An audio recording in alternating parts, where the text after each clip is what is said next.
I mean, at least it started at 8. Dear Lord.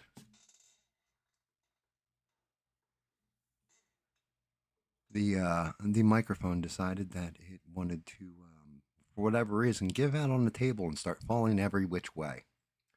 So the arm that's secured to the table gave up. Sorry about that.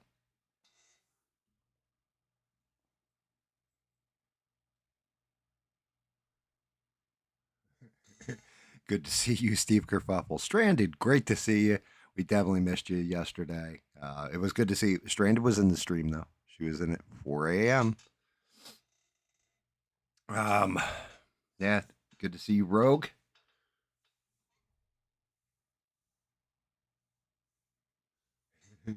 Cam's waiting for 200 people in the chat.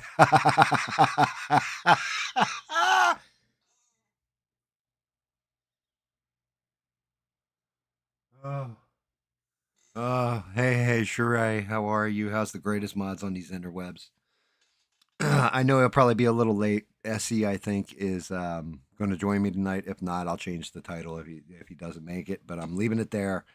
He look, he works. He works a very important job, and we can get him in. We can get him in, and I'm hoping he makes it.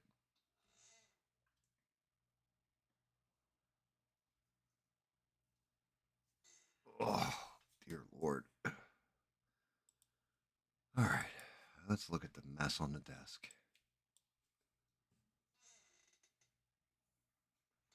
Oh, dear Lord. So, not much happened in the world today. Just kidding. I mean, we might as well talk about the important one. Apparently, there is going to be a peace deal. It's in phase 1, which tells me that, yeah, it's going to fall the fuck apart before phase 2. Every time. Like, it's like phase 1, we're going to do this. Phase 2, if they make it past phase 2, all right.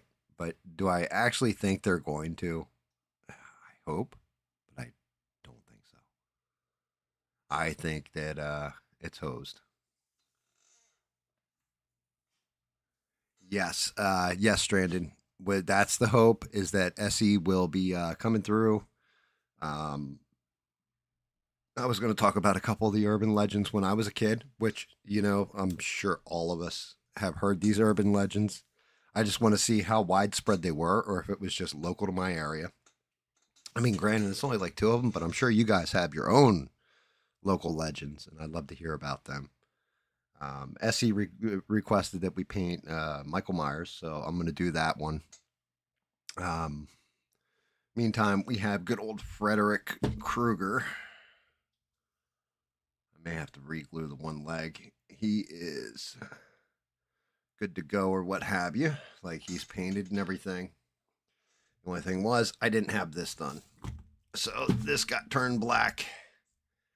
And we can get the base.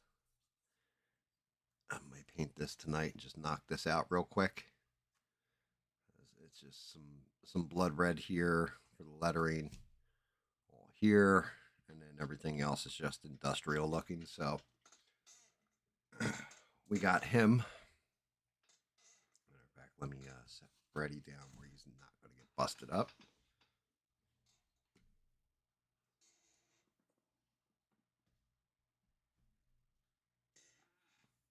Put him in a safe spot.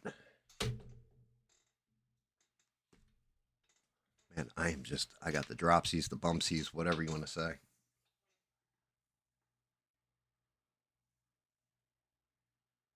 Local legend around here are the English. Yes, the English. I went to my kitchen the other day, and English ghost showed up and was just like, "I would care for a spot of tea, good sir." I was like, "Get the fuck out of my kitchen, David. And my cat better not be pregnant again."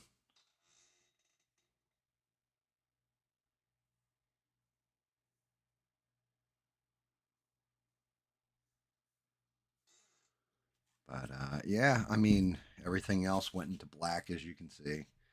I got this little guy, this the Lord of the Rings thing, where it actually says the full thing of Fellowship of the Ring and all that, and the P and everything else aren't snapped off of it, so that's got to get painted gold. That's like a 2-second one. our Grundy. Our Grundy.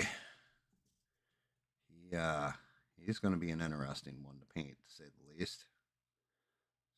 Find a damn spot for his neck and his head. And his neck head. Let me find his neck hole. But yeah, with him done in black, do the old make it focus. Lock your focus camera. There we go. He is going to be a brutal one to paint. Mainly because of his base. Our pyramid head.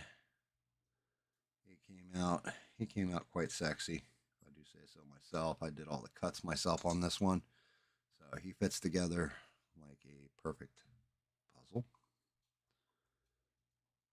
I know Six will get excited about that one. And he's much bigger than the other one I had done.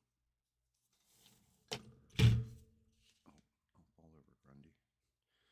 Let's see, we got Mr. Pyramid Head's arms and his sword. Get them out of there. A Grundy arm. Solomon Grundy, crush you. Second Grundy head. Let's see, we got. I think you can actually read the cross now. Grundy. Kinda. It's still hard to see. There's Cyrus Gold on it.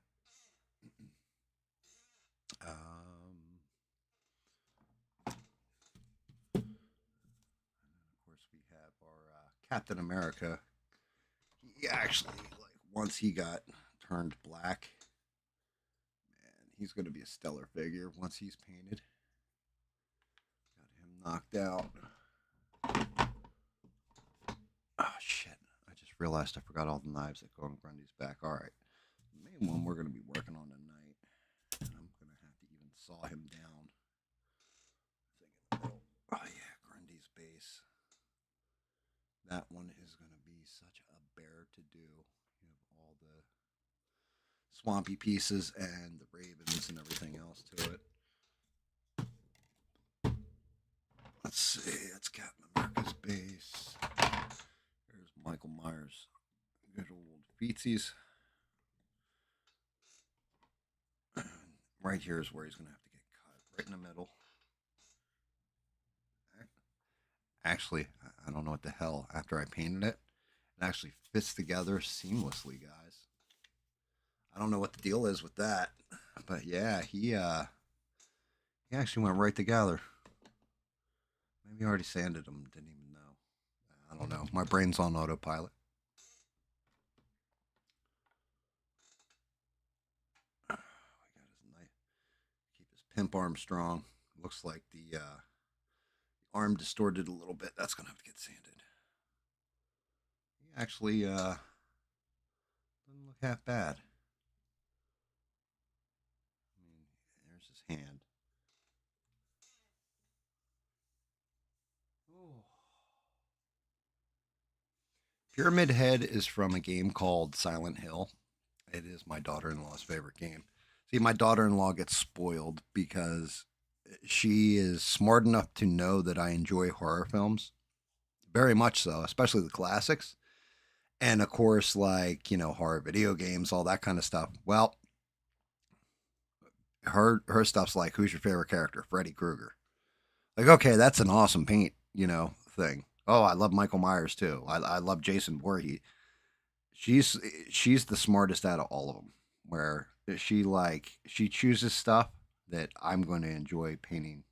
So, yeah, she gets the lion's share sometimes of stuff. The other one is my wife because she's all into cryptids and everything else. Plus, she's my wife, and I like having a life, where she doesn't end it. So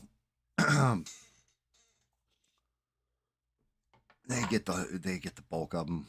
My other daughter's all into Pokemon and like Mario and Sonic and stuff like that, so she gets that.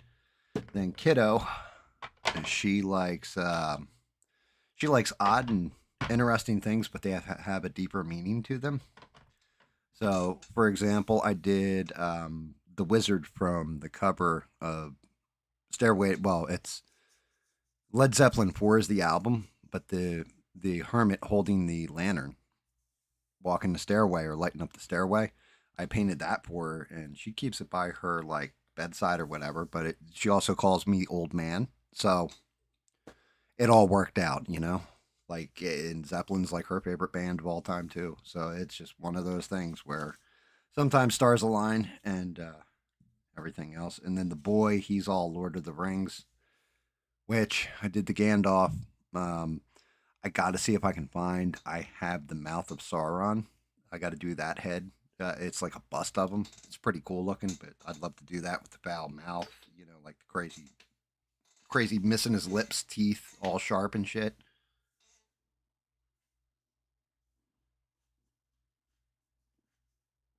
Ugh. I like woke up. My brain's going a million miles a minute. I'm actually like sweating right now for some reason. Another thing, and I haven't plugged this thing in yet.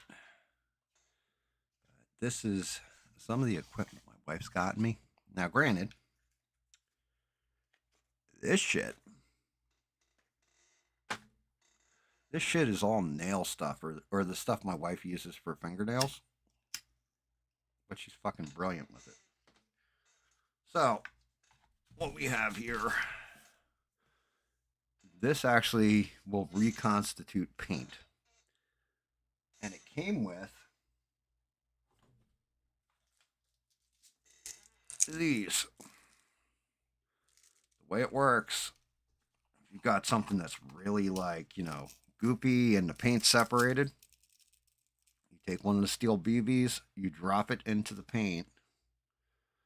One of these little guys, you drop it into the paint, and then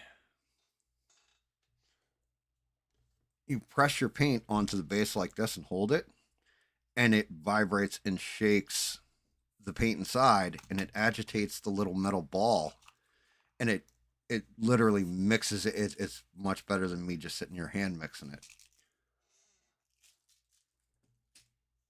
What this thing's actually used in, and I'm sure you can see this, the actual use for it, in International Labs makes it for test tubes.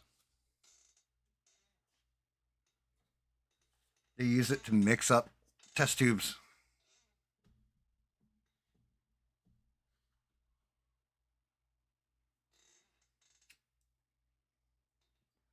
But because it's a nail art thing, right? The other thing she got me, which thank God for my wife being smarter than I am, for a total of $6, she gets me this. Right? Don't mind the gay packaging. It's what's inside that counts. These are super tiny. As soon as it's hard to see.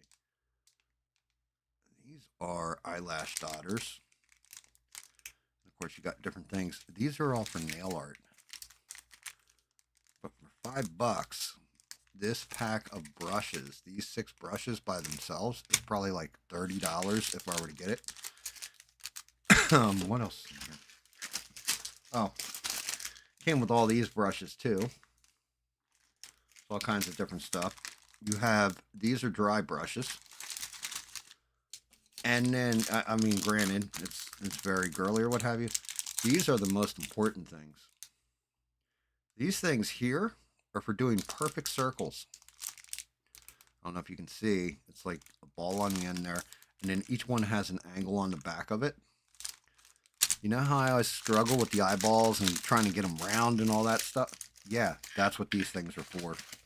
So shout out to the wife for being just fucking brilliant.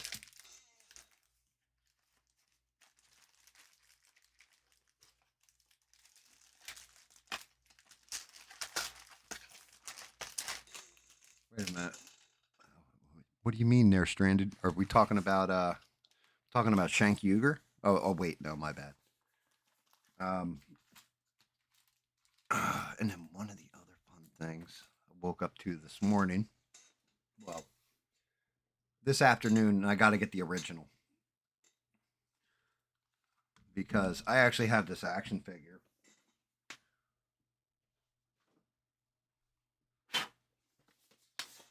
And you guys know I collect Joker shit, right? So this right here,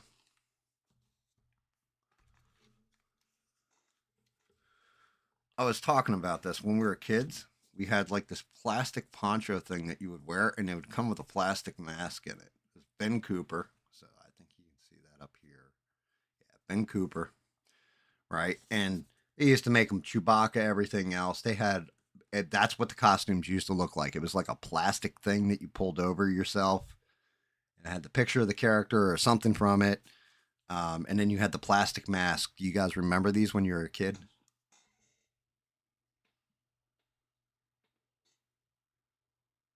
What's up, Forever Demonetized? Great to see you, brother. Make sure you guys smashing that like buttons. It's been very bad. You need to punish it. You guys all remember these? Well, check this shit out.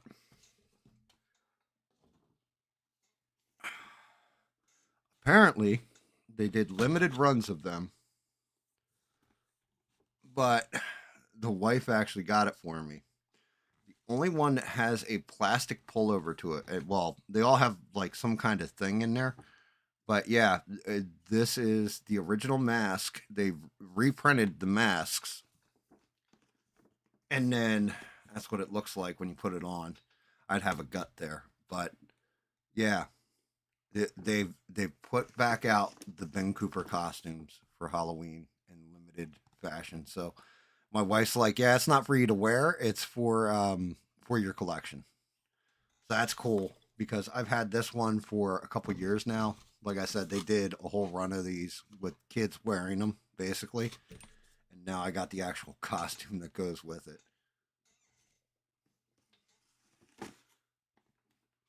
Now the original Ben Cooper costume, I think if you still got them in the box, they're like $400 or $500 or something like that, maybe more. They're expensive, but yeah, they put out the Ben Cooper costumes. They're specifically for adults. They're not for kids.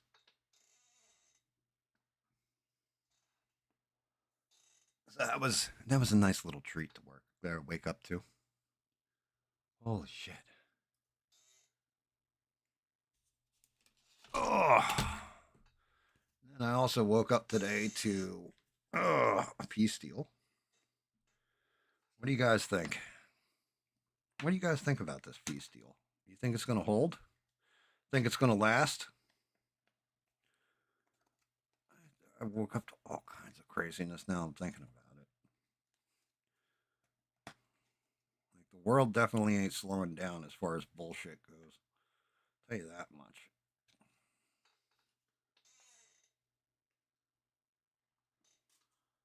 No, not my birthday. Just an average Thursday. It's one of those things. One, there's a reason why I always say my wife's amazing. Like she's just she's amazing. If she sees something that she knows that I'd be into or what have you, she'll hook it up.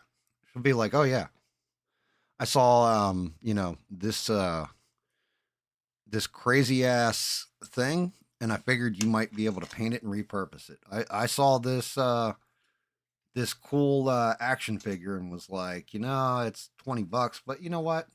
Fuck it."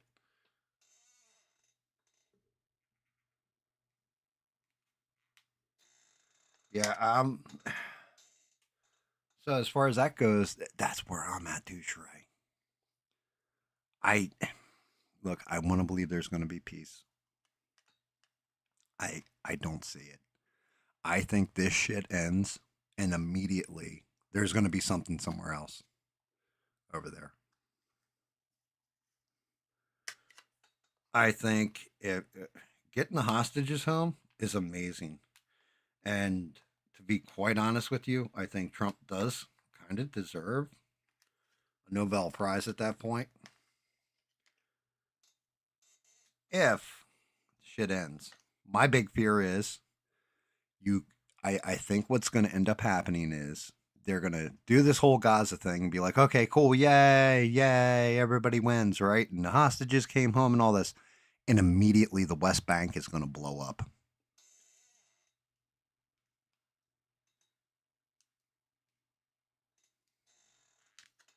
Yeah, I'm right there with you. I'm sick of talking about it. Like that's just it. Um, I'm sick of hearing of it, and I'm also sick of talking about it. I don't want to be talking about people blowing up. I want to talk about how we are doing much better as a country, or hey guys, this great movie just came out and it was fucking amazing, right? Like, hey, have you guys seen, and just have fun.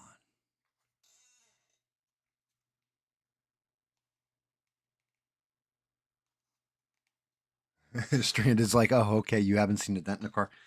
If she dented the car, then she dents the car. I'd be all right. My wife could come in right now. This tells you how much I love my wife. My wife could come in right now with my goddamn Xbox Series X in her hand and smash it on the ground in front of me, and I'd be like, "Man, what'd you do that for?" Like, god damn it.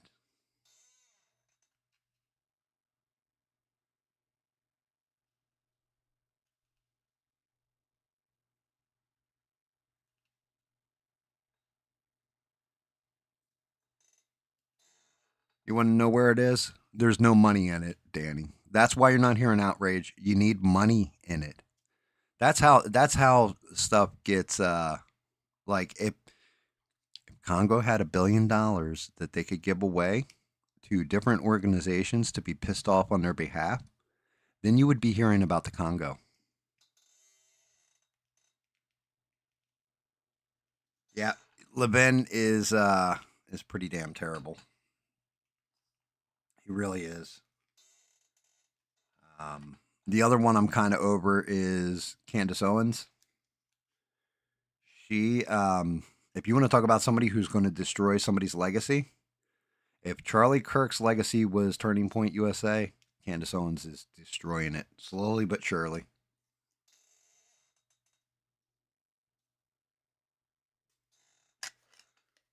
I don't know about good movie. The book wasn't bad, but the movie was so so. Could have been much better.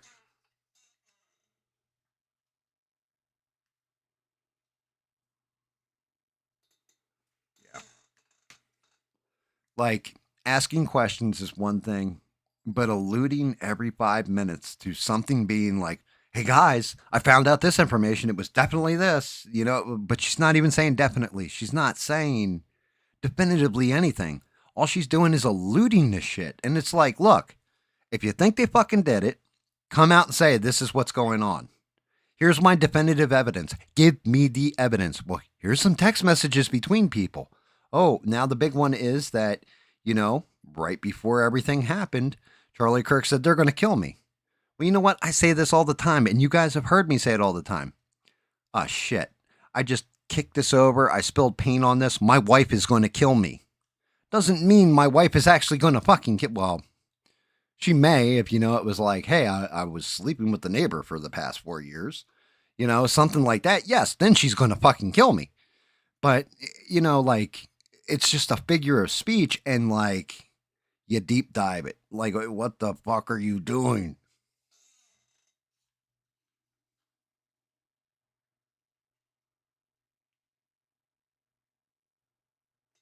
Yeah, you don't die the next day, but context matters. And if that's the case, and he was taken out by a foreign government or an actor for a foreign government, where is your evidence? They didn't need to kill him, they just needed to demonetize him. One of the most telling things in the whole text chain and why Candace Owens, in my opinion, is so pissed off is because the one dude, like Charlie Kirk's like, I'm even thinking about bringing Candace up, or bringing Candace out for our Turning Point USA. Charlie Kirk was basically at that point saying that, yeah, I don't even want this wacky bitch on my stage because of the shit she starts. And the other guy's like, yeah, that may feel good in the immediate, but long term, that's going to be detrimental. And like, he was definitely like, oh, geez, I don't want to fucking deal with this. Like, I don't want to deal with this crazy bitch. So when you break that down, it's like, they didn't want her around. She was more of a threat to bring her back than, hey, you know what? We want you there for your valued opinion, friend.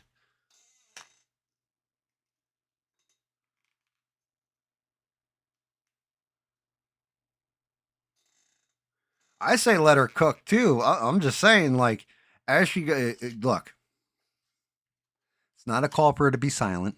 It's not a call, but I will call out just bullshit. I'm calling bullshit. The bullshit. And Danny says he's changed his whole opinion on the Charlie Kirk thing. What's the change, Danny?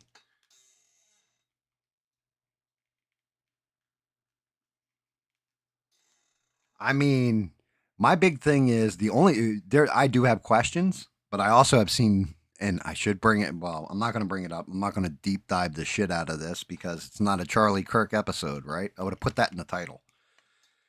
But there is an affidavit, David, and apparently they did do an autopsy and they do have a bullet. So it's going to be interesting to see what those findings are. If they can link the bullet to the gun with DNA, everything else, you got an open shut case. That's what I was talking about the whole time. But I have to see the evidence myself. And that shit, they already brought it through to, I guess, like when they filed the affidavit, you have to put in there because the defense's attorney gets that shit so that they can build a case to try and protect their client. At this point, I think his defense is just going to basically like plead guilty by way of insanity or something and try and spare him the death penalty.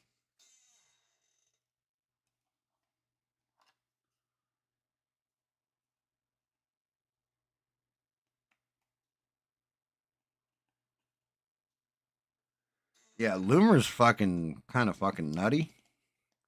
Tatum, I don't know what the fuck has gotten into Tatum. I watched him get his ass owned by Dave Smith on Piers Morgan not long ago. And then Mark Dice did a video the other day, and I was fucking dead watching it because he called Tatum like he was like he's our DEI hire or something. I was like, oh shit, like wow, man, really, you went there with it?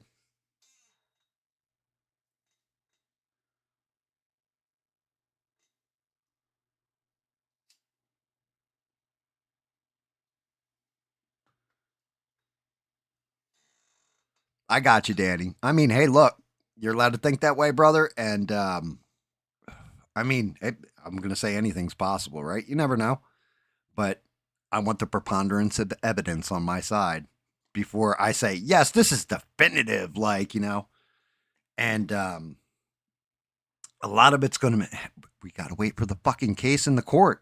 That's the problem with it. We can speculate all day, but in order to get guilty on somebody, especially somebody who is up for a death penalty, you need the preponderance of evidence. You need those jurors to be like, oh, yeah, he's guilty beyond a reasonable doubt. There can be no doubts. I'll wait for that evidence because apparently they have it. Now, I'd like to see it myself. I think we all would.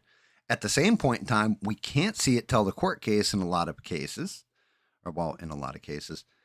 Um, yeah, in a lot of cases, because yeah, if you do, then your jury pool gets tainted by what they've seen.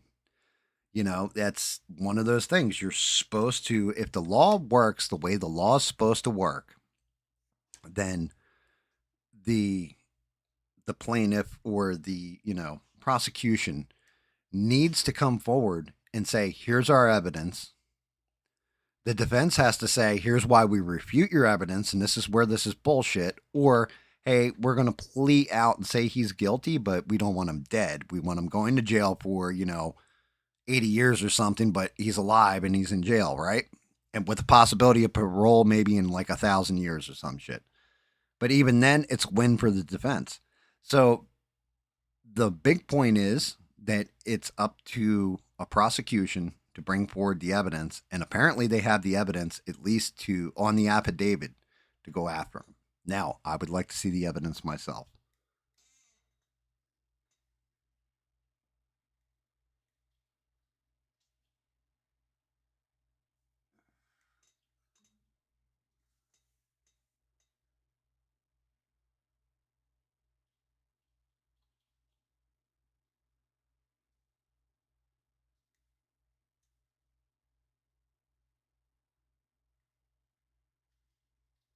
Sheree says Tatum's always been off too.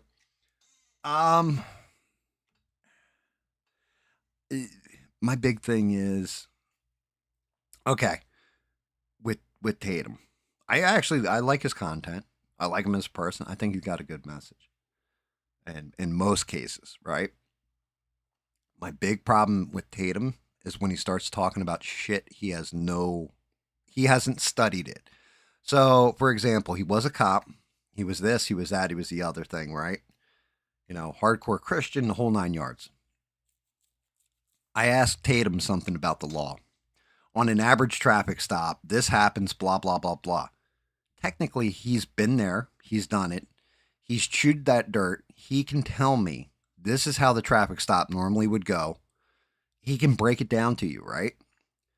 When it comes to the Little Hat Nation, it's like he is reading flashcards. He doesn't understand like the actual history of it. He just looks at it as, oh, well, that Jesus and all this stuff from the Bible and everything else is linked. I'm not going to lie. I stopped reading my Bible because of Tatum and Candace. That is the representation right there where Danny and Devin, shout out to both of them, got me to read the Bible. The two of them got me to stop because I'm like, look, you guys are believing in some crazy shit here.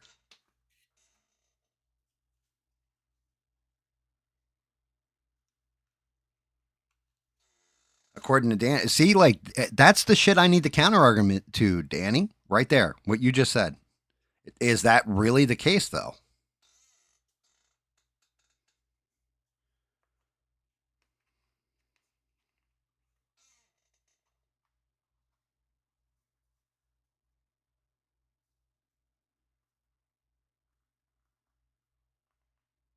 I mean, Danny, I can bring you in. I mean, look. Matter of fact, hop in Discord, Danny. I'll bust you in here right now. Like I said, Sheree had. Thank you, Sheree, by the way, for being the greatest mods on these interwebs. I know you've got stuff going on, and you said, sorry I haven't checked in on you or whatever. Don't worry about it. Don't worry. GAM will still be here. Well, probably unless I die in my sleep or something, right? But you never know. But I'll always be there. So you take care of you, and I kind of figured you've got a lot on your plate.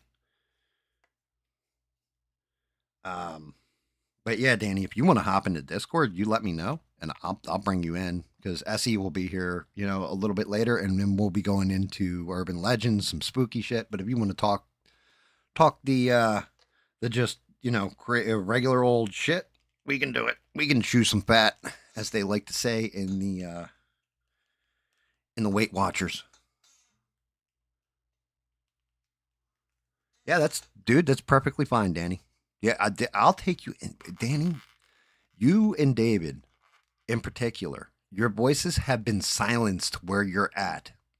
If I can give you any kind of space to spread whatever message, as long as it's not a hateful one, I'll give it to you. And even if it is a hateful one, if you just need to get shit off your chest, because it's the same way I think everybody should be able to talk their point of view and be like, yo, this is what I'm seeing. This is how I feel and everything else. I'm not going to tell you you're wrong. Like you shouldn't have any kind of government. There should be nobody that has the power to take away your free will and ability to speak your fucking mind. So if I can add to it and give you back that freedom, I will.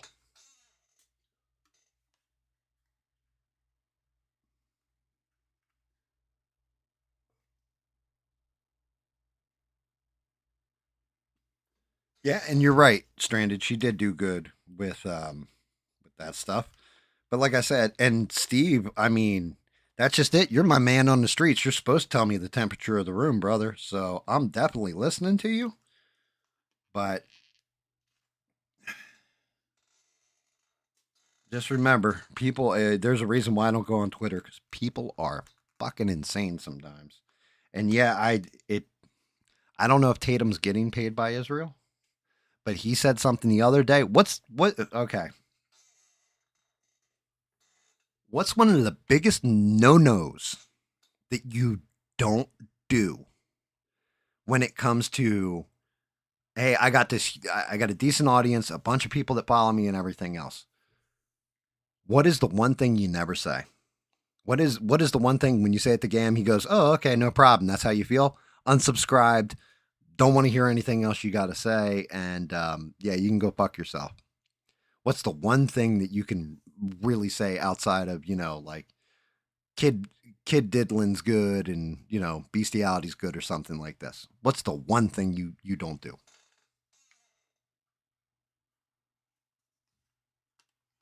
All right, let me. I got Discord up already, waiting on to see. So I'll hop on in and I'll pull you in, Danny. Let me hop in there. Set that. I may have to set the voice channel too on OBS, but we'll get that going.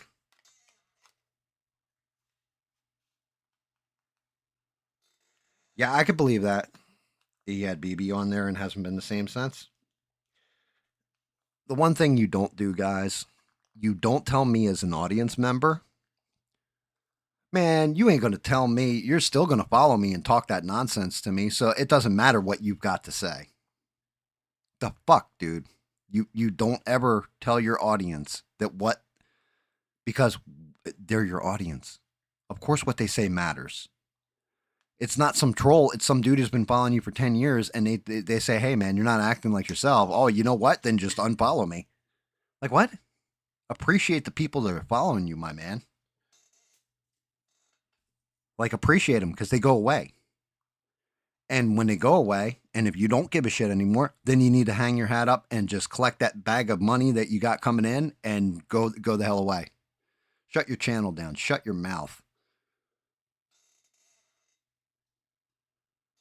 SC, what's going on? I can pull you in too.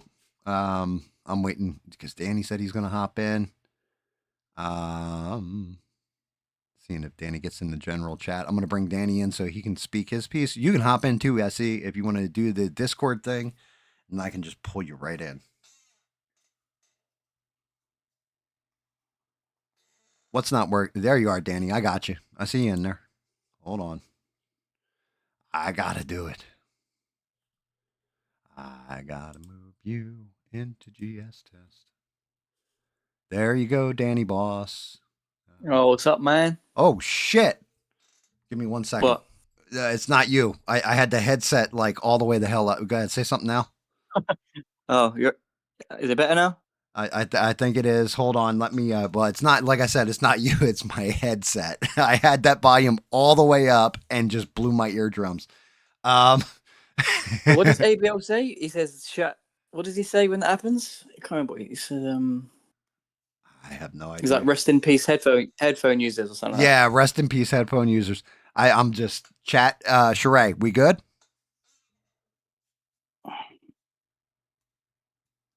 SE, take your time, man. Take your time. Sorry, Danny. I'm reading the chat and everything else while I'm going. No worries, mate. No, you're fine, SE. Take your time. I'm waiting on. I need Sheree to give me the feedback to know that they can hear you. You know what I mean? Yeah. Boy, Steve just chimed in. I didn't get the okay from Sheree, but I just got the Steve says you sound good and rested, bruv. Yeah, no, I've had a good couple of days. I've been working out, training hard. Feel good. You gotta go.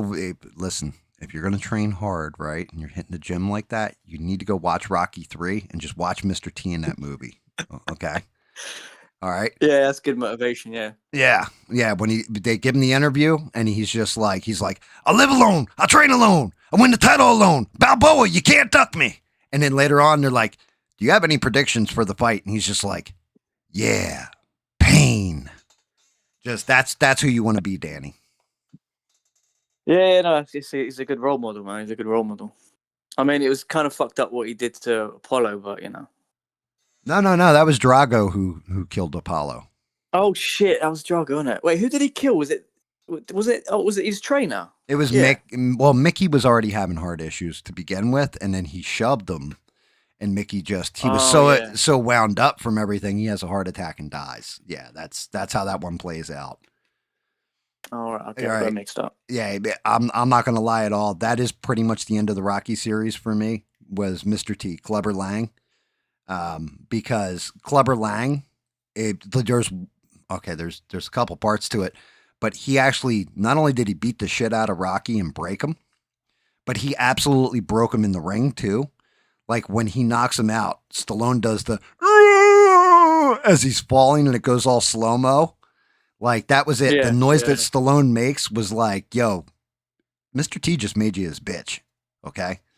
That's it. Like, and now granted, if Smurf were on here, he'd be like, hey, you know something? I came back and I beat T up. I just had to run down the beach shirtless with my buddy Apollo, you know, and then we were good, okay? But yeah, yeah. yeah, epic shit.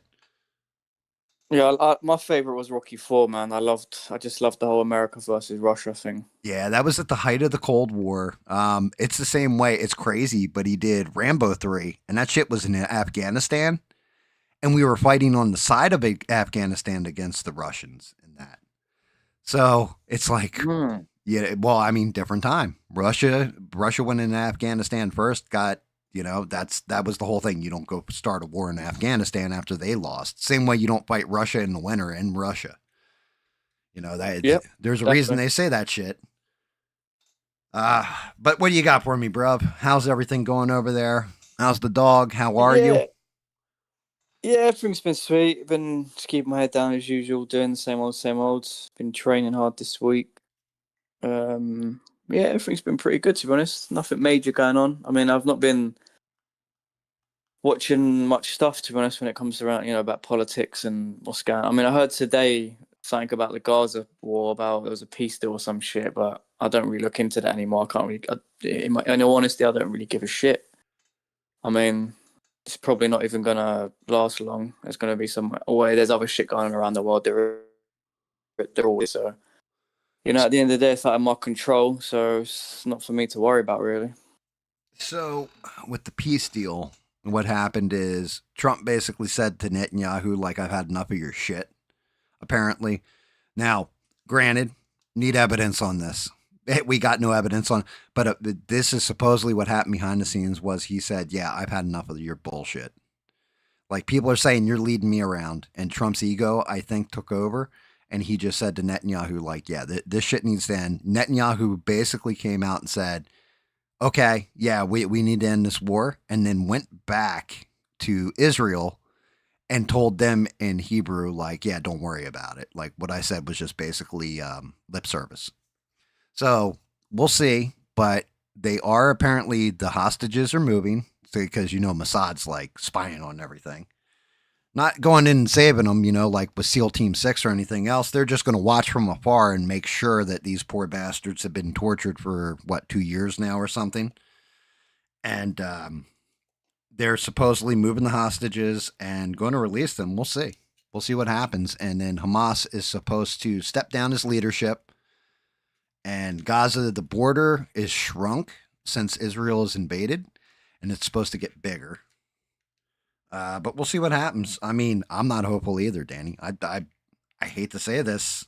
I really hate to say this. But I share kind of the same viewpoint. I like the idea of peace, but I definitely see one side or the other screwing it up by the time they get to the second step of it. Yeah, I just kind of feel like there's so much going on behind the scenes, and we're only told small snippets of certain things. We're meant to make up our own minds with this stuff, and it could go either way. It's like, so you know what? We're never given the full picture of these things anyway. We're never told the plan. You know what's going on behind closed doors. We just see, oh, you know, you got the Islamists, you got Hamas. They, you know, oh, they hate the Jews. Let's go and kill them. And then Israel, like, well, now we're gonna, you know, come and get you. Now we're gonna obliterate the whole lot. And we're gonna keep going. We're not gonna stop. You know.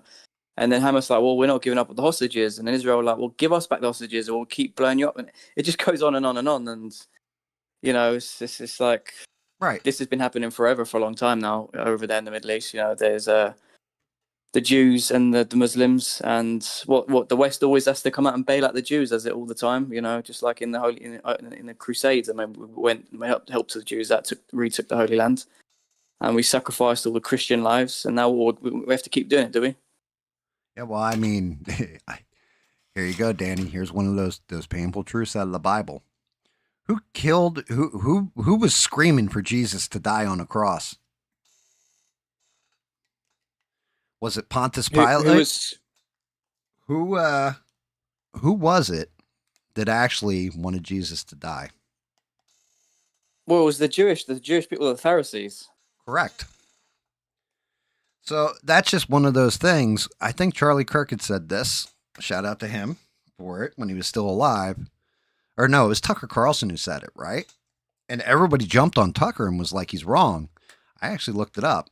And sure as shit, apparently Pontius Pilate, I think that's his name. That was the Roman guy who, who ordered him. Pilate, yeah. Right. He actually was like debating letting Jesus live.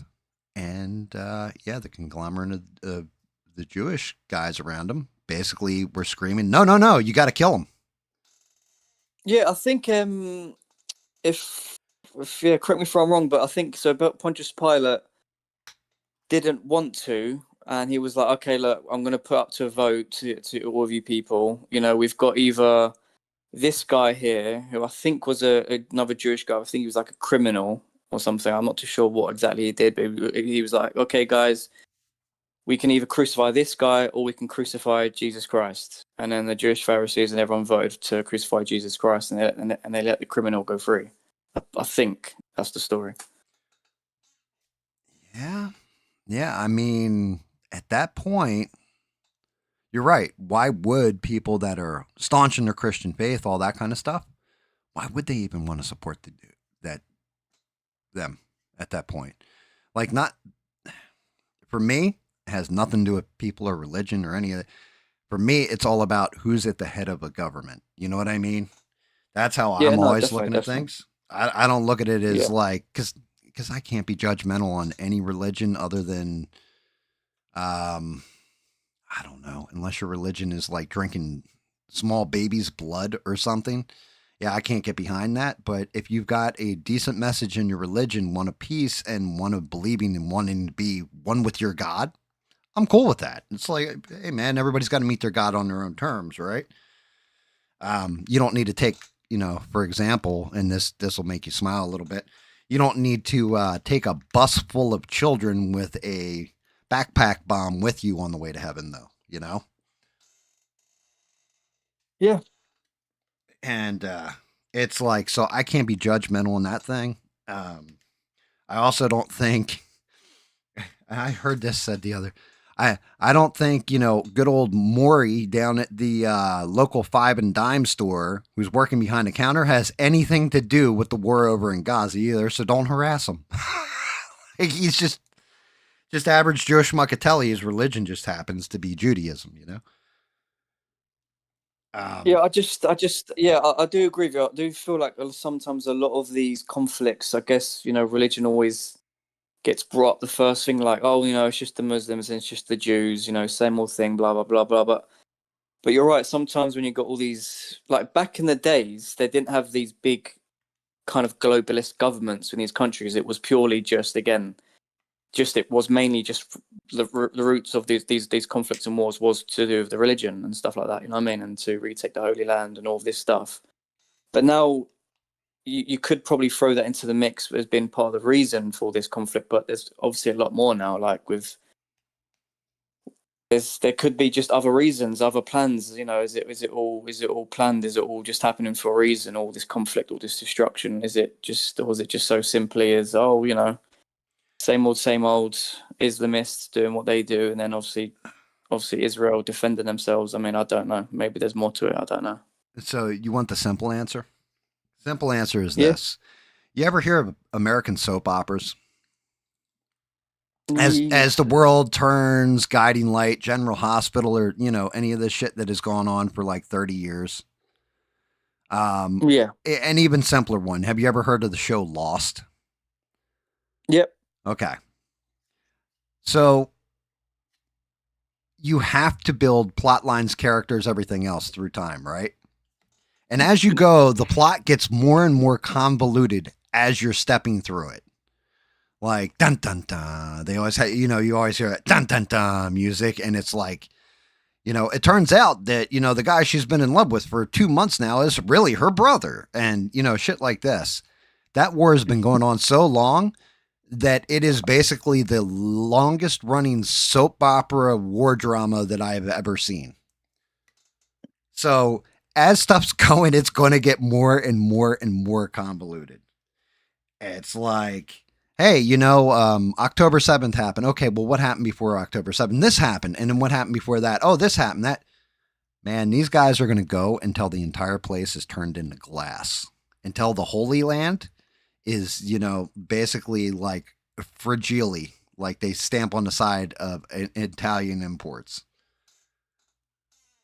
Yeah, no, you're 100% right. I mean, you look at that whole region. I mean, there is enough space for everyone to have, to get along and live. I mean, it's the Arabs can live there in peace. The Israelites can live there in peace. The half Israelites and the Arabs Christians and can whatnot, live there in peace too. They should be able to. Yeah, and the Christians should be able to live there in peace too. They should all just have their own sections of land. I mean, you've got Egypt on the doorstep with their border, their wall. I mean, I guess they got, Hamas don't worry about Egypt. They haven't got any rockets for them, even though they've boarded them off and they're not there anymore. Obviously, they're Muslims, so that's cool. I forgot about that.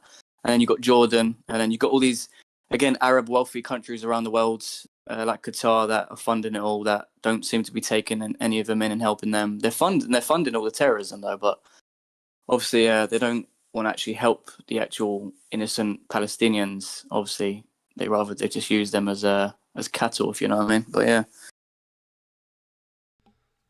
Well, I mean, that's just it. Of course, Qatar, all that stuff. Man, peace sells, but who's buying? Like, they're going to make way more money out of the oil out of the ground if everything goes to peace. Like, then all of a sudden we got to pay attention to shit like, I don't know, like Saudi Arabia, a prince from over there flying a pair of airplanes into some New York buildings and sponsoring the whole fucking thing, we have to pay attention to these other truths that I don't think we're ready to, because they give us too much fucking money. Yeah. Yeah. Yeah, no, it's just as I was saying in the chat before about like again recently, not too long ago, I think in Nigeria, more Christians have been slaughtered again by the Fulani militant Islamic tribe. It's not grabbed any media attention. It's just it's like a usual thing now that's happening in Nigeria and Congo and stuff like that. And you don't hear anything about it. No one really talks about it because they're black, because they're Christian, and obviously because it's Islamists are doing it to them, and no one really cares. I mean, there's actually apparently over 100,000 Nigerians this year have been slaughtered, and oh yeah, again, dude, that's no been one going. wants to really. You're not wrong. That shit's been going on forever, but nobody pays attention to it because it's been going on forever. So everybody's just kind of accepted it as this is the standard. All right, but I do need to ask you now. Let's get away from bashing everything in the Middle East. And no. I love the conversations with you, Danny. You know I do. But I know your stream today is not for that, so maybe another time if you wanted to. Hell yeah, maybe get you in Friday while I'm solo playing, whatever. I don't know. Whenever you're not busy, maybe next week. Well, I got it. Yeah. But I mean, because we do have SE on deck, let him chill out. He just got home from working very hard, and but I'm going to bring him on. We're going to talk some fun shit with Halloween and everything else, coming up. get into this spooky stuff. But what I want to know is, you said your whole mind has changed on Charlie Kirk, and that to me is fucking shocking. And Yeah. I All right. go for it, dude. So look, I'm Just not like go for it. before I Put your even balls say right yeah, out no, there. but before I even say anything though, I do want to like just say to everyone in the chat, like, I ain't trying to offend anyone. This is just my opinion. You know, sometimes we look into things and, you know, your opinions change on things and people and stuff like that. Danny, you Um, freedom of speech, brother.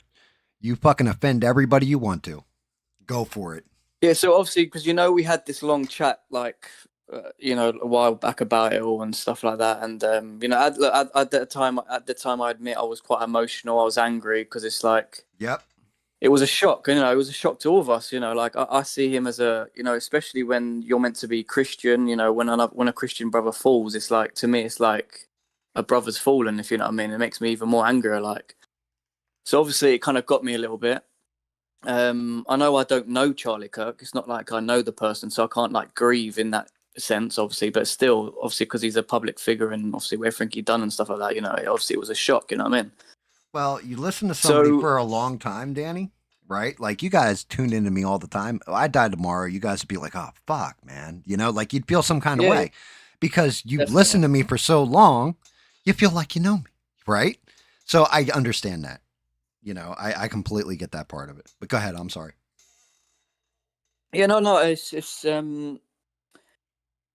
obviously, so looking at the whole thing, you know, like obviously just the whole scenario, we're, you know, we've all been looking at it and talking about it, and just all the weird anomalies and weird things, you know, the gun, the bullet, the entry wound. There's no exit. Where's the bullet? You know, where's the autopsy? You know, and you know, we've all probably, like, if I was to mention all these things now, we've all probably seen it and heard it, and we're all probably, I guess we could all agree that the whole thing is very bizarre, very weird. None of it makes any sense.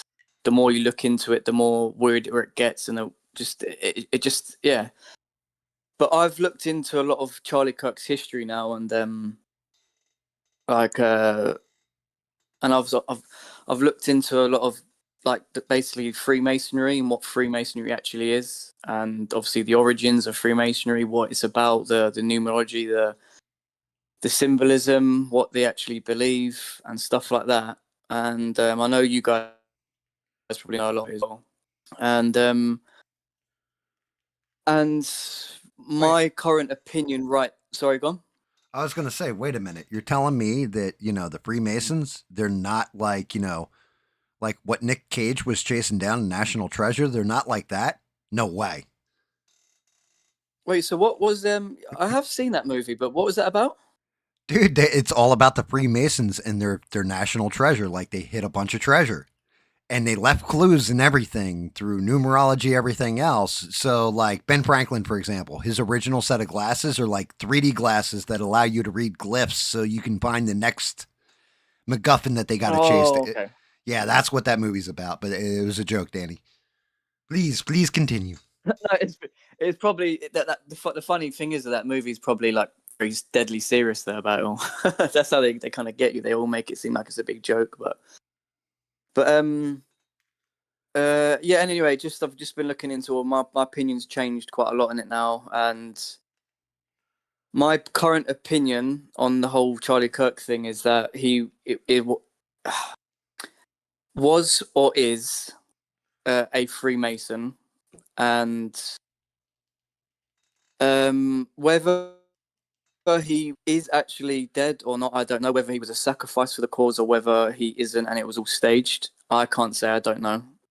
I know a lot of you are probably laughing at me right now, but that's fine. Um, but yeah, that's just my current opinion on it. I've seen quite a lot now to change my mind, and I'll keep looking into it. I want to keep digging, but the more I keep looking into this thing, the more I'm just thinking, oh fuck, I think this is actually real. Like, but you know, that's just my opinion. So, I mean, and trust me, you're entitled to it. I'm glad you're throwing. Gam wants to laugh so badly. No. I mean, look, that's Get this guy off the stream. no, nothing like that. No, more crazy to me is like, you know, when you're basically like a dog with squirrel. squirrel, squirrel, right? Like Candace Owens, like you're like, I'm researching and I'm digging into it, I'm reading more, everything. That's amazing because even if you come away and go, nah, I was wrong later on, you dug into it Yeah, to I'll find do out that. that you were wrong. You're not saying Yeah, definitively that's this fine. is the way it happened, right? Or alluding, you are kind of alluding to it may have been this and everything, but you're investigating. You're asking questions. Okay, That's fine. can I just bring up? I'll bring up. So one thing I looked into that I saw that kind of was a big red flag to me with Charlie Kirk that I've never seen before. I've only just seen the thing about it recently. Okay, so it Charlie Kirk is a Christian. Was a Christian, right? Yes, yes, he was. He believed in Jesus Christ. He believed Jesus was God, the Holy Trinity, blah blah blah blah. He's extremely knowledgeable on the Bible, the Old Testament, the history. From what I've seen of him, one of the most knowledgeable Christians that I've seen. Anyway, like in debates with people. I dis- Okay, so I agree to an extent, but West Huff has him beat by a mile. oh yeah, no, definitely yeah. But I just mean like when it comes to debate, he's always people try to challenge him on Christianity. He's very knowledgeable with the Bible. You know what I mean? He brings up a lot. So that's what I'm saying. He's very knowledgeable. It's not like he was just a Christian for a few Right, months and he just knew a couple things. right. He was apparently he was a born again Christian. He said that many times. And so okay, if that's the case, then as a Christian, you should like, especially for Charlie Kirk. Charlie Kirk is someone who is very knowledgeable on many different aspects of politics, religions, the occult. Loads of stuff. He's one of those guys you can tell you could ask him a question about anything, and he probably know quite a bit about it. I saw a video of him, an interview of him recently, where he was talking with a guy. The guy said to him, "Hey Charlie, so what do you think of Freemasonry then?" And Charlie went, "Oh well, yeah, I don't really know a lot about it, to be honest. I mean, yeah, I know a few Freemasons, and they seem like good people, and yeah, they could be right. Well, okay, let's just take that. Let's just take that right there. As a Uh, Christian, you should know about Freemasonry. You should know about Satanism. You should know about the occult. The Bible teaches you about this stuff. What to look out for. Now, if you're as Charlie Kirk, who's someone who knows a lot about Christianity, Islam, liberalism, conservatism, politics, this religion, history, but all of a sudden he doesn't know much about Freemasonry, but he knows some Freemason friends, and they're good people, and they could be right. As a Christian, no, only Christ is the way. The only way to get to the Father is through Christ. For eternal life, it's just Jesus Christ. End of. There is no other door. There is no other way. It is just Jesus Christ. So to say, well, Freemasonry is an option as well, and maybe they could be right as well. That is literally that's blasphemy. You shouldn't say that. It's a massive red flag. Freemasons are a satanic occultist fucking cult, pretty much. They're a secret I society. I have two This is common. questions. Yeah, go on, brother, go on. Oh, okay. Question number one: how long ago was this interview? Was it like a month ago? Last week? Well, not last week. I mean, he's Um. toast. But how long ago was this Oh, filmed? okay.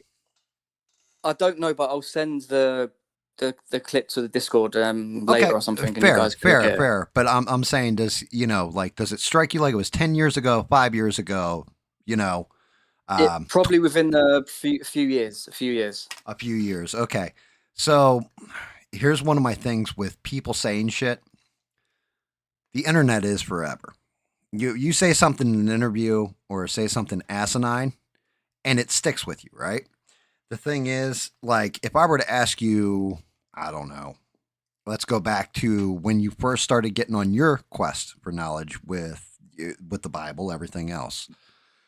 If I were to ask you questions about, say, like Lot and his daughters and Sodom and Gomorrah, and you hadn't read it yet, and you didn't know, you just had heard the story, would you, would you say like, oh, well, yeah, he protected these angels, everything else, and he was the only righteous man there, and all that, because these are the talking points, right?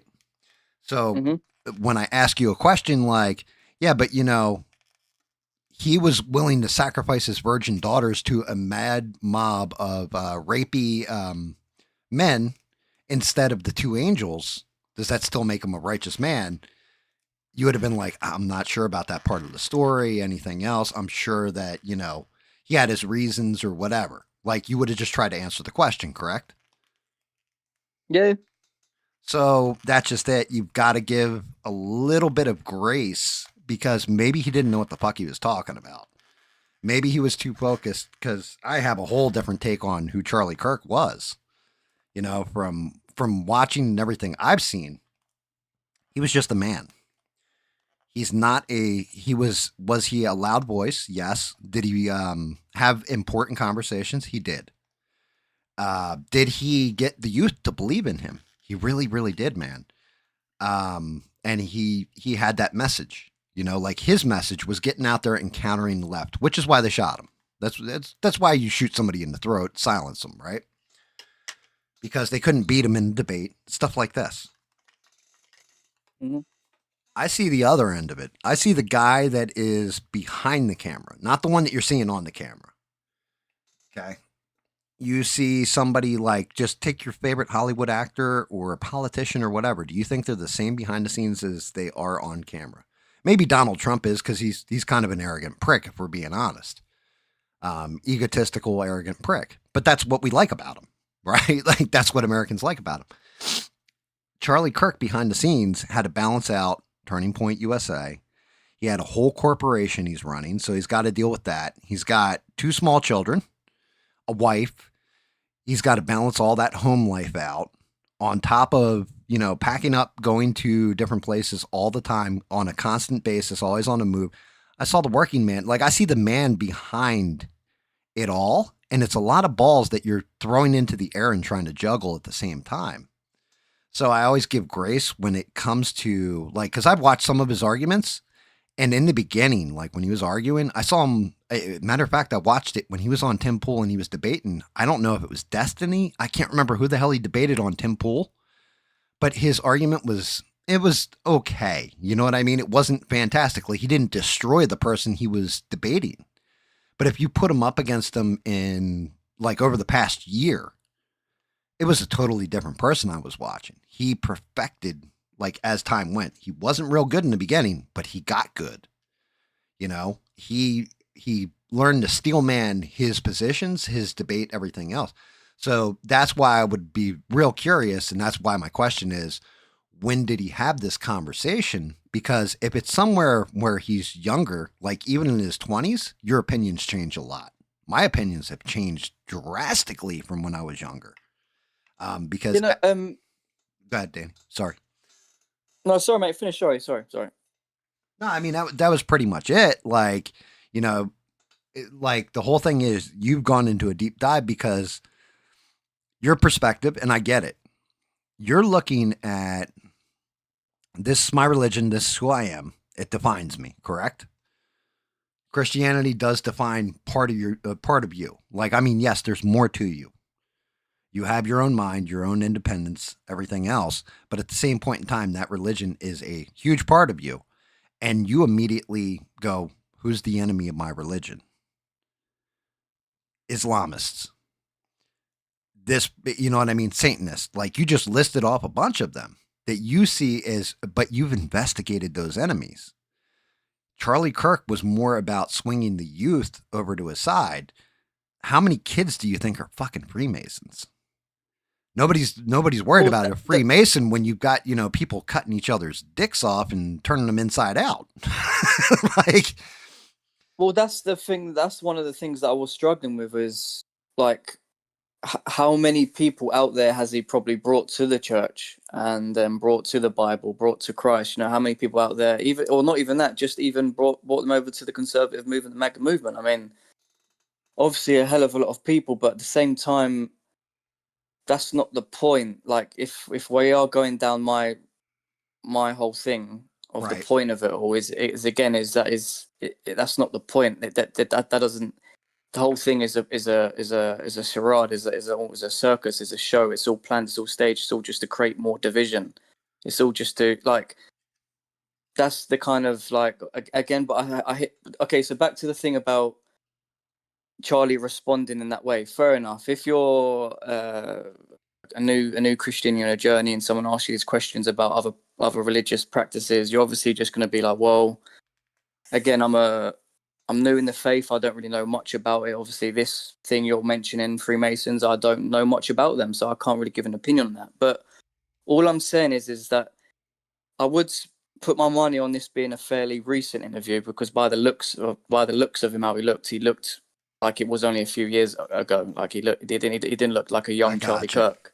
I got you. So for Charlie Kirk, someone who is an extremely knowledgeable Christian, probably, well, from what he said, read the Bible back to front many times. He knows, again, he's an extremely knowledgeable guy. He knows a lot about a lot of things. And then all of a sudden he's speechless about Freemasons. And then he says, he could just say, look, don't know much about him. Yeah, you know, I'm a Christian, that all these other things, it don't matter. But no, he has to say, I know some Freemasons. They're really good people. And they could be right, you know, they could be right. That's, as a Christian, like, even as a basic, like, new Christian, someone who's just coming to the faith, like, there's certain things that, like, you kind of should already off the bat know. Like, you should know that, like, Danny, that Danny, remember. Sorry, Matt, go on. It's not all. It's never all. Yeah, I know. I'm just saying. It's you've got friends. I think you've said this, that are Muslim, right? Yeah. It's never all, dude.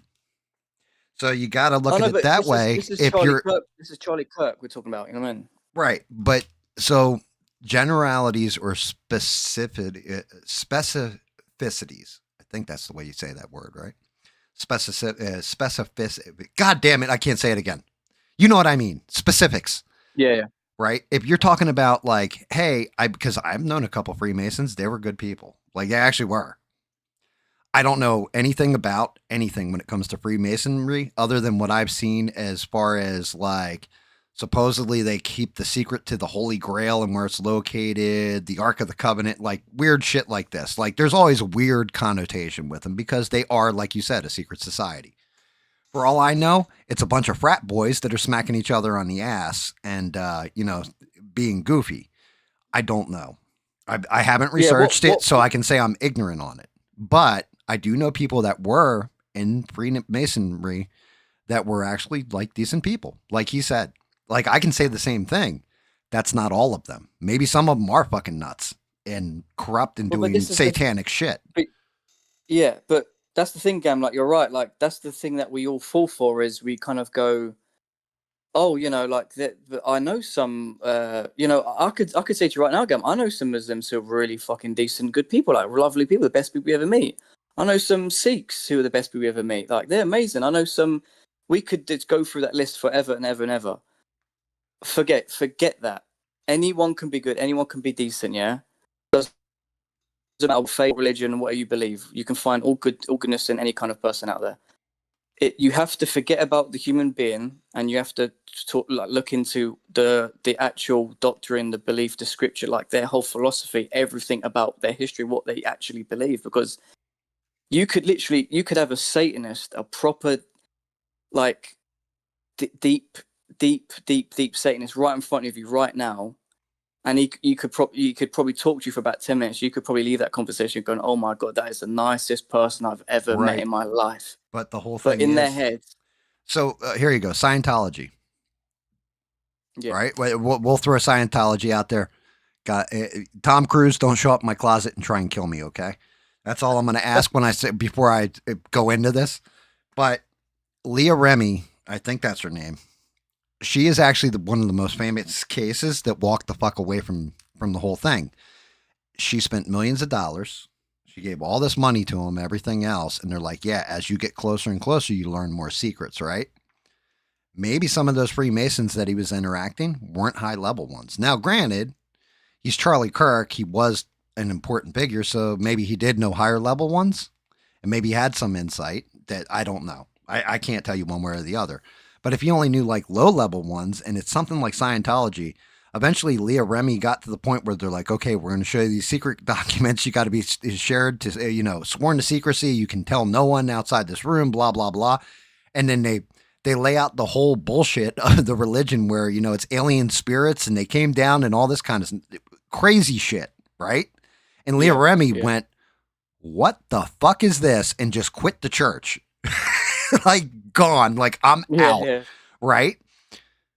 Maybe Charlie Kirk, Yeah, like I said. she was that comedy actress, wasn't she? Correct. She was on King of Queens. She's got kind of an annoying Yeah. voice, but a hot body. Yeah, that chick.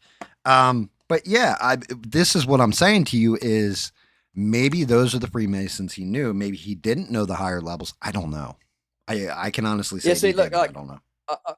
what I'll do is I'll just send because I literally watched a video earlier of a guy basically breaking down the certain levels and degrees of Freemasonry, because you obviously get first, second, third degree, and it goes the way. I think the highest degree in Freemasonry was, they basically, again, it's all revolving around mocking Jesus, basically, obviously, because he was crucified at the age of 33. So it's all to do with that, basically, numerology and symbolism and stuff like that.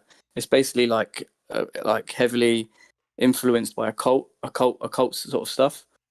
So anyway, I can just send you guys some videos later. It's just a guy basically breaking it down, going through all the stuff that what you have to do for the first level degree, the things that the rituals and things you have to do, even for people who are in the first, second, and third degree, the things that they have to do, the rituals that they have to do, straight off the bat, should put red flags up in your head, especially as a Christian, as a knowledgeable Christian. You should already see right through it and go, right, this is Satanism. This is of the occult. This isn't of anything of Christianity or anything like that. And that's just, again, seeing. I can send you guys some on Discord later, and obviously feel free to watch some of this later. But my whole point was, again, as someone who's watched Charlie Cook for years, big fan of him. Yeah, I mean, And that's where we differ. I haven't watched. I've seen Charlie Kirk here and there. I was never a huge fan of Charlie Kirk. You guys have heard me say this before.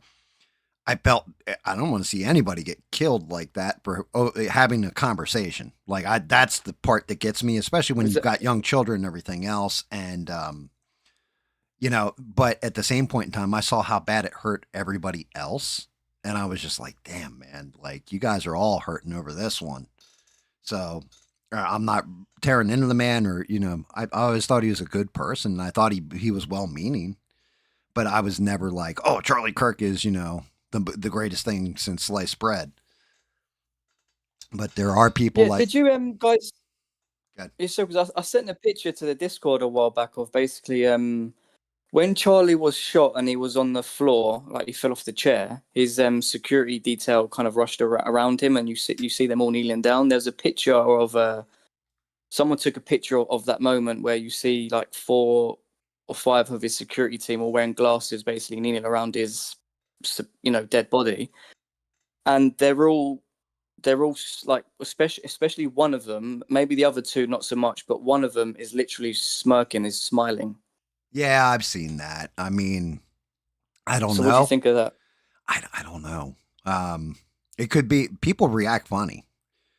I said this before. Like, I must be broken because I watched Charlie Kirk get shot in the throat, like the video, right? And everybody that has watched it is like, it's horrifying. And I just watched it. I'm like, damn, which way did the trajectory come from that bullet? That looks like an exit wound, not an entrance. Like, my brain went to a whole different place while I'm watching it, instead of going to the place of, I just watched a human being die, the video of it. And I'm replaying it over and over and over again. Like, there's something fucking wrong with me, because I'm looking at it for all these different, like, for forensic signs. You know what I mean? Like, I'm in CSI or some shit, and I'm not. But a lot of people were like, I couldn't even watch it. Like, I'm mortified, and that kind of thing. And I was just like, no, I've seen much worse in real life, and I have, that's the tragedy. Yeah, I just think, and again, from that picture, So, I mean, I know it's not the best of qualities of picture, but all I'm saying is that you can clearly see one of the guys on the right is smirking, is smiling. That I don't know why he's doing that. I mean, it looks extremely off. Well, like whether look at George Floyd, Derek Chauvin. He's kneeling on his neck. Was he smirking because he was happy that he was, on George Floyd's neck? Or was Derek Chauvin smirking because people were talking shit to him in the crowd, and he's like, yeah, you can go fuck yourself. How about that? What was his reason for smirking? because you can see that video, and it's terrible too, right? But this is kind of my point: is that people react sometimes in ways that you don't expect them to. So, I mean, this is going to be fucking terrible. I'm going to hell for saying this one, Danny. But I actually I mean, had, I've said a load of shit, so I you know, not, I had a friend in the past that somebody told me he was dead. And my first reaction was my gut reaction. I started laughing, just laughing. And, everybody's like, well, that was fucking creepy, man. And then I had to explain after the fact. I just remembered all these good times we had in a flash.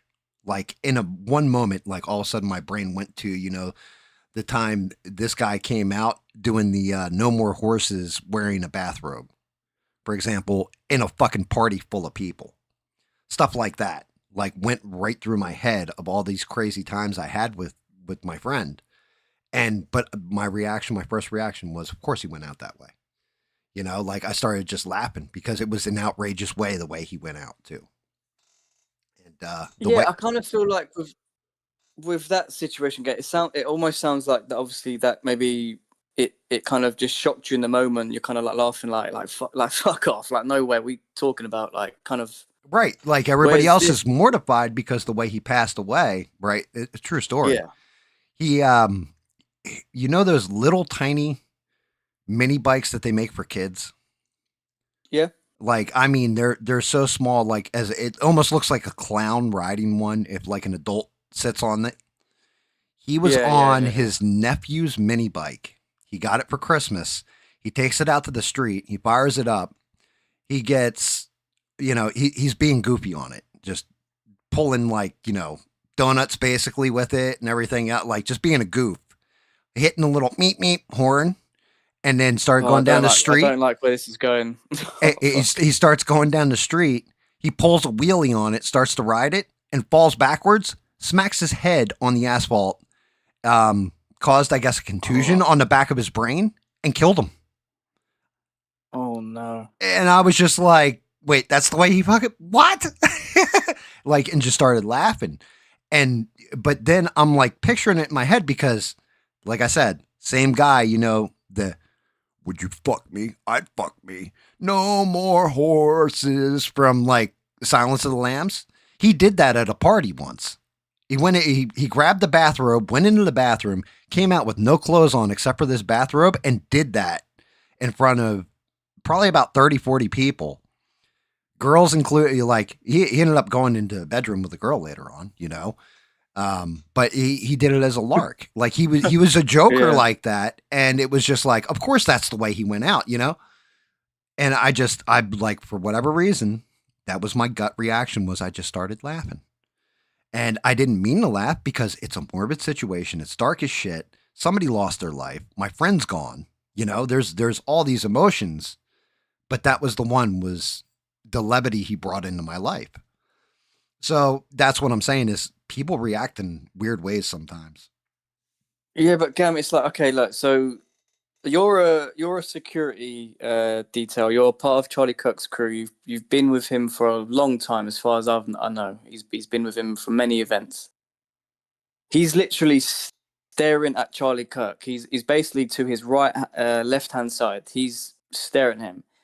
Charlie gets shot in the neck. He's staring at him the whole time. He sees the bullet go into his neck. He's like, oh, fuck. He runs over. They all run over. Charlie Kirk's on the ground right now. His artery is ruptured. There's blood. There's meant to be liters of blood just squirting out of his neck everywhere, over the table, all over the grass. It's meant to, all over Charlie. It'd be even all over his security team. They all rush over to him. They're kneeling down. And he decides to smile. None of it makes any sense. This is meant to be your friend. This is meant to be this is your his security detail. You're meant to be protecting his life. He's literally dead right in front of you.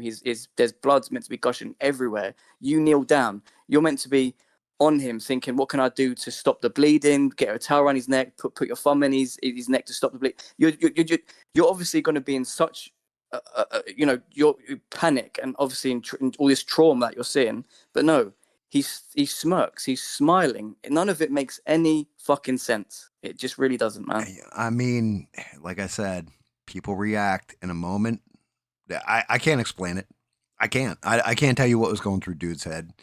And I would be more like, did that just fucking happen? Right? Like, that would probably be my reaction if I were there, if I'm being honest. Especially because I can tell you now, and I said it at the time, Charlie Kirk was dead the moment that bullet hit him. Like, I don't know why it took him an hour or something to declare him dead. Like, oh, they're rushing him to the hospital right now. Regardless if it's an exit wound or an entrance wound on that neck, it severed his artery. That blood was arterial spray blood. Like, it just that pulse. When you cut a major artery, so you have, oh God, what's it called? The carotid artery, right? When you cut that, it's like your heart's pumping and it's trying to shoot the blood to your brain. So that's why, if you notice how it comes out, it's almost like if you take a hose and kink it and then unkink it. You know how you get that spurt? Like, you keep doing it over and over again in rhythm. It's trying to get the blood to the brain because your brain's driving everything else. It's sending all the impulse signals to your heart, everything. Without oxygen, your brain dies. Blood carries the oxygen to your brain. So the moment I saw that video and I saw like the blood come out, I was like, he's done. I was like, there is no way he's living past this. I don't know why they haven't just declared him dead on the scene. My big thing is, okay, security rushes up, grabs him. Why did nobody secure the fucking scene? There had to be police officers there, right? You had like 2,000 people. That's one of the things, yeah. Why wouldn't you come in immediately? Like that camera dude who came over, grabbed the chair, stood on it, grabbed the SD card. How come there wasn't a cop throwing him on his ass like, I don't give a fuck who you work for. This is a lockdown crime scene. Do not touch shit. Yep. That's my big problem, is how mishandled the whole thing is. Yeah, and you know, there was... sorry, Gam. Sorry, Mike. No. You're good. Go ahead. Yeah, you remember we was talking before about that there was a guy, a part of Charlie's team, who after Charlie was taken away,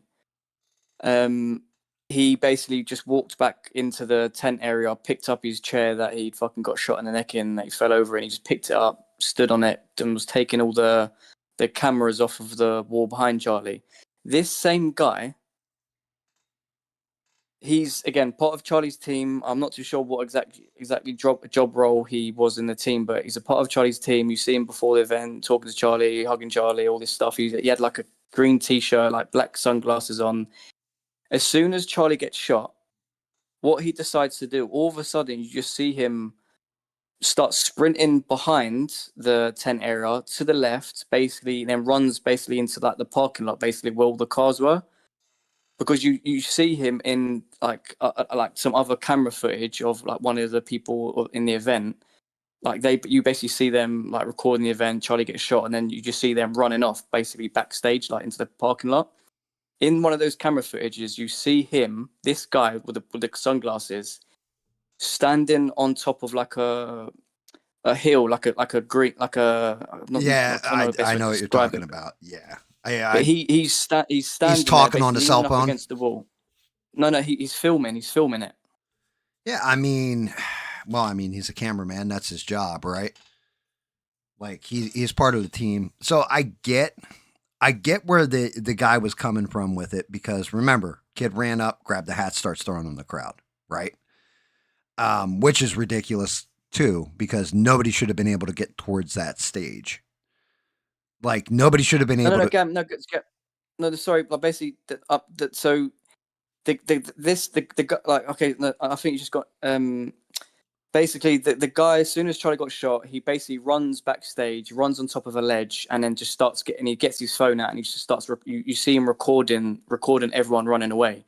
Then when he's finished recording everyone run away, then he basically goes back to the tent, picks up the chair, and then takes all the camera stuff away. So basically what I'm trying to say is very, very odd behavior why he would do that. He's a part of Charlie's team. Obviously, after that's happened, after he's been shot, for some weird reason, he just decides to sprint backstage, get on top of a wall, and just start filming everyone running away. It's just really odd behavior. It's like almost that was his orders. His plan was to do that. It's like everyone was following orders after he'd been shot. Let's and I'm not saying this would happen. Can I explain that one? I actually could.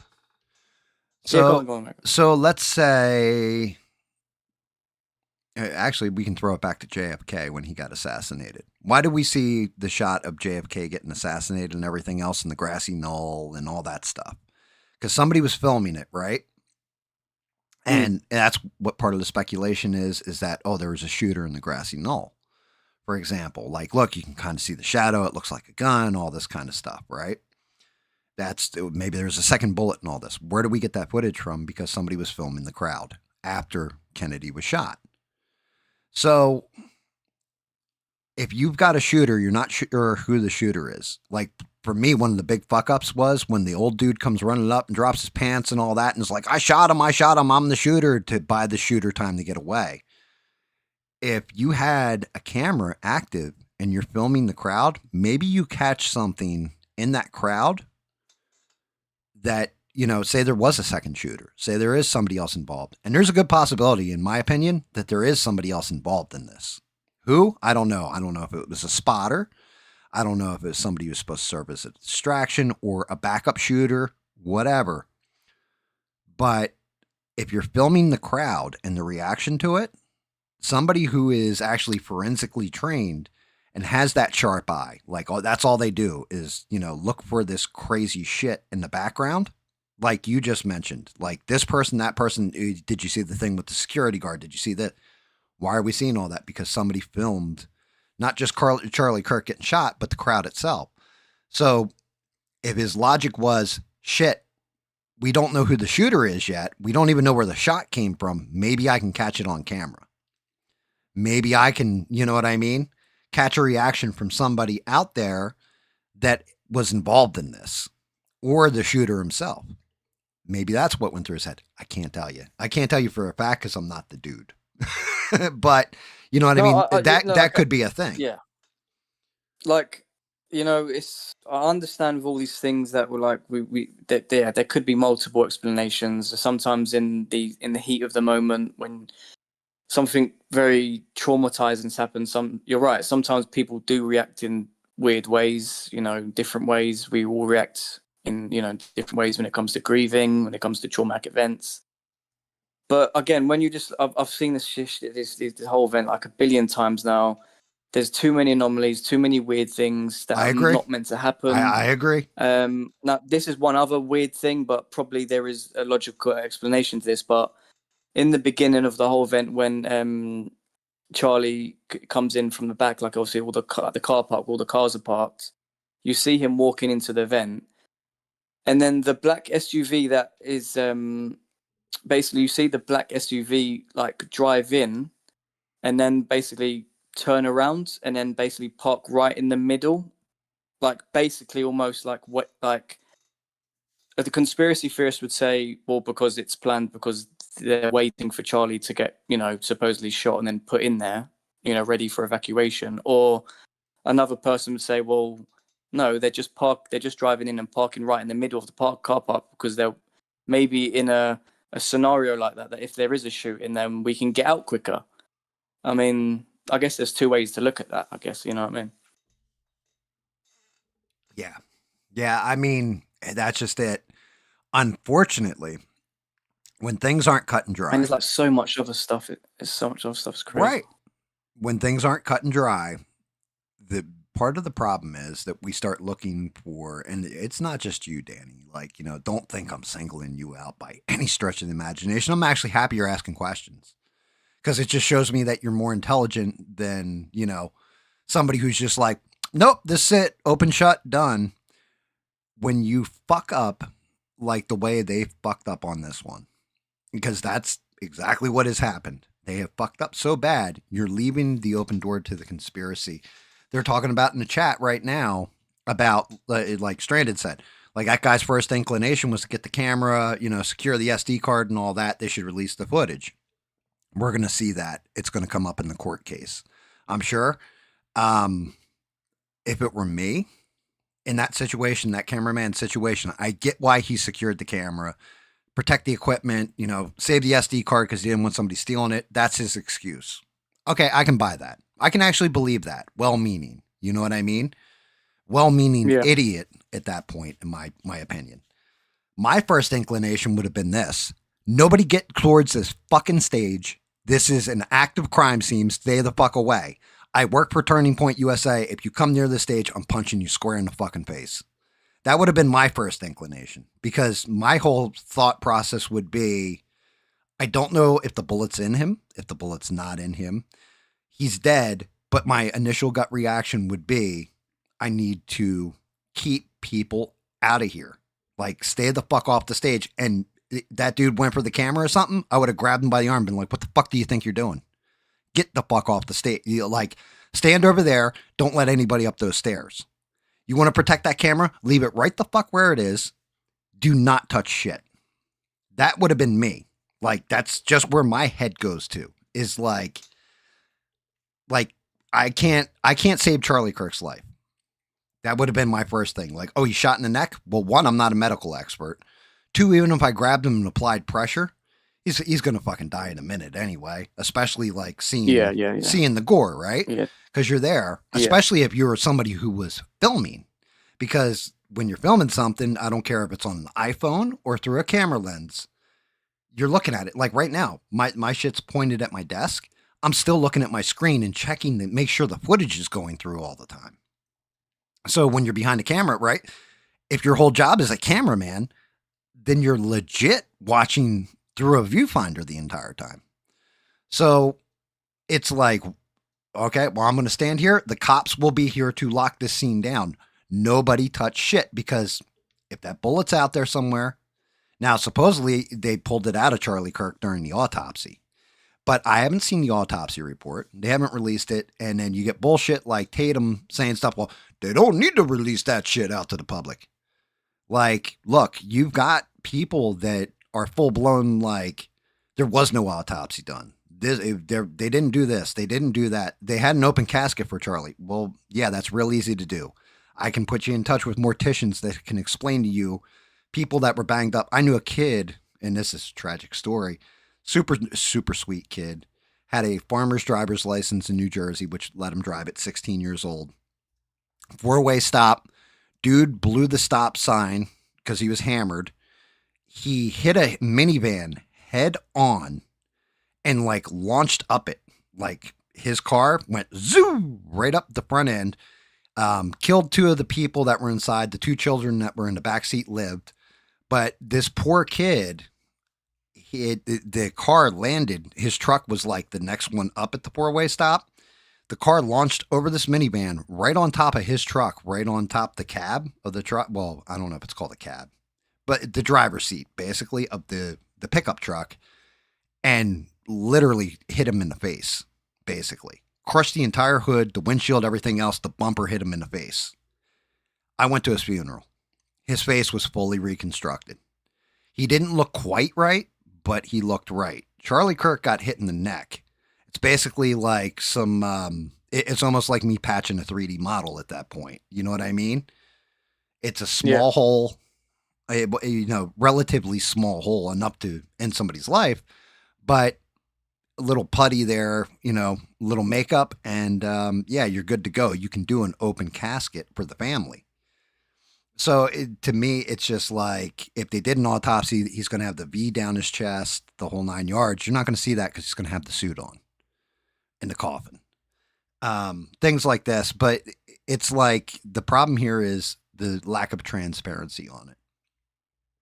And we're not going to get it till we get discovery in the actual court case against the kid who did it, or the kid who's alleged to have done it, Yeah, no, exactly. That's the whole thing of, like, again, correct me if I'm wrong on all the facts with the case, but it's like, as far as I know, we're told this guy called Tyler Robinson, who was on the roof directly in front of Charlie Kirk, about 200 yards away on top of that building, shot him with a was it 308 bolt action rifle or whatever the gun was, whatever the bullet was, shot him directly right in the neck. So that wound we see in the front of his neck, we're told that is their entry point, and that there was no exit point. The bullet got stuck in his neck because, according to the mortician, or I can't remember who said it, but someone said, "Oh, Charlie Kirk's like the Man of Steel. He's got like a steel neck. His neck stopped the bullet from exiting." Brother, that bullet, I watched videos. Okay, one, this is to my own detriment. I watched probably about 15 videos of people getting shot in the neck, from everything from 7.76 to 5.52 to 30-06. And I'll tell you what, it blew straight through them. I watched another video where it was actual Marine vets, and they set up steel plates, actual steel plates, and hit them from 200 yards, and the 30-06 bullet went through, I think, up into, I think it was half-inch steel or something like that, is the one that basically deflected it. So there's no way in fuck that his neck, all that stuff, right? Like, I agree with you. Steve said, I wish Mehdi was here. I've got family that aren't just like law enforcement, but federal law enforcement. Well, retired at this point. And I also have like one of my best friends, one of my old assistant managers, is actually a homicide detective in New Jersey. Just saying, brother. Like, there's a reason why I think it's an exit wound and not an entry wound. Because the size of the hole, everything. I remember we was literally talking about this the first time we spoke about it. We was all saying like, dude, that looks like the exit wound. Yes, I agree with you 1,000%. To me, that does not look like an entry wound. That looks like, I can't even get. So some stuff I can get specific with, like I can say I have family in law enforcement. I have family that work for the, in federal government, all this kind of stuff. Every last one of them has told me I've never seen an entry wound that was that big. I've seen it. That's what exit wounds look like. Every last one of them. 30-06 should have blown straight through him. Even with a smaller loaded round, should have blown through him. Now, if it's a different caliber gun, it means we got a different caliber, or we got a different shooter. My big issue is that I need the forensic evidence. Show me the bullet, or the fragments from the bullet, because supposedly the bullet fragmented. Show me the report from the autopsy. And then show me trajectories, angles, and everything else. Where if that bullet came down from the roof, it comes down at a certain angle, it's going to hit him in the throat. Yeah, that's why there was the whole theory of, obviously, like, this guy on the roof in front of him, Tyler, wasn't the actual shooter. It was another guy on a building to his to Charlie's right hand side, and the bullet basically come down, hit him in the back of the right side of the head, and then went down and then out of the left side of his neck. So what we're seeing is the exit wounds, not the entry wounds. Right. But then there's so there is one. Danny, there was a guy. No, you're good. You're good. There was one guy who said, "Oh, look, you can see where the blood, and it was off his right and back of his, like behind his head, but by his right ear." He's like, "Look, if you look, there's like droplets of blood that fly back and all this." I saw a video from the other angle. He was wearing a clear earpiece on his right ear. And when he got hit, I saw that. You're right. It kind of flew back, didn't it? Yes, yeah, it flew back. It wasn't blood. It was from the shockwave knocked his earpiece out, and it flies back. Yeah, is all that shit was. I don't know. I can tell you this much: he wasn't shot from the ground up. Right, like the whole trap door in there, and there was a tunnel system and all this, and they went in there like tunnel ratting and shot him from underneath. No, you would have had a bullet hole straight through the chair. You would have seen where the bullet went up through him, Yeah, you're right. Yeah. Yeah, no, that's where the whole. But yeah, that's where the whole, like, okay, so say we've gone through all that. We've gone through the mainstream narrative, Tyler Robinson, bullet to 100 yards. That was the entry wounds, blah blah blah. So that's that. We've also gone through the, oh well, it could have been the other shooter hitting him from the back, and then obviously that's the exit wound, and but that wouldn't. But then we've kind of caught out some other things with that as well, like but that's what when it comes to the whole conspiracy of there was no bullet. There was no bullet wounds. Basically, the reason why you see basically Charlie's T-shirt, basically, you as soon as the gun noise goes off, and then as soon as we see or we think we see basically a bullet wound go through his neck, and we see him basically freeze up. You just almost a split second before that, you see Charlie's T-shirt, the whole kind of upper chest region of his T-shirt basically expands, like blow up, like someone's just like blew up an airbag in there. You see that, then you see him kind of freeze and go forwards. You see the bullet wounds, and then you see him like obviously fall off to his left-hand sides. So that's where the whole conspiracy theory comes in about, well, there was a blood pack there, and one of his security team who's in on it, they're all in on it, that he presses a button to a remote device that activates the blood pack. That's where that whole theory comes from. So as well. here's my issue with all that. Yeah. You wouldn't wear a white T-shirt if that's what you were going to do. You would wear the darkest T-shirt possible, because then there is no risk of exposing anything, right? So there's a reason why when magicians do their tricks, they make it where you're watching their hands instead of what you should be watching, right? He wouldn't have worn a white T-shirt. He would have wore a black T-shirt with freedom in white letters on it, for example, because it would hide it better. Like, it would hide the blood pack. Yeah, but the it would thing hide is, the... what if you don't want to hide it? What if you want to show as much blood as possible to basically make it more believable, if you know what I mean? Where'd the bullet hit him? Did it hit him in the T-shirt, or did it hit him in the neck? That on exposed flesh. Yeah. What we're told. Did you see? It went. All right, you've seen the video of him getting shot, right? Unfortunately. Yeah.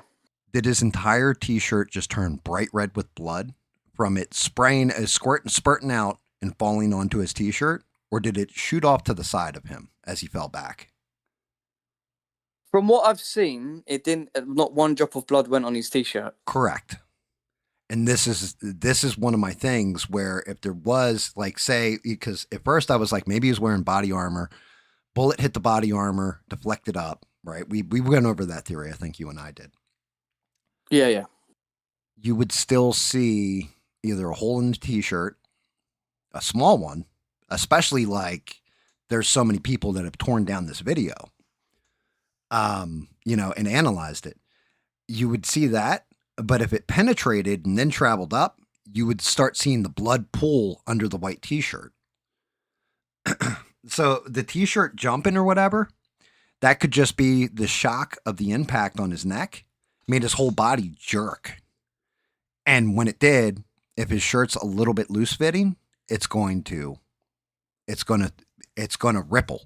You know what I mean? Shockwave. So here's the thing. Have you ever shot a 50 caliber sniper rifle? Like a Barrett? I've never shot any gun. You've never shot any gun. Okay. I'm a fucking English guy, British guy. I mean, what's a gun? You know what I mean? So I had a buddy, right? I know about knives though. Shout out to my man, J-Rod. He was amazing man. Navy SEAL. He was 20 years older than all of us, but we'd go out into the Pine Barrens and he would bring out, quote unquote, his toys. Be like, all right, we're going to shoot. Well, we went out to shoot the Barrett one day. He had his Barrett sniper rifle because that was his designation when he was a SEAL.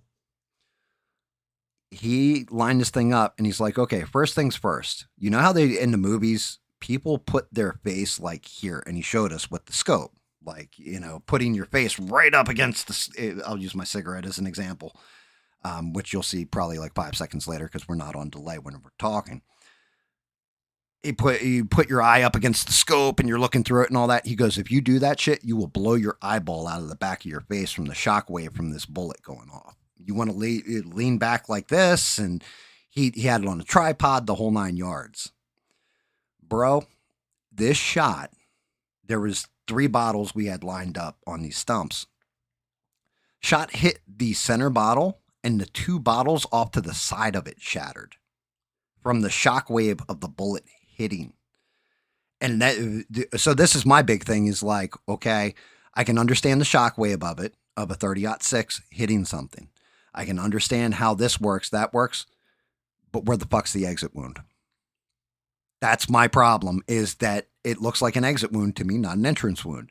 If it was a powerful enough bullet where it could produce a shock wave, which heavier caliber, rounds like that do, we'd need somebody who's a gun expert actually on the 30-06, like, Rogue of the Leaf could tell you, yeah, I shoot deer all the time. This is what happens with them. Right. I don't know why I made him sound like he was going to a Klan meeting, but I did. But legitimately, the shock wave, I can understand where a shock wave from a bullet can do fucked up things. And granted, it wasn't a 50 caliber Barrett that the kid shot him with, it was a 30-06, but just the same, something hitting you super hard will make you go flippity flop and everything else. It's the same way somebody up close and personal with a shotgun gets hit in the head with it. You don't want to see the results, especially not up close. It's not a pretty picture. Yeah, I've also heard something else as well about. I mean, you guys are gonna have to fact check me on this because I don't know the full story, but apparently that whole area that Charlie was in, apparently that whole surface area has been concreted over. I don't know if that's true or not. Yes, I don't know the yes, reasons yes, why. that's true. Supposedly they set up a memorial or something, and they did concrete it over.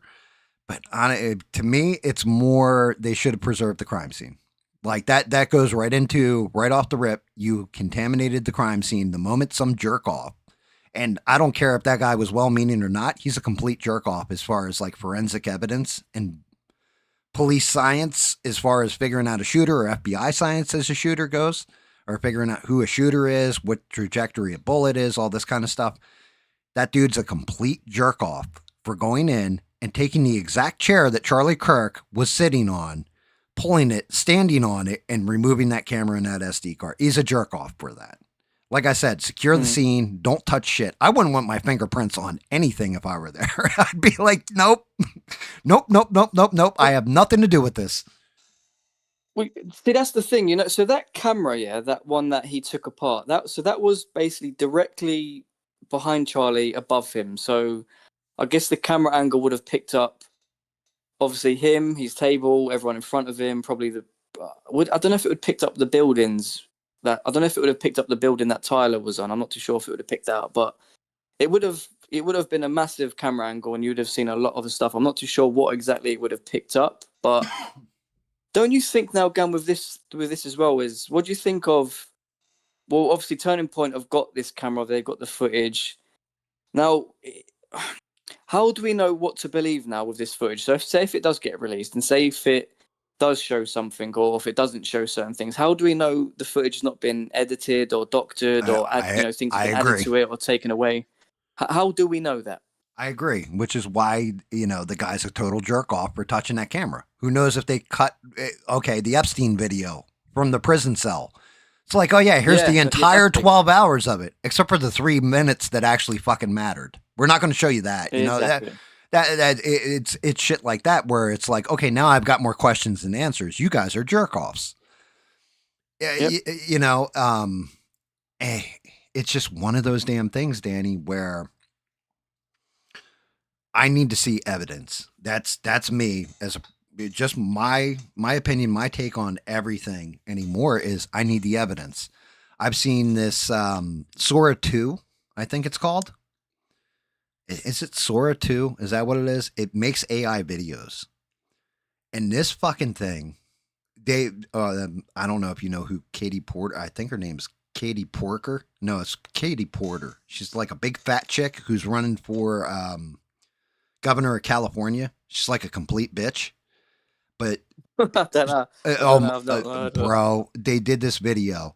So she did an interview the other day with one of these I think it was actually like NBC News, right? And it was like NBC News Investigates is on the video, I think, if I remember correct.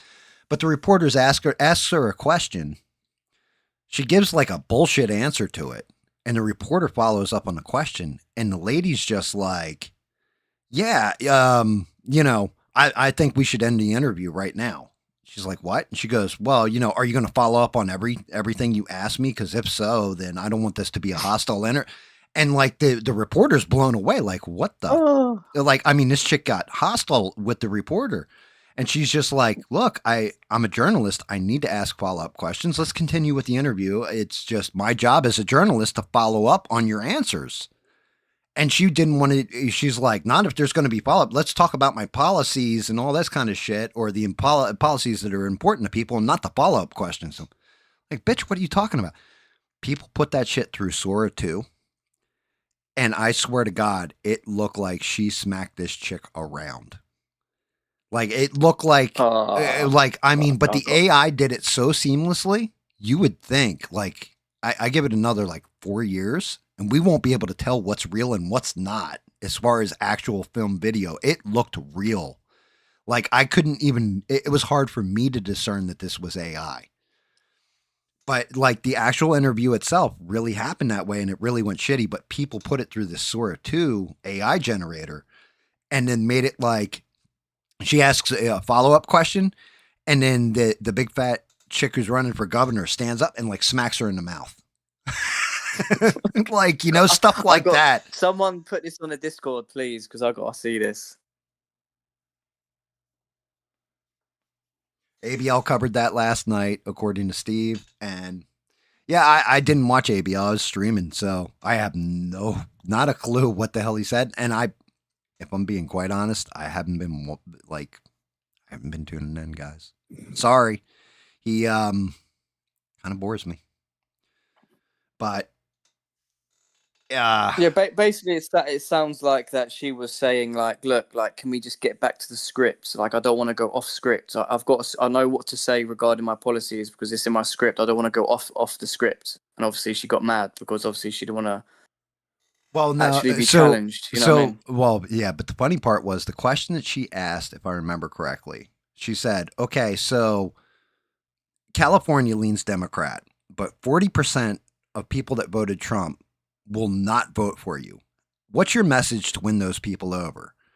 And her message was, I don't need that 40% to win. I don't care who they vote for, but I don't need them. Is what she, if I remember, that's exactly what she said, or something to that extent was, I don't need those 40%. I don't give a shit. And the reporter's like, wait, you don't need that 40% to win? Then how do you expect to win? And she started laughing. She goes, and the reporter's like, well, if there's another Democrat candidate in the race, then you guys split the vote, then the Republican could technically win. And she was just like, she's like, oh, you're going to ask follow-up question? Like, she got all hostile about it. It was fucking hysterical. Like, I should probably show the video, but it was funny. Sheree's if someone could just upload it to Discord, I'll give that a watch for sure, because that sounds hilarious. Yeah, well, I mean, give me a minute. Let me see if I can find it. I can actually, like, I'm doing fun things now with, oh shit. If I grab the right mouse. Let me see if I can find it real quick, Danny. But yeah, it's pretty much everywhere. And it's fucking hysterical. Like, the AI videos are the funniest part of it. Because, like, there's one where she, like, knocks the reporter down and then starts stomping on her. Stuff like this. And you're watching AI, and some of it you can tell is, like, fixed. Well, you know what's funny is, basically, I went to visit my mom a week ago or whatever it was, and she's watching a lot of YouTube now. Like, she never used to before, and she's, like, I've shown her how to sort of, set up her YouTube account, and so now it's all saving, like, all the algorithm is saving all her favorite videos, and she's like watching YouTube shorts. And I caught her the other day watching a YouTube short, and it was basically, she was like, Dan, look at this. Basically, it was like an elderly couple. They were like 80 to 90 years old, and they're literally like dancing, like doing the cha-cha, and they were literally like doing all these acrobatics, like stunts and stuff. And she's like, look at that, Dan, how amazing is that? Like, look how old they are, and they're dancing like that. And I'm like, Mum, this is AI. This isn't real. And she's like, AI. She's like, what's AI? And I had to basically sit down with her for like 5 minutes and explain to her like what AI is and like what she's actually watching isn't like real. It's like a computer program. Right. And it literally just blew her mind because I mean she was literally watching this thinking this was reality, this was real. All right, Danny. Like I said, you're going to be on delay. You'll probably hear the shit. Let me see. Turn that back on. I got to switch over to the other window capture so I can. But yeah, you'll be able to see the exchange. Okay, here we go. This should be. Are you but what if what you're showing now is the real event, and then what we've been shown is not the AI event? No. This is the real event. This is actually the real report. Guys. Oh, okay. How do we know this isn't the AI? Oh, trust me, you can tell because it aired live. Plus, we're going through CBS Evening News here, so if anybody was going to lie, it would be CBS, ABC, or NBC, right? Let me know if you guys can hear it. Candidates, do you think you need any of those 40? Could you guys hear that? Could you hear it, Danny? No, I can't hear anything. All right, give it 1 second. Well, you probably won't be able to hear it there. Let me go back to these two jackasses talking. Who voted for President Trump? I mean, I could just read the subtitles. The subtitles. That's fine. All right, hold on. I got to do this. No, that's as boosted as I can get the fucking volume. I hate it when it does shit like this. All right, shout out to the headphone users. Sorry, probably going to kill you. Let me see. No, definitely wanted on that. That's the only problem I have. It's All just right, ready? Here we go. Also ask the other candidates, do you think you need any of those 40% of California voters to win? And you're saying, no, you don't. No, I'm saying I'm going to try to win every vote I can. And what I'm saying to you is that. Well, to those voters, okay, so you. I don't want to keep doing this. I'm going to call it. Okay. Thank you. You're not going to do the interview with us? Nope, not like this. I'm not. Not with 7 follow-ups to every single question you ask. Every other candidate has answered. I don't care. Follow-ups. I don't care. I That's want to have a embarrassing. pleasant, positive conversation in which you ask me about every issue on this list. Don't And if challenge every me, question please. you're gonna Don't make up a challenge follow-up me. question, then we're never going to get there. Ms. And we're Porter, just going to circle around. I am an investigative I have never had to do this reporter. before, ever. You've never had to have a end an conversation interview. with To end a an reporter? interview. Okay, but every other candidate has done this. What part of I'm me? I'm running for governor because I'm a wow. So I am going to make. So you're not going to answer questions from reporters? Okay, why don't we go through? What an I will embarrassment. continue to ask follow-up questions because that's my job as a journalist, but I will go through and ask these, and if you don't want to answer, you don't want to answer. So. Oh, she's going to do great in the Oval Office, isn't she? I have an unhappy experience with you, and I don't want this all on camera. Yep. Yeah, that happened. Wow, she's. I mean, like, you're a politician. I mean, do you really think you're gonna go through your whole career and run for office, and you're never gonna have anyone try to challenge you to ask follow-up questions? I mean, how long do you think you're gonna be able to get away with, like, not having someone do that to you? I mean, at that, I don't even know what to say, man. What a joker. See if I can find the AI. I think I I mean, would fuck probably yeah. have to go on. Nah, I can't find the AIs. The AIs are hilarious though, because like when she asks her the question, she gets up and starts smacking her in the face, like shit like that. It was Yeah, I gotta see it. I gotta see it, man. It's fucking, that yeah. sounds You got to look hilarious. them up, but they're probably going to be on Twitter. If I'm being real. Oh, okay. But yeah. Yeah, it's just embarrassing. I mean, Trump is challenged every single day by these journalists and by this, ask follow-up questions. I mean, yeah, he sometimes and he reacts accordingly. Like he still sits down with them and talks to them. Some people don't like his answers, some people do. But at least he sits there and he fucking takes it. But she can't answer a simple question like that about the whole. No, it's more than that. So they also had one. She was doing. It's supposed to be in her, I think, kitchen, and she's like, "Let me have an important conversation with you. I'm running for governor of California," and a staffer walks in the background of the shot because she said something about EV vehicles, and the staffer is like behind her, but you can see her off to her left shoulder, and she's like, "You're in my fucking shot. What the fuck are you doing back there?" She's like, "Ma'am, you said the wrong thing.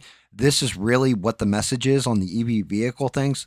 And she's like, "Okay, that's great. Thank you for the correction, but get the fuck out of my shot." Like, it's hysterical. You're like, God, like you don't have the temperament to be in control. Like, if that woman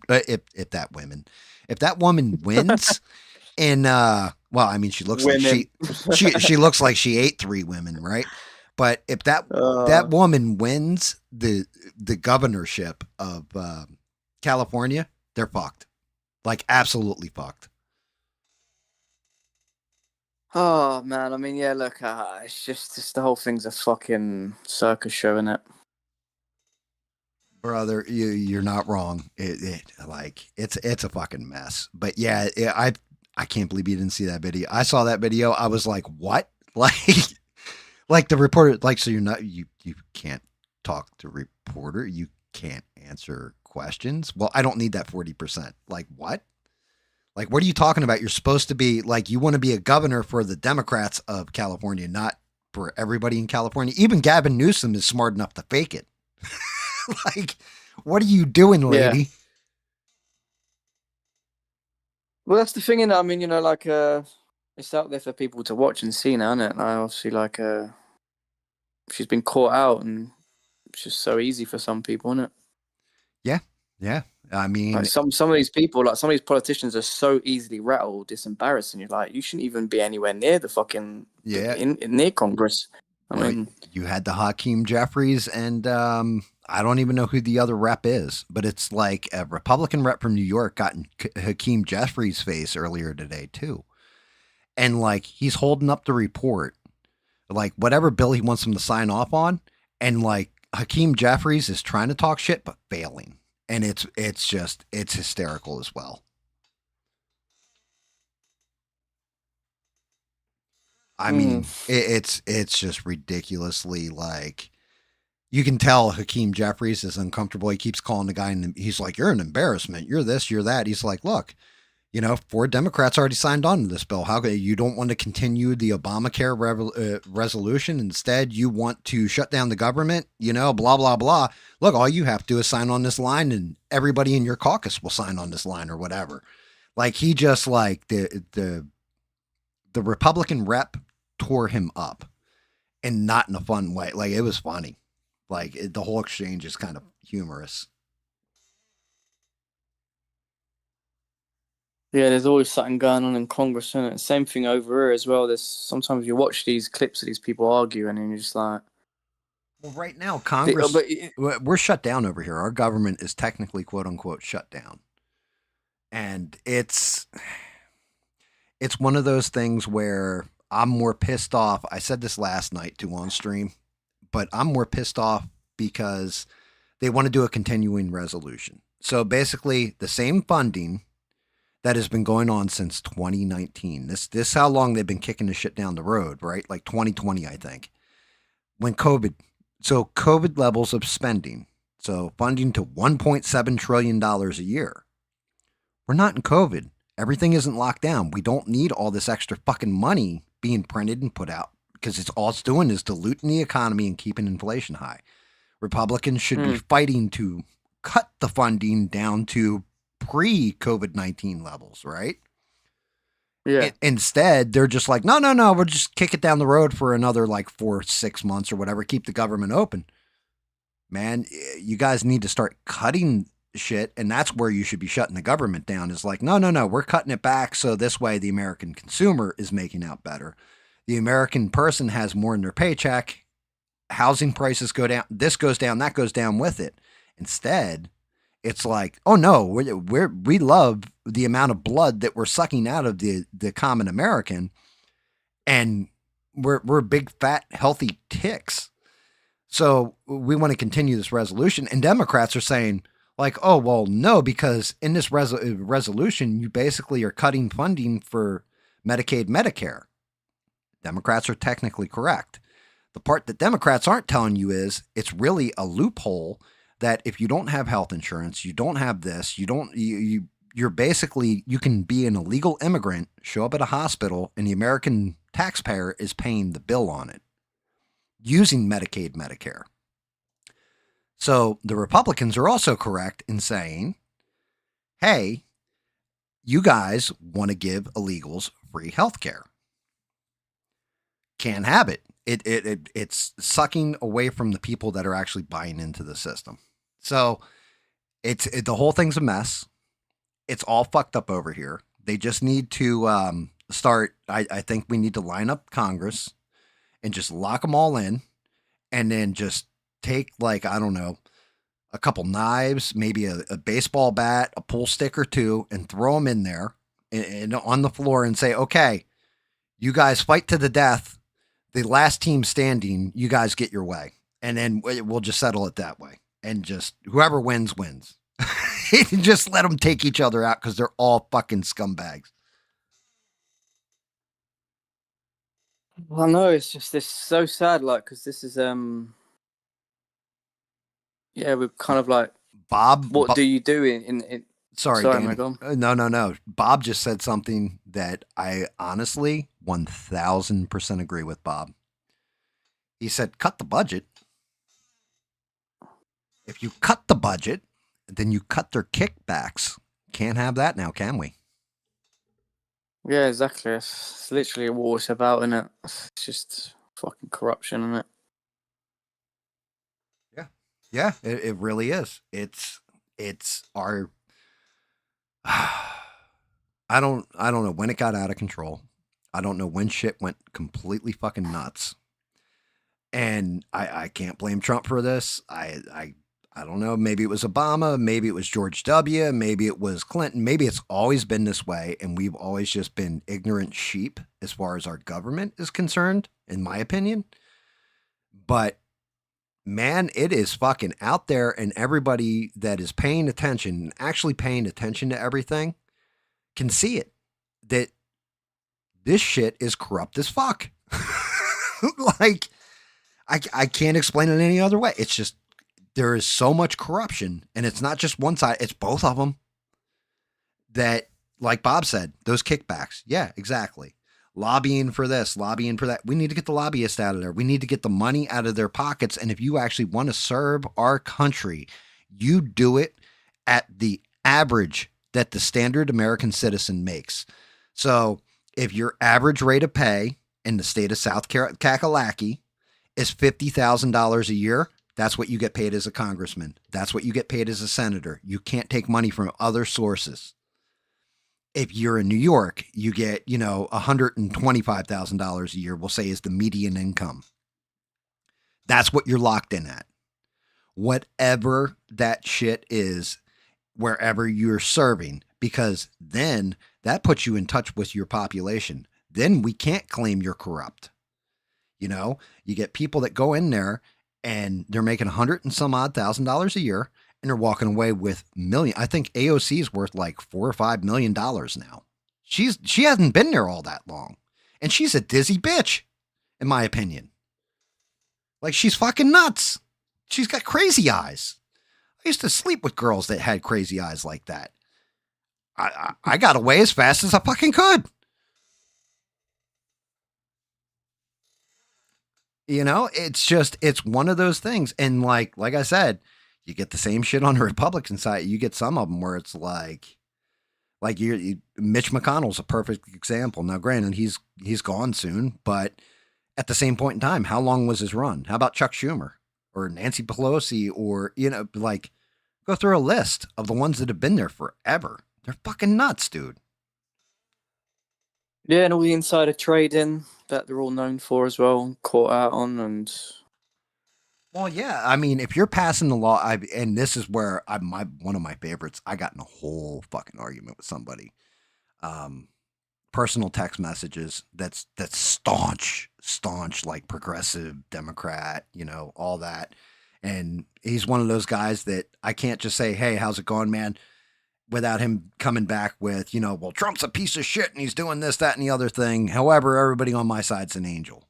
One of those, right? We all know them. And Yeah. I have Republican friends that do that too. And I got to go, look, you got to call it out for what it is, man.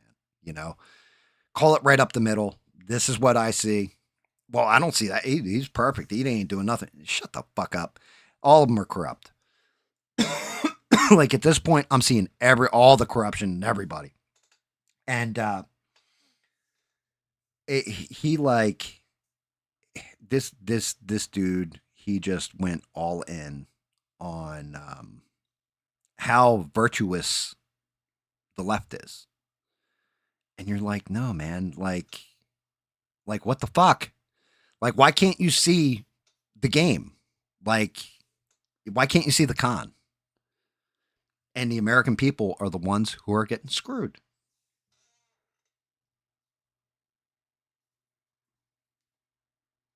Oh, Essie, are you talking to Essie's like, did you get away, GAM, or they could be hiding under your bed right now? Man, I will tell you what, that would be the wrong thing to come around me now with my wife. I can't go into too much of my wife's background and stuff like that, but I will tell you this. If you want to talk about somebody who will cut a bitch from ass to appetite, that's my wife. Like, go ahead, mess with her husband if you're a woman.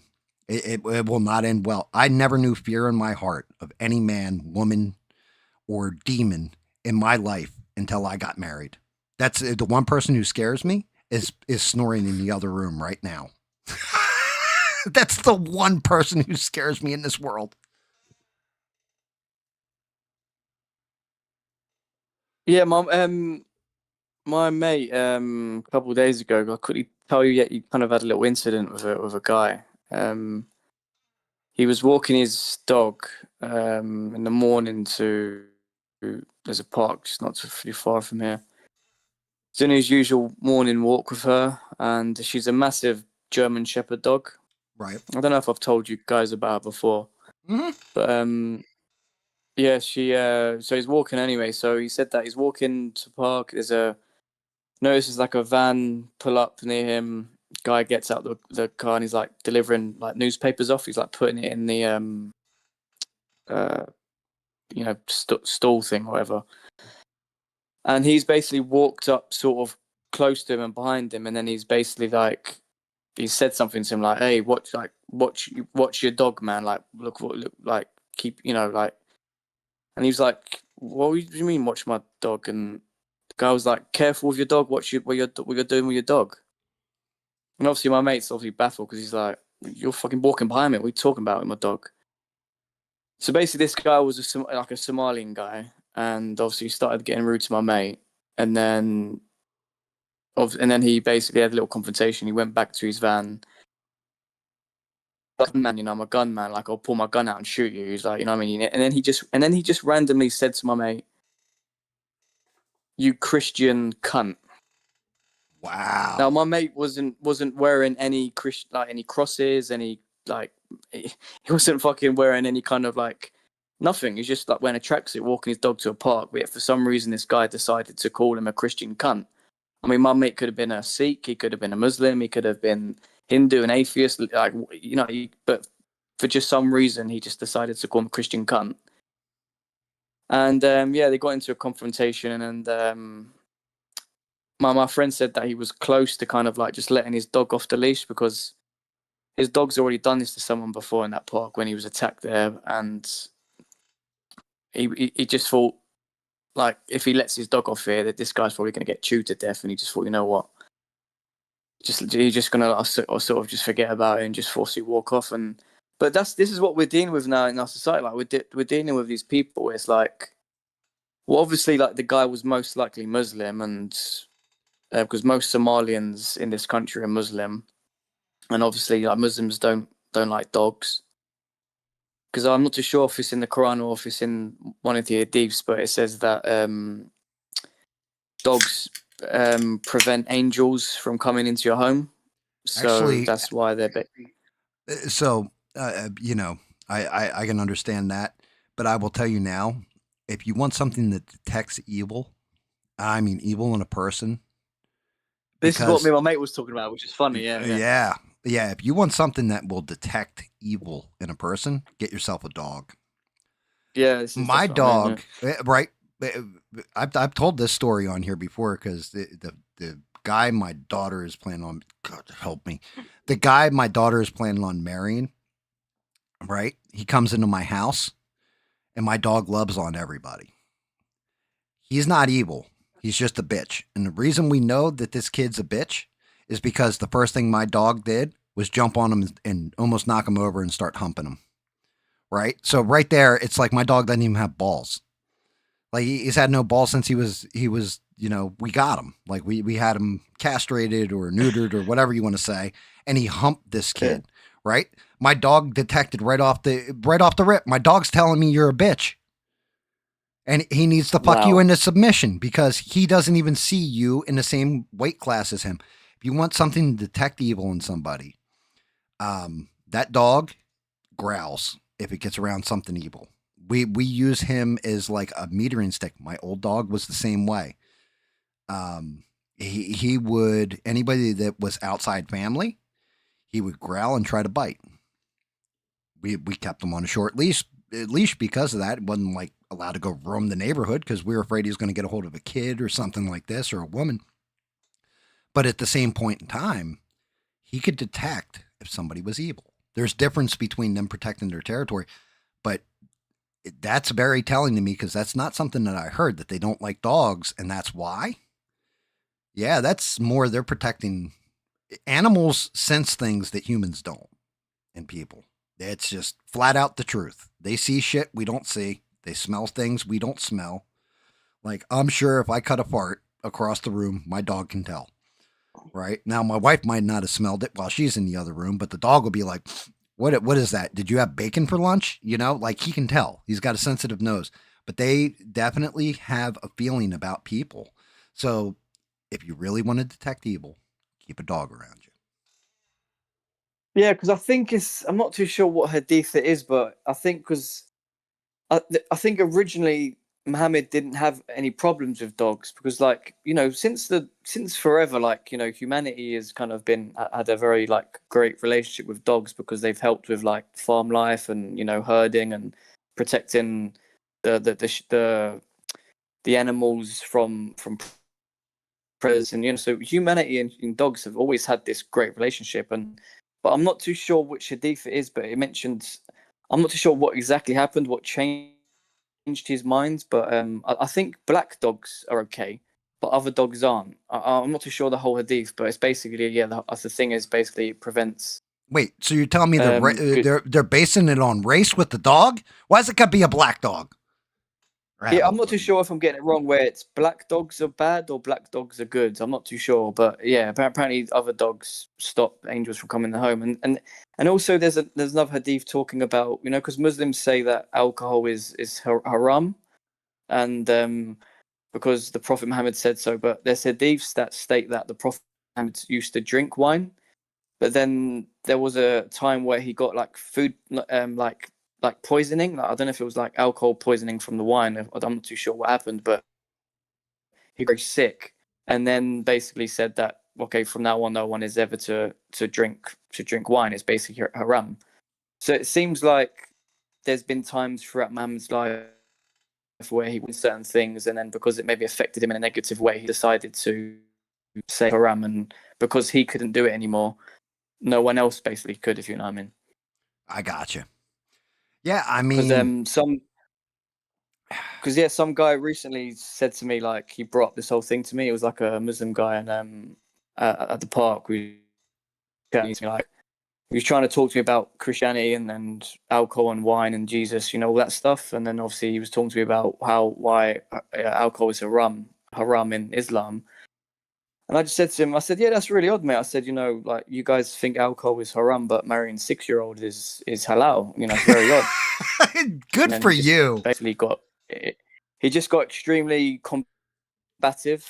I wonder why. I said this, and he basically said to me, he's like, because this is the usual, like, I kind of know the Muslim dawah script from like pretty much what they say now. So I was waiting for him to say, "Oh, what hadith is that? Oh, the hadith you're seeing is not sahih," which basically means like authentic. And I was like, "Okay, 1 second, mate."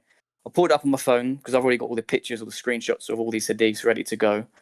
I said it's Sahih al-Bukhari like 592. Basically, it says here that this is like the hadith with Aisha, the 6-year-old, the wife. You know, so they consummated the marriage at 9 years old, and she married your prophet at 6. It was Aisha's father who handed her over to the prophet, and it was actually Prophet Muhammad's like best friend. So he said to his best friend, like, "Hey man, like your 6-year-old daughter, I want her now." And he was like, "Oh, Muhammad, really? Like she's 6, man? Like seriously?" And he was like, "No, I want her now. I want to marry her now." And obviously, he had no choice because he's the prophet, you know. And Oh, so fuck, it's you've fine, always you got wanna a talk- choice. I don't buy that shit. Somebody says, hey, you know, like, GAM, you're single. You've been single for a while. You're in the bottom of a bottle, which I was. Here's a 6-year-old for you. I'd be like, what the fuck is wrong with you? I'd probably like, honestly, I'd be in jail right now. I mean, like the thing is as well with the whole like alcohol stuff. Like personally, I don't drink alcohol. Like, have I drunk alcohol before? Yes. But I don't drink alcohol, not because it's. I mean, I probably could have a glass of wine now and then, you know, occasionally with a steak. I mean, there's nothing wrong with that. But for me, alcohol isn't my thing. It just isn't for me. But for someone to come and lecture me, to talk to me about you shouldn't drink alcohol because it's haram, or because Jesus didn't drink wine, or you know, where does it say Christian? You know, talk about this whole moral aspect of Christianity and Islam. It's like, you cannot talk to me about morals, about I shouldn't do this, but I can do this. I mean, you're literally your prophet, your perfect role model, the perfect person in humanity that you look up to, married a 6-year-old, and then they bring up like, oh, Mary was 12, and then they bring up, oh, all about all the English kings back in the day. They had loads of wives, and they married them very young. And it's like, yeah, you can bring up all these people. These are just human beings who you've brought up who have sinned, who have done the wrong thing. But you're talking about a prophet of God who is the perfect role model, the person that you look up to, and you can never go against and say, well, you know, you can never question them. I can question this king of England or this person who did this thing or this person did the thing. They can, you can say that's wrong. You can condemn that. You can say that they're still human beings and they sinned. But you can't say that about your prophet Muhammad. You have to say what he did was right. That's the difference. Yeah, you know, that's just it. It's the same way. Like, honestly, that's one of those arguments where, and I'm not going to knock Catholics for their faith because, again, never all. But look at the scandal that was going on in the Catholic Church with the priests, with the choir boys and shit, right? You have things like this when your entire religion, and I'm not saying the entire Catholic religion is probably, you know, I'm just saying that's an example of this is some fucking evil shit going on under the guise of goodness, right? If your prophet, your main guy, is out there, you know, marrying 6-year-olds, yeah, your religion might have some flaws to it. I'm just saying, like, objectively, you may have a problem here. Like, if that's not detected right away, I don't know what the fuck is. Like, if you're like, oh, yes, you know, I would definitely like to get my hands on a 6-year-old. Man, I have a big backyard, a bag of lime, and a shovel. And, yeah, I think I have a spot picked out just for you. But that's just GAM, you know? And as far as alcohol goes, oh, I used to love my alcohol.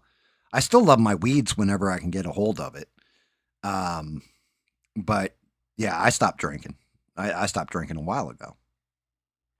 So I can understand not like you can drink a beer, you know, or what have you with dinner. I choose not to. That's the difference is I'm choosing, you know, like my wife's actually like when I cut the lawn or whatever, she's like, hey, you know, maybe we should have beer on hand. You drink one beer after you're done cutting the lawn, you know, calm you down, relax you, all this kind of shit. But yeah, as far as alcohol goes, I become an evil asshole when I'm too drunk or drinking on a pretty consistent basis. And since getting married, I've taken that out of my repertoire. I noticed I was treating people a certain way. So that's why I don't drink. You know what I find fascinating though, Gamma? Like, So you know how everyone like reacts differently with like alcohol, like whether it's like beer, spirits, like like you get some people who drink and they'll get really bubbly and kind of more talkative, and then you'll get like, because I'm like, my mum used to be quite a heavy drinker when I was younger, and she would get extremely like violent. She would literally like get physical and hit people. And my dad, when he used to drink, the opposite. He would like be like the talk of the town. He'd be like bubbly, laughing, joking around, and it's just, why is that? Why do you think like the same substances, the same chemistry, like they were putting into our bodies, but it makes us like react differently? Like, why is that? I honestly I couldn't tell you, Danny, because and my one buddy and the one that I've told the story about with the thing in the woods. What was it in the woods? I think it's like one of the first videos I actually did. I call him Pillow Lips. That's my nickname for him. Because he had these big old puffy lips and he talked like this, right? Good old Pillow Lips. If he went out drinking and that's all he did was just drink, he was the friendliest, happiest guy you have ever seen in your life. Joking around, laughing, just great guy. If he smoked a joint, most people that smoke weed are very mellow, very chill, just kind of, kicking back and letting life go by and all this. You got him smoked instead of drinking. He wanted to fight 5 people at the party and usually did. I don't know why. He had the exact opposite reaction of most people when they get whiskey drunk. They want to brawl. He would get whiskey drunk and be loving, And the moment he'd smoke any kind of green, it was on like Donkey Kong. Be like, oh, well, looks like we're in for a fight tonight. So I don't know how. I guess it's just different chemical makeups in a person. I don't know. Yeah, I've always found it fascinating, just like how everyone reacts differently. Like, you know what I mean? Like, it just brings out a different person, or brings out maybe just a more of what you actually are. I don't know. Yeah, I mean, so some people, they drink and it relaxes them, and then they can voice opinions, voice who they are a little bit easier, because some people have that social anxiety where when they're sober, I don't know if I can say this. I don't know if I can do this.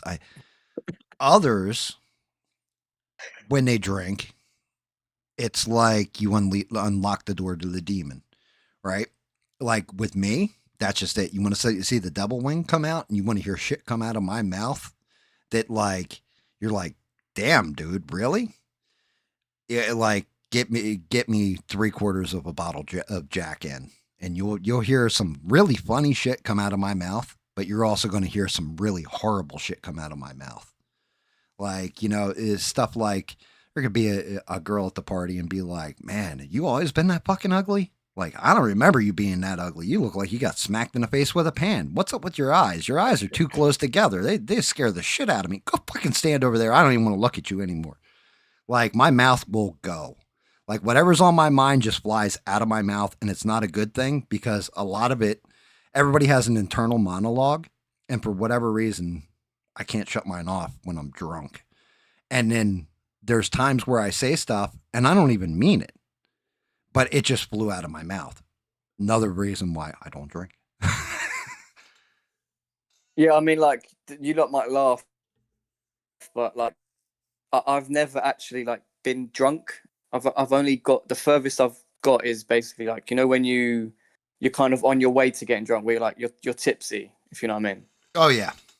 Yeah, Where like you buzz. feel like a little buzz. Yeah, like Yep. yeah, I guess you guys would say a buzz. Yeah, Yeah, a buzz. because when I get there, I kind of just tell myself, all right, that's enough. Stop now, like that, no more. Like I don't, for some reason, I don't know if it's a subconscious thing or if I'm consciously like doing it, but I've just never wanted to like experience getting like wasted. Basically, I don't know why. Just never have. No, but man,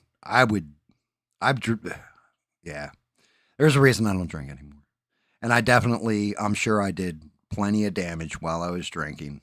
I definitely damaged friendships, relationships, all that kind of stuff. I also amended them, repaired a good chunk of them, sober. But at the same point in time, when it really came down to it, when I noticed I was affecting my family, I put the bottle down, never touched it. That was it. That was my line. My job in this world is to protect my wife and my children. To try and be a better person at this point, And So was you the same on kind of like was you, like was with beer and like like spirits like whiskey, like was that would you react the same, like or was it no, different sort of? no. Alcohol was definitely more impactful. The problem was that I didn't just like I could have like a beer or two and just chill, right? I could have a shot or two and just chill. Like I could always do that, but I always wanted to be kind of the life of the party, I guess. Like I always like part of the problem is from the time I was 14 working in a bar or whatever. When I first started throwing like my actual parties at my house every fucking night when I was like 16, I had to keep up and I had to prove that not only could I drink everybody else under the table, because like granted I guess we're in a different day now, right, where kids don't feel that way, but back in my day you were either the best fighter, the best lover, the best, you know what I mean, and I wanted to be the best of all of it. So one of my things was always being I'll fucking drink you under the table, I'll box your fucking ears in, I will F your brains out, if you're a girl. You know, like I was I was that guy where I had to be the best. Like, oh, you do martial arts? What martial art do you do? Oh, I do this. Oh yeah, I do Jeet Kune Do, right? I do Tai. I would go off, and oh well, get your hands up. Let's see how fast you are. Can you block this? Pop, and catch you in the mouth. Stuff like that. Like I always wanted to be, I don't want to say like the alpha male, but I always had to prove that, yeah, you're not going to fuck with me, right? I think nowadays you'd call it like street cred. But yeah, the thing is, how sad is that? Because you don't actually like, what was the street cred? Oh, I can get hammered and show you how annihilated I can get and how big of an ass I can make out of myself. Oh, I can box your eyes in. So I'm just hurting someone. Like, as you get older, your perspective on these things change, and it's like, well, what do I do with some of that evil that I did back then? Well, shit, I'm going to use it to protect the wife and the kids. So anything that comes near them, well, I can annihilate you, yeah. But I'll use it to protect good. I'll take the evil and use it to protect good. And even back then when I was a kid, it was the weaker people. It would be like, okay, cool, get behind me. Oh, you want to throw down? Well, throw down with me. Oh, you're much bigger than me. Hey, Guido, get over here.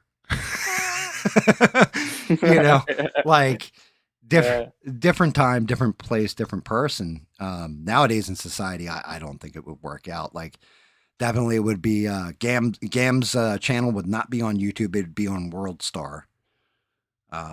World Star, Pornhub, and World's Worst Alcoholics or Drunks or whatever you want to call it. That kind of thing. But no, I hear you, man. And it's just part of getting old, I guess. But I don't know why. I really wish I could tell you why certain people fall in love with alcohol, for example, or certain people, all they do is smoke weed. Heroin addicts, cokeheads, all that kind of stuff. I kind of get, because there is a physical addiction to it. With alcohol, you can get yourself to a point of physical addiction. Weed, there's more of a mental addiction. Physically, not really. Like, I haven't smoked weed in years, and my back hurts all the time. When I smoke it, I don't feel that pain. Like, it masks it. It doesn't take the pain away. It just makes me not give a fuck that I'm in pain. And steadies my hands, all that stuff. Like, I can kind of ignore the pain better. So I get it. I get the attraction. But at the same point in time, when I don't have weed, you don't see me like, like there might be a stream where I'm like, shit, I can't paint tonight. My hands ain't working, guys, stuff like this. And if I had it all the time, but the last time I had it, I used it like it was a medicine. I would smoke less than like an eraser tip of it. And it would just be enough to knock the pain out of my arms. And I would be able to paint like solid every time. So I do think some of it is moderation and everything else and knowing how something affects you. But with alcohol, I get it, because when I wanted to be good time Charlie and I was chasing tail and all that stuff, you're in the bar. Well, you got to have a beer, right? You got to have a shot. You're like, otherwise you're the odd man out. Everybody else around you's having a great time on it.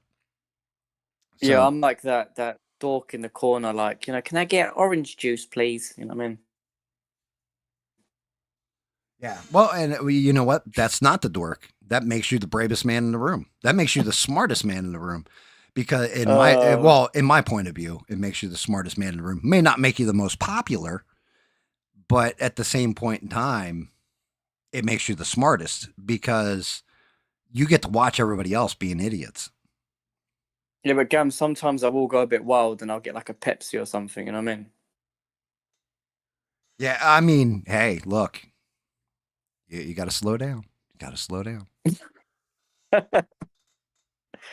People like dragging me back, like, stop it, that's your second Pepsi. You know what I mean? Hell yeah. Guys, make sure you're smashing the like button and everything else. Danny Boss, brother. Yeah, we're about 10:45 in Eastern Standard. I'm gonna bring SE in if he's ready. If you're not, let me know. Sorry, I was only meant No. to talk about that No. thing and No. 4 hours in, just No. Danny, you I love talking to you, man.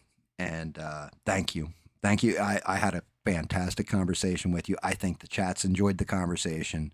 I love your takes on stuff, everything else. I'm just happy that you don't get like pissed at me because when I say something like, "Oh, this is what I'm seeing," and this is my explanation for that or whatever, you take it in and you analyze it and you take it into consideration. You don't go, "Nope, that's bullshit. This is exactly how it happened." Everything. You're open-minded, and I appreciate the hell out of you for it. Man, I hope you guys get the ability to just be able to voice your opinion anytime you want. yeah, no, I appreciate it, Gam. I mean, you know what I mean? Like, we're all, again, no one wants to be deceived. And I just feel like we're living in a time now where I agree. we're just, everything around us now, it's like we're just constantly being deceived. We've been distracted, deceived. I know, like, we've been like spoon-fed. This is the narrative. You have to believe this. Don't question it. If you question it, then obviously, again, we're just conspiracy theorists. And all we're doing is pointing out simple things, and it's like, really, like, you can't explain things. I agree with you. 1,000%. I agree with you. You should be questioning everything. To be honest with you, that's what the scientific method is to keep questioning everything, even when you think you got it down, because maybe there's some kind of factor that you overlooked. And if you stop asking that question of why, then that's when you might as well just be a puppet. That's when you've lost your free will. And that is, according to damn near every religion that I know of, that is the greatest gift that God gave everybody. It's free will. Yeah, exactly. All right, Gam. Well, look, I appreciate you bringing me on again, and yeah, shout out to everyone in chat. I'll probably still be here like, in the chat for like half an hour or something. You know what I mean? Nice. Yeah, like I said, I'm gonna get SE in here. I'm actually gonna take a rock a piss, as my my one daughter would say, kiddo. Shout out to her. I'm gonna take a leak real quick and then see if SE's ready to get in here. We'll get him in here. We're gonna talk about some urban legends and scary stories and horror movies and all that kind of stuff. And hopefully, all right. Look forward to that. But yeah, Danny, I stream tomorrow night. If you want to hop in tomorrow night, you're more than welcome. If you're busy, you're busy. Whenever you want to come on, you let me know, and you will always have a voice as long as as long as YouTube still has me on here, you'll always have a voice. If I end up on something like a Rumble or something, you'll always have a voice as far as I'm concerned. Yeah, tomorrow I'll be like, oh, I've changed my mind again on the Charlie Kirk situation. That's fine. You're allowed to do that. Changing your mind is a good thing. You know, flow like water, grasshopper. Flow like water. Yeah, exactly. All right, mate. Well, have a good one, yeah, and I'll chat to you probably tomorrow, son, yeah? May your God walk with you, Danny. All right, mate. Take it easy. See ya, mate. See ya. Bye. Bye. Bye. Bye. All right, SE. What you're going to do is you need to load up Discord, go into that general chat, and I'll move you into where I'm at. Give me a minute, though. I'm going to take a leak while you're loading up.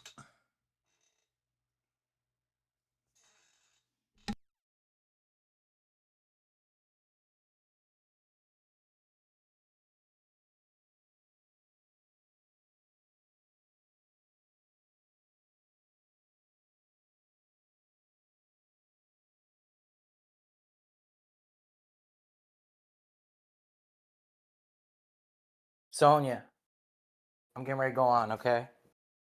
I'm getting ready to go on.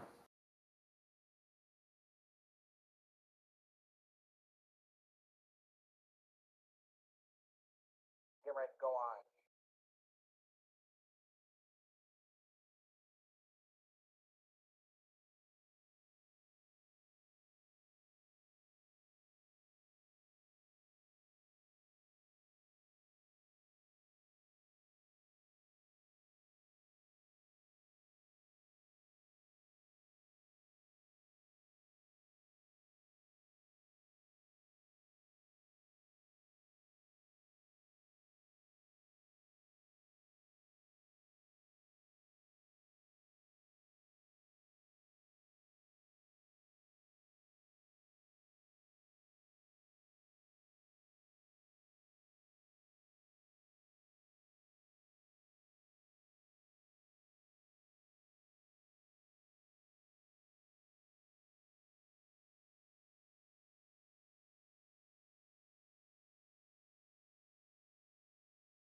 Oh, shit. SE, where'd you go? SE was in there and he disappeared. Where are you, brother? I moved you in. I went to go take a leak. I saw you in the chat, and then you disappeared. Figure I'd come back, give the granted, sorry, man. That bladder is full. Oh, SE's back. Hold on. Let's get him in.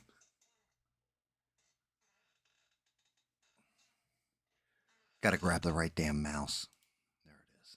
All right. Here we go. Can you hear me, SE? Ladies Yes, I can hear you. Can you hear me? Hell yeah. All right, I'm here. I just have my. Can you hear me, SE? Yeah, let me mute. Yeah, Let me mute. You got to mute the stream or what have you. Yeah, hold on 1 second. Yeah, got to mute the stream. Hold on 1 second.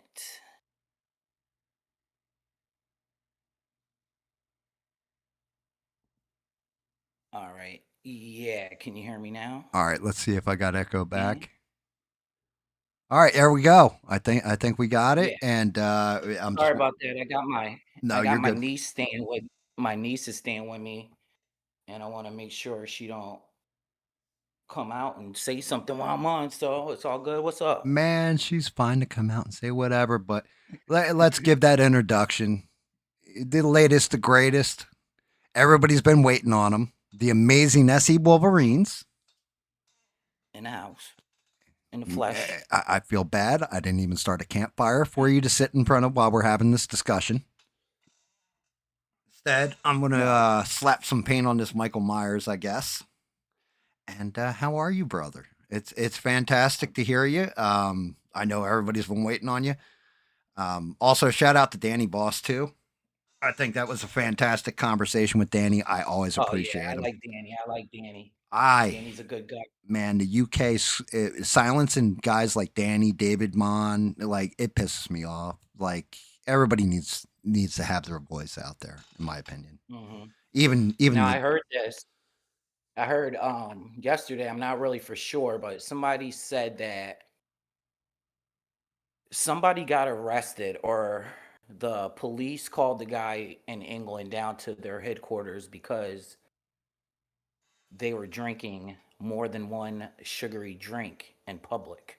I don't know if that's true.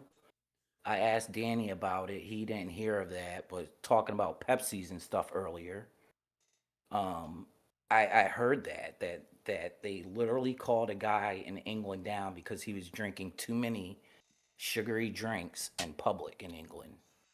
I haven't heard that one. That's a Yeah, new one. I don't know if it's true, I mean, I've but heard they, people vocalizing, the stuff or flying a Union Jack and getting arrested for it, which is like just imagine you're walking down the street in America flying the American flag and somebody comes up and arrests you for you're holding an American flag. Like what? yeah, it's ridiculous. But I think the people in England, they're ahead of us maybe by 5 or 6 years of what they want to bring here in the U.S. The same thing. Crazy to me The because they're different trying to silence us too. I agree. I agree, but the difference is that regardless of who's in office, the American people will not stay silent. Doesn't matter what side of the aisle you sit on. If you try to take our voice away, we will find a way to get our voice out there. Perfect example of this is Alex Jones. Alex Jones, if you hate him, you love him, whatever. I think he throws a lot of darts at a target or at every now and again he hits a bullseye. Right, like he Yeah. tosses darts every now and again. He hits a bullseye, and every now and again he hits a dog right in the nuts while it's asleep. But I mean, look, they sued him into oblivion, everything else, tried to take InfoWars from him, all that. He still found a way to keep talking. Whether it's to my understanding, they sued him for the whole GDP of India. It was like 2 trillion or something like that. it was something stupid, ridiculous. Yes. Yeah, which that's again, what is it, the sixth or I forget what amendment that is, but you can't have outrageous fines. I think Trump, uh, they tried to do that to Trump as far as one of his fines went, and it got appealed because they said it was outrageous of what they wanted he had to pay out. I forget which one because he gets sued all the time, but one of the recent ones. It was probably Eugene Carroll. Yeah, and so you're suing the guy for 2 trillion.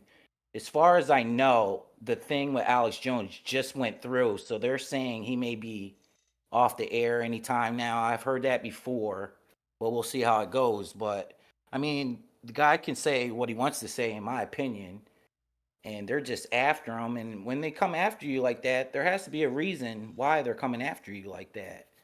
Yeah, they just some Regardless, people I don't like agree what with you you got to that say. yeah, I agree with you. Sometimes he talks so much. If you throw 50 cards up against the wall, something's gonna stick. But the thing that sticks, I think like you said, hits the dog right in the nuts. Yeah, and well, he's pinned dude. with it, and that's why they don't like him. Yeah, in my opinion. I mean, look at like he was right about Bohemian Grove, and that exposed a whole shit ton of Republican George W. Bush, George H.W. Bush. They were not happy about that one. And then he's hit the Democrats the same way. Yeah. But when he starts talking about turning frogs gay and all this other stuff, and they're going to trans the kids to take over Pizzagate, like he just goes off sometimes. Or he got sucked up in a tornado and turned around in the air 3 or 4 different times. I'm like, come on, man. Yeah. That's well, Yeah, the tornado threw me up in the air. I saw space aliens while I was up there. The CIA is really controlling them and flying the drones in to take me down. I'm just letting you guys and know every ahead of time. time he says that story, he's like has a different person in the car with him. You know what I mean? Like First it was his grandmother was with him, then it was him, then it was his dad. And I'm like, Alex, you just told this story like a couple months ago. You know what I mean? I like the guy overall. You know, I think he lets out a lot of truth. Some people say he's a gatekeeper and he spreads misinformation and stuff. But overall, I'd rather have him around than not having him around. Right. And Well, I mean, even if you think he's a total fucking lunatic, he still should be allowed to speak his mind, you know? yeah. Mm-hmm. Like, And that's the Streisand effect. You try to shut him up, it's gonna make people go want to talk to him even more and find out what he's about. So they think you're hurting a guy, and when you ban him, more people are gonna look into him because you're banning him. You know what I mean? So that's how I feel about it. yeah, Like you're if you right. don't know what the Streisand effect is, they put her a picture of her house online and she started saying, "Oh, don't come to my house," or whatever. And then because she was saying that, everybody went to her house to look at it, you know? So it's like just it's crazy. Like you keep on So, trying to shut somebody out and so, shut them up, they're well, gonna flock. what happened with the Streisand house? They were doing a newscast from her neighborhood, the neighborhood her house was Mm-hmm. in. Her house was in the background of whatever shot they were doing. Nobody knew it was Barbara Streisand's house. And they turned around and she went online and she freaked out. Stop showing my house on the news, everything else. Well, now everybody wants to see Barbara Streisand's house. Everybody wants to, Exactly. like, That's wait, what's she freaking out right. about? Yup, you got it right. You're right about that. So yeah, that's what you're gonna do. So I don't know. We're in a weird spot in this country to me. We are. Um, it's hard. If you look down the line, me politically, as far as issues go, a lot of people would probably say I don't know, conservative because I'm a big advocate for the Second Amendment and stuff like that. So just taking issue to issue, What? Right. people may But that's just it. look at me like that. So But you can have different I think I'm more conservative complex than values. that. Right, Yeah, right, you right. know. So, for example, there you go. Second Amendment. I'm not particularly fond of guns, but I can understand we all, should have the right to protect ourselves and our families and all that stuff, right? I don't think nutcases should have guns, but I think the average American citizen who isn't normally going to shoot anybody unless they're breaking into their house or hurting their family or something like it, you should be able to own a gun, especially if you're smaller, weaker, like a woman, and a big, jacked up dude is going to do naughty things to her. Well, yeah, that might be her only line of defense. At the same point in time, I'm like, yeah, abortion should be legal in up to the first trimester. I don't like the idea of abortion. I don't like the fact you're killing a baby before, all this that would, if you let the baby just go, it's going to grow. But at the same point in time, I understand too. Some people in that position, they might have to do it. So I think that should be, because otherwise it's just like almost like drugs, in my opinion, where people are still going to have that abortion. They're just going to find a different way to do it that's going to endanger their lives. So some So how stuff do you, I'm liberal on, some stuff I'm conservative on. I'm like right in the fucking middle. yeah. How do you feel about like as far as like with drugs? Because like to me, you should be able to do what you want to with your body, So what I mean? Like I don't think you should be arrested for smoking marijuana or something like that. But how do you feel? It just seems like in some blue cities, after they let you basically do drugs in public, it seems like it brought the cities down in a hurry, like Seattle. I remember going out to Seattle 7, 8 years ago, and it was the most beautiful city I ever seen in my life. You couldn't even see a cigarette butt on the ground. But then I went out there recently, and it looked like damn Escape from New York or something. It looked crazy. So So I don't. Yeah, I'm what's your thought on okay. that? So I think if we're talking specifically about marijuana, now harder stuff, I don't think should be legalized. Anything that has a serious addiction rate to it, like heroin, Mm-hmm. cocaine, stuff like this, like cocaine, people get seriously fucking addicted to it. and it fucks their whole life up because they'll sell their grandmother for a hit. Stuff like this. People go down a bad trail. Weed, my big thing is I don't think it should be allowed in public. I don't think you should be able to go out to your car in the parking lot of a Walmart, smoke up, and then go into the Walmart. I think it should be like the same laws that apply to alcohol should apply to marijuana. If you're drinking in public, they arrest you. You get ticketed, you get fined, everything else. You get behind the wheel of a car while you're banged up on alcohol. That's a DUI. You lose your license. They punish you for it, right? Mm-hmm. If you did that and everybody respected it, I think it would be fine. People can do whatever the fuck they want in the privacy of their own home as long as they're not hurting anybody, right? Because So- I've noticed, I noticed a lot of people driving around smoking a lot more. You could just see. Oh, hell yeah. You know, dude. I'll be on 95 or something, and you can look over the car next to you, and somebody's smoking. And it does impair you a little bit. You might. Oh, no, may it not think impairs you. does, It but does. especially the weed they got nowadays. You know, knock your socks off. You know. Yeah, you're not wrong. But no, I mean, I agree. You don't want. So the whole thing is one of the things that I fear with like weed legalization in particular. People are a lot more suggestible, calm, and easier to control if they're baked all the time. So if the government allows you to get baked all the time, what are they trying to slip past you? If everybody was baked when Charlie Kirk got shot, maybe everybody'd be like, damn, dude, that was some fucked up shit. You know, Charlie Kirk got shot, and everybody just stopped asking questions. It's things like that where I like being able to question things. And sometimes weed will make you creative. Sometimes it'll make you smart. Other times it'll make you fucking paranoid. Sometimes it'll make you stupid as all get out too.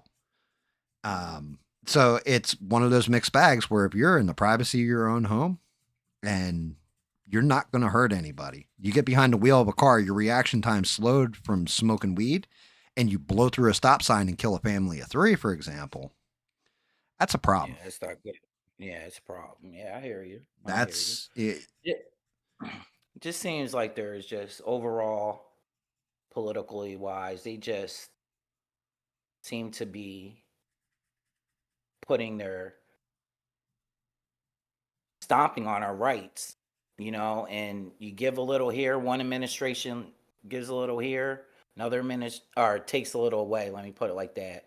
The next administration comes in, you don't say anything because they're on your side, you think, but then they take a little bit away from you, and sooner or later we're 5 or 6 years down the road and our rights have been trampled on by both sides, where we're just, seems to me like we're losing them a lot, you know. Yeah.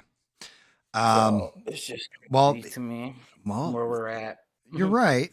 But when it comes to trampling on rights and stuff like that, if we want to look at the biggest experiment with taking away our rights to make us quote unquote safer, in my opinion, it's COVID. And how many people? And 9/11 too. And 9/11. 9/11 was a big one. COVID was a major one because you were going to 9/11. Okay, see something, say something. Anybody could be a terrorist. Blah blah blah blah blah. Right. But COVID, in my opinion, was an even bigger one because it was, oh, if you don't get this experimental vaccine shot, wear a mask, 4 masks, 10 masks if we need you to, then you're going to kill grandma. It's going to be your fault that people are dying around you. And it turns out it was all bullshit. But how many people complied? How many people did you, everybody in the chat, and you know, you personally, Essie, did you see driving around in their car? They're the only motherfucker in the car with a mask on. And you're like, what the fuck is this person doing? Like, have you lost your mind? I was in the middle of the woods. I went camping, and I was in the middle of the woods, probably 5 miles on this trail. And there was my car and another car, and the other car was from DC. I see the plates, you know, because I just noticed things like that. And I'm walking up the trail, and we're in the middle of no place. And these people came by me, this couple, and they had masks on in the middle of a damn trail. in a forest with nobody around within miles, man. I was like, what the hell is going on, man? You know what I mean? And they yeah. like walked a long way around when they saw me too. Like I had, damn, I don't know, man. It was crazy. It was Yeah, crazy. no, I trust me. I 1,000% get it. I mean, fortunately, like the state I live in, South Carolina, 13 days. You know, it was 14 days to slow the spread. And me and the wife go shopping on day 13. Like, well, shit, things aren't going to be open and everything else. People with the shit up in their windows, like, please wear a mask if you come inside. We would walk in and it'd be like, oh, you don't have to wear your mask in here. Like, nah, it's 13 days, you know, like it was day 13. Everything was like back to open and everybody was kind of functioning. You had places that were kind of staunch, but nobody went there. Everybody went to the stores that didn't enforce stuff. So it was interesting to see. It was like, well, yeah, but you know, killing grandma, and they're like, yeah, grandma should take her mask off too. Like, you know, do what you feel is right. And they didn't infringe on her rights down here, which is one of the reasons why I love living down here. Um, it's just crazy because we have this society where Americans, we don't take shit from anybody. It's why I always end with it too. You know, that's one of the reasons I always end with that. Don't take shit from anybody, because as Americans, we honestly do not like. Hell, it could have been something that was airborne and killing people, and people would still be like, "Fuck you, I ain't wearing a mask. You told me to." We Yeah, have, especially now that it's happened, and we're, we didn't, some of us didn't fall for the tricks in the games, and then when something comes that really could be bad, you're gonna second guess it just because of them lying and them doing what they did in the first place, yeah. because Well, they tried to pull that bullshit on you, I'll never forget getting home with groceries and having what the hell are they called? The desanitizer wipes. You know what I'm talking about? They sell them in like 3 packs. Yeah. One will be like pine scented, one citrus or whatever, and wiping down groceries and shit. Like, oh, we got to make sure we don't get this virus. And it wasn't. It was like that was like the first like 2 weeks, like I said, where everything was kind of still crazy, but it was like, oh yeah, you know, the virus will adhere to doorknobs and all this kind of fucking shit. And Well, like we do you did that oh, go ahead. twice. Yeah, you're Uh-huh. good. But we did it twice. We wiped down our groceries, and I'm like, what the fuck are we doing? Like, we're Uh-huh. assholes. Well, did you remember, like, before it happened, do you remember seeing those videos out in China where people were getting something they were literally keeling over It was in New in the York, street? dude. Like, New York, there was a Chinese woman who's yeah, was walking down the passing out street, right there. and she's like walking down the street, and she just drops. She's like, "Da-dum." Yeah, so I think it was like scaring a whole bunch of people because that was going around the internet. And when it first happened, people were like scared of the whole thing because I just remember watching a whole bunch of videos where people were just literally collapsing in the streets Yeah, and I mean, before it really you know what? Maybe that was was messing with people. that might have been true too, Essie. Right? Mhm, Like maybe it was the alpha version of the virus before it evolved. Maybe the first mhm. strain of that virus was super fucking deadly, but the whole reason why viruses evolved to become less deadly and more infectious, and I'm sure I'm probably preaching to the choir, knowing that you're living as a nurse and everything. You know, like the reason why the virus does that is because if the virus kills off everybody, then it's got nothing to infect. The virus wants to live too, so it evolves where it becomes more infectious so it can spread itself more and less lethal as time goes. It's just this one Oh, escaped yeah, from a that's fucking true. lab. Yep. That's the problem. Yeah, and I remember when I was working there during the time they all wanted us to get it, and I refused to get it. I lost my job over that shit. I Good had for you, how long was I there for? Like, I think I was working at the same place for 13 years, something like that, and they just let us go, man. 13 man. years, I and hope they you let got us a go. lawsuit out of that shit. Yeah, well, I tried to talk to a lawyer about it, and I'm gonna look in the future. And the person I was talking to said I had no case, but I'm seeing different nowadays about Oh it. yeah. So we'll see what happens with that. I'll just leave that at that. Yeah, But dude. yeah, and I know a lot of people. There was nurses, like we all made a pact, we won't take it or whatever, and then you started seeing people just Yeah, they're afraid of. fall, like taking it, and they went and me and a couple other people were like, no, we ain't taking. We all lost our job over that shit. Good for you. Yeah, that's just it. You got to stand on your But morals. I went through a lot with that, man. I had a hard time finding another job, and I lost all my savings, what little savings I had because of it too. You know what I mean? So that was a hard time for me, man, just because of that shit. One more reason why, if you guys aren't subscribed to SE, make sure you look up his channel. Sheree's going to drop a link, I'm sure, in a second here. Make sure you're subscribed to him, watching his lives, and trying to get his ass monetized, because, that kind of stuff should be rewarded, not punished. Yeah, and so, I refuse to give. I don't want to say too much, but I refuse to give it to someone, man. So I was like, I was done, man. They let me go. Like I said, I worked for that company for 13 years, man. That was a hard thing to go through. It took me like, I want to say a year before I found another job. So it's a hard time in our country. And once they put through so much legislation, they spent so much money on different things. It caused inflation to rise, and I don't think we're ever going to go back how things were pre-COVID. Like, it is out of hand right now, man. It is nuts to me. Yeah, I agree. Like I said, the shutdown of the government, it's like, I could see if they shut it down, because it's like Republicans want to take it back to pre-COVID spending, but it's like, no, they just want a continuing resolution to spend as much as fucking, like, why is it ratcheted up that high? What do we need all that money flowing out there for?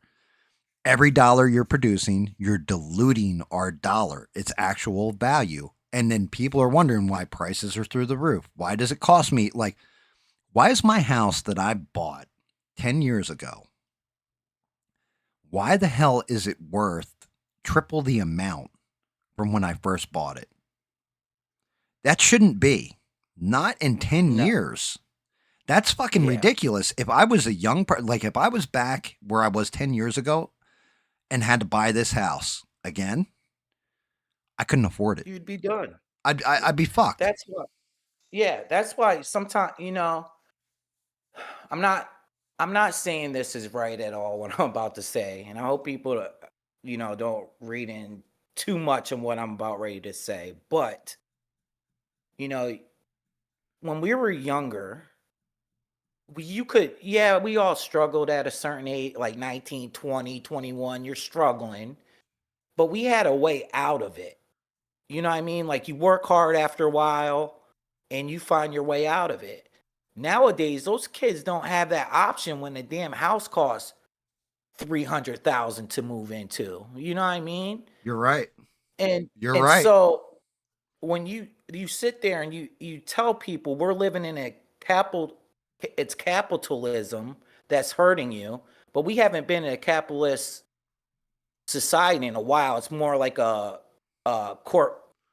courtocracy, like with corporations and the government running our lives, basically. Like, so to them, they hate capitalism because they're not told the truth what capitalism is. So to them, communism looks attractive.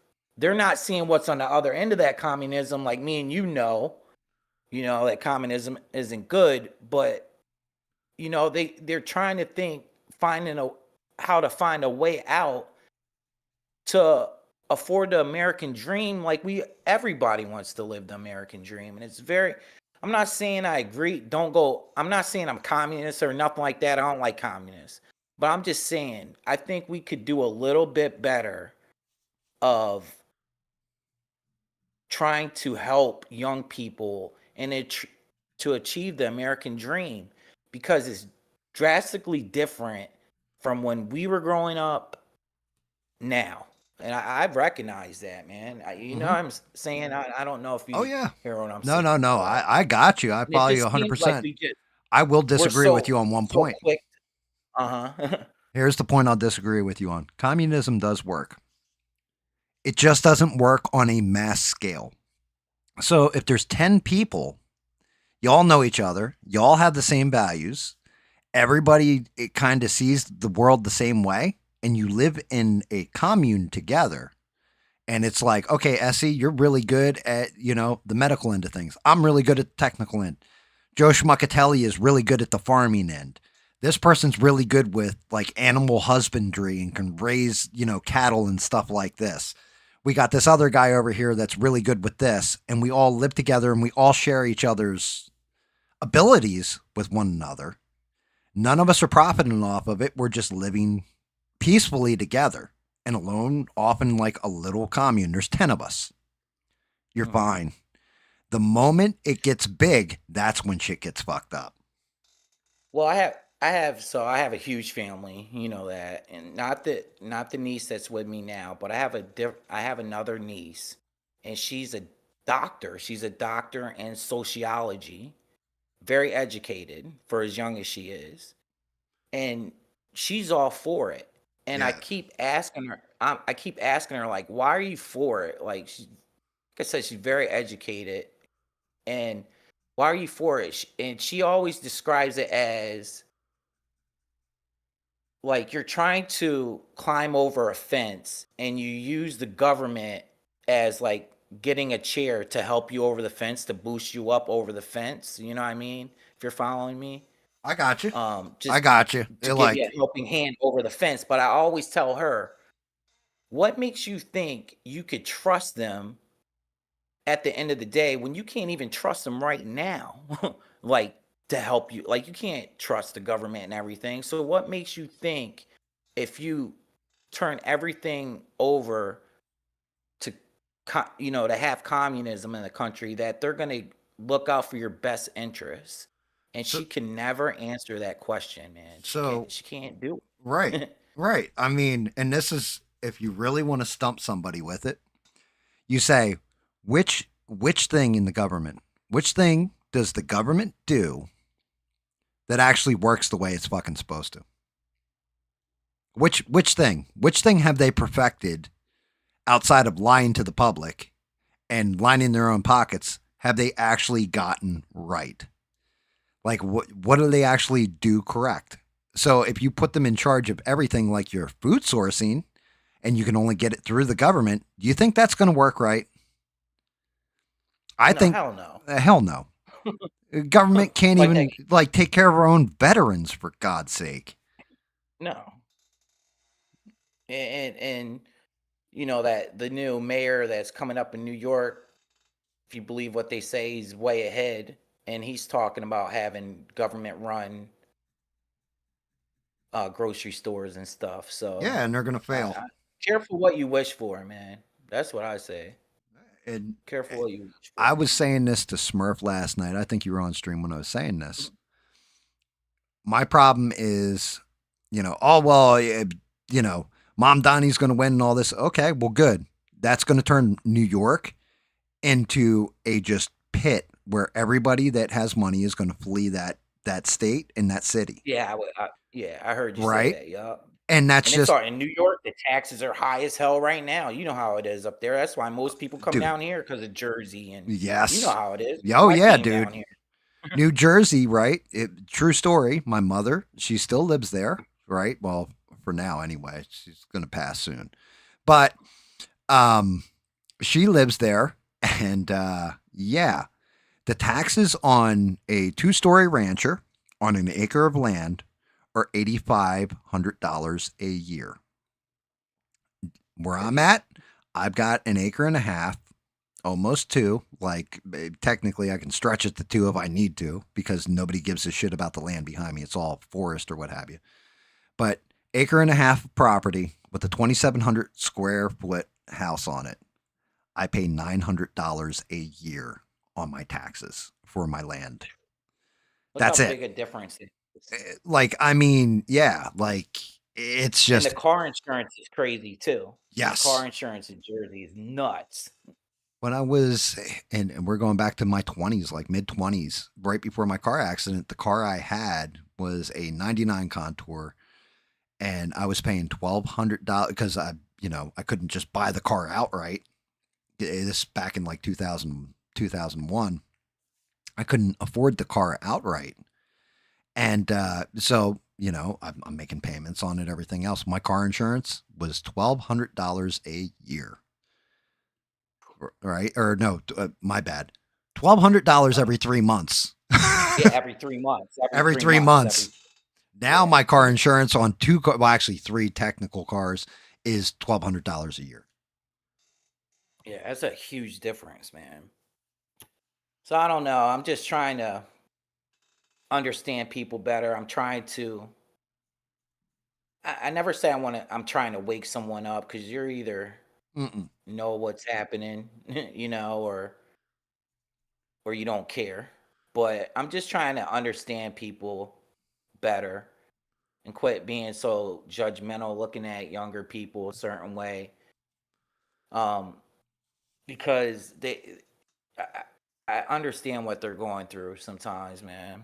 I can just imagine living when I was that age. And then, like I said, it's totally different nowadays. Like, I couldn't afford a house now, Yeah. now. Yeah. I just got lucky, and I moved right before COVID hit, that I bought my house I'm living in right now. I just got lucky. I bought at the right time, man, Yes. Yeah, Just that's just it. I got lucky too. I got super lucky with my house. Got it in a decent neighborhood, like out in the woods, away from everything. That's my big thing, because my wife wanted to be closer to the beach, and I was like, no, I want to be further out in the woods, like when we were kids, because we grew up out in the middle of the Pine Barrens. She's from the same town I was, and I was like, that's the life I want for my kids. I want something simple. I want something out there where nobody's, like, look, somebody comes near them. Again, I've got a bag of lime, a shovel, and, I've got a spot picked out for you if necessary, if you mess with my children. Like, I wanted it where they had a simple life, tight knit community. Everybody kind of knows each other and all that other stuff. I wanted to give them the upbringing I had, because I was legit blessed. Like, I look back on it like it was the most boring time of my life, and I was, partying all the time and everything else. But at the same point in time, the town itself was a nice little town in the middle of nowhere. And that's what I wanted for kids. When I got older and moved to the city, or just outside Camden, which you're from up north too, so you know exactly what I mean. Outside Camden was, holy shit, what a switch. Going from the sticks to, I'm going to step over the drug addict to avoid the spent needles that are right there and the bullet casings. Yeah, Camden's crazy. It was definitely a switch up, but I survived in both environments, and I didn't want my kids to have to survive in that type of environment. It was just like, no, I want you to be kids as long as you can be fucking kids. I want you to have innocence and enjoy life. And unfortunately, nowadays, it seems like everybody wants to take that innocence from our children. And that's what bothers the shit out of me. Yeah, me too, man. Me too. And it's the stuff they're getting away, as far as with just getting into that a little bit with the kids, the stuff they're getting away with today is just unbelievable. The stuff they're trying to, put on our children, man, it's sickening to me, Yeah. And they get away with it. Well, yeah, but it's not working, right? No, it's not working. I think you're gonna have there is a younger generation rebelling from that shit, right? Yeah, there's part of the revolution, part of the fix to everything. Is I guess they call it Generation Alpha, is starting to skew and call out woke bullshit and all that kind of stuff. They've had enough of it, because they had it shoved in their face the whole time. And that's, people are, like, they talk to somebody like me, who's an old fucking man now, and it's like, yeah, this is what the 80s were like. This is what the 90s were like. Yo, this was our heyday. Like, this is all we had to worry about was partying and, oh, don't sleep with that chick. She'll give you the clap, Yeah. And, right. and, like, Where's the party at tonight and stuff like that. We didn't have to worry about like, yo, I did a microaggression and hurt your fucking feelings. Like we didn't have to worry about any of this bullshit. Like what is this? Which is Yeah, we probably picked on each other worse than yeah. anybody could pick on you online nowadays. Like your best friend used to pick on you that bad. You know what I'm Dude, there saying? was shit that flew out of people's mouths in like just Xbox lobbies on like Call of Duty that like you're like if you said that nowadays you would be canceled. They would come to your house and probably like slap cuffs on you, and they'd be doing mental evaluations because you're just mad and talking shit at a video game. But people can't handle that anymore. People got super sensitive. You got to protect the weaker, the smaller. Like there's an extent to it. At the same point in time, life ain't. It isn't easy. It can be very, very rough, and you better be tough enough. Otherwise, all you're going to do is end yourself or go nuts. Yeah. So what is it that changed with that? Is it the social media?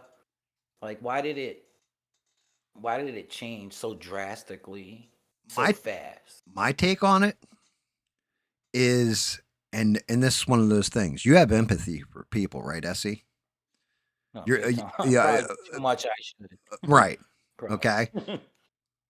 The whole thing was like you don't want to hurt anybody's feelings on purpose. You don't go out of your way to hurt people's feelings. You don't go out of your way to judge people on like their sex, their race, who they're in love with, So I think there was a part of humanity, and me too, like I can say this about myself as well. That was just like, we always did. Yeah, like when I was younger, it was like, oh, somebody's out of the closet and you broke their balls. That person was pretty much expecting it and just dealt with it. And then there was other people that were actually like evil bastards about it. Like, yo, we need to, go out there and beat up like 4 gay people tonight. There was actually people like that. Cruise around like let's go to the gay club and wait outside for guys to walk out and jump them and shit like this.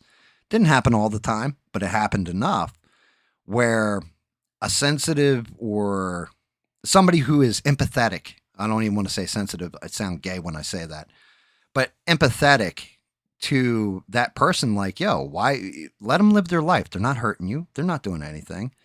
Kind of wanted to stand up for that little guy. Kind of wanted to stand up for that person because morally, it's like, I don't want you fucking with my life. Why am I going to go mess with yours? Just leave me alone. I'll leave you alone. That's my motto. Right. The problem was instead of them just going, okay, cool, bet we're not all that different. Everybody's a good person. We're kind of saying they ended up going on crusades with it.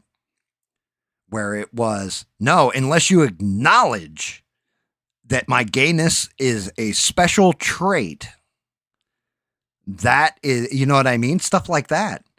And it just became a monster that kept rolling. Where that's a true point. Like, no, we don't, like, to me, I don't care what you do in your bedroom. Like, it doesn't matter to me. Like, I'm not looking around wondering who you're sleeping with, man. And I'm not gonna sit here and play your fantasy if you think in your a certain section you want me to call. I'm not in your fantasy land, man. If I see a guy, I'm gonna call you a guy. But at the same time, I don't care what you do behind closed doors. Right. But like, don't come out at me and demand me to act a certain way to you. It's not gonna happen, man. Right. Like I had a buddy and we used to call him the fancy lad, right? And he was gay. He was actually more bisexual than he was gay. And we tease him about it all the time. He never once, he was somebody else came out from outside the group and started fucking with him because he was gay. We'd beat the shit out of him. Because that's our buddy, that's our boy. We can tease him because he's gay. You can't. We always had that mentality of, you fuck with one of us, you fuck with the whole trailer park kind of deal. You know what I mean?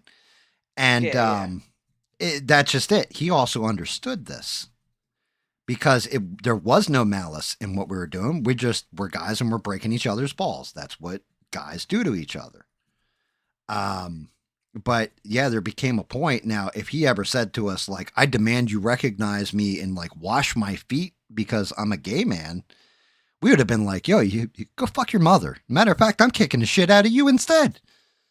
Like, we wouldn't have tolerated it. But something happened where the crazies, the absolute crazies, got power and a little bit of power, and they kept pushing it, and people trying to tolerate it and be empathetic kept accepting it to a point where they started to break shit, where it went from, hey, look, acknowledge that I'm married to another dude and we're happy and we love each other, to I'm gonna cut my junk off and turn it inside out and do this and do that. It went to a Yeah, whole and different level. I expect your 10-year-old to do the same or whatever. Correct. You know Like, what oh I'm well, saying? who are you to tell a 4-year-old that they're not trans? Like, Yeah, I'm their fucking parent. That's who the fuck I am. yeah, Like what? exactly. Like what? And so we're losing parenthood big time in this country. You know, I'm not even a parent. I got nieces and nephews that I care dearly about, but I couldn't imagine in today's society trying to have like a kid in school or something. And in some parts of the country, they can talk to your kid a certain way behind your back and not even tell you about it. So it's just we're in a weird place, man, Yeah, you're not right now. Yeah, that is the terrifying part, when it's like, oh well, we didn't have to tell the parent what's going on. Like, what? What do you mean? That's Yep. my kid, you fucking scumbag. Yeah. And it's a kid, man. Like I used to want to be a damn GI Joe and shit when I was like Right. 8, you know what I'm saying? And like so they're kids. They change their mind or what they want to be when they grow up. You probably want it to be 10 different things, a firefighter, a race car driver, whatever. And then by the time you get older, you want it, you know what I mean? You made up your mind what you wanted to do. But to have a kid and literally cut his stuff off, man, Yeah. that's just wild to me, man. As far as their gayness or whatever, I'm not going to ever change somebody's mind. You can't change somebody's ideology to fit what you want to do. You know what I'm saying? So I don't agree with trying to change somebody's mind, like how they think, but Yeah, I being a mean, kid in this world, you should have, parents, and parents should have every right to protect their children, man. yeah, And they're slowly losing that shit. yeah, Bill Cosby, right? We can call him a scumbag, but one of the greatest things that was ever said on any TV show ever was when they did, I want to say it's like the first episode of the Cosby Show, and he's having a conversation with Theo, and they're in his bedroom, and he's like, "That is the dumbest thing I've ever heard. I'm your father. I brought you in this world. I'll take you out of it." That's how like there is something that has been lost with children when it comes to their parents, Oh yeah. Oh, big time. where they But can. well, I think I think it's the old, not all of it, but some of it. Look, they make the dad the bubbling idiot on TV shows. All the Disney shows, dad's the dumb one. Oh, come on, dad. They make parents Yeah, seem like they're idiots and a lot of shit. You know what I'm saying? yeah, you're not So wrong. kids just don't have respect for their damn parents anymore. So when the parents try to put the damn rules down, they disobey them. And when I was growing up, my dad, I was telling you a little bit, my dad was strict as hell, man. And, he told us go out and work and shit. And we went out and work or we couldn't do shit. You know what I'm saying? I respect him to this day because of that shit. He And gave you a work ethic. yeah, man, he did, man. And I go to work and I'll be running around like I've been going into work lately. I've been running around and people are like, "Man, why are you working so hard? Why do you seem like you're always like a busybody?" I'm like, "Bro, we're at work. You're supposed to work at work. That's what you do." You know what I'm saying? That's Smurf right there. Smurf says the same. Man, I work my ass off. What do you mean you worked your ass off, Smurf? What about everybody else? Man, let me tell you, they don't do shit. They go out to the car, they get stoned, they stand the fuck around in there, and then me and the wife, we got to pick up the slack. Like it's just one of those things where there is a work ethic, or they want money. That all right? That's one of my. We got to get into some urban legends and horror movies and shit here in a minute. But you know, I love talking to SE because we definitely see shit a lot the same way, so it's always fun. But yeah, like that work ethic,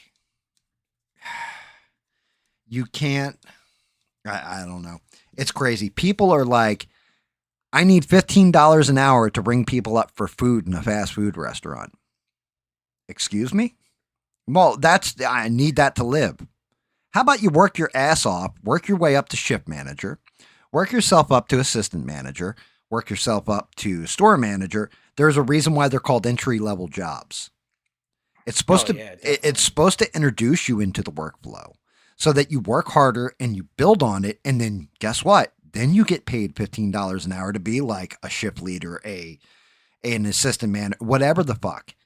But part of the problem is it's like, well, no, I should get that money for sitting on the register. It's like, dude, you're doing jack and shit. Yeah. You're pressing pictures of food. You're not even pressing actual fucking, like, having to type that shit in and do the tally in your head. The machine does it for you, retard. Yeah, well, that's another thing I think when you think about high costs and shit nowadays. Why you go to Burger King and the damn number 2 costs $25 is because people clamored for that $15 an hour, and that shit is all figured in the cost, and now your damn number 2 rose to an astronomical price because they got to pay the damn workers $15 an hour now. And so you got that going on, things from the prices rising from COVID and shit. So there's a lot of factors into why our economy sucks right now. Yeah, you're right. And that's one of them. And here's where you got to be terrified. Where people should be fucking terrified. We're at that point now where it's going to cost me, hell, even if they're 20 grand a piece, it costs me $20,000 a piece for a self-service kiosk that I can just press the buttons myself. And it dispenses, I put my card in, and then it gives me a receipt, and I just go over to this other window, and the other little machine kicks the food out.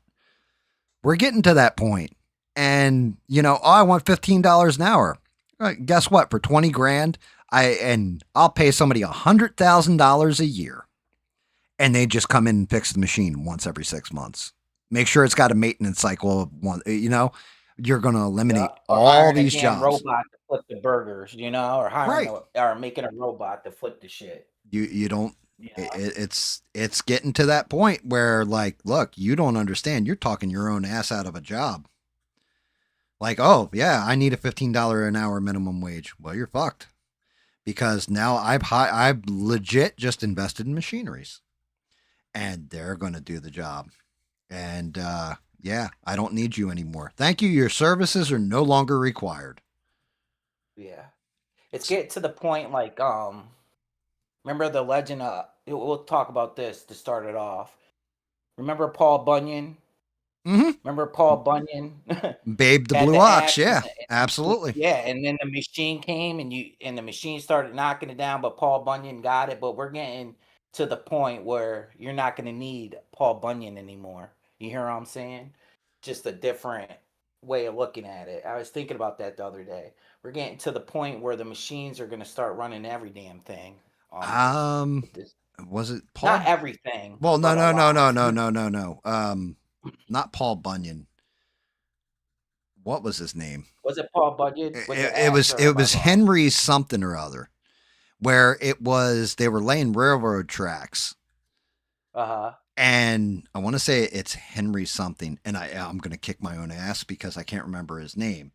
And he was swinging a sledgehammer up against a machine that could hammer in the spikes faster than him, and he was in a race to see which one would get it done.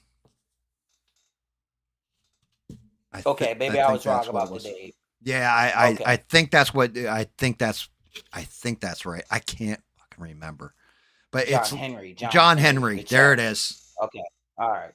But we're getting to that point in time, man, you know? And Forever Demonetized said a robot worker is only 17,000. He sold robots. Yeah. I mean, look, we're at that point. I've even said like sex workers are going to be replaced with robots soon. So, yeah, right. Yeah, I'm telling you, that's the industry. And people get like, I'm sure, a certain look on their face whenever I say this. But I'm telling you now, you give some fat slob that's in a room that has a lot of money, a crypto bro, so to speak, that is just like, I can't get myself a woman. And next thing you know, like, here's this robot. You can make it look however you want, and it'll do whatever the hell you want. And they're just like, Yeah, it's yep, just her. bet. She thinks just like you. You could program AI to think just like you and everything your heart desires. Right. Shit's scary, man. That shit is scary to me. Yeah. But that's where we're headed, I guess. I Yeah. don't know. I mean, it's getting interesting. That's to say the least. Can't even tell what's real hardly. Like, I mean, you could tell AI right now, but I bet you the government, or in about 5 years from now, you won't even be able to tell AI or nothing, man. Everything's gonna look real as hell to Yeah, it already you, it's starting to. Yeah. You're not Yeah, wrong. man. So what you want to? We can get into the urban legends. What's up? All What right. do you want to talk about? So here you go. When I was a kid, right? Down the I'm gonna say it's 3 miles away from where I lived. There was actually a mental hospital. So we always had urban legends that would scare, we'd scare each other. We're out in the middle of the pines. So you would tell these urban legends that would scare the shit out of other kids. And it was usually older kids that would pass it to younger generations and stuff like this. And I'm sure you have these stories, Essie. I'm sure that you have these stories in your past that you remember. But two of them that stick out in my mind, and they're little stories that go with it. But one, there was a guy and a girl, and they go out into the woods to go do some stuff. And while they're out there, they're driving back, and they're on this lonely, quiet road. The girl and the guy break down because they've run out of gas. And so the guy says to the girl, "Hey, I'm going to walk to the gas station. It's like 5 miles to town, and go buy a gas can, go get some gas. I'll be back. But I'm afraid leaving you out here in the middle of the woods by yourself. So, when I come back, I'll tap on the window." Guy disappears, off into the darkness. She's sitting in the passenger seat and bored. Sitting there, waiting. An hour goes by, 2 hours go by. Yeah, you got no. Well, back then you wouldn't have had cell phone service, but nowadays it's like one of those roads you don't have any cell phone service on. And she falls asleep. Time just goes on. She's bored. She's sitting there, twiddling her thumbs, nothing to do, tired of playing Candy Crush, falls asleep. And then she wakes up and she hears tapping on the window. And she looks around, but she doesn't see her boyfriend anywhere. She hears this.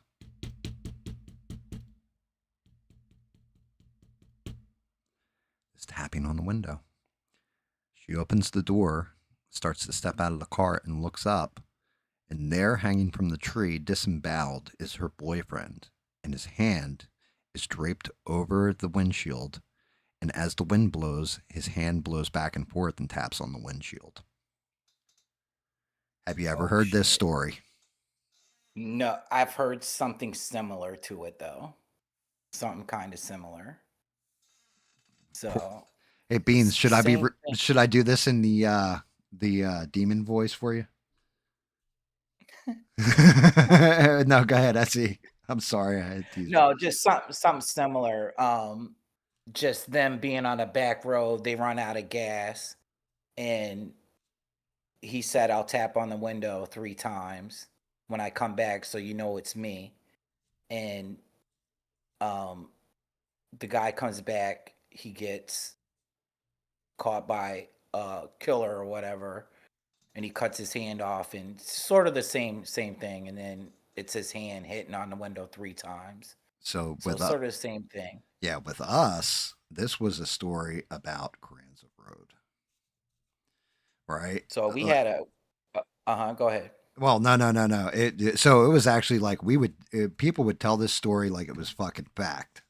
You know what I mean? Mm-hmm. And this shit happened on Carranza Road, and it happened here, and all this. Because Carranza Road, all the kids knew it back in the day in my town. It was just this road out in the middle of nowhere. Like we used to go back there partying and everything else. So it's one of those urban legends.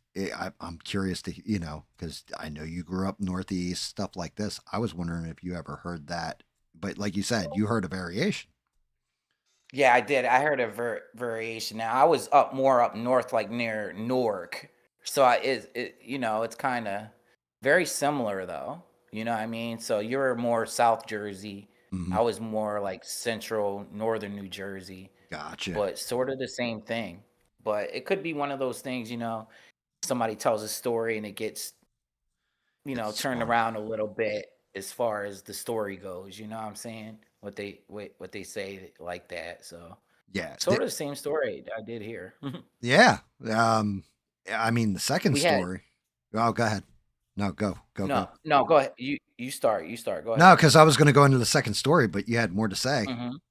So No, go I for was it. just gonna say I was just gonna tell a story about there's a bridge and you supposed to drive your car. It was in the swamps in New Jersey, and you drive your car across the bridge and you stop your car, turn the ignition off, honk your horn 3 times, and flash your lights 3 times, and a lady would rise up from the swamp.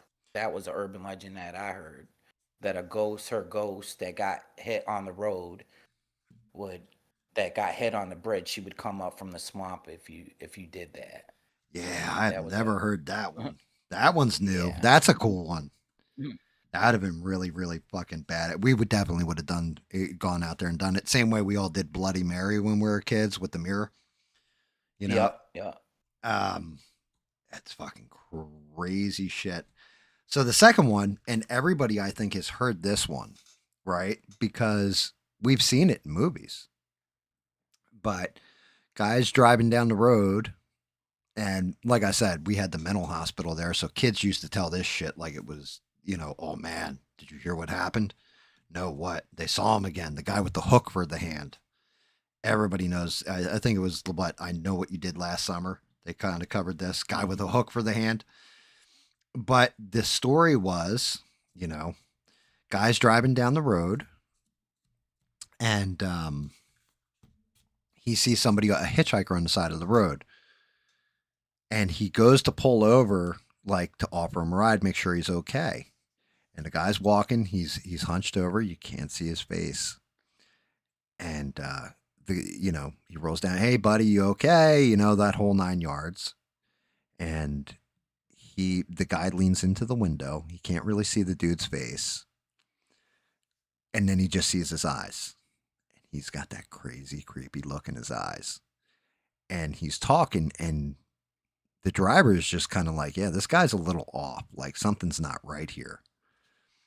And then he looks and sees, as the guy's leaning into the car, that he has a hook for a hand.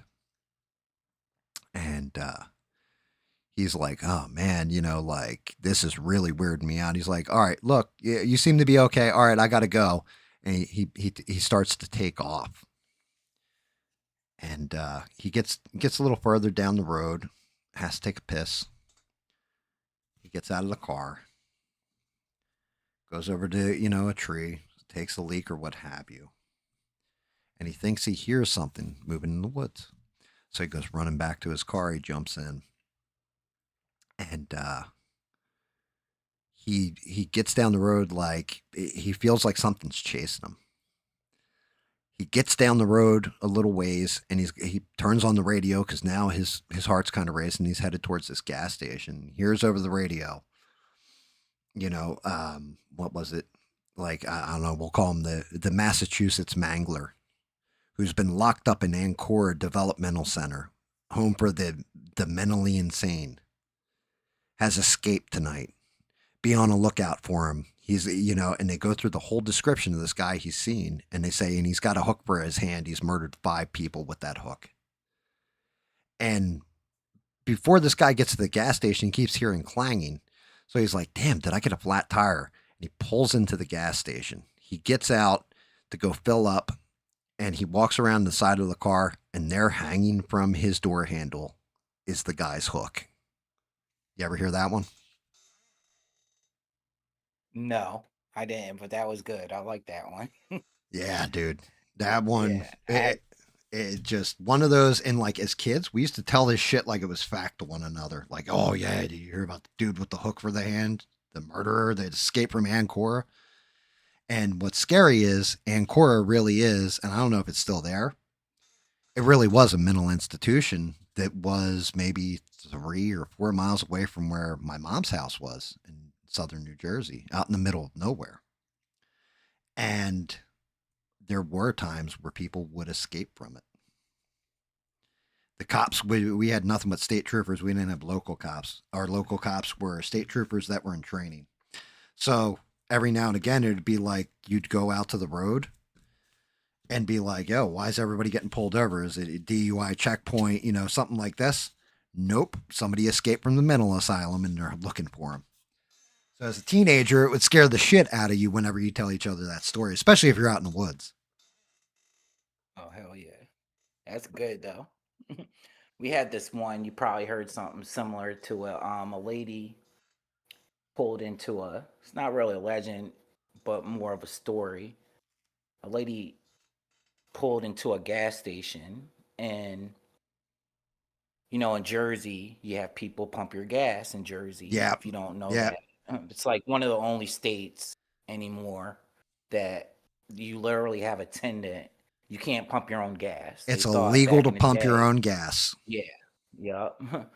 So they created jobs by having people pump your gas in New Jersey. But so a guy was asked the lady, how much gas she wanted, and he went. She gave him a card, and he started filling it up. And he goes in to run her credit card inside, and he comes back out and tells the lady, "Your card declined. Can you come in? Can you come in to the store for me?" I see you're telling the third one that I was going to tell. Hell yeah. Oh, really? Yes. Yeah, dude. So, Go for it. Go, go, go. Yeah, man. Go. so she gets out, goes into the store with the guy, and the guy tries to grab her to pull her closer to warn her about something, and the girl thinks the guy's trying to attack her. So she runs out, jumps in her car, and she pulls away. But there's actually a man in the back of her car at the time. And when the gas attendant went to pump her gas, he saw a man with a knife in the back of her car. Yeah. And she drives down the road, and she's never seen again after that.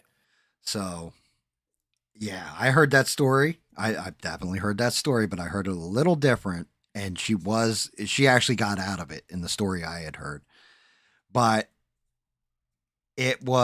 she's driving down the road and there's a cop following her.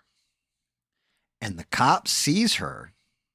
Like he pulls up kind of close to her car. She had stopped at a gas station before that.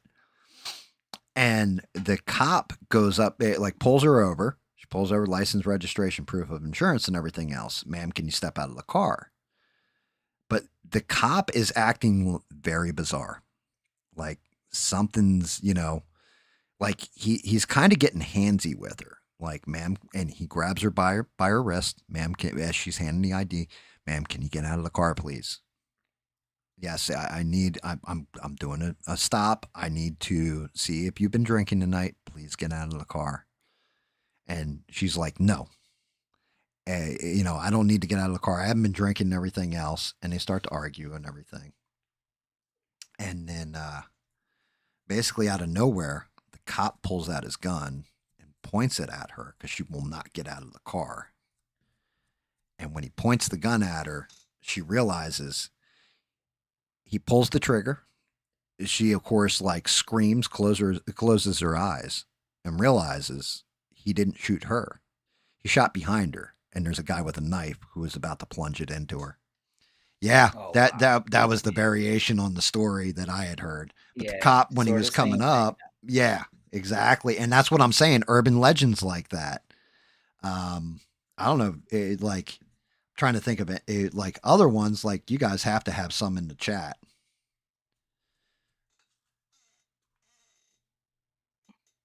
Like the Bloody Mary one was always a favorite. Where if you said Bloody Mary, Bloody Mary, Bloody Mary into the mirror a bunch, all of a sudden she'd appear behind you with an axe. And she was like an evil spirit. Beans famously tried this once, except for she was yelling Henry Cavill into the mirror. I don't know if he ever appeared, but she tried.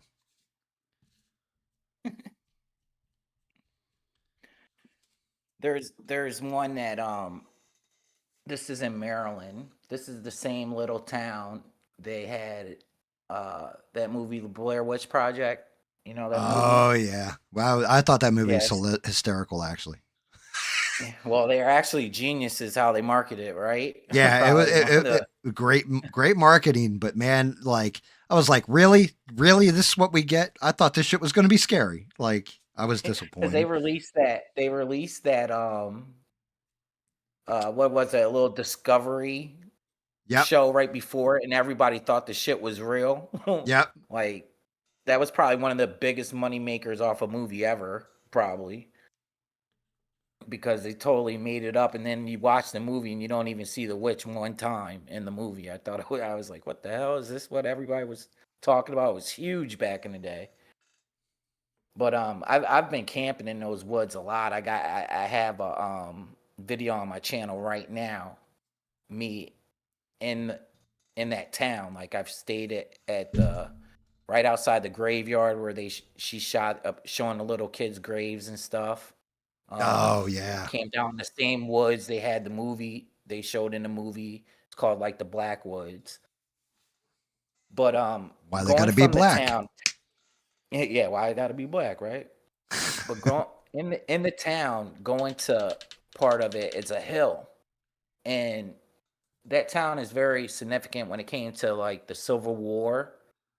And there's just like a legend that if you're going up the hill, it's kind of like it goes up a little bit and it levels out and then it goes up a little bit more. Um, and there's a legend that you put your car in neutral and ghosts of the Confederates will push your car up the hill. Huh. And like, yeah, like they did like the old cannon or something. And Gotcha.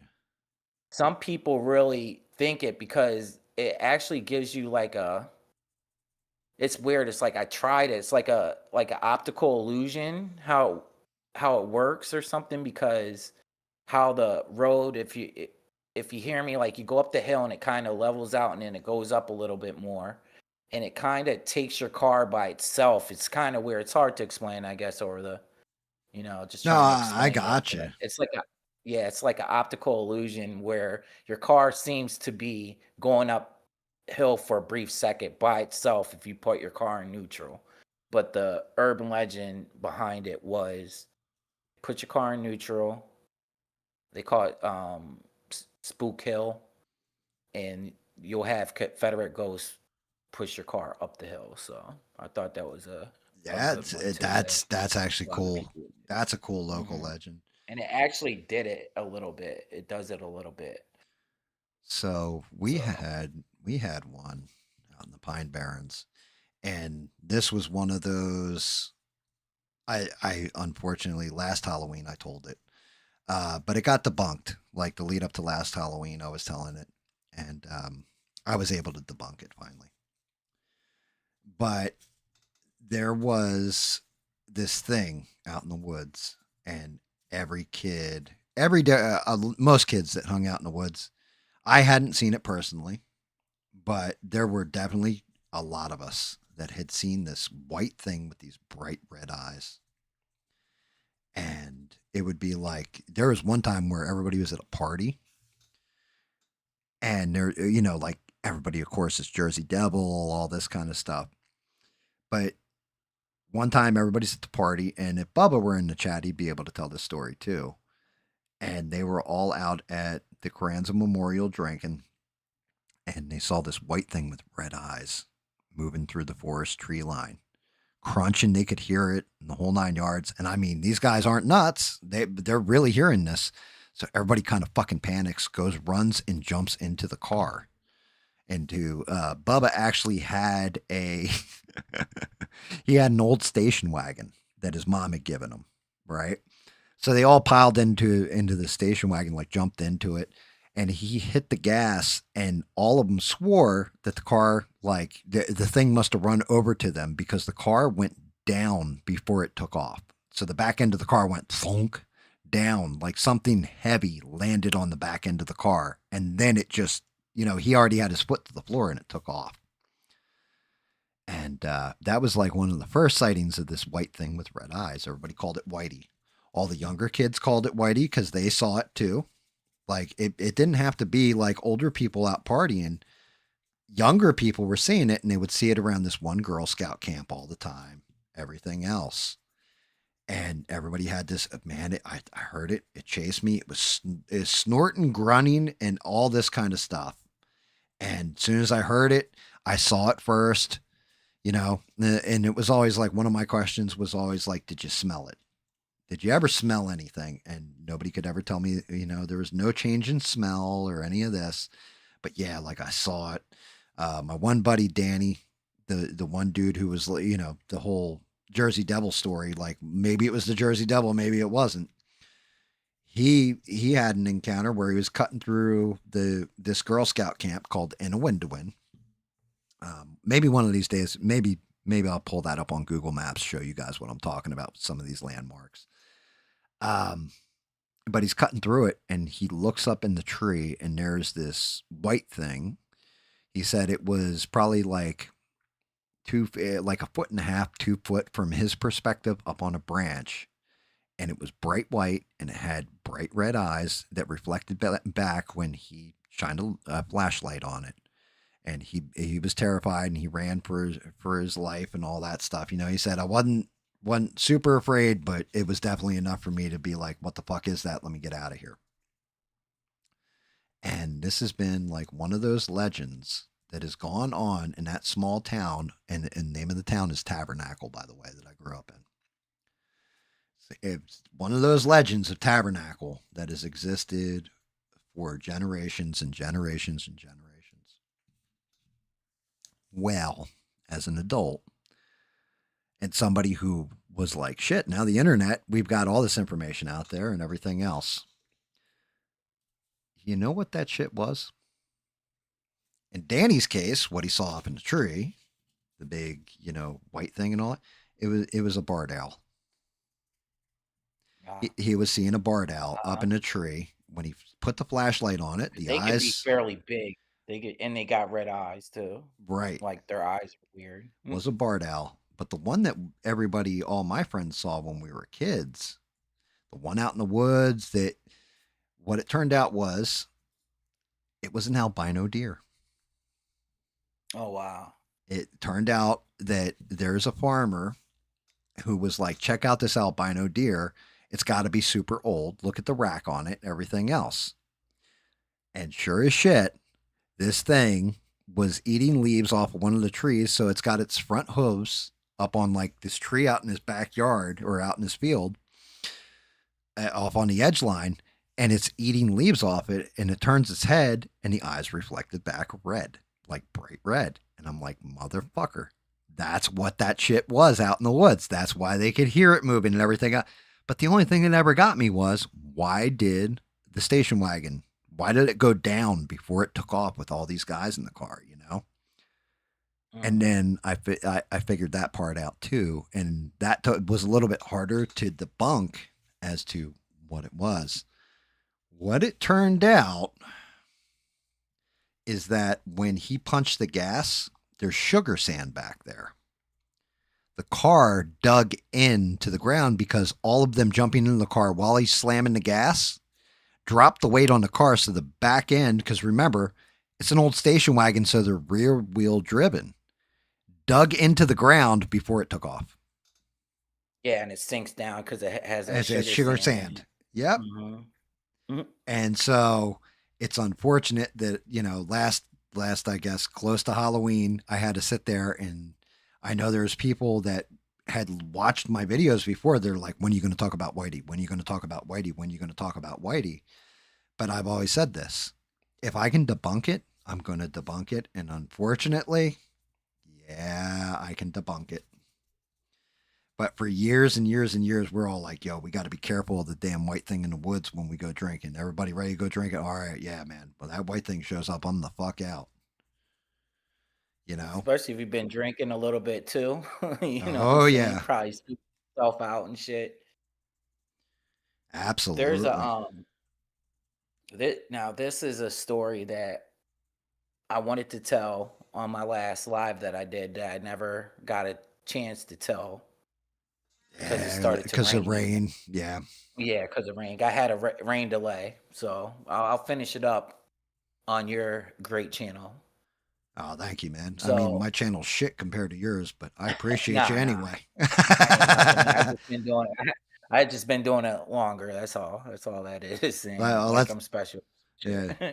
um, Yeah, you're not an asshole. I can so tell you that much. You've been doing it much longer, and you're a very good dude, and I appreciate you even like having conversations with me. yeah, I, thank you, man. I appreciate you too. Appreciate it. So I had an ex-girlfriend, and her cousin kid. All right, so they're having like a huge party, okay? Like a family get together, a lot of people in the house, and she had her. So it's our cousin's little boy. He's probably 4 or 5 at the time, something like that. And they're all sitting in the living room talking or whatnot, and the the little the little kid is pointing and he's like telling everybody in the room, "Do you guys see the clown? It's right there. It's standing right there." And everybody's like, "What are you talking about?" And he's pointing. He's like, "You guys don't see that clown? He's standing right there." And when he was pointing at the certain direction, their dog was like going crazy, like "Whoo, whoo, whoo, whoo, whoo, whoo," like barking at the area he was pointing at. And one of her cousins, they're just very religious, and she just started praying, and she kept on praying, and the little kid said, "Oh, the clown's on fire now. It's walking away. Now it's going shit, away." And I was like, I thought that was creepy, man. dude, I thought that that was is creepy, creepy. especially with the dog barking right at the area that he was pointing to, and he's sitting there in front of all of the adults. Because sometimes I think little kids see certain shit because they're innocent, man. You know what I mean? So not And I was trying to say this in your chat the other night, and I knew you were like, uh-huh. you can only half read chat, like I glance over here and there, especially when I'm painting. So I get it. But yeah, there is definitely something with little kids and seeing ghosts and having a ghost experience yourself. After that, you seem to have a tendency to not see them more often, but be more attuned to seeing them, more inclined to seeing them if they're around you. Little kids, I think because their idea of the world isn't formed yet, are more sensitive to something that's supernatural. Where as a rational adult, your mind's already ruled out the possibility in most cases that this could be happening. Like, oh no, that's just, and then you debunk it. You debunk it in your head. I think that's part of the reason why little kids can really see stuff that adults can't sometimes. Yeah, man. She used to tell me that story. It used to creep that out. I mean, when she told me that, man, I was Oh like, hell wow. yeah. Yeah, I guess So, so. But the other thing you touched on your last stream was shadow people, right? Yeah, we can talk about that too. Yup. So this wasn't a shadow person encounter, but this was a fucking lucid dream. I'm gonna say. I want to say it's a lucid dream, and it was funny as hell. Like, well, now looking back, hindsight, it was funny, considering I consider it to be a lucid dream. But at the time, it scared the ever loving tits right off me. Like if I had a set of tits, they would have just fallen off. I would have been so afraid. So I was asleep, and I was probably, I don't know, 18, 19, 20s. I have no idea. But I was in the attic. We had converted the attic of my mom's place over to a bedroom. So I'm up there, and that's where we held a lot of parties. And I'm out there and I'm asleep. And I dreamt that I woke up because I heard something. Now, granted, saw a dream, right? But I wake up and just I'm turning my head left and right. And I'm going to say there are probably about age range from 10 to 14, all dressed in black, these different children with like this pale gray, white skin and these jet black eyes. And they were around the entirety of my bed. Like the headboard for my bed's up against the wall. And these children, like it was girls, boys, like little boys and little girls, were all around the bed and they're staring at me. And then I'm like, what the fuck are you guys doing it? Like, like I'm in the dream, but I'm saying this in the dream. What the fuck are you people doing in here? Get the fuck out of here before I kick the shit out of you. And in the dream, I try to get up to reach over by my head. I always sleep with a sword. I can't move my arm. I can't move my legs. The only thing I can move is my neck, like my head, and my eyes and my mouth. So at first I'm like, I will fuck you up. I will like my mouth's running like it would in real life. But I'm sitting there and I'm going off and I'm going off and I'm going off. And as it's going and I can't move, they all start raising their hands and pointing at me and smiling. And like this sinister like feeling came over me. Like the smiles and their eyes got a little wider. And now the light's kind of reflecting off those eyes. Almost like a mirror. But they're jet black. Like the pupils, everything. Almost like they're missing. But because of the light reflection, I know they're there. And they're pointing and the smiles are getting bigger and bigger across their face. And I went from screaming, I will fuck you up, I will kill you and everything in the dreams if you don't get the fuck out of here, to mommy. Mommy, help me. Mother, help me. They're going to kill me, Mom. Help me. I woke up in a puddle of sweat. And that was the last thing I remember is their mouths getting super, super huge with this smile, like Joker smile times 10, right? And and woke up in a puddle of sweat. I didn't piss myself, thank God, but And it takes you a little bit to right, know and the first thing I do is like my arm moves, I grab my fucking sword, I got it out. What the fuck was that? And but I woke up and I was in a puddle of sweat and screaming for my mother. That's how bad it scared me. Damn. And like I said, it was a lucid dream. I don't know what the fuck I watched. It wasn't a horror movie or anything, but for whatever reason, that dream, I've never forgotten it because it was like I was completely helpless. And that's why when people talk about like night terrors or, what is it? Sleep paralysis. Yeah, that's what we were talking about. That's the first thing that comes to my mind is because I've experienced Now, it. were you awake though? Like, and you couldn't move, like, or you were sleeping though? Bro, I had to be sleeping. There's no way. But in the dream, I couldn't move, and I'm guessing in physical reality because I was pouring sweat, and I was still under the covers exactly the same way I was positioned in the dream. So I'm guessing I had sleep paralysis. Like my mind might have been active, but my body wasn't responding because my mind was telling my body it couldn't respond. You know what I mean? That kind of thing. Yeah. Like It- your mind's telling you, your body's telling. What does R. Kelly say? My mind's telling me, what my body's telling you. Yes. yeah, like it just but yeah, like my body would not do what my mind told it. And I mean, I've had that, like, with nerves in my arm or whatever. I tell my hand to do something, like, and would have to focus on it. Or like when your arm or your leg falls asleep and you're like, come on, man, like, just feel something again, but that limb's not responding because the blood's been cut off for an amount of time, and that's why it's not responding. And you can rationalize it, but this shit was like those kids had me frozen in fucking place. And I get chills when people talk about shit like this, man. yeah, and I've I had like chills, like like yeah, just hearing that shit, man. It freaks me out, man. Like a little bit, cause I told you about one of my roommates in college. I told a story on my live I did, like my last one, and he swears by it that he was in his bed and he sent like laying down. He woke up and this guy, it was just like a shadowy figure,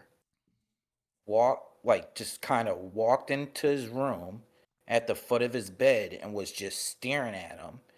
And he got this just overwhelming feeling of just basically ready to shit his pants, basically.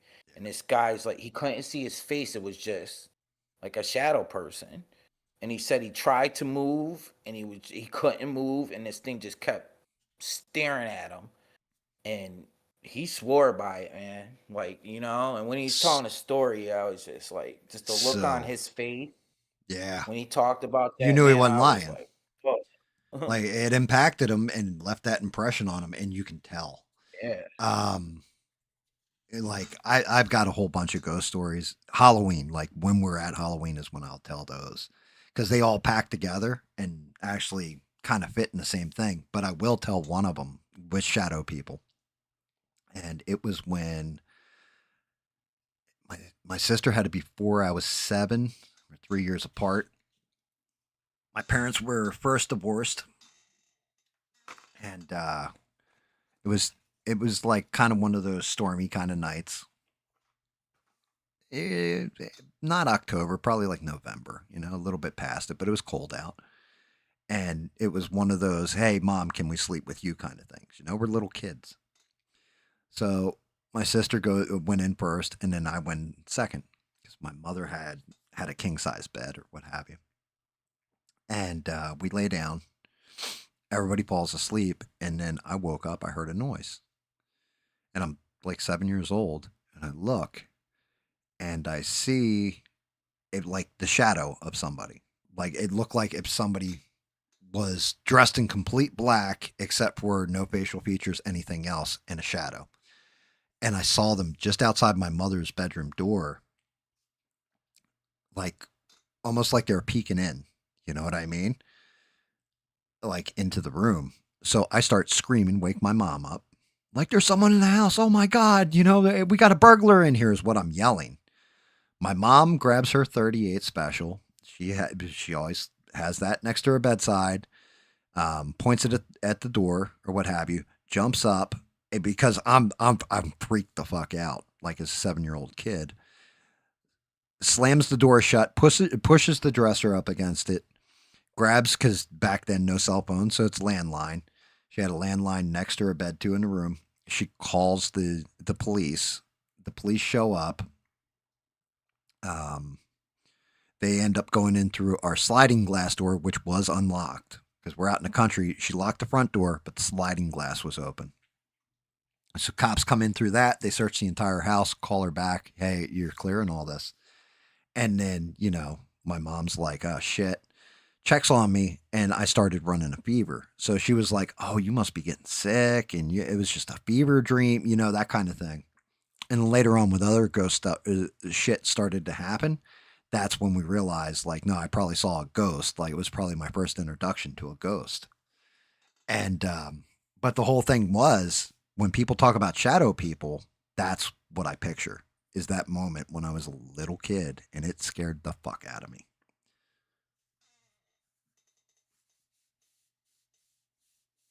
So that's what, just getting back to what we were saying about being a little kid, being innocent, you know, Oh, I really believe that, man. oh, Essie, you know what? Beans just said this stuff doesn't scare her. Did I ever Oh, tell you? wow. Did I ever tell you about the escapee that just hunted down Bosnians? Have I ever told No. you? Okay. So he did this demon ritual. This is the legend. And he used to do this demonic ritual. And he was like, if you're under 5'6" and you're a female Bosnian, he would dress up in a Superman costume. And he would show up at your house as a candygram man and say, "Hi, I'm Henry Cavill Superman, and I'm here to meet up with you." And of course, all women love Henry Cavill, so they'd invite him in. And then he'd say, "Hey, can I use your bathroom?" And then, oh, of course, yeah, but how are you going to go with the suit? Oh, it's okay. I got my ways. And he would go into the bathroom and he would take an upper decker. And then he would leave $5 on the sink side and leave. And it wasn't until much later, when the Bosnian women realized that they'd been upper deckered, that they would call the police. But this man didn't have any record. He didn't exist. Until the day he showed up at this tiny home with a midget for a woman that was a Bosnian that lived there. And he came into her house while she was asleep. And he brought a slip and slide and some baby oil. And he threw that midget down the hallway. Just threw her as hard as he fucking could. And she hurt the wall, and she hit the wall with her head, and it killed her. This person was last seen in Missouri. They're out now. And there might be a knock at the door in the next couple minutes. I hope you ordered Uber Eats, Beans. That was a joke, by the way, Essie. No, I thought I heard something similar to that, actually. I used an amalgamation of different stories to just tease Beans. Oh, I didn't call you a midget. I said he threw that midget down the hall and split her head open and killed her. Yeah, if you're still alive, then it wasn't you. Beans. Beans she's like, have you ever seen The Hobbit? Right? Like, the hobbits look like cave trolls compared to Beans. Like, she's tiny. How tall is Beans? Beans is like What? 2'3" or something.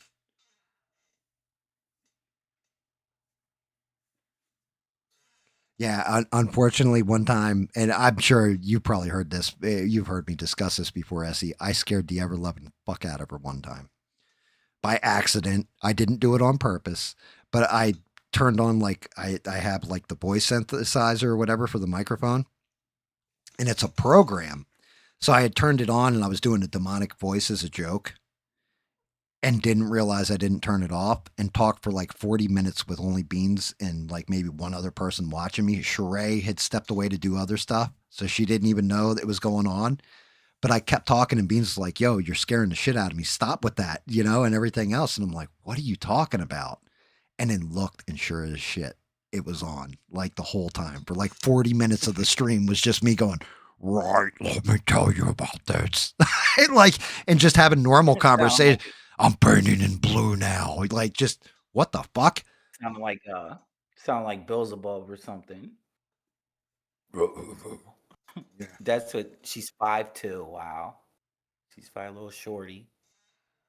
I'm not that much taller. I'm only like 5'6". Pick up sticks. I'm not that tall at all. Yeah, Bean says she's 5'2". I think Sheree's 5'4" or something like that. 5'6".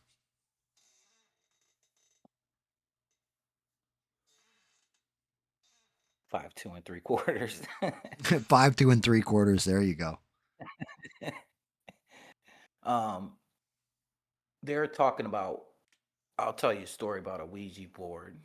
Oh God, I've got a When I couple of was them in, too. Go ahead, man. yeah, when I was in, this is a true story though. So is this. So are mine. Like no jokes. When I was in, I think I was in 10th grade, 11th grade. I went to a party and they had one, and me, another, I used to be a wrestler, so me and another kid that was on a wrestling team and another girl that we knew that were in our class were messing around with it. And we asked it, is one of us going to die in the near future? That's what, just kids, that's what we did. We literally asked it that. And it went to yes. Now, I wasn't Ouija boards are weird because you got to really have your trust in the other people when you do it or whatever. I don't even mess with them nowadays, but I'm just saying when I was younger, we were doing it. And we asked that question, is one of us going to die? And it went to yes. And 2 weeks later, the kid that I wrestled with, he got in a car accident and died. No joke. Wow. Isn't that crazy? That is a crazy one. Yep. He went to go across the intersection, and he stalled his car out, and a van hit him and killed him. 2 weeks after we did that. That's crazy, man. Yeah. Me and the girl were like, we were talking about it, and we were just like, what the hell, man? You know what I mean?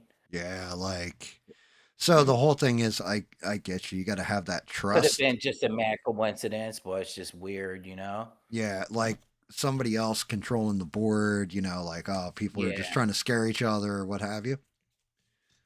I think you'd have to look it up. I'm not entirely sure, but I do remember hearing or reading something where there's something in you that moves it like subconsciously. You actually end up moving it by yourself.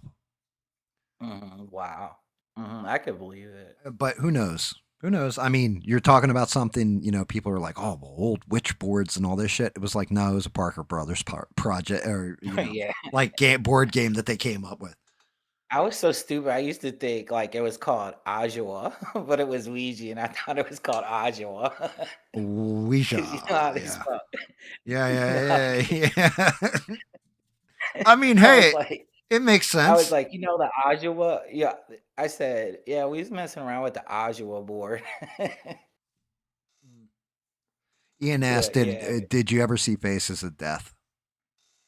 Oh yeah, man. Back in the day. I Back in the have all day, of them like on DVD. yeah, man. Did they outlaw them or something? I forget. Yeah, they were But yeah, banned. The fourth we used to one, watch that shit. the fourth Faces of Death, made me and Guido, my buddy Guido, we almost killed like Asian people after that because there Yeah, they is were a messed up. scene. Well, we almost killed Asian people because they go and it's an Asian delicacy. They eat dogs, and Yeah, I can tell you a story about that. not full grown dogs, puppies. So they go and they pick this puppy and they show them butcher the puppy on the Faces of Death 4. And it was like, I look over at Guido because I thought I was the only one. I had tears streaming down my face. And I'm like, I'm going to kill every last one of these motherfuckers. And Guido's crying too. And he's just like, I'm going to kill all of them. My dad went on a business meeting to China when I don't know, flew over there, and they were literally in the market where he was at. They were selling cats and dogs, no joke. Oh, yeah, dude. Absolutely.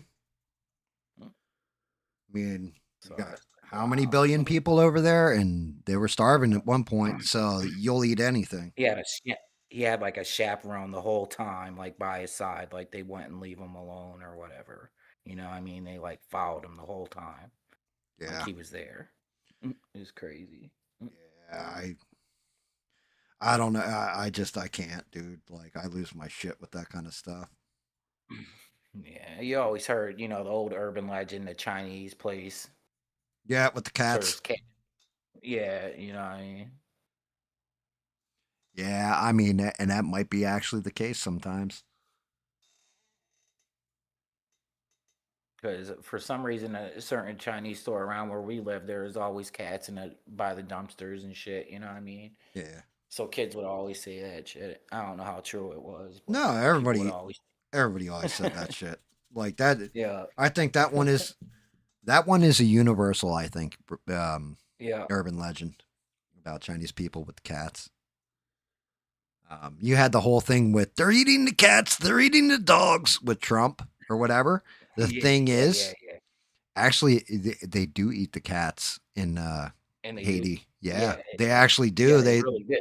They call them Yeah, the guys. What was rooftop it called? rabbits. Rooftop Oh rabbits wow. is what they call them.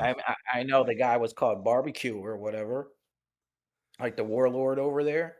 Yeah. Bro, I seen some sick videos from over there, man. Like See? you heard, were you around when I told that story about that girl I used to work with that she was from Africa? Did you hear me tell that story? Yes, yes, yes, yes. That's crazy story, man. And Hey, people like they're into voodoo stuff like that, man. oh They yeah. literally eat. They think like, Yeah, you eat somebody's heart. Well, Native Americans were like that yeah, too, some of them. yeah, man. It's Where freaking crazy, you're man. taking the soul of your enemy into yourself. Yeah, and Take the so warrior spirit. I know another couple that came over here, and this is what they said. They said they were doing something like that over there, and they had a voodoo priest bless them. They wanted to be rich and famous, and they ended up owning a club, and they got really rich. And the guy wanted money from them when they, did some voodoo Right. thing, and they actually escaped over there to come over here to America and he was like looking for him still. So people have some crazy rituals, man. I don't know how true it is or whatever, but they're saying that he performed a ritual to make them rich and famous, and they ended up being rich and famous for where they were at because of it. And this guy wanted them to pay him a whole bunch of money, and they had to flee Africa to come over here because of it. See, I was just like, wow. see, like the whole thing with shit like voodoo. If you really look into it, the big scary part of it, it's all blood sacrifice. Yeah, man. Like voodoo zombies are real. Like, oh my God, this, like they turned this dude into a zombie. But the trick is, it's actually science behind it. There is certain elements you can get from different creatures. So, for example, there's tribes that use frogs. They run their arrow tips along the frog's back, and it has a paralytic poison to it, and they'll shoot somebody with the arrow or cut them with the arrow. Like they don't even have to hit you fully. It's more effective if they hit you fully. But if it cuts you, this toxin gets into you and it'll paralyze you and you can't move, like you're frozen in place, right? And there's something, I can't remember, it's some type of fish, but it has a toxin to it. Yeah, I think Pufferfish? I think you're right. For some reason, I keep wanting to say it's a pufferfish too, but you can turn it into a Mhm. powder, and if you blow it in somebody's face, it basically makes them trip balls, but at the same time shut down like motor function, part of your brain, like motor control, and you become super vulnerable apparently to impressions from other people. So if somebody's like, walk 10 steps that way, your brain just does it. Like that's the voodoo zombie. Yeah, and then some of them they'll take some type of herb or something that slows down your heart rate to almost where you can't even hardly die. That it's beating, can tell that it's beating, but people are still alive and stuff. Man, that stuff is crazy, man. Dude, They believe. Beans just said fugu fish. No, I ain't no fish. Fugu you, Beans. Fugu you. Is it a fugu fish? Is that? I could be. I, I don't know I the thought it name. was I a thought it puffer was fish. me too. Well, I could be wrong. I could be wrong. I 1,000% could be wrong because that's why I didn't say what type of fish it was. I just like for some reason I always think it's a puffer fish though. I know this is a kind of crazy story. So I know this girl that her mom, what was it called? I, I forget what it's called. I went into Santeria. Yeah, you know what I'm talking about, like the voodoo stuff, but Santeria, it's like yeah, yeah, but it's Spanish though, like a lot of like Spanish people are into it or whatever. yeah. Not a lot, but some. No, some. And yeah, they were having a seance at her house when she was like a younger girl, and she went off. She wasn't a Christian, but she went to somebody invited her to a Christian camp, and she went to uh like this camp, and she came back, and her mom had like a seance or whatever, and this spirit like entered her, and the girl comes walking down the stairs, and her own mom attacked her, saying she was like screaming out, "He lives in her," and stuff like that. After she asked the Lord to come into her life. Wow. And that's like a true story this girl told me about. Her mom used to really be into it a lot. And that Yeah. happened to her. I was like, what? Yeah, there's definitely. I mean, I always look at it this way. There's enough evil in our world. We don't have to invent it. you know? Yeah. That's like there's just so many things. You know, I tell people you could be whatever you want to be, but there's so many like instances of stories like that I heard that lends me into being what you're talking to Danny about, just being Christian, man, because of stories like that I hear, and I just I'm a very spiritual person when it comes to stuff like that, man. Well, I, I look, just do. I'll I tell don't know. I've said this before. I don't know if you've ever heard me say this before, especially in discussions with Danny. I can tell you 1,000% evil exists in this world.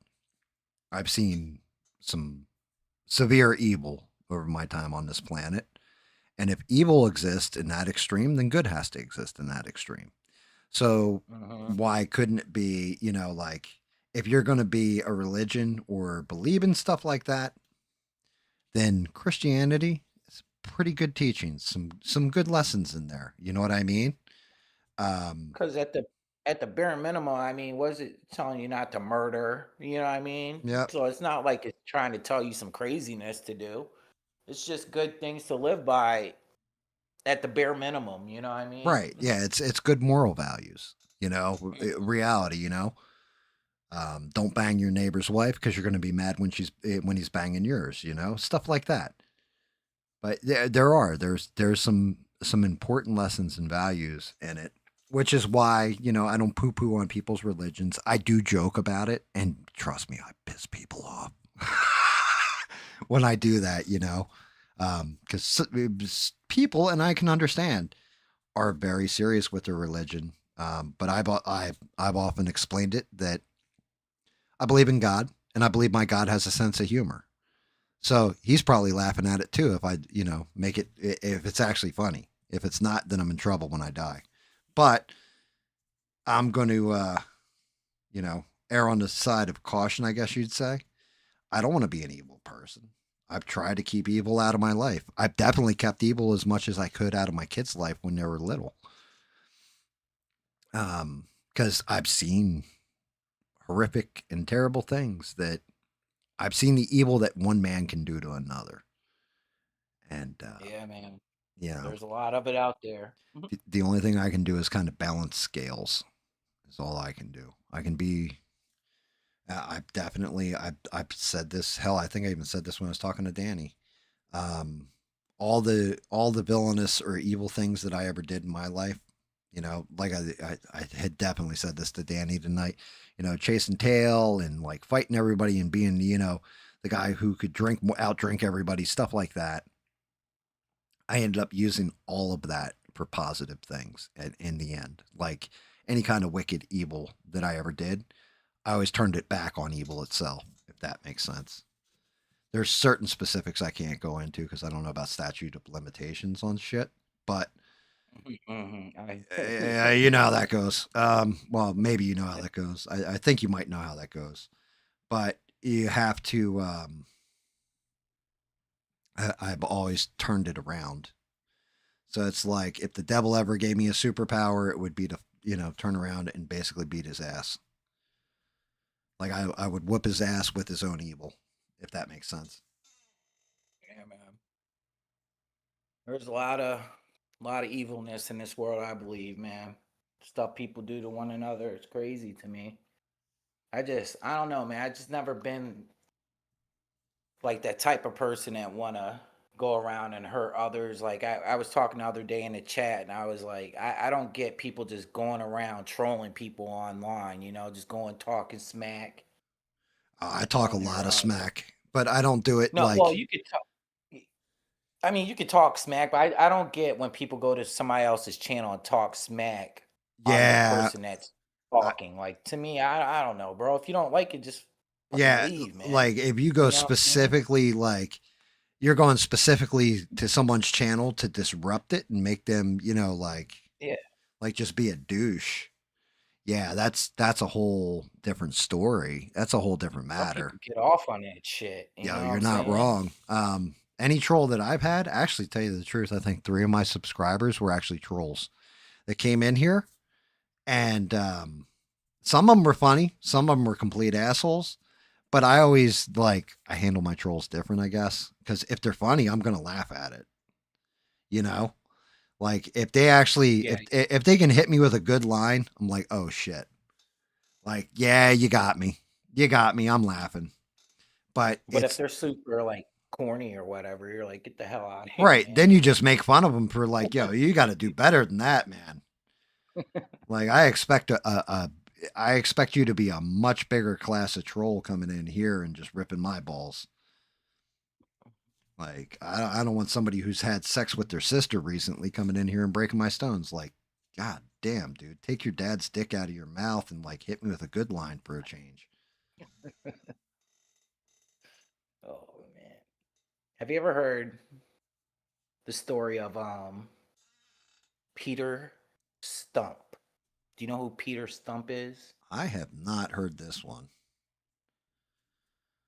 Peter in the 1500s, there was a rich farmer. Pretty sure it was in France. It's France or Spain, something like that. And his name was Peter Stump. And he literally had one of his hands cut off. That's why they called him Peter Stump, you know? I got you. So he was the first person accused of being a werewolf. Like back in the day. He said that. Wait, where was this at?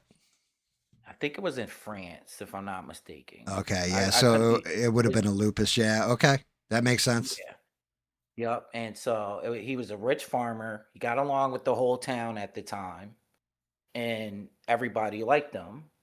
But then kids started disappearing, and over 14 kids disappeared in the town, including one of his own kids. His own son disappeared, and he would feed upon them.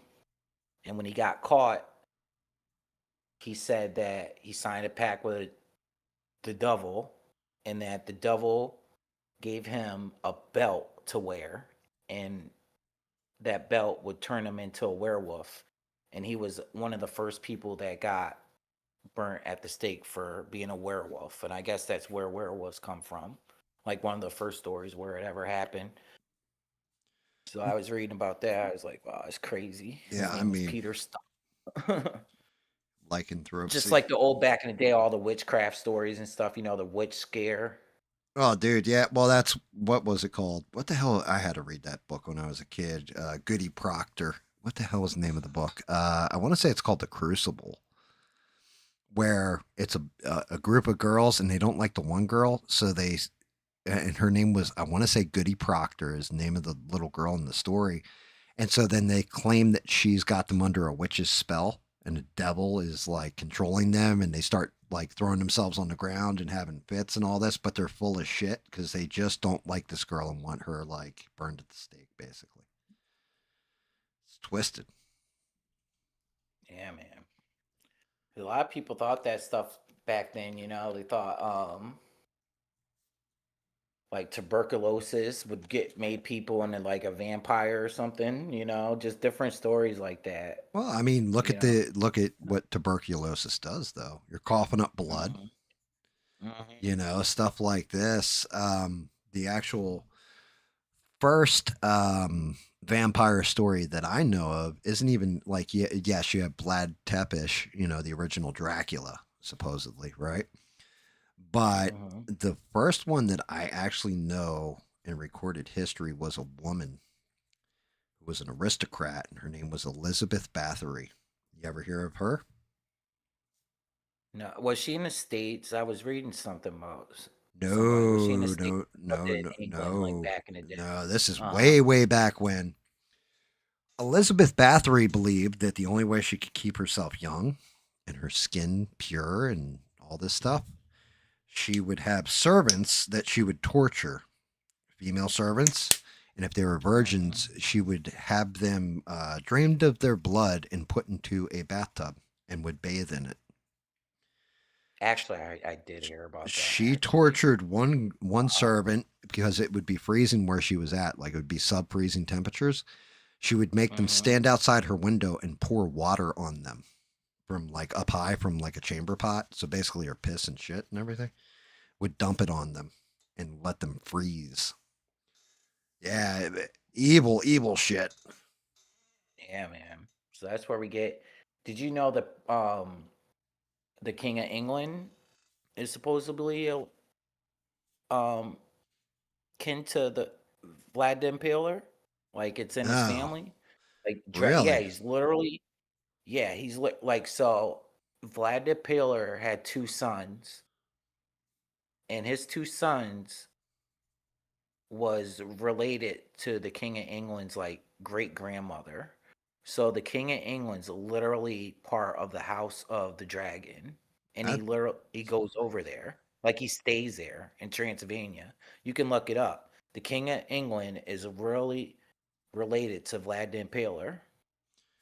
Isn't that crazy? That is. I've often said, like Vlad the Impaler, they're like, like breaking it down into vampires and all that stuff. And I'm always just like, you got to give the guy credit, because if you showed up and the entire enemy army was impaled out in front of like your keep back in those days, like, man, I wouldn't fuck with you. I definitely would go down the street and go, rob the next castle. Like, I definitely wouldn't I'd be like, yeah, that, everybody else, but that guy's got a whole bunch of bodies posted up. I ain't going nowhere near him. It's the same way I always said, if shit broke down in society, I would definitely find people, like if I didn't unalive them myself or had to because they were breaking in trying to steal my shit, but I would definitely find people that were deceased and put them in my front yard and make it look like there was chunks bitten out of them, because nobody fucks with a cannibal. So exactly. they're gonna go rob my neighbor before they even think about coming here, because I'm gonna eat you. Like, well, that's a whole different matter than you're a special type of crazy at that point. Yeah, well, that's what happens in society a lot of times. I try to tell people, man, when the food starts running out, that's what people resort to, man. Catching people putting their ass in a soup, man, And it's been documented a lot of times when society breaks down, dude. Food starts running out. Not even just society breaking down. There's serial killers where they legit got into their fridge and it was full of like human pieces. I gotta piss. Give me 1 second, Nessie. I'll be right back. Okay, no problem. Essie, you can keep talking. They're listening. I don't know what the hell dog's going off at, but yeah, you can keep talking. They're listening to you, brother. Oh, okay. Yeah, so yeah, man. I talk about that. Like, people think, if society breaks down, you got your preps or whatever, and I get it, but your preps might run out real quick. And when that happens, if you're not skilled enough to grow your own, to garden or something, people will resort to bad things, man. I talk about that a lot. People think one of the good things to run off in the woods and you're going to survive and all that. Well, good luck with that, because you're not the only one thinking about stuff like that. So if society breaks down, the best thing to do, in my opinion, is to get a group of like-minded individuals and watch each other's back, because we be in trouble. So I don't know. I think about that a lot sometimes, especially the day we're living in right now. Not to say it can happen, but you never know what can happen. You just never know. So people resort to, where was it? I think it was Argentina started breaking down, or was it Venezuela? And they literally, like Trump said, they started cooking the cats and the dogs. You can't find a cat within 10 miles of where people live. Literally started stealing pets and cooking them. So it can get rough out there. Get real rough.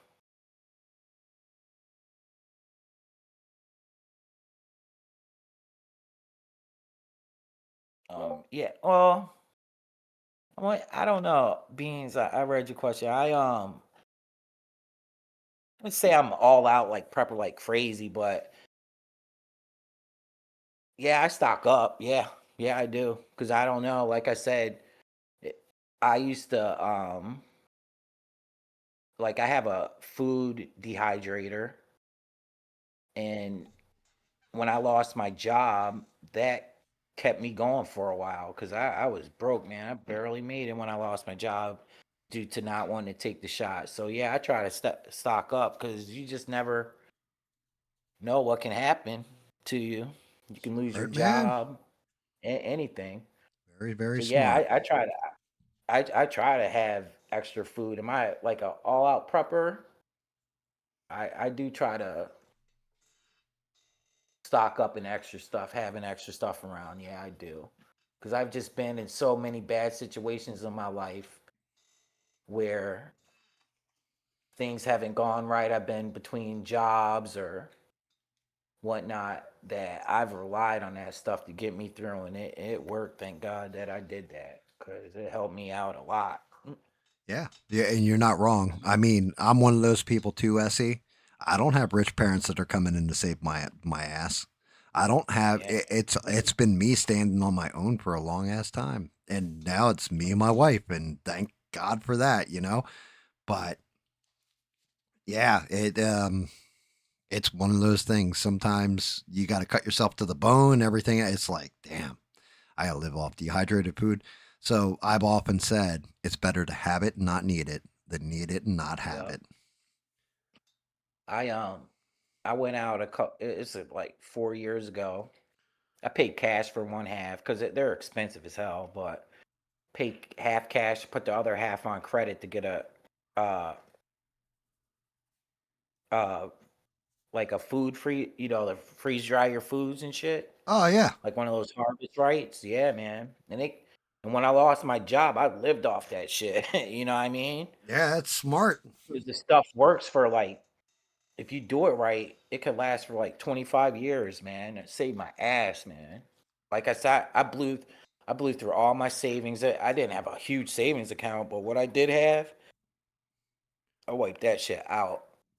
Like when I lost my job, I lost everything, man. Like I was an inch away from losing my house, man. Yeah, So it was some hard times, man. But I got through it. Now I just, I work a lot, and right now my niece is staying here, so she helps me out a little bit, so that helps. Um, gives me a little bit of money to stay here, but that's it, man. yeah, Besides that, I just every month, just man, I barely make it. And I'm a damn nurse, man. I guess I didn't make the best decisions in my life with cash. Like I just kind of whatever with money sometimes. I probably should have invested it and shit when I had it. But you know what I'm saying? I did Brother, dumb shit. I have pissed away buying so weed much and money. shit. Yeah, man. Just stupid shit. Like just buying like I'd have like a couple $1,000. I'd go buy a pound and shit. You know what I'm Oh, saying? shit. You just smoke it away and shit. Like that's Wait. when I used to smoke a lot. But, Wow, dude, you didn't even yeah. like sell it on the side? Nothing?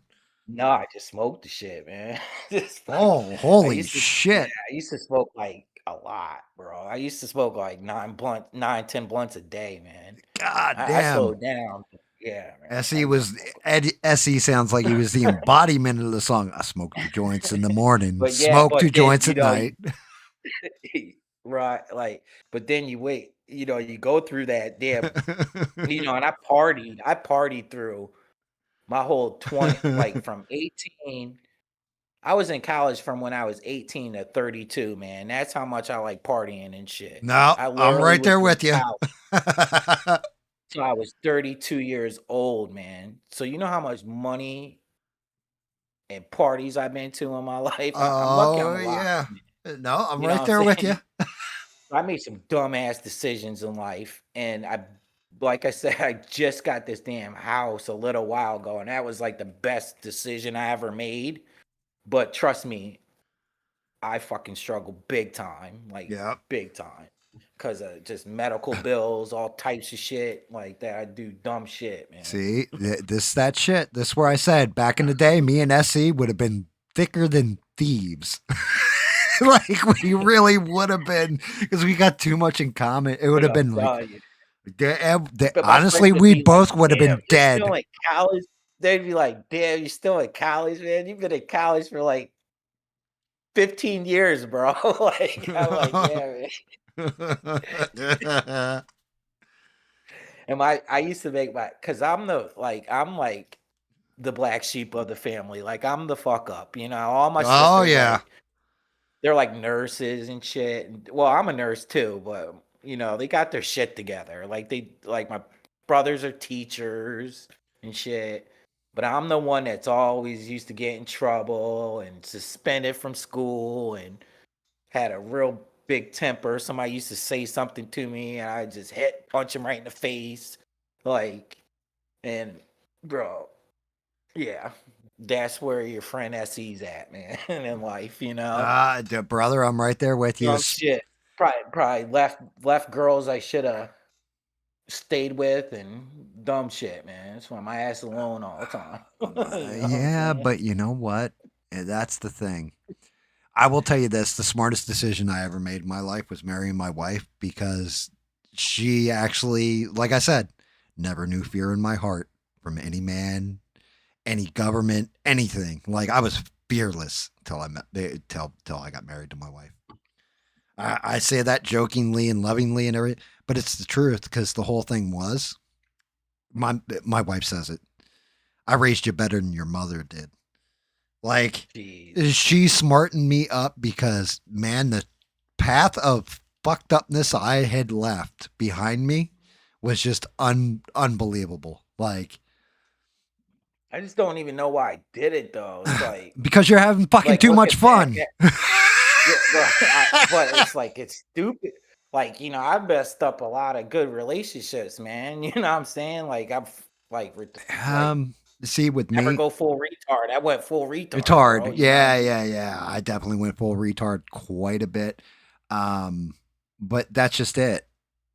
When everything started to fall out, the bottom started to fall out. That's when my wife came into my life, offered me her hand, and said, "Look, even if we're not together, let me show you a different way."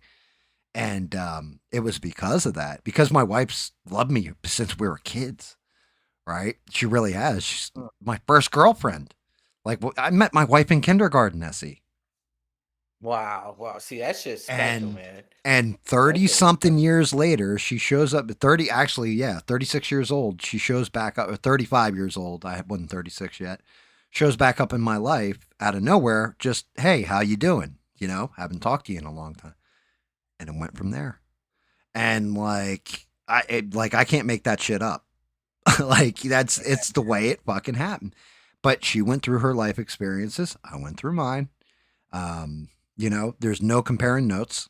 like it was just like, yeah, this is the shit I did. This is the shit I did. Well, fuck, you know. But my wife has always been a responsible adult, which is why we broke up when we were younger, because I wasn't. And yeah, why did you do all that dumb shit? Because you're having too much fun. It's like Rick James says, by the way, shout out to Sheree and Rick James.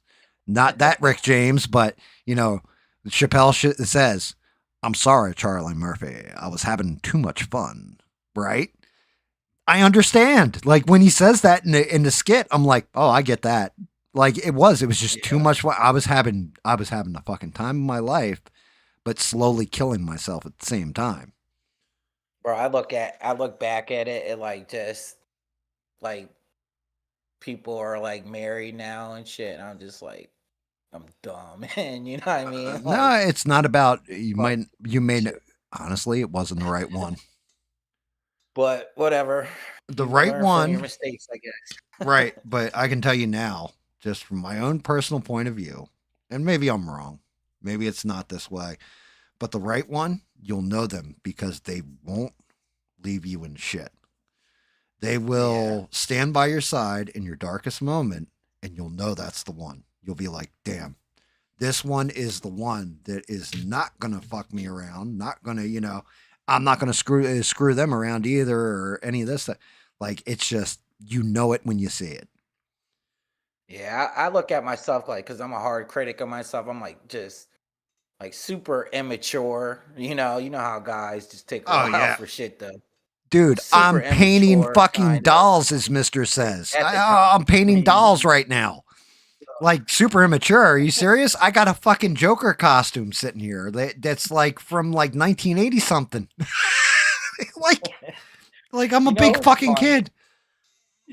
You know what's funny? So I was talking to this kid that I know, and like, like just growing up, it's like my dad. Like my dad used to go to work and he'd come home and shit and like go outside. Like my dad used to wake up at like 5:30 in the morning, go to work all damn day. Then he'd come home, get home at like 5:30, 6 o'clock. And then he'd go outside till like 9 o'clock and work around the house and shit. Yep.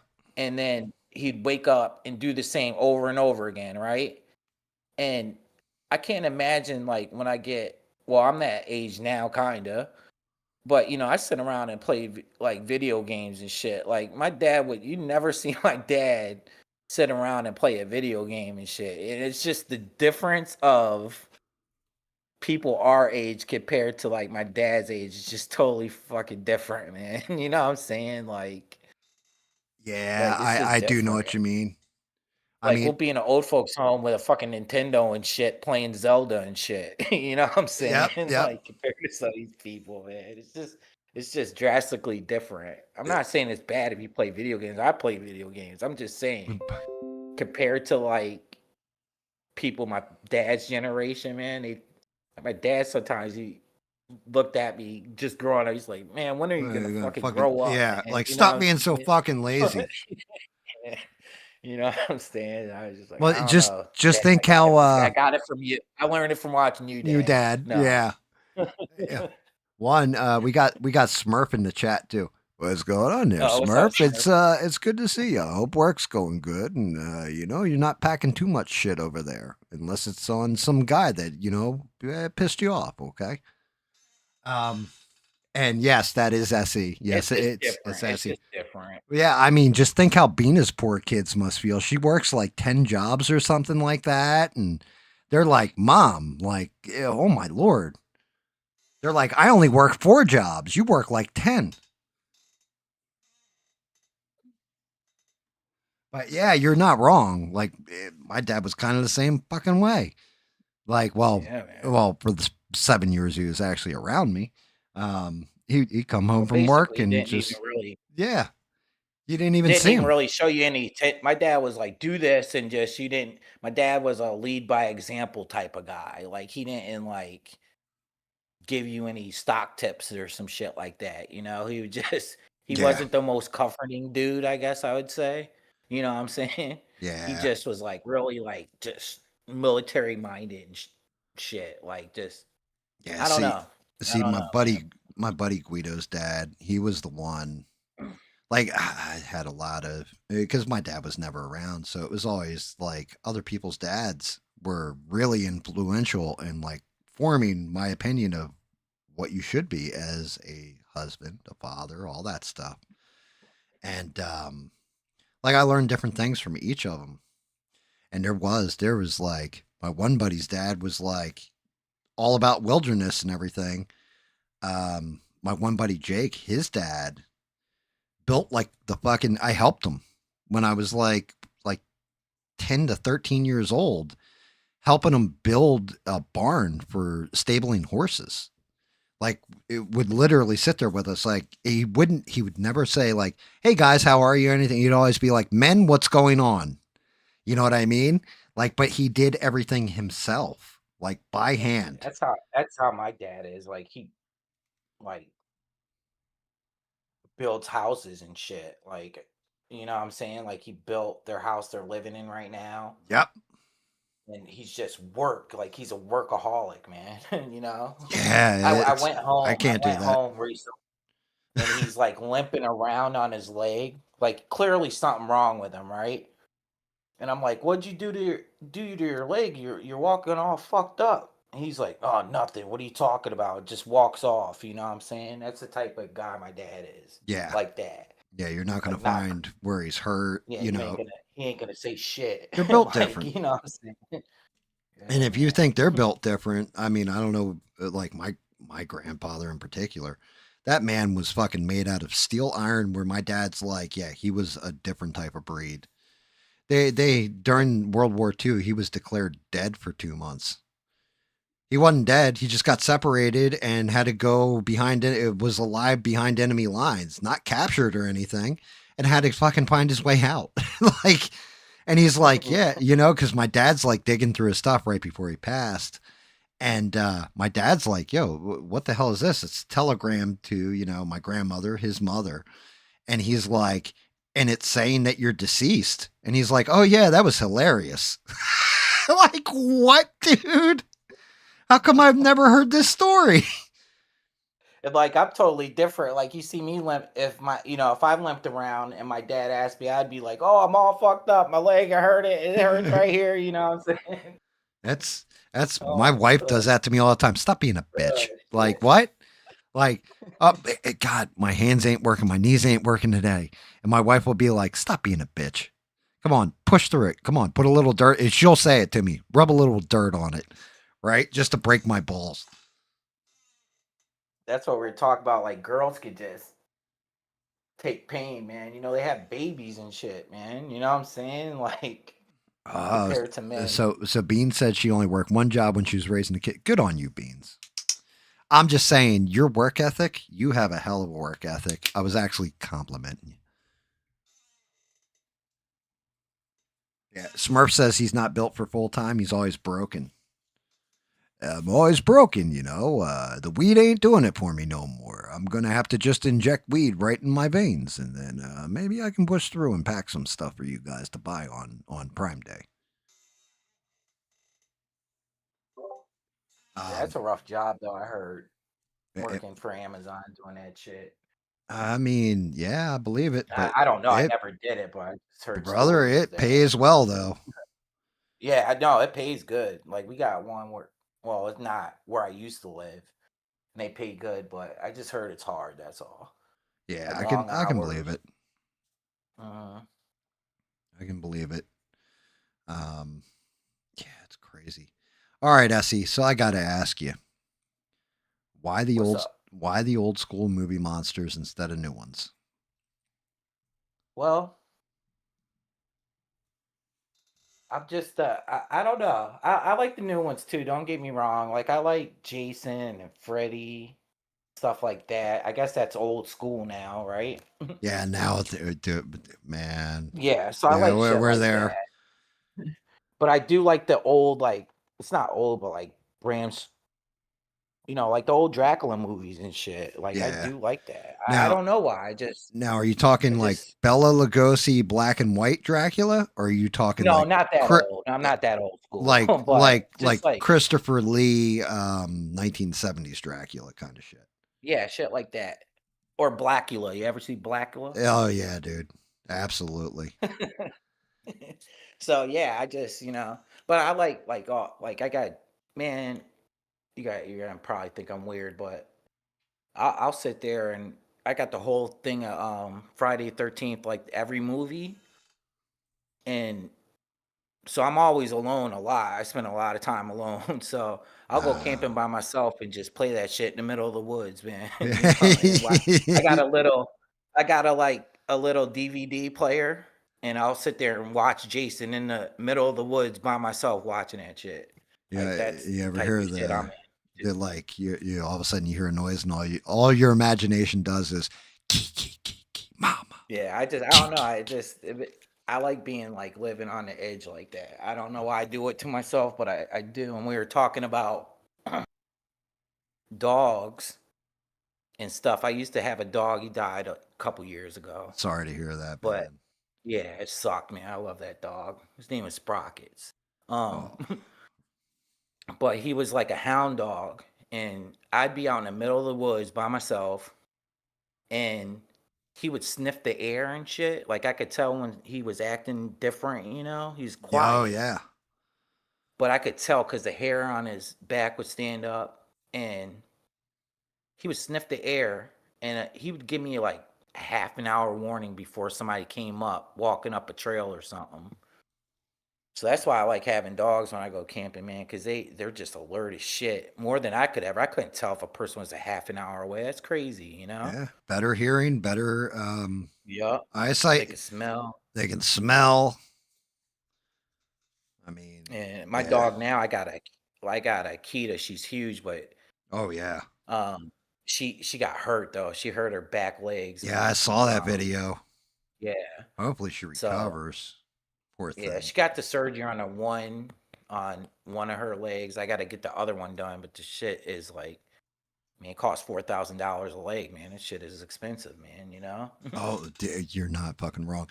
Actually, to tell you the truth, SE, that's one of those things where I always give Tim Pool a whole bunch of shit because, Civil War, so all that kind of stuff, right? One of the things nobody ever talks about with Tim Pool, I don't know if he still does this. He might not, but he used to. If somebody would contact him and be like, hey, man, my cat has like leukemia, they need this surgery, whatever, Tim Pool would pay for their surgery. Oh shit! Hi, Tim. It's your yeah, long lost friend. Yeah, yeah.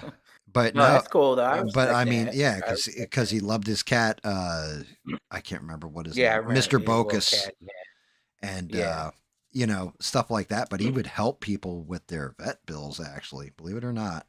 And like, as much as I think he's a douchebag and I don't like him and all this kind of stuff, you got to give the man credit for, not only just building the media empire for himself, but also for being a decent human being when it comes to animals. So yeah, good. I didn't want to put her down, man. Like she was only like, she just turned 3. Dude, that's way too I didn't young. want to. That's all I got. Like I said, my niece is here right now, but most of the time it's just me and her, man. So it's just crazy, man. I felt like, and then I lost my other dog before that too, and I was like, man, I don't want to go through that shit again. No. Like just. It sucks, man. Yeah, I mean, the wife and I have had this discussion where my dog now is probably the last dog I'll ever own because our last dog lasted 17 years, and I'm 50, right? So my puppy is too.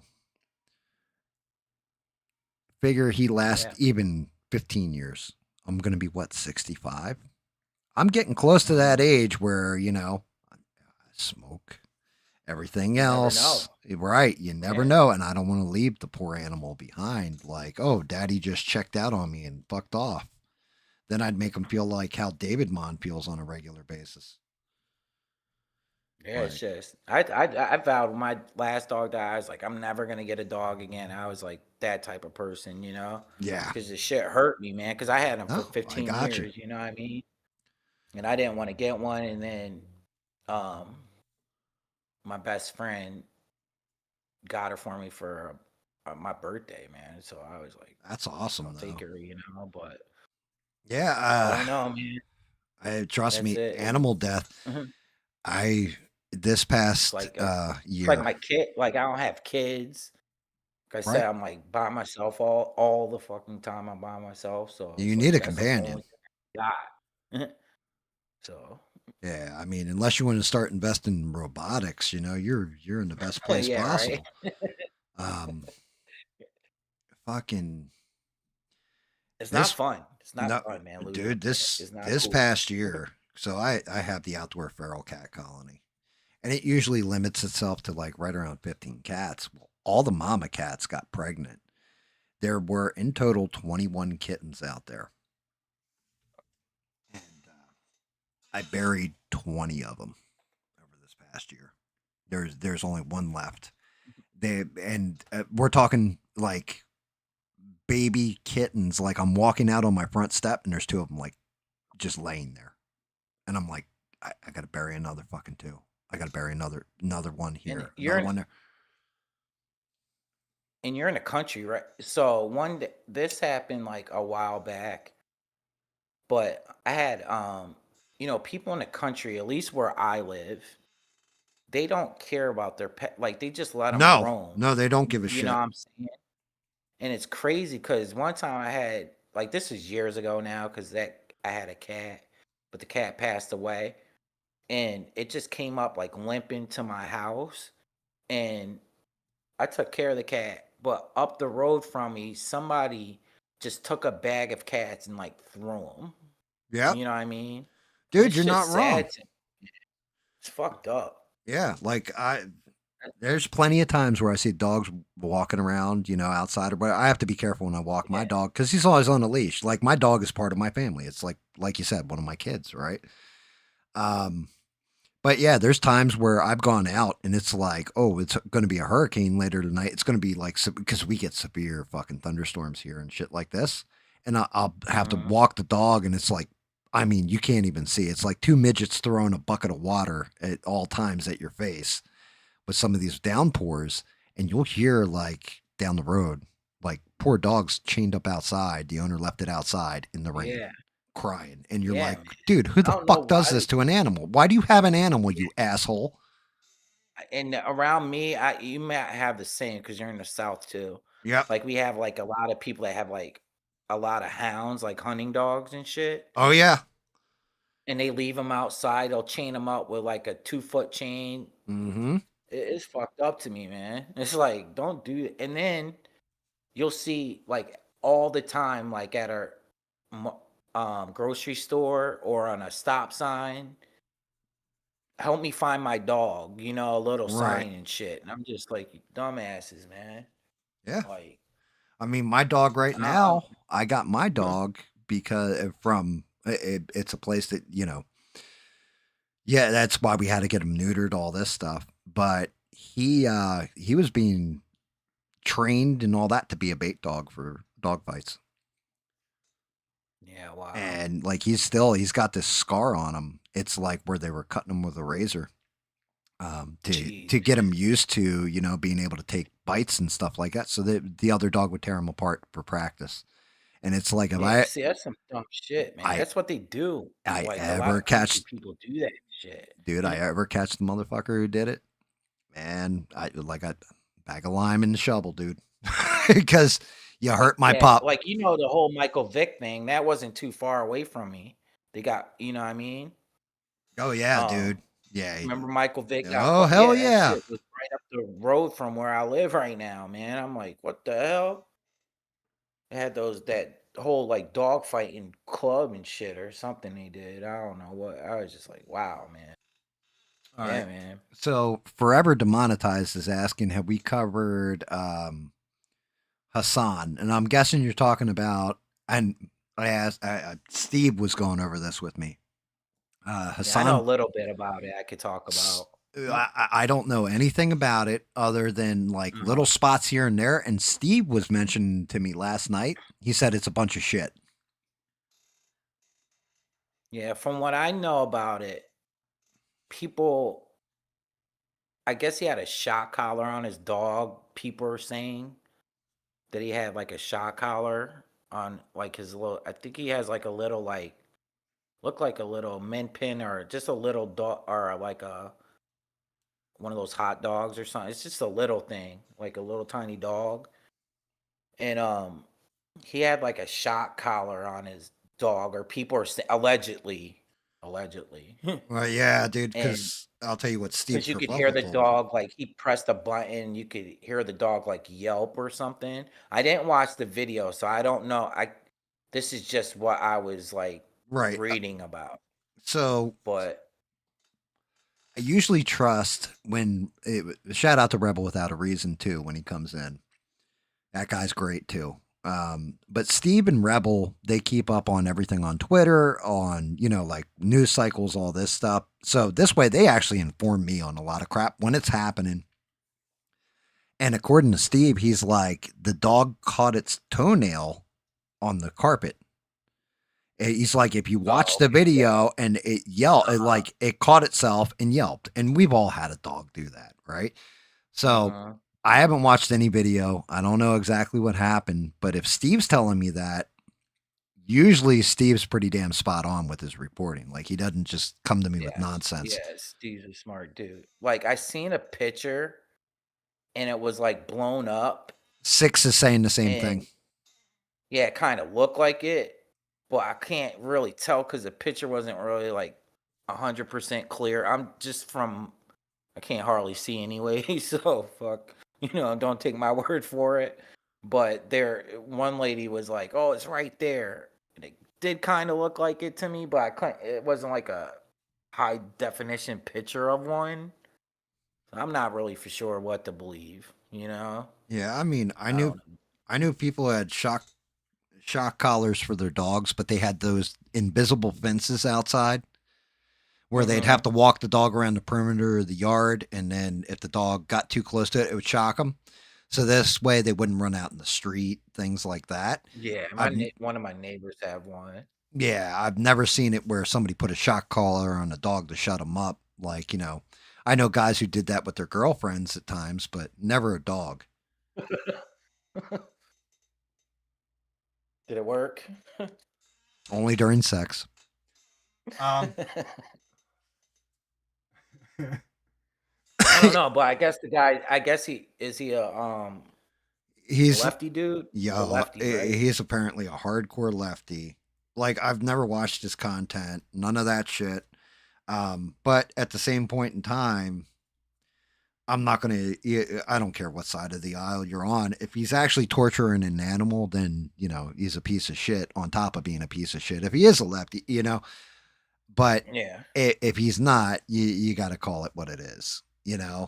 I don't know if people are just going after him for being like that. I'm saying, but I don't know. I don't know. I didn't. It's not like I seen it, so I don't really want to say I seen something when I don't really know about. I just seen one picture. It was blown up.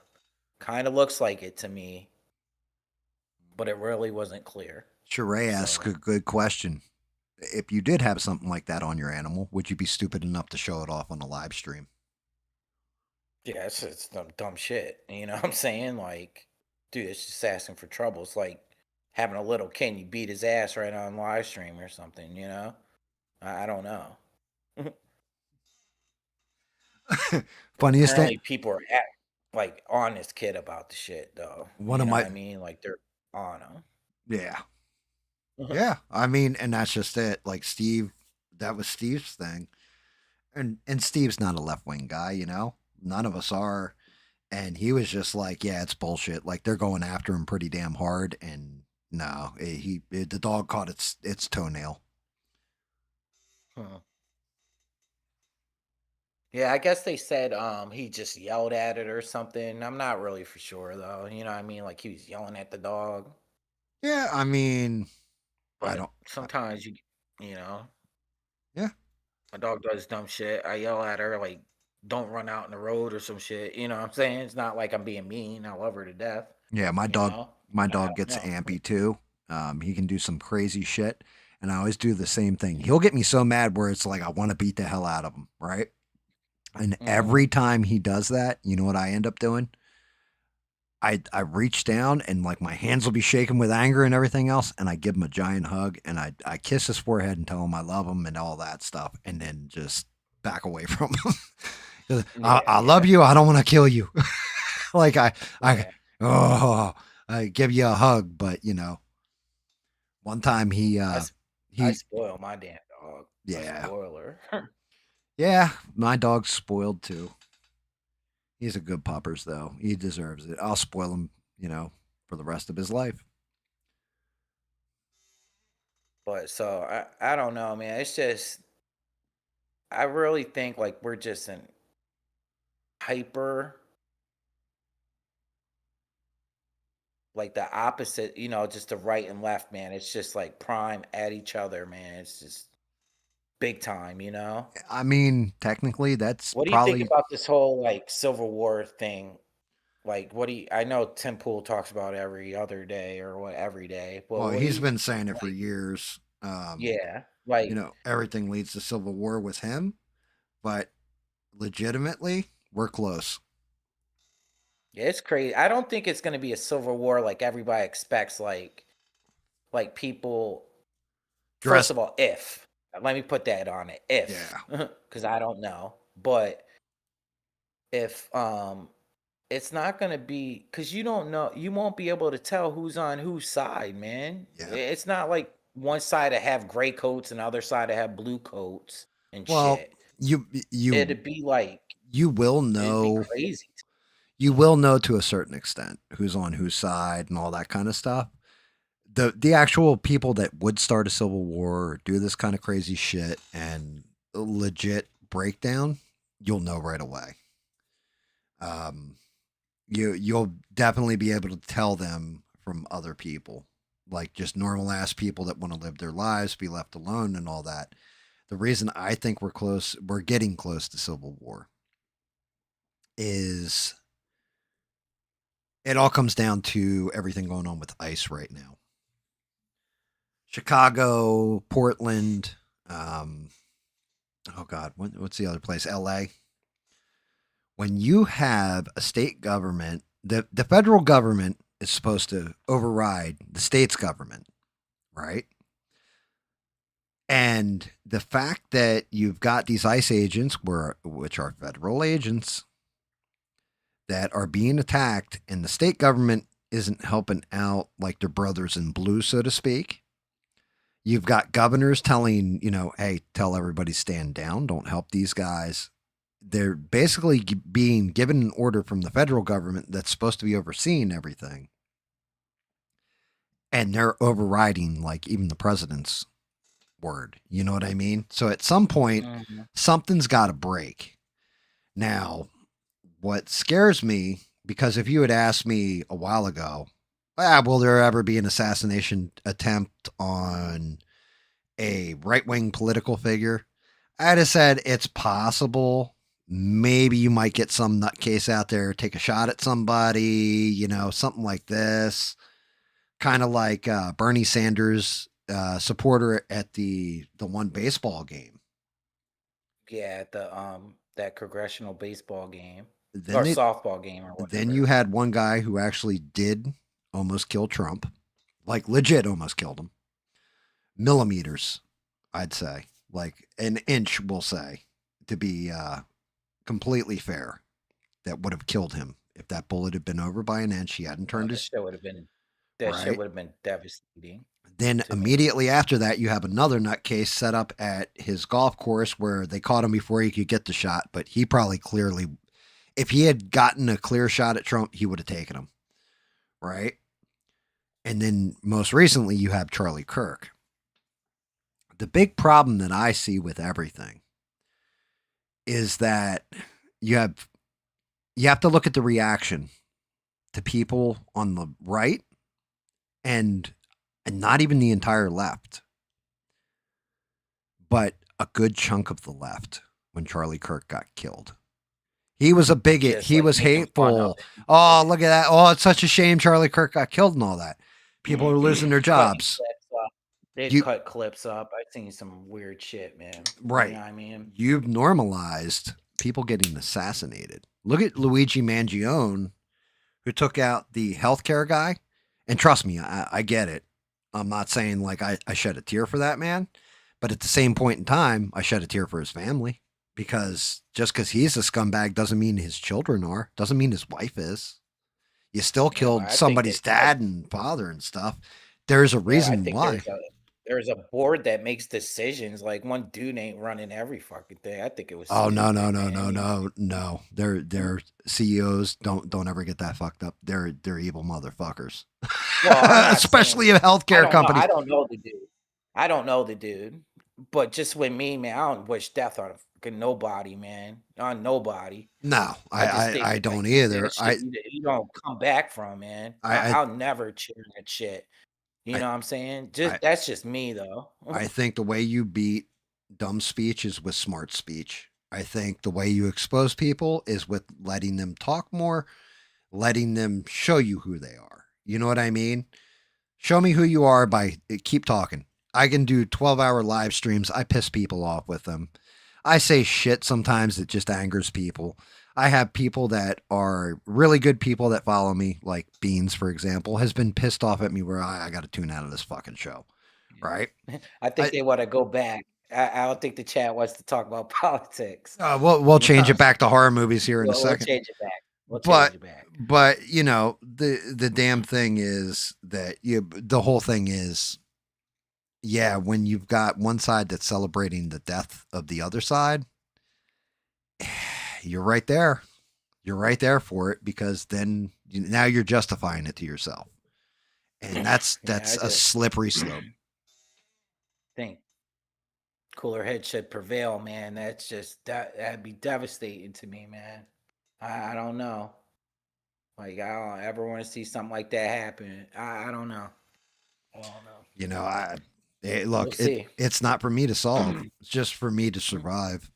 So, Yup. but yeah, How about those Yankees? How about those Yankees, right? No, I'm kidding.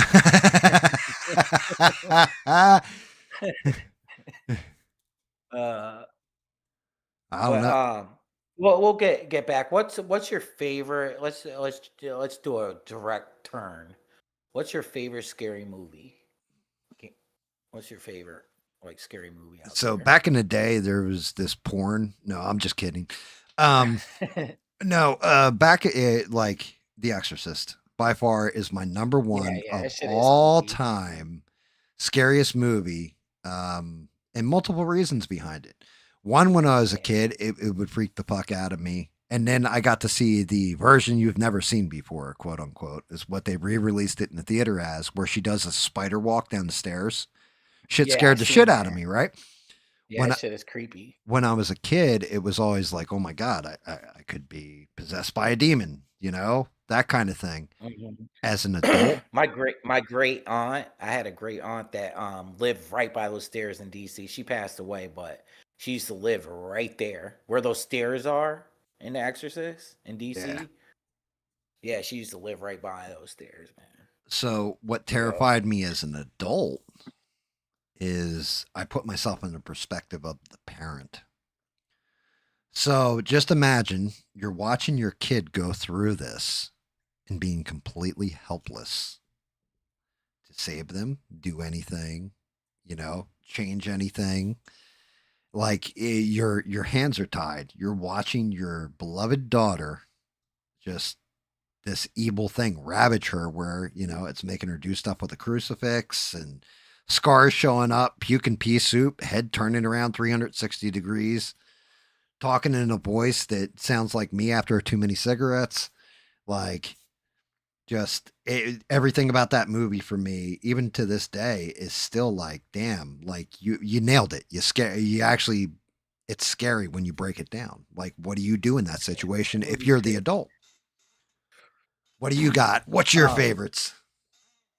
so this isn't like this like one of the most scariest movies, but a movie that just kind of messes with my psyche a little bit is Pet Cemetery, man. You Like know, you're not the only one who feels that way. There's quite a few because people. because I couldn't imagine like we were talking about like our animals and stuff like that. But if I had a kid, like I'll never understand what it is to have a kid. Like maybe one day, I doubt it. I'm getting older now, but I'm just saying. Well, as long as you ain't But firing like, blanks, you never know. yeah. But like my niece here, love her to death. You know what I mean? I'd do anything for her. And if I lost her and I know it's not the same, like, because they would come back different, but it's like the psychological factor of like being able to hold somebody that you love again, especially if it's like your kid. It just messes with me, man. That movie just messes with my like psyche, man. You know what I mean? Like, I wouldn't do it because they'd be a zombie and they'd be bugged out. You know what I'm saying? But it's like just the love a parent could have for their kid and to lose their kid at an early age. Because I lost my brother and I see what my mom goes through. Oh, She just yeah. she when my brother died, my mom was never the same, man. Oh, You know what I dude, mean? Like I you see it I in her get it. face, like the joy's out of her face. And I don't know. That's why that movie messes with me, man. No, I, Like just like you're right. Like psychological. what desperation would you go to bring somebody back to life? Yeah. Here, I like Children of the Corn. I think that movie's creepy as hell. Like Children of the Children of the Corn. Corn's Got a all little, right. Yeah, yeah. yeah. I like Children of the Corn a lot. I told you I like the end the Mouth of Madness, but at the end I didn't like it. Now I can talk to you about it. I didn't like the whole Lovecraft monster thing. Like it didn't, at the So end of the movie, alert, spoiler alert. I didn't like that part of it, but everything leading up to that part was creepy to me. Like I thought that movie was creepy as shit. Like that dude on the bike. Remember that movie? Like, oh do you yeah, remember yeah, that yeah, part? yeah, yeah. Bro, Absolutely. I've been in like so I go to my parents' house and I got to go through Pennsylvania and shit. And I've been riding like 1 o'clock, 2 o'clock in the morning, going through Pennsylvania. And one time there was an Passing old through Amish like, dude yeah, I riding was gonna say Amish like country. Lancaster and shit. Yeah. And I seen a dude on a bike like that. And then I get up the road like 5 more miles and it looked like the same damn dude on the bike, like right out of the damn movie, man. You know what I mean? Yeah, I oh used to think yeah. that movie was creepy. Do you read Sutter Kane? Like that Do movie you was read creepy to Sutter me Kane? too. So it Yeah. was the beauty in that movie is that he goes insane at the end, right? Like that's the whole thing is because he goes into the movie theater and the story that Sutter Kane wrote was him. It's all his experience. He's watching it on the big screen Yeah, now. yeah. So That's what's good. I like it. It's yeah, good. he's Yeah. trapped in that time loop where Yeah. it's Cthulhuism basically at its finest, which, like you said, is H.P. Lovecraft. So there's three of them. There's three Yeah. in that trilogy. You have the Prince of Darkness, the Thing, and I want to say it's the Thing. I think it's the Thing, In the Mouth of Madness, and the Prince of Darkness, and that Darkness and the is Prince. yeah, Prince of Darkness, and that is John Carpenter's Apocalypse trilogy. I think is what it's known as. So yeah, like that. Like it's just. So I guess like I don't know, man. Those movies, man. Just I don't know, man. It's more than a scary movie. It's like the psyche of them, I guess, makes I it got you. scared to. You know what I mean? Trying to think of something really just like scared the living hell out of me. The Exorcist is there, man. Exorcist is creepy as hell. So the first Nightmare on Elm Street I saw that when I was a kid on Yeah, VHS. me too. And that was Yeah, I before, thought that the was sequel came out or whatever. The original Nightmare on Elm Street scared the shit out of me because I've told you, I've always had vivid dreams. So when you have vivid dreams, you know what I mean? And it's a guy that appears in your dream and kills you. Scared the shit out of me when I was a kid. As an adult, not really. But as a kid, I was like, "Whoa, that's a fucking creepy ass," Yeah, man. Like Yeah, especially when they would sing that damn song. yeah, oh yeah, when they had The that was little actually, kids and believe it or shit. not, this is a spoiler, but that was actually Beans. And she wasn't a little girl, she's actually full sized singing that song. 1, 2, Freddy's coming for you. But yeah, man, that original Freddy Krueger is something. Now I like Dream Warriors too. I thought part 2 sucked. Part 2 sucked. Dream Warriors was good. And Yeah. it was because the first one was Wes Craven and the third one was Wes Craven. And then his new Nightmare was actually pretty good. I liked all the like. There's a not to go back, but to go back. Like I like every single like Pet Cemetery. Like they had 1, 2 with the dude from the young kid in Terminator 2. What's his name? Edward Furlong. Yeah, like I like that one. Then they came out with the one with the girl. I didn't like the newer one. That was all right. But then they came out with another one that tells the story about the in the original one they talk about the guy he buried his son up there. You know, the guy that played Frankenstein or whatever in the movie. Yeah, so he talks about the guy had a son. And so they came the latest one they showed that it was called it's like a prequel and they showed Pet Cemetery about that part about that farmer and that was good too. But I'm trying to think of like the most scariest movie. I don't know. Exorcist is up there. Exorcist is creepy, man. So Bean says, she said she always saw Freddy as funny. That's just it. That's part of the problem, right? Yeah, so he is funny though. he becomes funny after a certain point. But in the first movie, there were no quick one-liners. There were no. It was actual horror, right? And Eugene, especially when she's in class, remember the girl falls asleep in class. Mm-hmm. There's that one scene when they're in the hallway, or that lady in a body bag in the hallway, or whatever. Yeah. Oh yeah, dude. Tina. Yeah. Just like dragging Johnny her. Depp's in it. No running Johnny through. Depp's in it. Dude, that's his first movie. Yeah, that movie's crazy too, man. Like the original one's crazy. It's a good story too, you know, just the whole premise of it. Eugene's right though. Eugene actually a couple call outs there. Jaws actually was a horror movie that scared the shit out of people back in. You got to remember it's 1970s. First blockbuster. They didn't want to go swimming. Nobody wanted to go swimming.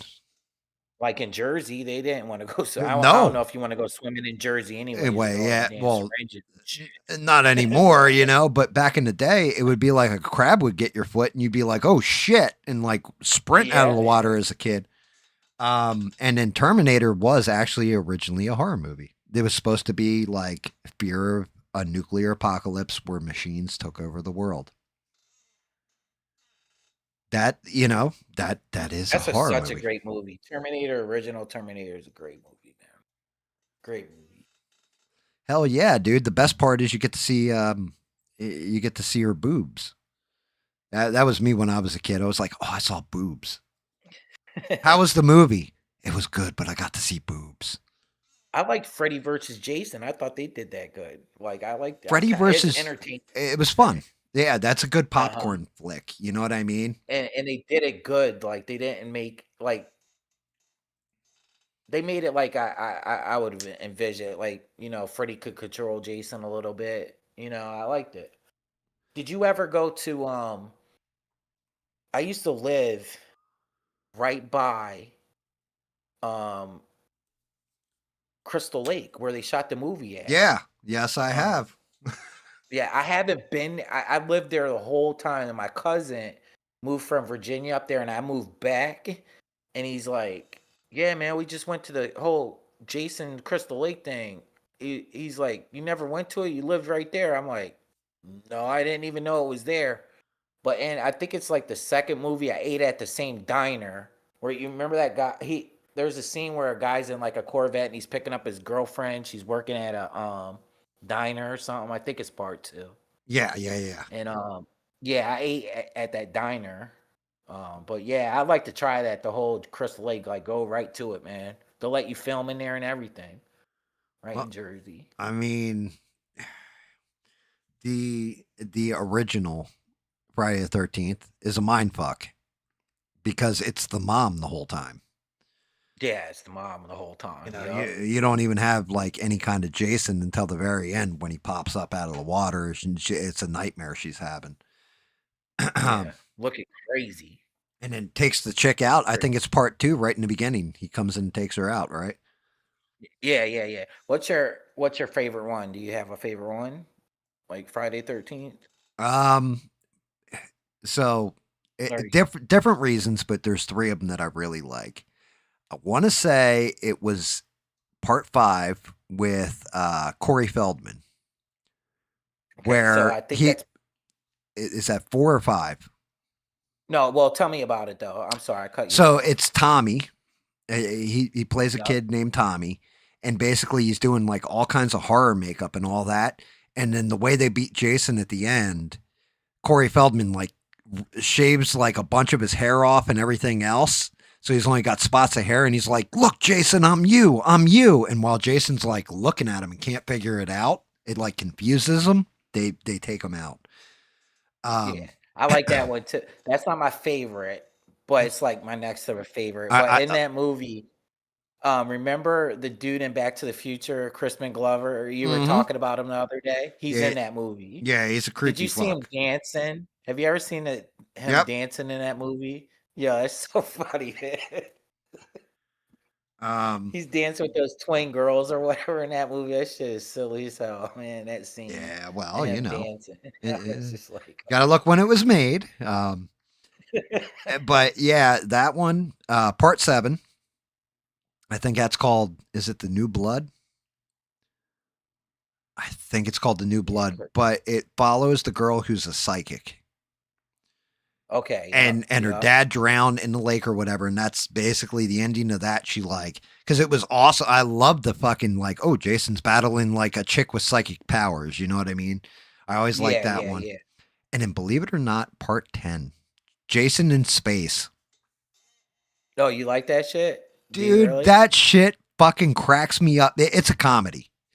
Like, I don't watch it like it's a Yeah, horror movie. It's I just a have to watch that comedy. again. I only seen it once a long time. I gotta watch that again, actually. It's by no stretch of the imagination is it a great movie, because Earth's basically decimated. They land in Crystal Lake. They're like, wow, we found a corpse that's still intact and all this, and they accidentally bring Jason back, and then he starts wrecking hell on the space station. But just some of the stuff in that movie, it always just makes me laugh my ass off. Like, it's just brutal. I like my favorite one. Okay, so my favorite one, I like the Tommy one you talked about, but it was Tommy. So it's the next one. I think it might be part 5. The one you're talking about, I'm pretty sure it's part 4. Gotcha. You're talking about where Tommy's now a Where grown they're up. at the nut house. And Yeah, he's like at a nut house. and it was crazy, like a crazy farm. Yep, and it's the kid's father is actually like donning the Jason mask because his son was killed there, and his dad was like Yeah, an E well- EMT. Well, it's like okay, so it's so it's Tommy, right? Grown up, Right. and they're on this like a funny farm, like for troubled youth and shit. Yep. And yeah, that one. That's my favorite one. Man. Yeah. I thought that one was good. Yeah, that's the Yeah. ending of that one. It turns out it's not really Jason; it's the Yeah, one it's the kid's other- father. Yeah, it's the one kid's father. Yeah, but that one's crazy to me, man. I like that. That's my favorite. But then the Tommy one Dude, my is my next. my favorite is when whoever the kid is who's playing Tommy, the one kid fucks with him, and then he just beats his ass. Yeah, Like, he just yeah. Yeah, he like just goes ham on him. You're like, oh, like, yeah, I like the scene that black dude was sitting in the he's sitting in the outhouse and he's singing. He's singing to his girlfriend. He's like, "Ooh, baby, ooh, baby." Yep, yeah, And he's yeah. like singing in the crapper. And then Jason Cuz, that's like my favorite part. Man, I like that. I like that one. That's one of my favorite ones. Yeah, Uh, I can't remember which one it is. I want to say it's part 7, but there's one where they're camping. He takes out the boyfriend, and then the girlfriend's in a sleeping bag. It's like one of my favorite kills that Jason does through any of the movies. And the chick's like, she's in the sleeping bag. She's trying to like hide in the sleeping bag. Like when you're a little kid, you hide under the covers from the monsters because somehow the covers are a magic barrier, right? and she's like hiding in his sleeping bag, and he picks up the sleeping bag and smacks it against the tree like 4 or 5 times. And you're like, oh my God. So that was like the newer one, right? That they Yeah. I don't know if it was one of the newer ones or what, but I remember that kill. that was actually good. Yeah. It was just like the kill itself was just like, oh my God. Yeah. Yeah, man. That one was good. I remember that one. Yeah. Trying to But yeah, it's like when I go through all of his kills, like all the kills that Jason pulls off, that's like one of my favorites. Then you had the 2 of them that I thought were like the worst of the series were part 8 and 9. Like that Jason Takes Manhattan. Jason takes Manhattan, Jason Goes to Hell. Yeah, I didn't like Takes Manhattan. I went and saw that at the movies. Yeah, I did too. The The only part I enjoyed in that was the one dude, his name was Kincaid, I want to say, in the movie. I think it was Kincaid for some reason. And he's a boxer, and they're up on a rooftop, and he like unloads on Jason, like all these punches. He's like, go ahead. Because he's all exhausted. He's like, take your best shot. And Jason just punches his head square off his shoulders. But the part that I love in that movie isn't a kill or anything else, even though it's like I said, don't watch this movie, people. It sucked. But there's one part where they go running into like an all-night 24-hour diner. And the guy's like, help, you got to help us. There's a guy out there. He's trying to kill us. And the waitress looks at him and goes, welcome to New York. yeah. It's like, New York. Yeah. Yeah, like, yep. Yeah, that's kind of how it is up there. Remember that movie, The People Under the Stairs? Yes, I do. It wasn't scary or anything. No. It honestly, it's it pretty was good though. It's pretty good. Yeah, it was a fantastic movie because, when they build it, it was like, the next level of horror and all this kind of stuff. And it was like, oh, what the hell are these things under the stairs? And then when you find out it's their children and they tortured them and they hide in the walls and all, and like moving through it turned out to be a really, really good movie. Yeah, I remember they stole all the money out of the hood, basically. Yep. And they're like they were landlords out of all the buildings in the hood and stuff, and they would just right. They're like, what do they call them, trash landlords or whatever. Slumlords. Excuse me. Thank you. Yep. So they had piles of gold in their house, and the little kid got caught up in there. Man, that was a good movie, man. I like that movie. What about, have you ever watched the Phantasm series? Yeah, I seen it a long time ago. The first one was really creepy. I wasn't really into them, but I know what you're talking about. Yeah, the first one was creepy as hell. Just the tall man, boy, but you didn't know anything, and they got progressively worse as they went.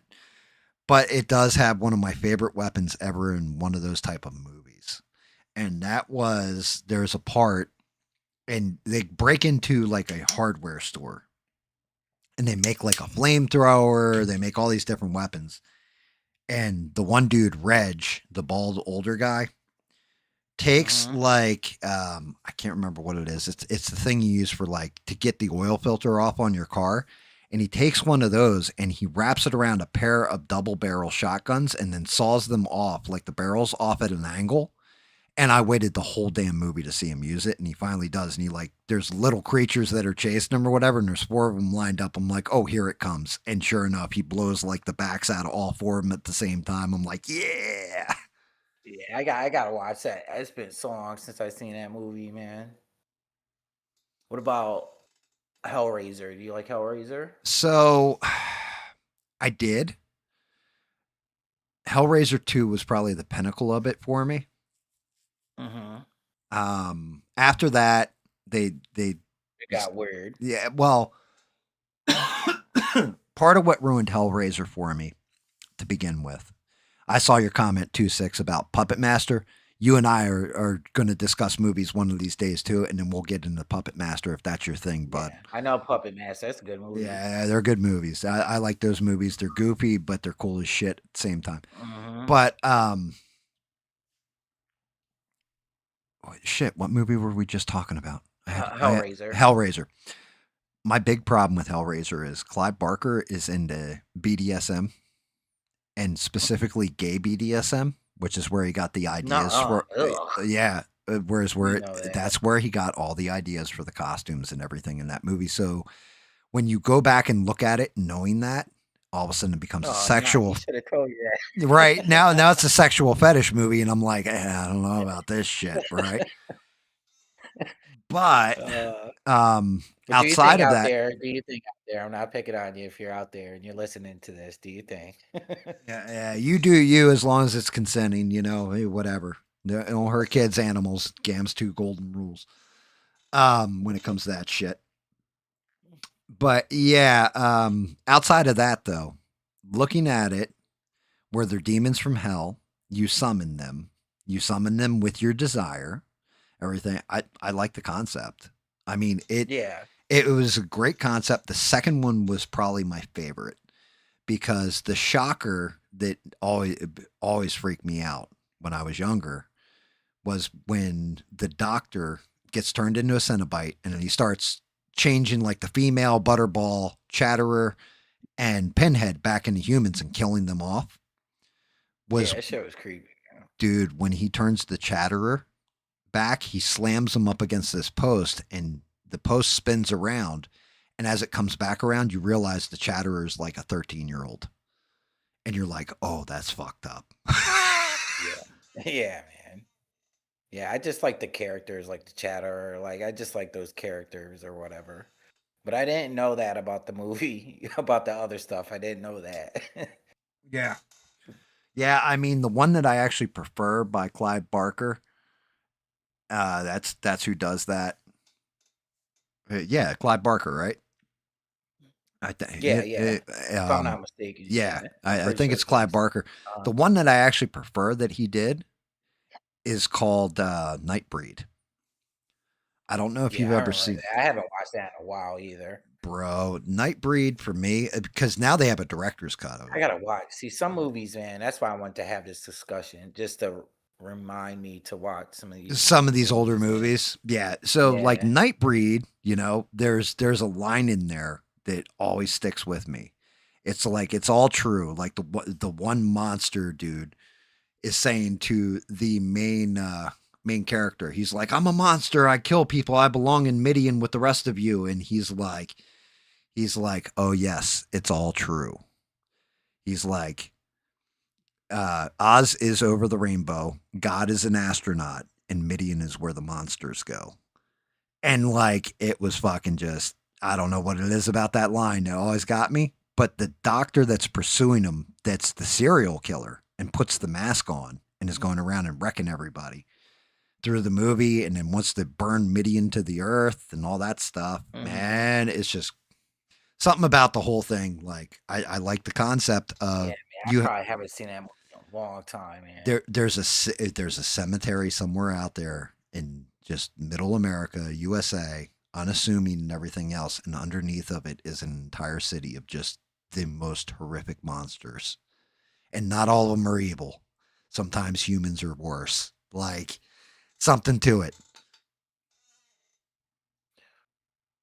Do you what are those movies? I think it's called Night of the Demons. You see those Night of the Demon movies? Dude, they're old classic, like Scream Queens. Yeah. Those are always good. They're good too. I like the old Tales from the Crypt. The TV series or the movies? Yeah, because you had two movies. You had Bordello of Blood and Demon Night. I love Demon Night. I like Demon Night. I thought that was good. Demon Night, actually. Tales from the Crypt, I actually own, I think, 3 of the comics from the original old school run. They're worth a chunk of money. But are they really? Oh yeah, dude. The show itself was all taken from comic books, different stories in the comic books. Yeah, they're good. It's good. It And used to be good. dude, that was such a classic show. As a And matter, have you ever watched Terrifier, the Terrifier trilogy I think I've seen one of them. with Art the I've Clown? watched so many movies, man. I kind of forget some of them, because I've No, watched brother, I'm right there with you. like so many of them. Because around this time, I try to watch this time of year. I always try to catch at least one or two scary movies a night. When it Yeah, comes to like September, October, I start getting there's into it, man. I start revving it up. there's one that just came out, and I haven't watched it yet. And I was going to watch it yesterday, but slept a little late. Got on stream with good old Smurf and David, and haven't watched it yet. Like same thing for today. It's there, and I kind of want to watch it, and I'm like holding back on it. But it's a movie called Good Boy, and it's I basically didn't see it. it's a horror movie. It just came out. It's a horror movie that is about a dog whose owner's sick, and they move back to like this old house, and like ghosts start coming out and everything, but it's filmed from the dog's point of view. Oh shit! And It's new. It's like yeah, a couple people years old or people have something. said, "Hey, some of this shit reminds me of Courage the Cowardly Dog." But yeah, apparently it's all shot from the dog's point of view. And the guy who made the movie, it's his actual dog in real life. They made the movie over a course of 3 years, and they had like, every Saturday, for example, we're going to shoot 3 hours of the movie or try to get 3 hours. And they didn't force the dog to cooperate. It's sometimes the dog would cooperate, other times he wouldn't. If they didn't force it to. So it's like, but supposedly it's a good movie. Oh, I like to see that. Yeah, I never even heard of that. I think it just came out. Like, What was just. trying to think of these. You know who has special effects I think that aren't bad in their scary movies is Netflix, believe it or not. Some of their movies they come out with, they just have like Yeah. They, good, just some of their special effects are good, I think. Like they have this series, it's like called like I might have to look it up, but it's like I think it's called like 1972. It's like different years. I forget. Let me see if I can find it. wait, what was it? It's called like it's like a series of 3, and Series of 3. one of them takes place in like the 1990s, and the next one's like a sleepaway camp type movie. The Forget Sleepaway the name. Camp. I just got Six to watch it so he could see penis Yeah, on I'm trying to screen. look it up. I forget the name of the movie. Somebody in chat might know. Sleepaway Camp is one of the worst movies with one of the best goddamn twists at the end. It really is. Like the twist at the end is like, oh, that's fantastic. Let me see if I can. But like it just sends you down to like one of them takes place in like 1994 or something like that, and the next one's in the 70s, like a old camp, like a reminds you of like a sleepaway camp type movie. And then the third one is an installment of like a witchcraft one back in like Salem. I don't know if the chat. Let me look at chat if they know what I'm talking about.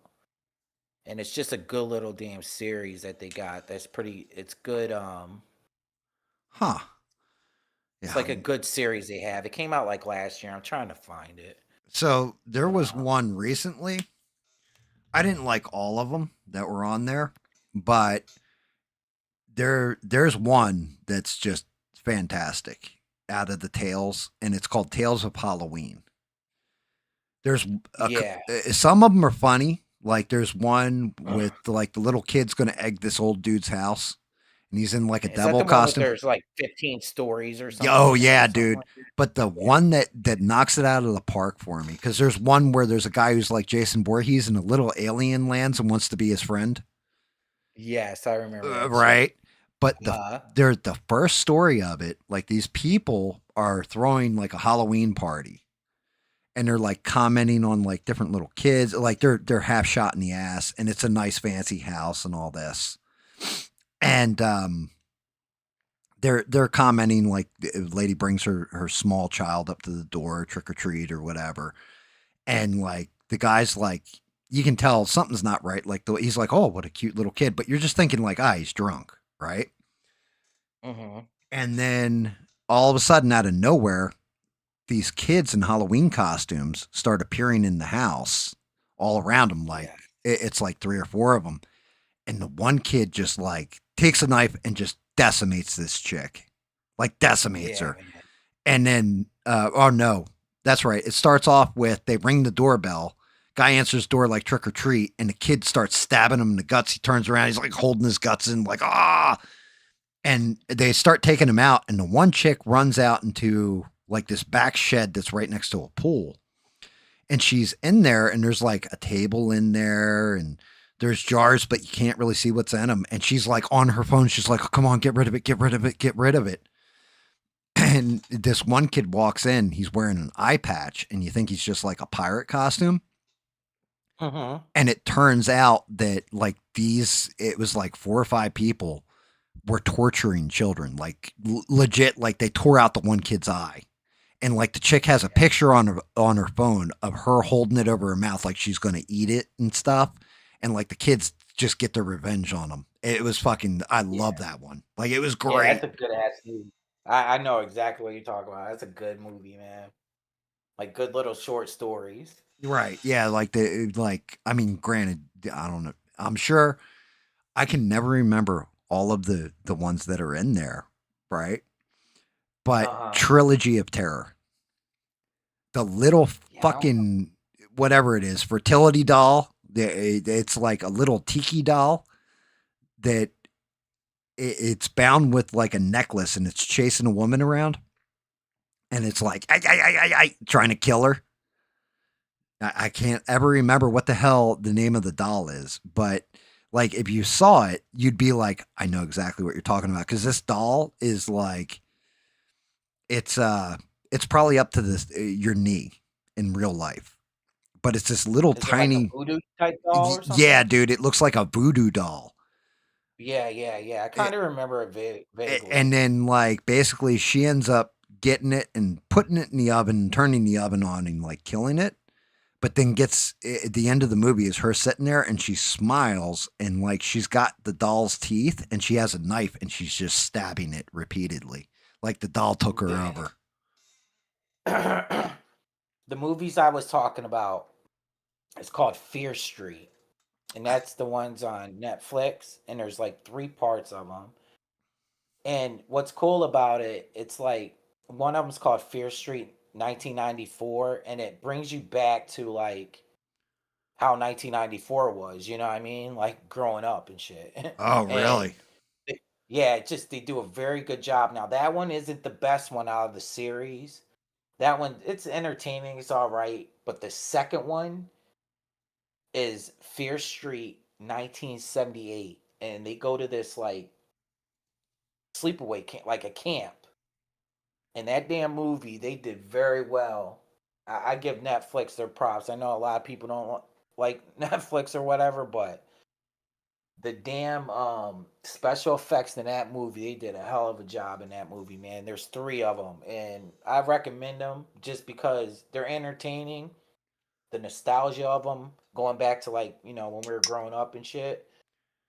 But that night, it's called Fear Street 1978, and that one's pretty good. And then there's one like 1605 about the Salem witch trials. It's good. The 94 one's kind of a little woke in it, to be honest with you. It has a little wokeness in it, but it's still decent. And, Gotcha. yeah, I don't know if you got Netflix, but Oh yeah, I do. yeah, that 1978. I think you would like that. Fear Street 1978. It's called. I have to watch it. I'll definitely have to check that out. So what about some of the more modern horror movies? I can't get into them, but people rave about. So Hereditary's one, Midsummer is another, and then Midsummer. Yeah, I can't. I You can't. didn't like the one about the video game, did you? Remember the one we were talking about the other day? What was it called? That PlayStation game? Oh, Silent Hill. Yeah, yeah. Well, I, not Silent Hill. There's another one. What was that one? You said you didn't like it that much. Damn. Being forgetful, man. I woke up early. I'm getting tired. sorry, Essie. You're good. You're good, bud. No. It's like the PlayStation 5 game. PlayStation 5 game. I'm trying to think. Um, Because I mean, horror movies that you got based on Until video. Dawn. Until Dawn. Oh, Until Dawn. I wasn't super Yeah, huge you on. didn't. Yeah, I kind of liked it, man. I think they could have did a better job, but I liked the movie. So I like the Uh-huh. concept. Here's where my dislike of it came from. If they had done it where every night, say like the first night was Freddy, second night was Jason, second night or third night was Michael Myers. You know, like they went through a xenomorph from Aliens. Like there was cool stuff to it, but I felt like you missed an opportunity. You really could have hammered this out of the park by doing like, you know, a cabin in the woods where you remember at the end of Cabin in the Woods, which I still love that damn movie, where it was just different monsters like, you know, oh, what are they going to grab? Are they going to grab the puzzle box and unleash Hellraiser? Or are they going to grab, you know, the diary with the zombies, or they end up grabbing the diary with the zombies, but you get to see all the monsters at the end.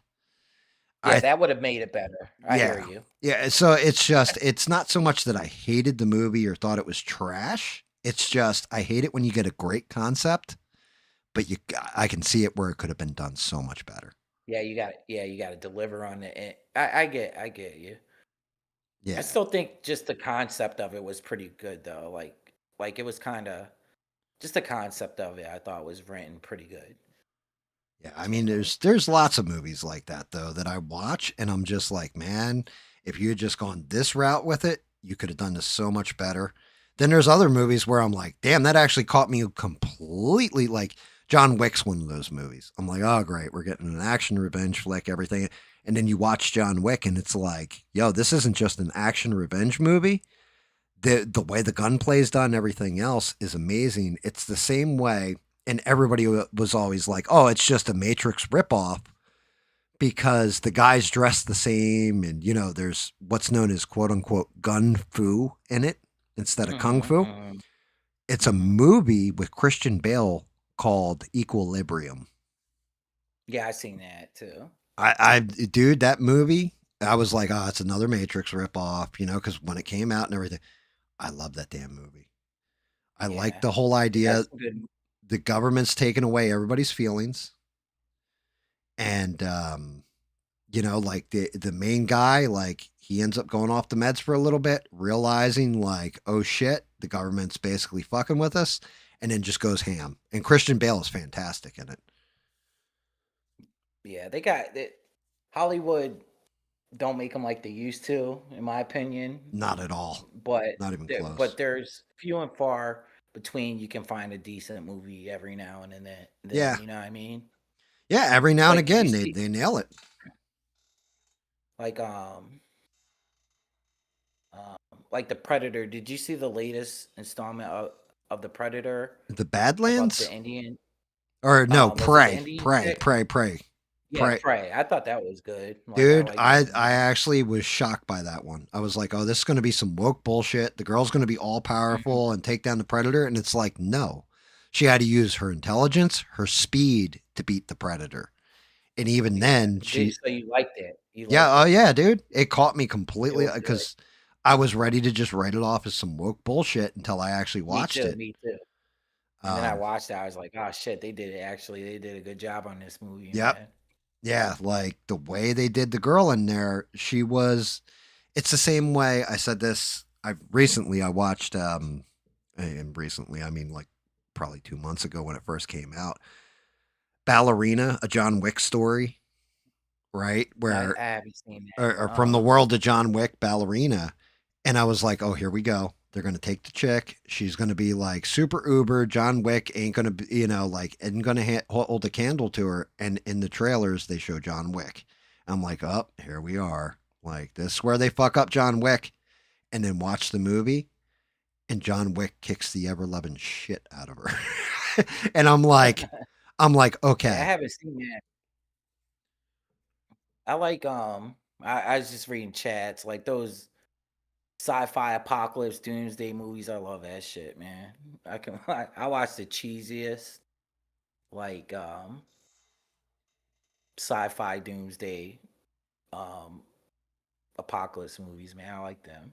It's because I'm into it, you know. I was telling one day in chat, we have this guy at our local 7-Eleven, big tall dude, probably 7 foot tall. And you know, when I go in there and I meet somebody in like 7-Eleven, I'm all, you know, I'm talking. I'm like, hey man, how you doing? You know what I mean? This dude just stares at you, right? He doesn't say nothing.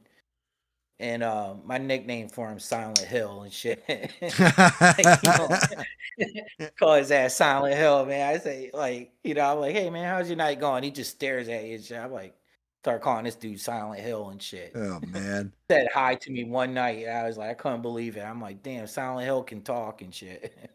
Oh. But Silent Hill's good, man. That was a good game too. See, That was a like, good game. Silent Hill's all right, but to me, it was always knockoff Resident Evil. It always felt like, Yeah, even though it's not, it really is its Yeah. own thing. But Silent Hill, I've always been lukewarm to. Like, Resident Evil was always my bread and butter back in the day. yeah, the original one, and then I played The Village recently. I thought shit was good. Was it? I have not Yeah, did you played. play that? So the last one, because I rage quit playing.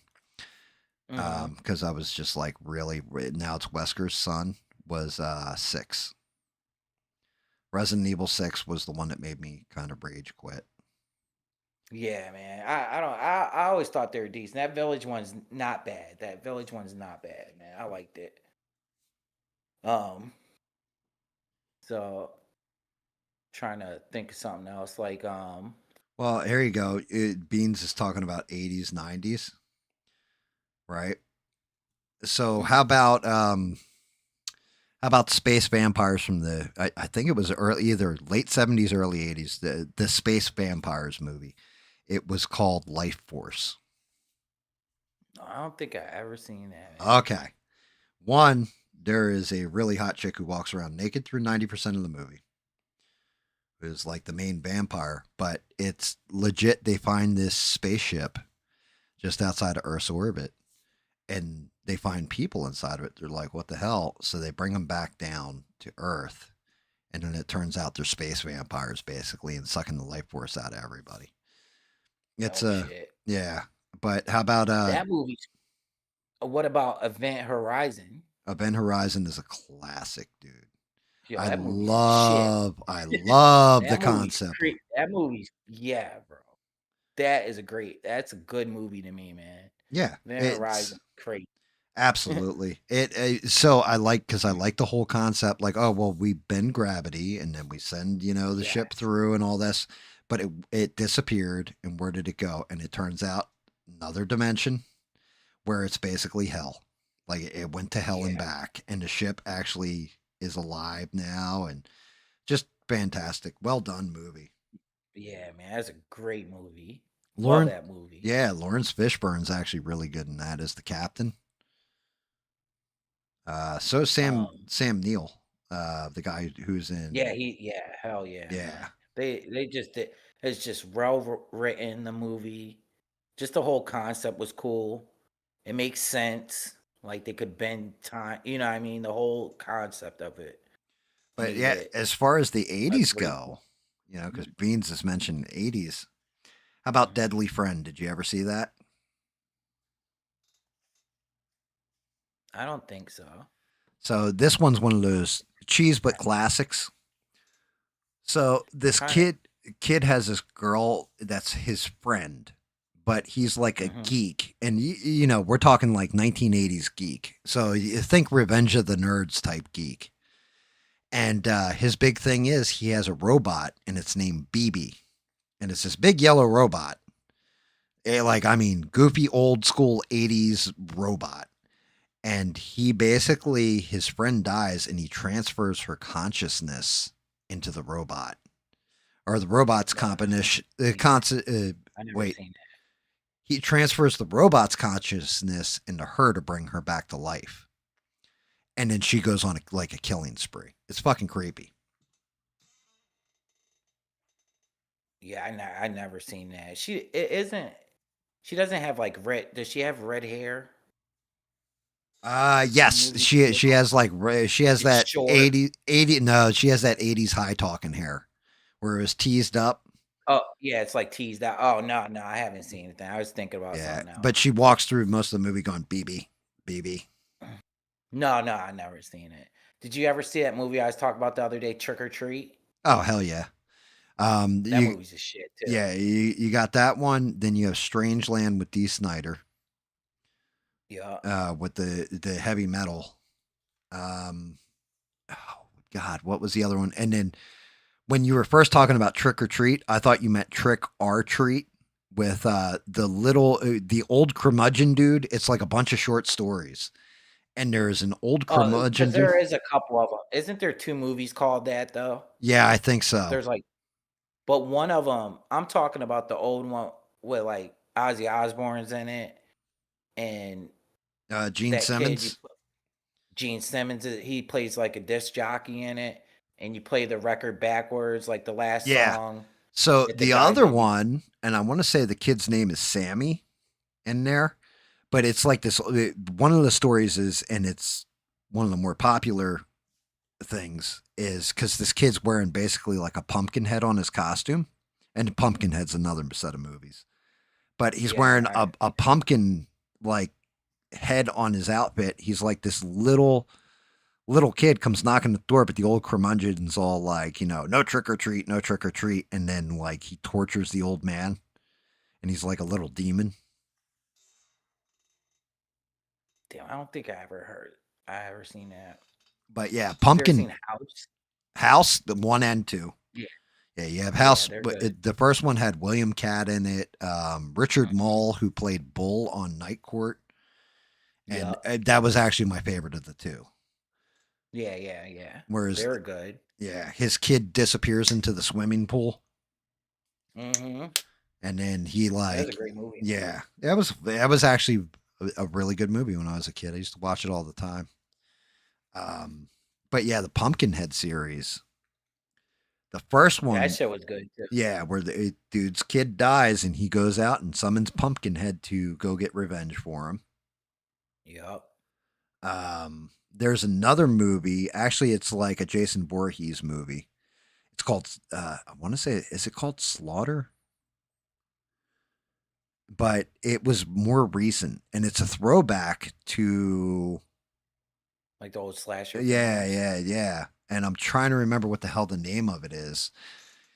I can picture the cover for the DVD had like an axe on there, but it was basically like this hillbilly out in the swamp, and the kids were picking on him and locked him in I guess a farmhouse or something, burned it down, and he's like a spirit of vengeance. Six will know what I'm talking about, I'm sure.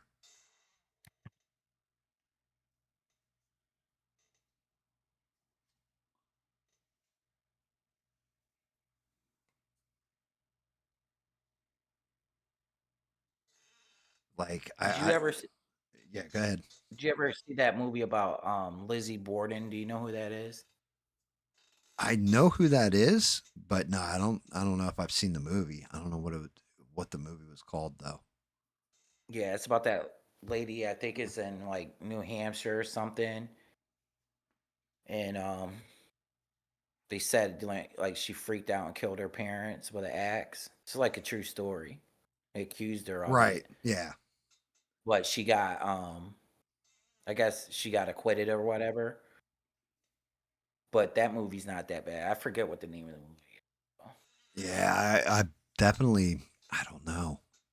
Somebody said Leprechaun. Leprechaun was Yeah, I like Leprechaun. Remember Leprechaun in the Hood? Yep, Leprechaun in the Hood. Up to no good or whatever. He had that flute. The dude has a golden flute and shit. Yeah. And they're like they're a rap group, right? Aren't they a rap group or some shit like that? I forget. Yeah. Well, you also had oh God, since you guys got me on that little midget like monster kick way of thinking, um, you had Critters, and then what was the other? Critters. What Remember was that the movie, one Critters? where the thing popped up in the fucking toilet? Ghoulies. That's what it was. I remember that too. All right. Now here's a question for you. How about ghost movies? Are there Like, start talking about them. anything that scares you with ghost movies? You know, Like, well, you got a bunch, but the one that always scared me when I was a kid, because it came out when I was a kid, was Poltergeist. oh yeah, you like Poltergeist? The old original one. I don't. What is it? Go to the light or whatever. The little, Yeah, the yep, little lady. yep. The little that'll be Beans when she gets old. Yeah. That little lady. Come to the light, Carol Ann. Yeah. What about? I'm sorry, Beans. I'm just Jesus. picking on you. Jesus. But that lady's short too. But yeah, Yeah. Poltergeist was the shit, man. Yeah, like What about? the closet turns Did into you a like throat. Amityville? Did you like Amityville? Amityville, I liked the movie. Knowing the case behind it, like, is that man, that's I've got to stop doing that. I ruined so much shit for myself. So Why you look it up and stuff? so no, Like that. it's not just that. So Amityville, the Amityville horror is Mhm. one of the Warrens. So Ed and Lorraine Warren, because you like The Conjuring, right? Yeah. Yeah. So that was one of their cases. Was Amityville horror. Oh, really? Yes, they had some famous cases, and it's also one of the ones that got debunked the hardest, where it turned out the people were upside down in the mortgage and wanted to get out from it, and kind of were telling tall tales, and you can kind of debunk the whole damn thing. The Warrens. One, Ed Warren moved a 15-year-old girl into the house with him and his wife, and sometimes he'd sleep upstairs and sometimes downstairs. And ended up getting her pregnant, and they had to have an abortion. And like Ed Warren was actually like pretty despicable. Whenever there was some kind of paranormal report, the Warrens weren't called in; they would show the fuck up. In most cases, like some cases they call them in, but most of the cases that you see in like The Conjuring and stuff, they just showed up at the people's house. And we're like, we're psychics. We're here to help. Blah, blah, blah. Right. And then would turn around and cut deals with people behind the scenes to make everything more dramatic, we'll say. He's So- like the Benjamin Crump. He's like Benjamin Crump, always showing up. That, Oh, hell yeah, lawyer. dude. Yeah. Yep. Benjamin Crump, Johnny Cochran, Yeah. you name it. Yeah, like showed up to cash in on different people. Yeah. You know, He's like the Benjamin Crump of horror. one of the Warrens cases that I really always enjoyed the story of was the one about the family that moved in and found out that they moved into a mortuary, and that got completely debunked too, which disappointed me. I don't know if you even know that story. What is it again? Say it again. So basically it was a family. It was like a woman, and I want to say they had like young kids, and then they had a cousin that came and stayed with them. But they moved into this house and found out, the story goes that they found out it was a mortuary because the ghosts would haunt them and all this kind of shit. They didn't know it was a mortuary when they moved into it. And like, apparently the cousin swore that she had been, assaulted by one of the ghosts in her at night. It would come in and assault her and stuff. I kind of remember that movie. Oh no, it wasn't even a movie. It's just a story. It's It's some real shit. It's right. It was like, well, same thing with Amityville. Same thing with the shit you're watching in The Oh, I Conjuring. thought they made a movie of that though. No, they didn't make a movie. Well, not that I know of. Maybe they did. Who knows? But yeah, I kind of remember that. but they watching. according to the Warrens, this was some real shit and all this stuff. And then they found out that the one brother, like the real exposure of it was one of the kids was actually like had learning disabilities or something wrong with him. was going in and diddling his own cousin, and the people that moved in knew it was a mortuary, were told it was a mortuary before they moved there. So like that whole part of the story gets debunked. Like a lot of the stuff that the Warrens did and talked about was just flat out bullshit. Like Annabelle's one of Yeah. those. I Annabelle's. was Oh, go ahead, game. Oh no no My no! bad. I was going to say Annabelle's one of I was those just that they debunked the shit out of it too. I was reading a chat. That's what threw me off for a second, but yeah, that's a great movie too. The Shining, man. The The book, Shining, the book is so much better. Like the Stephen King book. so not to take away from Jack Nicholson, the movie or any of that stuff. The movie's a great movie, right? Can't take away from it. Dude, the book is so much better. The kid's running through the fucking maze at the end and the tree, like all the bushes are trying to eat him. The Yeah, shit, I like, never read the book. yeah, I never dude, read the like, book. I thought the movie was great though. you know, like the chick who like is naked and then Jack Nicholson's character goes walking in there and she like turns into like the corpse or whatever and all that stuff. Hmm. They go into her whole thing about how she killed herself in there and like it just goes in, man. Like the book is so much better than the movie. No, They I have get to into so read much that stuff. because I like reading books. Because you use, I like reading. Period. Like we were talking about the original First Blood, but it's like you use your own brain to envision in your head, and it's just so much you can get reading books than somebody Your showing you. imagination will always scare you Yeah, more than yeah, something. yeah, man. Hell yeah. Yeah, Than right. in a movie.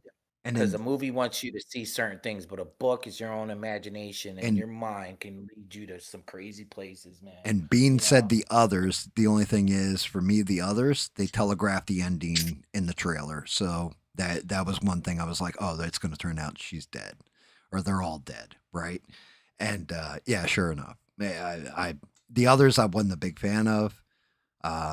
Like I said, they telegraphed the ending in the trailer, but the fog. Now, here's my question, Beans: are you talking about the original Fog or the remake?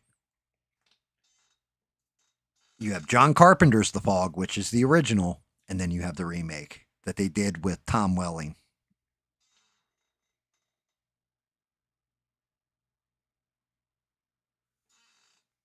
And while we're waiting for Beans to answer there, they're talking about The Grudge and The Ring. What did you think of those? Grudge, I don't remember. Could have been one of those movies I just don't remember. The Ring was okay. I know a lot of people thought it was huge, but it was all right to me. I didn't really think it was like the shit or something, but The Grudge, I don't know.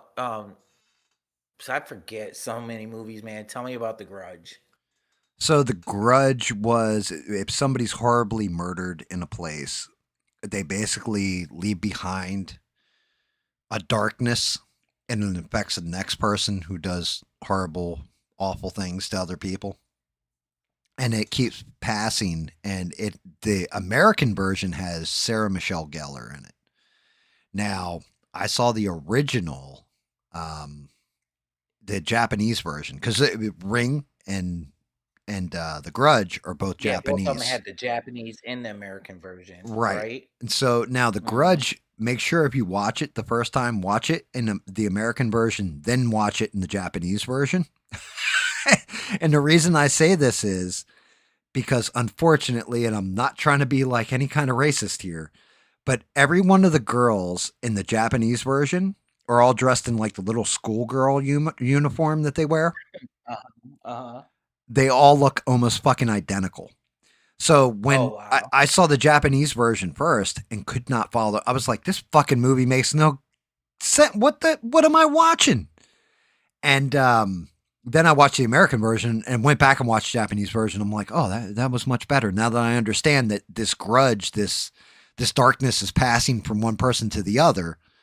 And you actually, you can tell the difference between the different characters. But in the Japanese version, I thought it was all the same girl. I'm like, this don't make no goddamn sense. Like, what? Same And thing. all in a schoolgirl uniform. Yeah, dude, they're all like same haircut, same schoolgirl uniform, all that.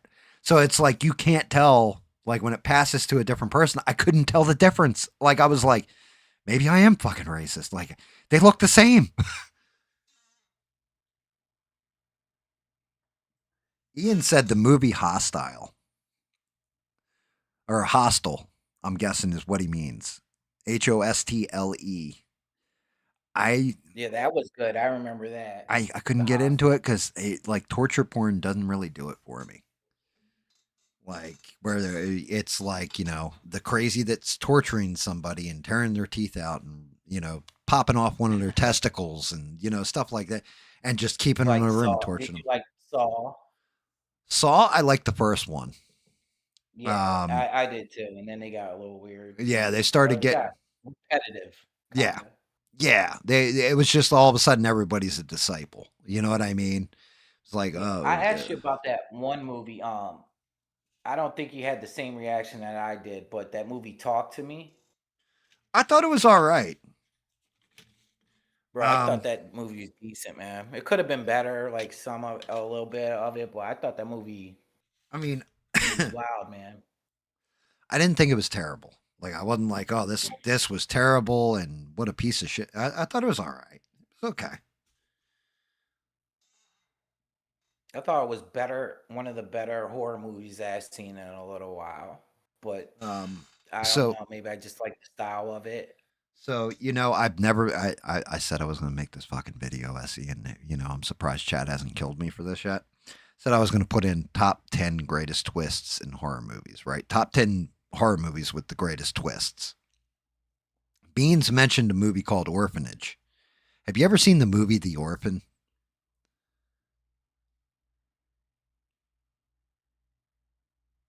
Is that with that little girl? She has So these like a parents, blue dress. I think she has a blue dress, but they Yeah. adopt a little girl, and like the little girl's like fucking wicked evil, doing all kinds of Yeah, yeah, evil yeah. shit and everything else.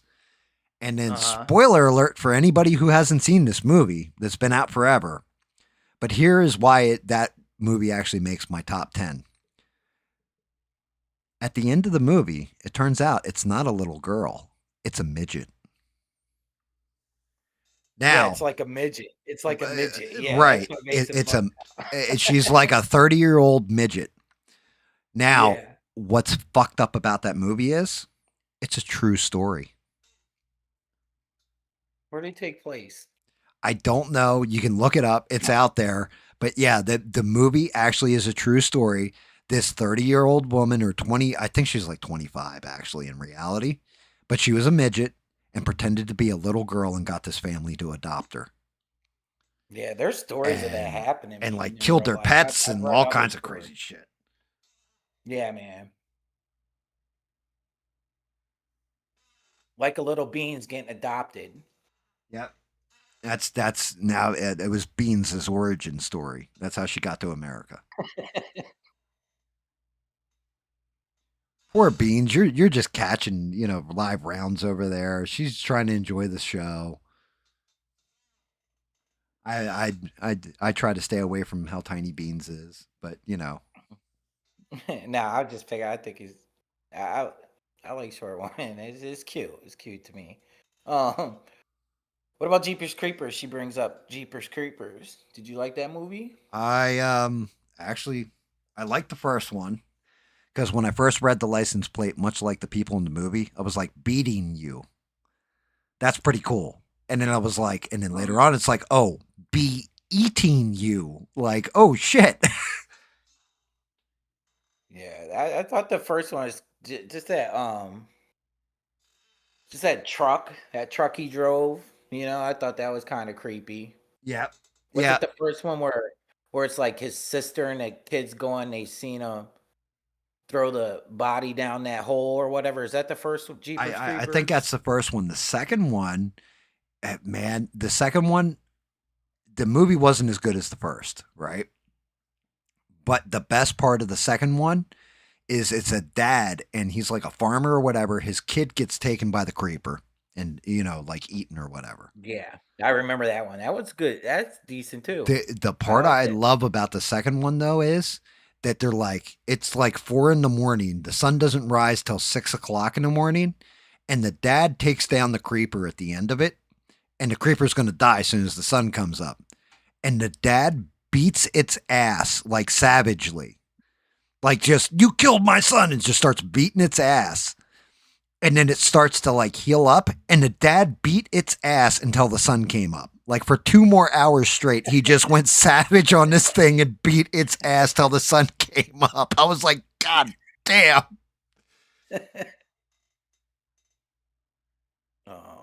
What else did she mention?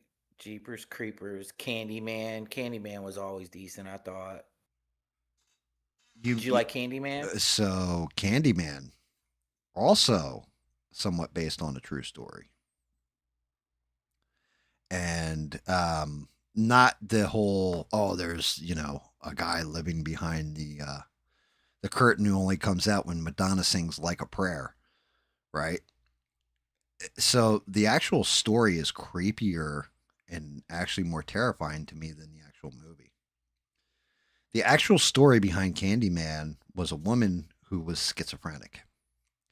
And she lived, and I can't remember where the hell it was. It was some, like, I want to say South America, something. It was like, I don't think it was America. But she lived in this apartment complex, and she was like, granny age, like older woman. And she had schizophrenia. And she kept telling everybody, I hear strange noises at night. And then she started hearing noises from her mirror and everything else. She ends up turning up dead. Somebody came into her apartment and killed her. But the door is locked. There's no way in. The police are completely they can't figure out how the hell, this happened. And they investigated. They basically had it as a cold case for a couple years until somebody they brought in said, yeah, the old woman who died in this apartment. I know what happened. And this is what's up. Gave the cops like basically this rumor. The cops went into the apartment and investigated. Here, behind all the walls, because it's like this real old, like, building that should have been torn down that she was living in, between all the neighbors and all that, because there's an apartment complex. Behind the walls, there was actually like a crawl space where people could move around. Behind her mirror, there was actually a door. Like, they had cut a door. And what would happen is the thieves, the burglars, would come in through, like, they had it in all the different apartments and were robbing people.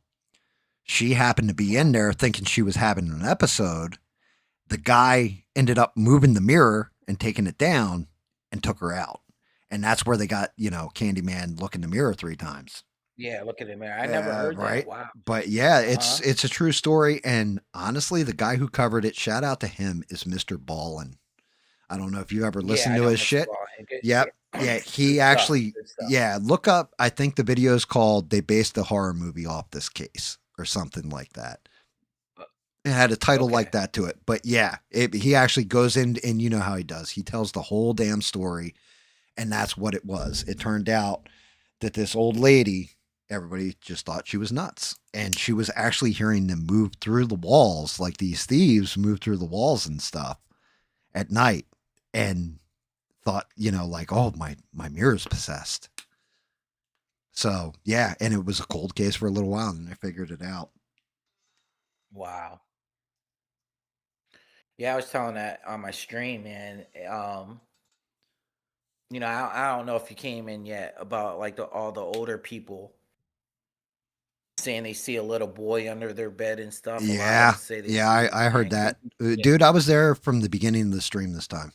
Yeah. I actually got to hear the entire thing, the whole 9 yards. But yeah, that shit's it's creepy, man. And then I told you I went to go get a job, and when I went to get the job, the lady said, well, if you ever see a little boy, and I know that from the past of other people saying it, and when she said that, I was like, damn, man, do I want to get this job or what? Because I hear that a lot from older people, man. I've got called to so many rooms saying there's a little boy under my bed, and sometimes I play along with it, and I'll be like, get out of here. You know what I mean? Other times it's just like there's nobody there. It all depends what mood I'm in. But I just think it's kind of creepy that they all say they see it, man, you know? I mean, hey, it could be. You never know. Like I say, I think you were saying you've never had like a paranormal normal experience where you've experienced a ghost firsthand or anything. Um, Yeah. Well, you'll I had you'll this thing. go ahead. Yeah, go ahead. Go ahead. No, go No, go ahead. ahead. No, you go ahead. Well, I had sort of like a experience where one time I was sick, okay? And I had like the flu and I was in bed. So it's sort of like a paralysis type thing. Gotcha. I didn't finish some of the stuff I wanted to say on my in my live I did because it rained like we were talking about. Yeah, that sucked. Yeah. But this really happened to me. So I was sick. I had like the flu. I remember I was like in first grade or second grade, something like that. And I thought my mom, okay, so we had a hallway and I thought my mom was walking down my hallway and you walk into my bedroom and there was a dresser and I thought it was my mom that came in my room and was putting away clothes and stuff. And I was like, "Mom, is that you?" And she never turned around. She just, a lady was putting in clothes in my dresser. And then the next day, I woke up and I asked my mom if she came into my room. And she told me she never came in she's like, "What are you talking about? I never came in your room ever." And I See, thought that was kind of a little like creepy. I remember it, you know what I mean? right? It was Like I enough to make an literally, impression. yeah. And I literally asked my mom the next day, I was like, "Did you come into my room and put away some clothes?" And she was like, "No. What are you talking about?" Yeah. So I don't know what the hell that was, but I remember it very vivid of a lady. Like I said, I was a little sick, so I don't know if that had something to do with it, but that was creepy. That's like the creepiest thing I ever So had happen to me, man. see, You know what like I mean? that's what I'm I talking was like, what about the though. hell was that? But that's the honest to God's truth. So And I I asked her, I was like, "You come in my room?" She's like, "No, what are you talking about? I never came in your room last night." I was like, "Yeah, you came in when you were putting the clothes away. It woke me up." She's like, "What are you talking about? I never came to your room." But I remember it. I remember it to this day. So I don't know what the hell that was. And my mom wouldn't lie to me about something like that. She came in my right. room. Yeah, it's She came something in my room. Yeah, it's something, she wouldn't lie about. yeah, But that's what I'm saying is the first time I ever shit like saw that. something So that's that creepy a little bit, you know? yeah, the first time I ever saw something that fucked me up like that, like I said, I thought it was a burglar and it was probably a shadow person, but I also was developing a fever, so it got dismissed. Um, Hmm. Were you like young? yes, I was like 7, 8 See, years that's the old. shit. That's the shit that I'm talking about. What we were talking about earlier about kids. You're real innocent. You haven't been corrupted and shit and thinking about, like you said, like trying to dismiss or trying to debunk it. Right, And you because you see don't shit know like enough. that. It just, yeah, and you don't know enough. And it just makes me wonder, man, you know? Like the Sixth Sense. It's sort of like the Sixth Sense, man. Maybe when you're younger, you can see through the other side and shit or something. I'm just saying. I'm not saying Yeah. I believe it. I'm just saying it's a This is little how I creepy, know man. you didn't hear my ghost episode last Halloween. No, no, Dude, I go into and I'll do it again this year. But I go into the whole damn thing about like my little sister with the little ghost that was in my parents' house, and it was a little boy. She always said it was a little boy.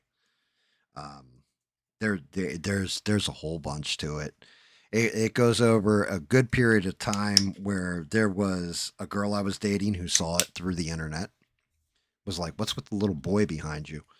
Um, uh, oh yeah, dude, that one scared yeah. the shit out of me. But not really because they're actually like I said when I get into it, it's the one that actually terrified me out of all the ghost stories that had happened in my mother's house. And I really think it's because there was a lot of emotional darkness there. And maybe there was something otherly. I don't know. But the one that freaked me out, and I will tell this ghost story now. I had a little long-haired Chihuahua named Bandit. Right, looked like he had a bandit's mask on from like the old like they had the black and white stripes and the beanie hat and the mask on, and Bandit looked like that. Except he kind of had the coloring of a mini Rottweiler, but he was a long-haired Chihuahua, and he was supposed to be my dog, but of course he always slept with my mom. I was probably about 17, 18 years old, and I had gone upstairs to go to sleep in the attic or what have you. And for some reason, Bandit came up, and I was like, "What are you doing, Bandito?" And he's like, he hopped into bed and slept at the foot of my bed. It's fucking weird, right? I pass out, and I get woken up because one of the pictures falls off the wall. There was a picture. It might have been something else. But a bunch of shit starts falling over, and it's coming towards my bed. The dog has already hopped off my bed, is running in a circle because like it was like blackout dark up there. But you know how when you're in the dark a long time, you can still see shit, outlines and everything? I can't see anything. The dog is going nuts, running in a circle. I hear stuff being knocked over. I reach over, I grab a hold of my fucking sword right by my head, pull that bitch out, jump up, and start swinging for all I'm worth. And I hit nothing but the air. I'm like, there's nothing in front of me. I finally make it over to where light switch is, throw the light switch on, like, what the fuck? Dog stops barking, like, as I'm getting to the light switch. Dog completely just stops what it's doing. I turn the light on.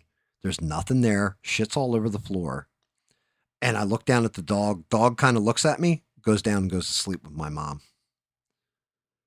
I didn't go to sleep for the rest of the fucking night, but yeah, that's a true story. That's one thing that happened. It fucking scared the shit out of me. Yeah, bro. So that was like that story I told you about the damn dog. You know what I'm saying? Like about that at that party, man. Yeah, it's like the dog knew that something was coming at me, or what have you, and it was just scared the fucking tits off me. Do you know what? You probably know this, but have you ever listened to Coast to Coast? Or oh hell yeah! You're talking about the great Art Bell, Midnight in the Desert. Yeah, it's good shit, man. Yeah, you were talking about it one night. Yeah, around Halloween they'll have Ghost to Ghost or whatever. Yeah. They have it. Yep, Ghost to Ghost. Well, I heard a psychic on there. There's a psychic lady, whether you believe in that shit or not. One night I heard her talking, and she said a lot of people that see like shadow people and stuff when they're younger like that they end up later on in life. Some people lose the gift to see like that, but some people know how to channel that shit and they turn into psychics. I don't know. She mentioned it, and I always found that interesting, man. I don't know how true it is. I'm just saying that. I've seen a lot of shit, right? Like like supernatural stuff like that, and I'm not a psychic. I can't manifest things. I can't. Every now and again, I'll catch something out of the corner of my eye, and it's like, oh, what the fuck am I looking at? For a while there, like this house, the old man who lived here, he died before we got it. We bought it from his family. He left it to, I think, his sister or whatever. And I told this story last Halloween too. But I would be sleeping, like there's a point in time where I couldn't sleep in my bedroom with my wife because the old dog was slowly passing away, and he would get into the bed with my wife, and if I got near the bed, he'd bite me. Right? He's my wife's dog. So I would sleep we have a futon. I would wake up on the futon and catch it out of the corner of the eye, this old black dude standing there just staring at me with his mouth agape, hollow eyes, and be like, scared the living shit out of me, bro. The first time scared me. A matter of fact, kiddo, I was telling her this story while it was happening. But he had this look of confusion on his face. And I realized he didn't realize he was dead. And I was just like, you're dead, man. It's cool. Move on.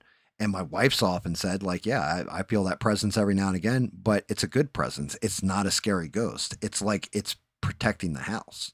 It's weird. Wow, man.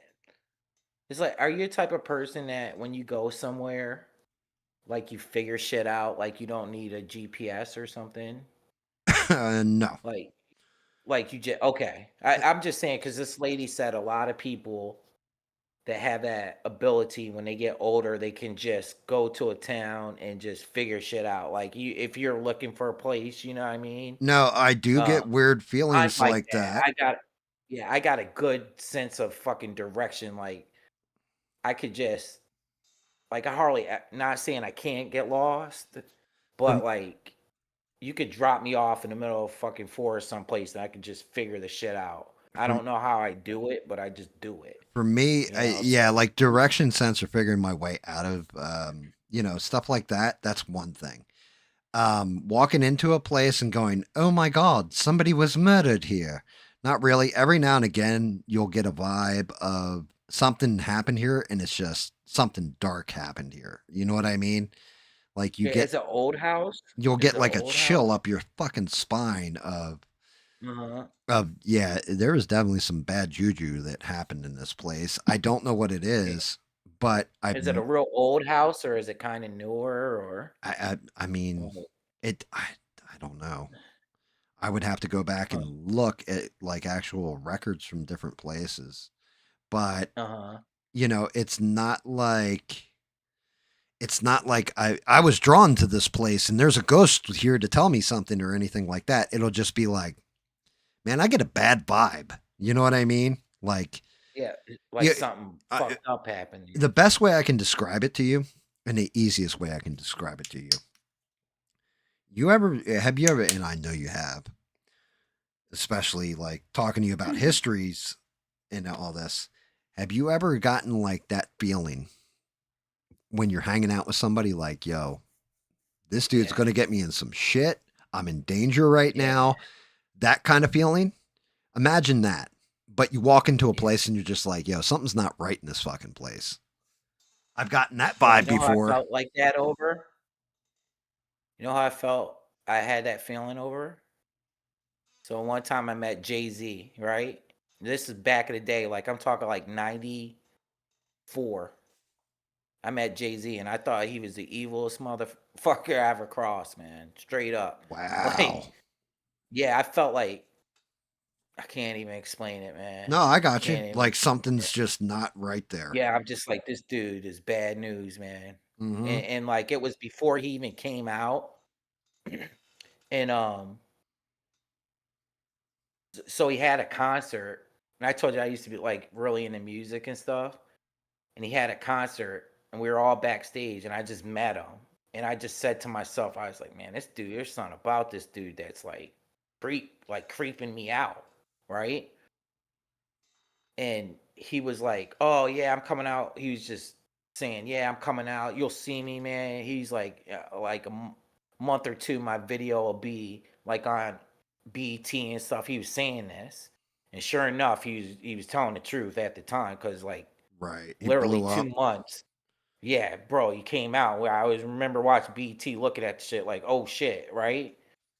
But bro, I felt like that around Jay-Z, man. No joke, man. He like Yeah. just when I met him, I was like, this dude's like something about him like creeps me out, man. Seriously. So I mean, people that are super charismatic, we always call it the it factor. Like I don't know what it is, but that dude's got the it factor, right? There's also those Mhm. people that you meet sometimes that give you that, yeah, something's not right here factor. Um, Women, women are much better at this than men. I Yeah, don't, man. I don't know what it is, but women are Like my mom way be more like, in don't hang tune. out with him. I don't like Like him. him, You know what I'm saying? right, right, Yeah. right. But Sure enough, women, she's right. women are really good. Little girls and women most times are very good with, yeah, there's something about that dude who gives me the creeps. Whenever a woman's ever told me that, there's always something fucked up with the dude. Yeah.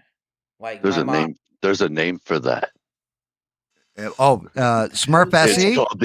called the ick factor. Oh, is that Smurf? That's Smurf. Scares It is. the It living is Smurf. shit It's out of Smurf. me, bro. I'm like, what the hell? They talk about ghost stories and shit. I hear a voice. I'm like, am I freaking? What the hell? Say my name and I Gan appear. was talking about the I'm guy the standing at the end of Smurfer. his bed. He Yeah, wanted that sweet booty. That's what he wanted there, Gan. Smurf just made me go dookie in my drawers here. Yeah, you're loud as shit for Up some a little reason. bit there. Yeah, I got off early, so I figured I'd come and drop in and say hi. Yeah, I Good, figured you? I'd drop in and say what's going on. Hey, let me tell you about my movie. My scariest movie of all time was Rocky 3 when Clubber Lang beat my ass, okay? I told you that when one I see day. a ghost, I just got to tell him to go back in the closet or I'm going to have my way with you. You know what I'm saying? I told you that one day I was watching, like I had my phone playing and it got on one of your streams or some shit, or you were live or something.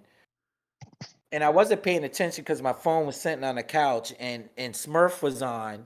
I said, how the hell did I was watching YouTube and it got on a fucking Sylvester Stallone movie and shit. And I looked at my phone and it was damn Smurf. I really thought like my phone like went to like a Rocky. That's hilarious.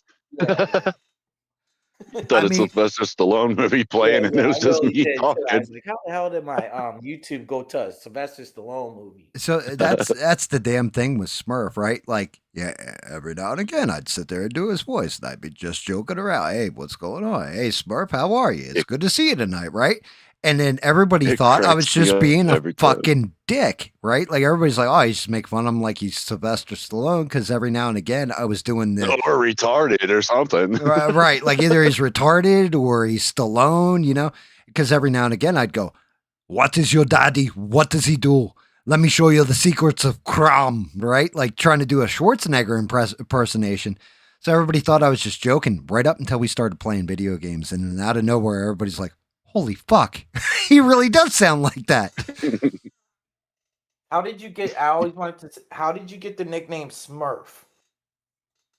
Why do you? That's old. That's old because when my family first got Xbox, my brother created the first gamer tag. He was Master Papa Smurf. So we decided that we were going to make all of our gamer tags Smurf related. So I wanted to outdo his name, so I made mine Grandmaster Smurf. That's my gamer tag on Xbox, Grandmaster Smurf. But yes. Yeah. Oh, I did not know that. Okay, so that's the origination. So that's why, and dude, it's been like 25 years. However long Xbox has been out, that's been my gamer tag. Yeah, so, I did not know that. I was like, why do they call it Smurf if he sounds like Sylvester Stallone and shit? That's what I was saying to myself. And I'm over 6 feet as well. Yeah, and the kicker is when Smurf and I, it's just Smurf and I, we're not streaming. I don't call Smurf Smurf. I call him by his actual government name. But I'm also, I think Smurf's told me, I'm the only person that adds an extra thing to it where I'm not going to say your name, Smurf, right? But yeah, like Grandmaster? Is it Grandmaster? No. No. Exalted Cyclops. My name was on here for a while. Beans knows my name. But yeah, I used to I don't care if you say my first name, but yeah, well, yeah. So Smurf's real first name is Matt, and I call him Matty. I call him Matty Smurf, Matty. right? But I'm the only person. He's like, bro, you're like the only person who calls me Matty. I'm like, oh, I'm sorry, you know, like, am I offending you? And he's just like, nah, you know, but somebody else called me that. I might have to punch him. When I worked at National Rental Home, my nickname was Mattress Giant. Yeah, I like Smurf much better. That's a cool nickname. I didn't know where you got it from. I thought you like did a lot of mushrooms or something. Well, you did that too. Because of Smurf. That's funny. What a dick. I don't like you anymore. Muted. I'm just kidding. But that's where I thought it came from. But maybe I did a little bit too much back in the day. So I'm old, man. I did my testing back in the day. It didn't take me long to find out what I liked the best either. Yeah, that's why I like my Mary Jane. And I still do it. I Are you still from- do it to this so you're day. from like Illinois, right? You're from Illinois. If you Yeah. don't mind me asking. Born and You raised in sound like you're Illinois. from Jersey or something. You sound like you're from Jersey. He sounds Don't like he, he's Gene? Philly. Yeah, or like Philly, Jersey. Like that. He really does, Fucking man. Philly, dude. Like the Italian sections of Philly. Like Rocky Balboa. He does sound like that. Hey, I could really fuck you up and go Australian, and everybody think I'm Australian for a while. So, g'day, mate. Jesus. God damn. Look at the size of that one. It's a beauty. So what about you, Smurf? What's your favorite horror film? My favorite horror film? Huh. It was Cobra back. I would have to say the original Alien. Oh, you like the original? That's a good movie. That's actually I a didn't good really call. like it, but that's one of the only movies that I ever like watched first, and I was a kid at that time. It made me sick, physically, literally. I couldn't sleep that night after watching that movie. I threw up. You literally threw up. Yeah, dude. And then every time I saw a fat person or a pregnant woman, I was scared to death that a fucking alien was gonna pop out of them, dude. Like, It ain't that coming movie out their actually stomach. scared I'll me. tell you that. That's a spoiler. That part when the alien popped out, it was creepy. That was creepy. That's right, Beans. Yeah, nobody believes you're from Got any other Illinois. ones you like? Mary Jane. You got any other movies you like? Scary movies? You Actually, probably scary movies were pretty funny. I used to be one of those people that you were talking about earlier. I had premonitions when I was younger. Really? Really? Yeah. I could literally predict when the fucking phone would ring and who it would be for every time. Can you figure your way out of do you get lost? Can you figure shit out? Do you have like internal dude, GPS? Yes, absolutely. You can put me anywhere in the United States. I could figure out where I'm at and how to get back. Yeah, Yes, see, that's interesting, man. That absolutely. lady was talking about that, and little kids that have premonitions like that and stuff, they got an ability. I don't know how true it is, but that's the type of stuff she was talking about. I thought it was interesting, to say the least. Well, to be And yeah, fair, you were right that it usually happens when you're younger, but once you there's a time when you just stop using that and that's what she so-called said. power, and it disappears because Yeah, I she have not said been able to some do it people can since. work with other people, or they hone into it, like they recognize they're doing it, and they could keep it somehow. I forget the exact details because it's been a couple years since I heard it, but Hey, when I see it's usually older women that come out to do that kind of stuff with celebrities, and then there's that one blonde kid. He's a bit younger, but he's a dude. But I get if they really do still have those powers, being as old as me, if not older, or a little bit younger, man, that's impressive to me because you usually Well, lose dude, that yo, ability. some of them, Sheree's some saying that she has premonitions too, wow. all the time, but she gets lost a lot in her own town, right? But then Okay, I could, maybe I'm just dead wrong, or maybe not me, well, maybe that lady. I just got to tell you guys now that apparently Sheree has also messaged me on Discord. She will be starting a brand new YouTube channel. It's called Miss Cleo. And if you call her now for $5 a minute, she will read your future to you. Damn girl, Let's- go broke. Let's go, Sheree. Call me now. Let's Call do me it. now. Miss Cleo. Oh my God. I actually remember that shit, dude. Call this 1-800 number. That's going to end up charging you out the ass. My Excuse me, sister got in big Miss. trouble when she was a teenager. My sister spent like $600 on a fortune teller phone call. Well, actually, it wouldn't My be Miss sister Cleo. got It'd be claimed Miss that Sheree. one. Just imagine this. It's not Miss Cleo. It's Miss Sheree. Call her up. Hey, Miss Sheree, this Leroy. I got a question for you. Okay, go ahead. Ask your question. Yo, my woman fucking around on me.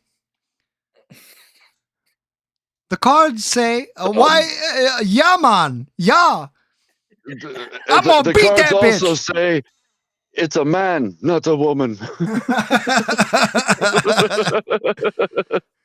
Oh, you're on the down low, homeboy.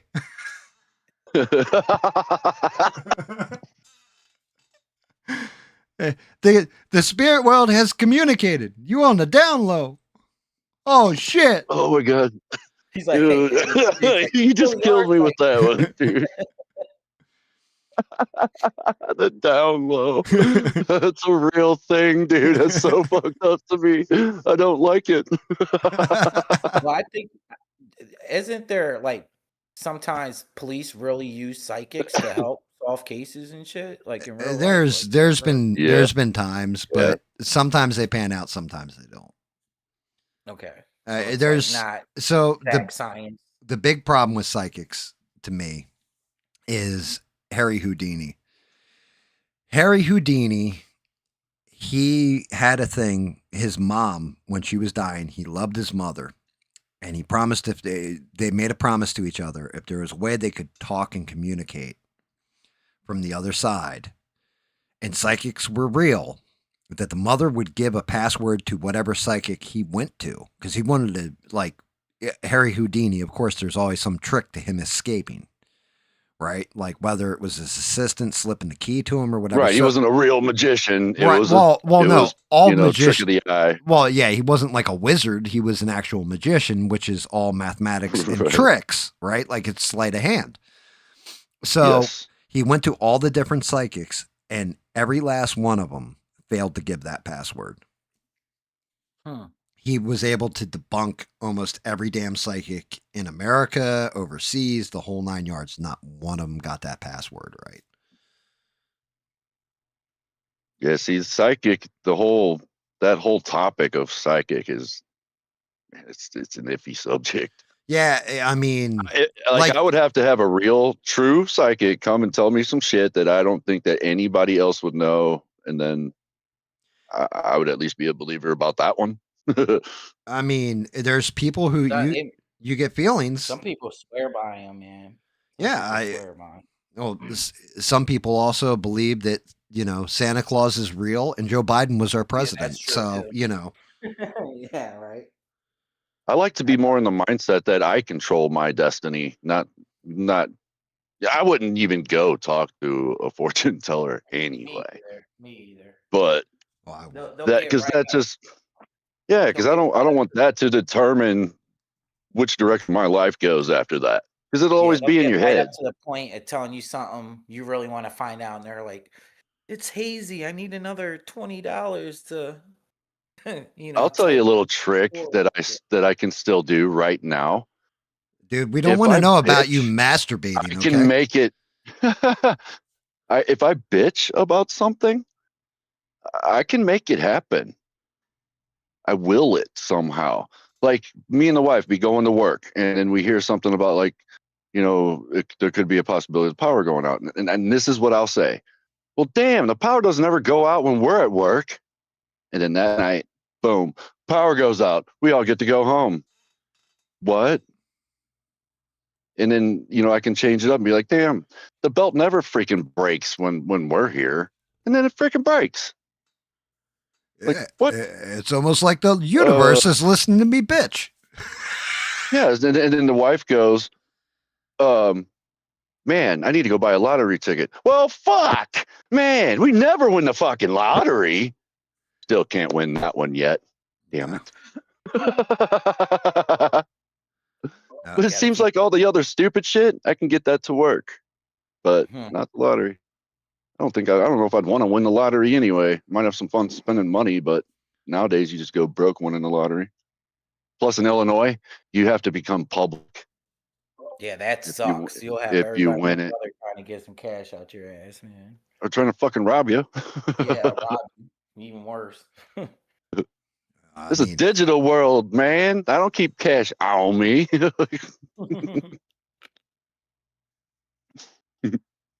You ever see those things? People win the lottery and go broke, like quick. All the oh, time. dude, Yeah. 90. I think All it's the like time. 95% of people who win the lottery are broke within Yeah, 5 to I was 10 gonna years say or something. 90, but yeah, it's up there. Yeah, yeah. I mean, think about it. Think about it. It's not like back in the day where you could literally win a bunch of money and have a decent savings. Nowadays, you can literally spend that all at once Yeah. easily. Because you Like- could stash it and live off the interest. You can't do that shit nowadays, you know? Well, Like you I- can if you're smart enough to not fucking spend it all. Yeah, That's why if I did, I'd go cheap, dude.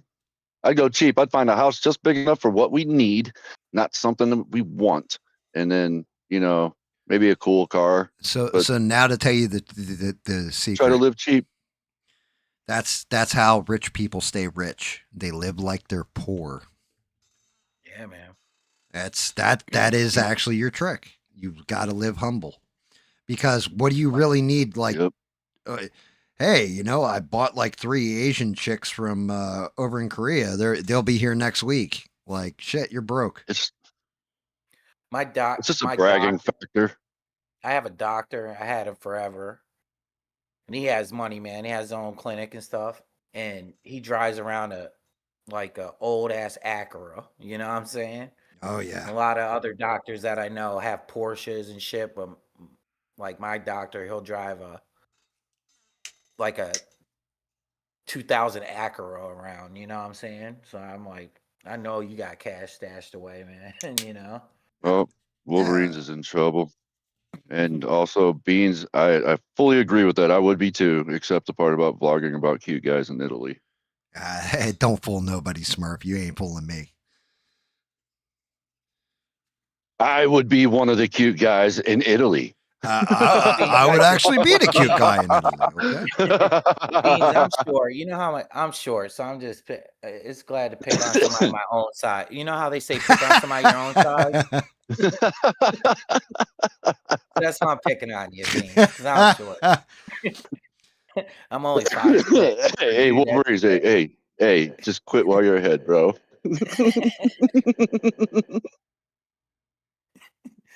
Yeah, let me shut up. Nice, Sheree. Sheree says Smurf is vlogging about cute Asians or Aussies. I don't know. Yeah, like if I ever hit the damn lottery, I would probably I'd buy 10 acres, build the house square in the center, make sure I have the best speed internet, and just chill in a jacuzzi. I'd be painting in the jacuzzi right now. That's all I would do. I would live out of the jacuzzi, fanning my balls in the summer. That would be it. I always like playing the lottery, and I won't look it up because I just like dreaming like I won just for that day or two. I'll check it like a couple days later, but I like just thinking like what I would do if I won it, and I never win it. Yeah. You know what I'd do if I won the lottery? It would be like $50 to $100 because it would have been on a scratcher. And I'd have gave it to my wife. Yeah, wow. I remember we were me and my one friend, we were going around and we're looking at houses and stuff. And when we went to check this house, the lady said, "Oh, well, these people had to move out because they owed back taxes and stuff."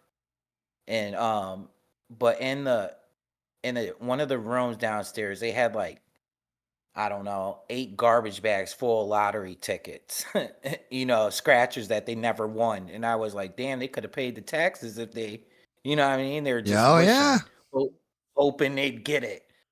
And instead of just paying the damn taxes that they owed, they sat there and bought garbage bags full of damn scratchers, man. I couldn't believe that shit, man. I was like, what? One of these is about to win. Yeah, sad, you know?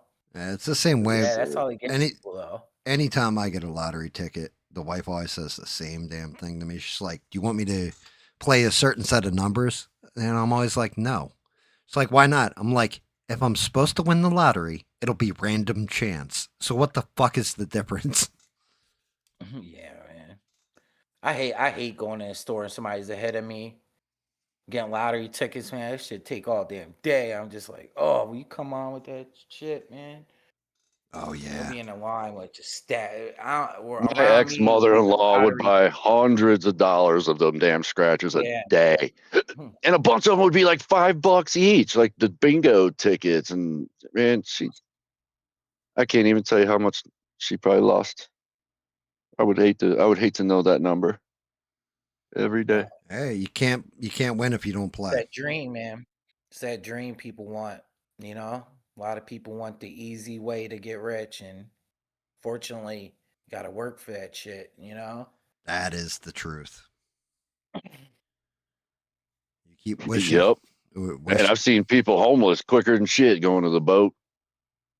Yeah, in Illinois we have boats. Yeah, we It's got our them here too. casinos. Oh, do you?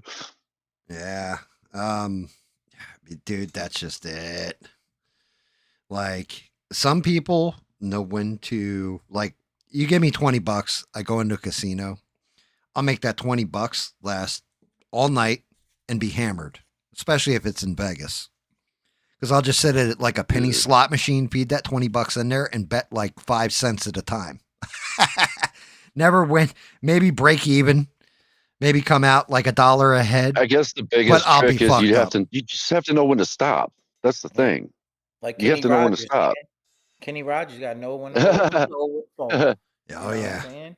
Yeah, you're not wrong. Know when to walk away. Shit, if you know my ex-girlfriend, you'll know when it's time to run. Yeah, like that's the reality of it. People want the easy way always. And sometimes you get Man, lucky, Beans, but it's rare. my wife would do that too. Bean says I'd open the biggest no-kill animal shelter in town and make it look like a resort and shit. Yeah, right up until you Oh, had to that'd be cool. rub up Lottery. all that shit. I think My about wife is that always sometimes. looking at the pound to look at the dogs.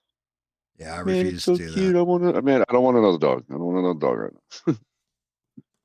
I think it'd be cool though, like just like what Bean said, have like an island just full of like a no-kill shelter for animals, man. You know what I mean? Just I feel sorry for those dogs.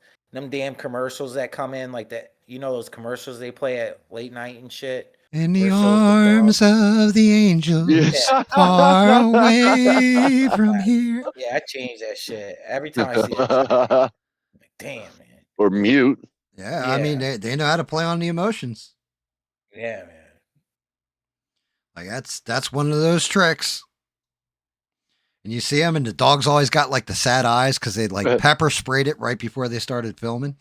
You're like, oh my god, like this poor animal. I need that dog. Where is he? Oh. And then you get there, and it's like 5 pit bulls and a small like Shih Tzu or something. It's like 5 to 10 years past its expiration time. Like, it's not good. Not good. No. That, and I don't like the I'll be watching YouTube and really into some commercial kicks on. It's like kids being sick and they want, you know, like for Saint what's that thing you donate to? Saint what is it? The Children's Hospital and St. shit. Jude's. Yeah, and you're like, damn, man. That's all right. Like, why Back, you gotta roam? you remember this shit, SE, because you're a bit older. Do you remember the old Sally Struthers commercials? Yeah, I remember that With shit. the Ethiopians, and it'd be like, Yeah, for 5 cents a day for a cup of coffee, you too can sponsor a child. And they'd have like some poor little kid, and they'd have like flies eating his head through the whole commercial.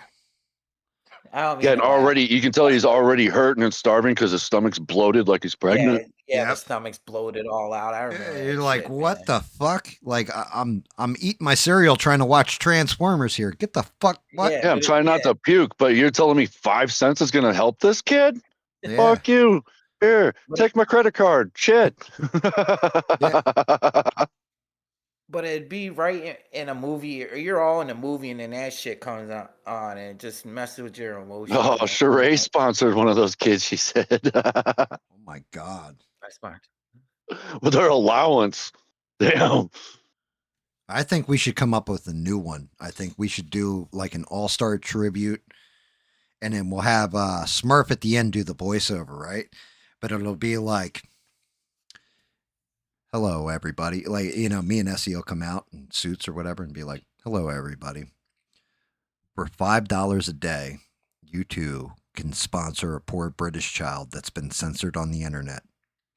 We have David Mon, we have Danny Boss, like in the background with flies all over him, right? Like crying. And then at the end of it, it'll be like, you too can sponsor these people, okay? These poor bastards can't even say, fuck our government on the internets, all right? Yeah, and this ain't Smurf. David This Mon is goes, Smurf's a dickhead. yeah, like at the end of it, like as it's cutting out, Smurf's a dickhead. He said, "Bring them out. They'll have flies and shit all over 'em." Dude, we have to put flies all Look, over. You gotta make them look. You gotta make them look dirty. Dude, we give If them they don't like have flies buzzing around them, they ain't dirty. right, yeah, and they got to have flip phones, right? Like that would be the key is they have a flip phone.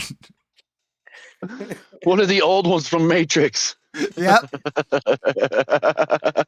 They're trying to A get out of Motorola. there. That's what it was. Yeah, the Switch Motorola or whatever, where it like slides up. It wasn't even a Switch. I have one. I still have it out in my garage. It Maybe- don't work no more, but I still have it. We'll give Danny Boss. He'll have like a BlackBerry, and half the buttons are like missing on it and shit. Yeah, or like the old Nokia that plays the Snake game. Oh my god. Yeah, that's Funny. We're actually old enough to have been through all of the generations of cell phones so far. Yeah, all that shit.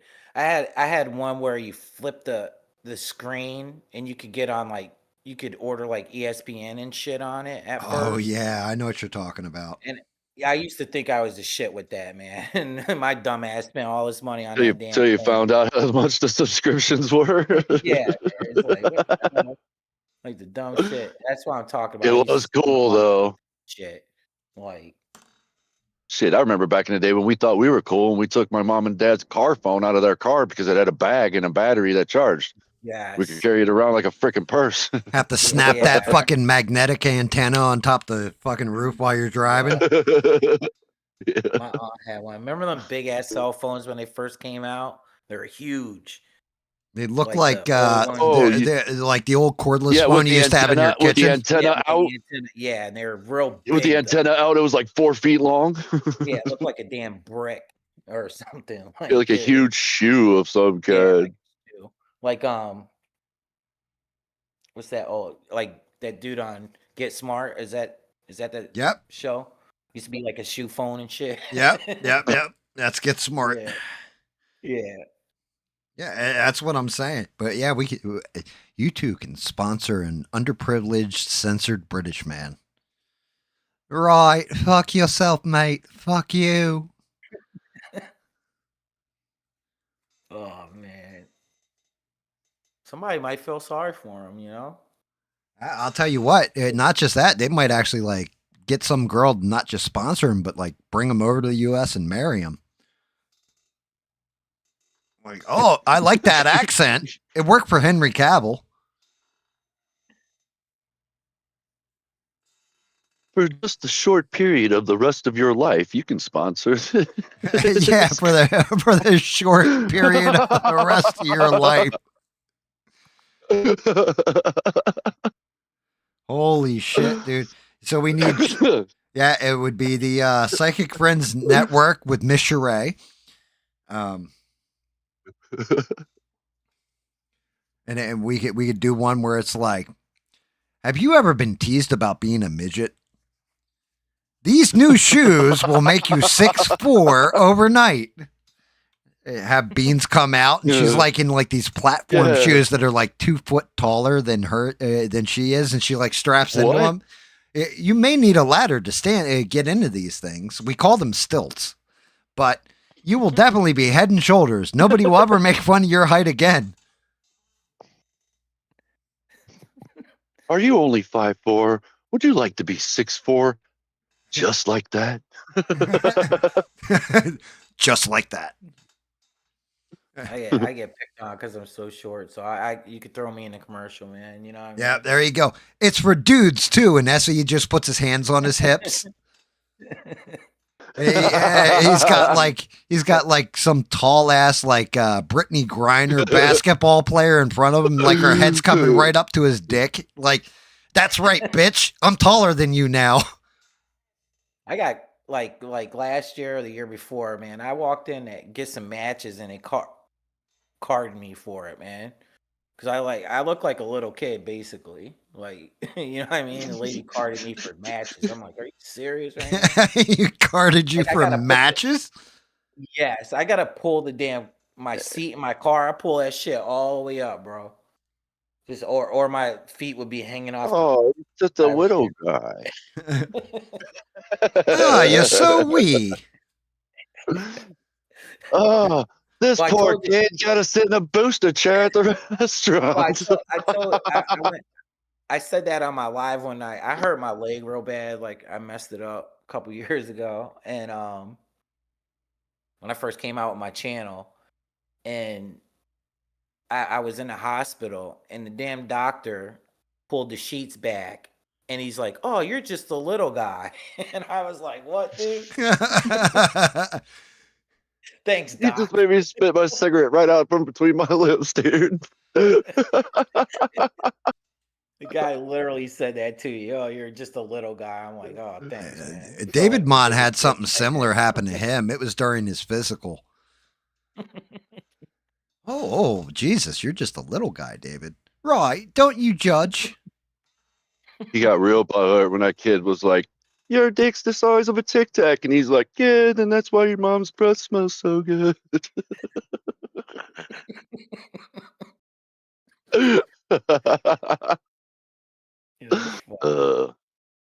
Poor David, Mom. So us short people got to stick together. I'm with you, Beans. I'm with you, man. You I'll help start, protect you. like start a short or something. Hey, you know? yo, I like the little people too. I gotta stand guard over them sometimes. I like the little women, okay? Let me tell you something here, okay? Little We got women, Beans and Sheree and Ian dying laughing over here. All we need, Bob can be in it too. Bob said he was short, so Bob. oh can be in yeah, the dude. club. No, fuck that, dude. You can't let Bob near any of y'all. All right, especially not if you're male. He'll just be like, he gets drunk and kicks people in the nuts. Like that's like his fucking thing, dude. He's like, Does he kick them or headbutt them? No, he kicks him right in the nuts. Like, that man has got to have the flexibility of like Jackie Chan, right? He gets his foot up, like, way above his head, just sack taps you. You gave him some, you gave that man some stilts, right? Like, and he just, he'd be kicking people in the nuts from across the room. Like, fuck that. Dude, all I could picture was like a Van Damme kick where it's just straight up right into the nutsack. Dude. Yeah. Like, what the fuck? Yeah. You ever see Bloodsport? It like that. Yeah.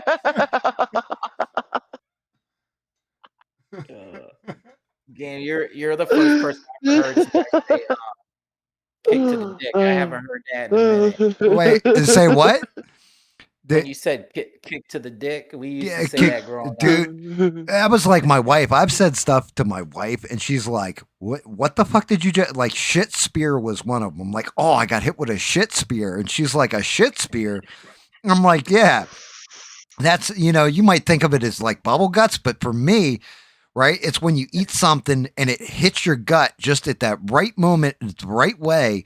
And the next thing you know, it's like somebody just took a knife, plunged, or like a spear and stabbed it in your stomach. But it's just, you have to shit really bad at that moment, right? It's a shit spear. Yep. And then He's like, man, I just threw up in my pants. I threw up in my pants. I just threw up my pants. And then the other one was when I said dick punch. I was like, man, I'm gonna hit that guy with a dick punch. She's like, a dick punch. I'm like, yeah, that's where you just drop down to one knee, almost like you're proposing to somebody, and you just punch him square in the fucking dick. You just wind back and just like you're fucking Smurf working on the speed bag. But yeah, it's the kick to double the bag. dick. I'm doing a double bag here. It's a double bag. It's extra speed.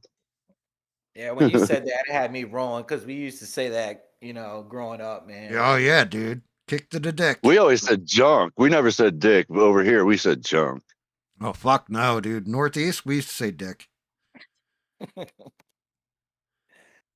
Yeah, man. And I haven't heard somebody say that in a while. You had me rolling, man. Oh God, yeah. We used. I mean, old sayings like that. They're fantastic.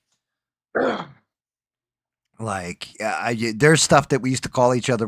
I can't even say it on YouTube now. Yeah, I know. I know. You know how that goes. Like, there was stuff like, That's yo. what I'm saying. Did you ever call anybody a pud? Oh yeah, a pud. Absolutely. Yeah, we used to call people. Yeah, that was just short for dick. Yep. Like, you can't say it nowadays. Like, we were talking about that earlier about like people having thin skin and stuff, and I was like, your friends would pick on you worse than what people treat people online nowadays, If you got thin skin, you didn't get treated bad enough when you was younger. Yeah, that's just it. That was just ammunition to mess with you more. You must have been spoiled or something. See, like, I think that's just it. I think that's where, like, in our generation, if you were that weak, you were dead. Like, it was simple as that. The weak died. Yeah. And that's how we sorted things out. Like, hey, you guys are making fun of me. I'm going to go to my room and cry. Like, you fucking. Look, there was a kid that I grew up with who was bigger than me. Okay. He was taller than me. He was wider than me. And there was another kid who was the bully. And I'd be on the bus first and I'd see the other kid get on, and he was a big ass kid. And then this other guy would come on and like blast him in the arm as hard as he could when he'd walk by. And I seen this poor kid cry and then try to like play it off and be cool, like it didn't mean nothing to him. And I watched this go on for a while, like a year, because I was afraid of that other kid too. And by this time, I got a little bigger. And as soon as he got on the bus and walked up to that kid, he got him. And I'm like, motherfucker. And I stood up and I walked over and I blasted him as hard as I could, knocked him down. He had the biggest look of what the fuck on his face, laying down there on the ground, got up. He never fucked with either one of us ever again. And that kid's name was Apollo Creed. No, that's what happens, man. That's what you do, man. Yeah. When I was growing up, I was like the biggest, the fastest. Like, everybody looked up to me. It's not like that anymore, and it's quite hard. I was like, I would still stand up for anybody that's taking shit like that, though, till this day. Oh, I was always that kid sticking up for people, man. Like, people would pick on, like, just people, and I would always stick up for them. I would always fight for people, you know what I mean? I was just that type of guy growing up. I can't stand seeing somebody making fun of and belittling somebody just to try to be funny for his friends, while this I don't like other that person Yeah, is just. but what if the other person's actually retarded? Ugh. No, I'm just kidding. Oh, we're getting into some dark jokes, right? Oh yeah. Hey, Grandpa, what's a dark joke? Well, grandson, you see that kid standing over there at the corner with no arms?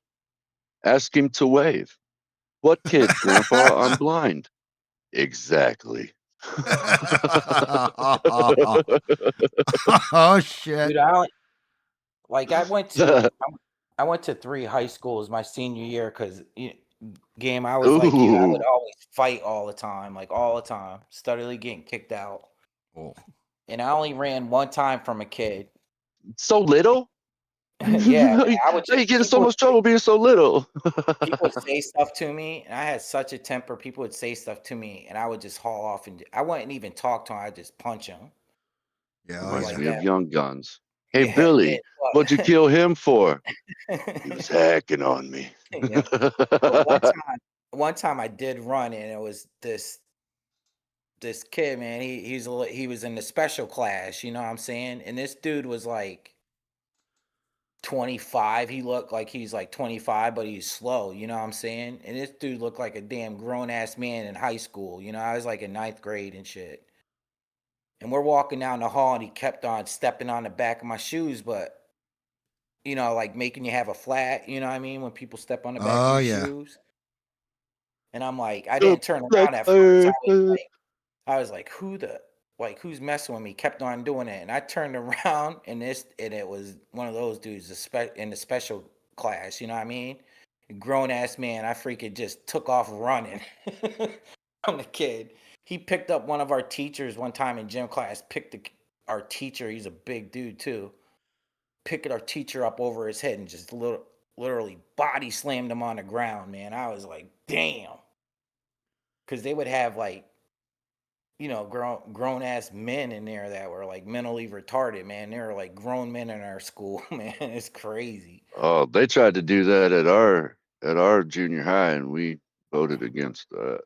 Yeah, man. This shit was crazy, man. Them dudes were like, they Smurfs. looked like they were like 25, and we were like in 9th grade. and Smurfs shit, you know I what I'm feel saying? like they need to be in their own schools. They Yeah, need their own schools. Smurf was like, we got enough retards in here already. We don't need yours too.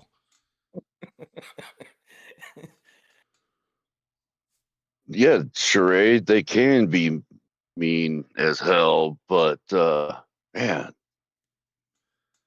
they know they can get away with it. That's the problem. They've gotten away with it so many times. They just know that they can get away with it. I'm Yeah, special, and you can't. What? You're just done if you hit a special person, and you're not special. Oh yeah. There's probably a special place in hell for you. Hey, I mean, there's Shannon. probably a special place in hell for me for laughing at a couple. So Dude, is it almost like 4 a.m? Holy shit. Been yeah, it rapid. is for you. Hey, what's up, Stranded? Yeah. Always great to see. I'm not Stranded. supposed to be here. I crashed the party tonight. It's my bad. No. It's good to have you, Smurf. Good to have you, man. I apologize if I'm stepping on y'all's toes. I'll leave. I'm super sorry for budging in, but when life throws a punch at you, you get knocked down. You got to get back up and start talking stuff on the internet. Okay. He had me like scared because you were talking about that ghost though, and then Smurf just came in. I was like, "What the hell?" he didn't hear the notification sound from Discord when I joined. Yeah, I did. I know you did. I didn't want to interrupt. When you guys are sitting there talking, I'm not going to just. I'll wait till you're done. I was waiting actually to hear. Oi, dickhead, we playing a game. That's why when I heard that notification, because I can't see it, but I definitely heard it. I know you was waiting, either for me or for David, one of the two. Well, as soon as you hear that notification, too. Right? Hey, what's going on, fellas? I'm out here. The old hound dog just alerted me to some deer out in my backyard. I was gonna go out, kill one, maybe have sex with it, and then cover it up and eat it for sups. All right, Rogue. Thank you.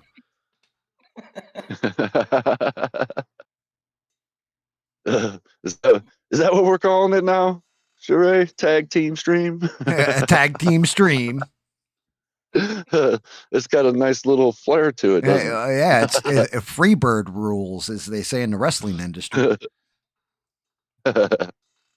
Hell, we had Danny on here earlier too. Oh, did you? Yeah, it was a good con- I good I only conversation. caught it for a minute. I got like 5 minutes on my break because it takes 5 to walk out. I get to go out to my car for 5 minutes, smoke, and then walk back in. So getting Danny and David the one night, they both hopped in Discord while I was playing something. Dude, I muted my mic because I just couldn't. Like, I was like, oh my God, I got to just listen to this shit. Yeah, let the native speech go. I would probably have a hard time understanding them if they went full, Full their English on them. slang. Yeah, their full slang. It's English, but they just use like different Yeah, words. I know, and No, they enunciate way different than we do. Yeah, hell yeah, bro. well, that's like when David gets really tired, right? Like David has a pretty decent accent and keeps everything kind of locked in. But when David starts getting tired, have you guys ever seen Austin Powers? I'm sure you Yeah, have. yeah, it's Have you ever seen the third yeah. one? Who hasn't seen Austin Powers in this group? You'd be shocked. People haven't seen Napoleon Dynamite, right? But in Austin Powers 3, like Gold Member, when him and his dad are sitting there and like he's like, Dad, not in front of the birds. Right, let's talk It was all English. 6s and 7s, Vic. Right. And they're like, let's talk English. Dude, that's fucking David when he gets super tired. Like all like and that's whenever you hear me say to You have David, to like have the closed caption down there. yeah, like you're speaking English, David, and you would just be, I'm fucking bloody tired, man. And let me tell you about the other day when I was right. And then I caught right. What else? What else happened, David? Right, right. I did work tonight, stranded. I just got off early. Me and the wife both got off at lunch. Dude, Good old, we don't need to know good what old you guys are BTO. doing in the fucking car on your breaks, dude. I keep telling you that.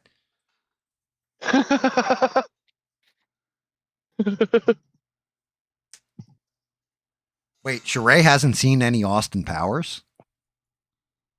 Oh, you don't know what you're missing. She's Sheree. making that They're up. fun. I had a cat name. I named it Bigglesworth. Well, if she hasn't seen the movies, she's at least heard or seen something from Dude, one of the like movies. one of by the most now. famous meme clips from the movies has got to be there's a guy, they're doing a chase, but they're doing it at slow speed, and he's on a golf cart, I think it is. And the golf cart and it blows up. That or yeah, the like 250 point turn in the golf, like they're like blocked in and they have to run back and forward until he gets out of the little spot. Yeah, reverse and then forward. Reverse and then forward. That's stupid. Man. Funny. Dear Lord. I'm actually shocked. Well, then again, I've been telling Sheree she needs to watch Firefly forever too. He says we all need a podcast. I could actually probably get away with doing a podcast now. Congratulations, you're watching one. Yeah, I'm not shy anymore, am I? No, Smurf's actually talking now. Tonight you got me mostly laughing. I just had to take off my hoodie because y'all got me fucking sweating. Shit. Man, I My came in. cheeks kind of hurt right now. I like it. Oh, dude, I told Glad you. I got off early. Like I I'm seriously. glad you were still streaming when I got off. On a serious note, man, I was super excited to get SE on here. I've been waiting to talk to him for a while because SE does. Yeah, I know. It was good. It was good. I had a good time, man. Yeah, he reminds me of that dude I would have hung out with back in the day. Like seriously, like Yep. it's Smurf and I Man. always say the same damn thing with each other too. It's like, yeah, man, we would have been super cool when we were younger. Actually, I'm we might surprised not I have never been. ran into you. Like you worked at Freehold Mall and shit. Like I've been in there so many times. Yeah, I mean it depends on the year. Like it does. I was in different My places. first wife is from New Jersey, just to give you a little background. Yeah, you fucked up. Probably why I talk the way I do mostly. Hey, you know something? What'd you say? Your first wife was from Jersey? Yeah. Oh wow. Maybe that maybe Somewhere around like Kendall Park. hmm. That's Maybe Her and that's her what it is. friends called themselves the Kendall Park Posse back in the day. Oh shit. shit. That's terrifying. I miss Jersey though. Like going She like was when real short. I'm surprised you didn't know her. yeah, well, she's probably in one of She's those like, how tall do you think elite she is? I store think it was like I used five to go to. two, 5'3" or something. Sarah, Hmm. I'd say five. Yeah, she was short. 5'3" ish, 5'4". To me, she was short. I hate that because I tell people, when I was little and they're like, you still are. What are you talking about? Shit. I can't believe a doctor looked at you and said, "Oh, you did the widow guy." Oh shit. Dear Lord. Oh my goodness. I think everybody's having a laugh tonight. Sure, it's hilarious. Poor Yeah. Beans went from, all right, I'm going in. I'm not going to be out here in my garage alone to, oh my god, I think I just peed myself for the third time. Just having a blast. Yeah, I got it. Yeah, again, I'll come on, a little bit more, Dude, yeah, you're on my always welcome. Like I said to Danny, like if you're cool, you're always welcome on. appreciate it. Yeah, That's the dude, way I bro. feel. Yeah, like that's just it. You're being respectful to the well, stream and well, it's not just that. Like the whole thing is because SE streams too. You know the rules. yeah, Like there's rules to right. YouTube that you can't say like what the British call meatballs over there or cigarettes. You can't. There's certain words you can't say. That YouTube will just take the whole stream, the whole channel, throw it right in a trash can. Now if I identified as a woman, we could say all that stuff and get away with it. But since none of us do, we're fucked. It was weird because Stranded, because I knew Stranded for a while, and she was like, "Oh, you ought to come over to. We're all meeting over this one guy's channel," and I'm like, "Who?" And it was you, and I was like, "Oh, I'll go check him out or whatever." And when I came over here, probably knew half the people that were here. You know what I'm saying? Oh yeah, dude.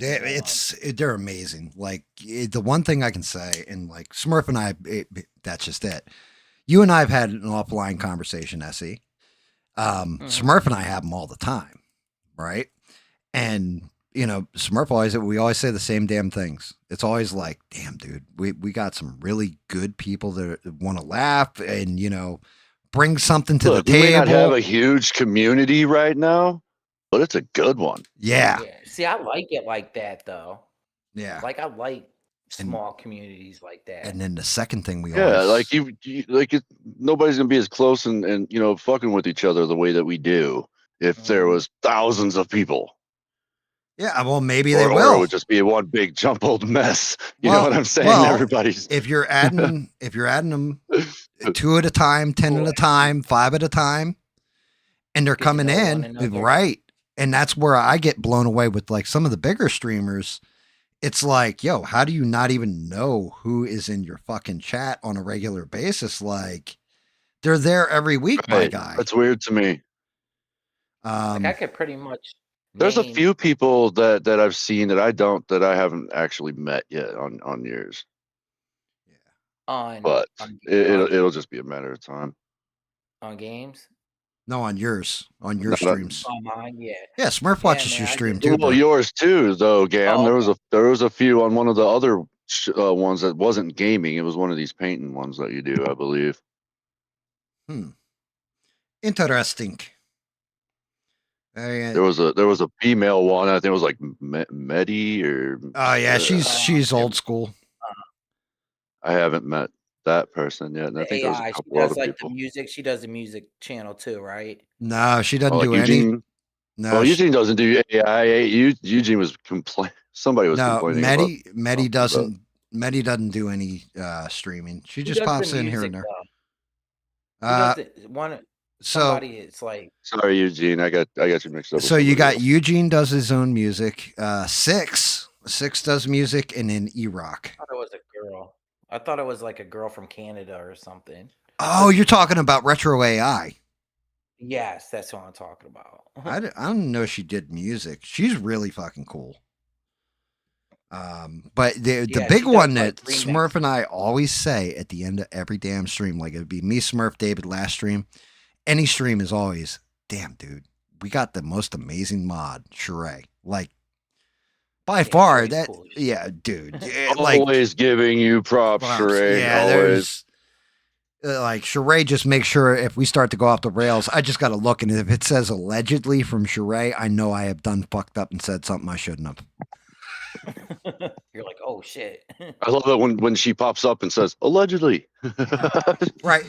Sheree's not there to Check. keep, like everybody else has their mods, like, oh, you got to keep the chat in check. Sheree's there to keep me in check. Like, Oh, I'm sure this is way easier for Sheree than the other one. the I other just, it's just so big. I just don't like chat rooms like that because for me they just go by so fast. I just don't like it. It's just a personal preference. So with the like with here the, you can have a conversation with people. yeah, I try absolutely. to look at it way more than I have been.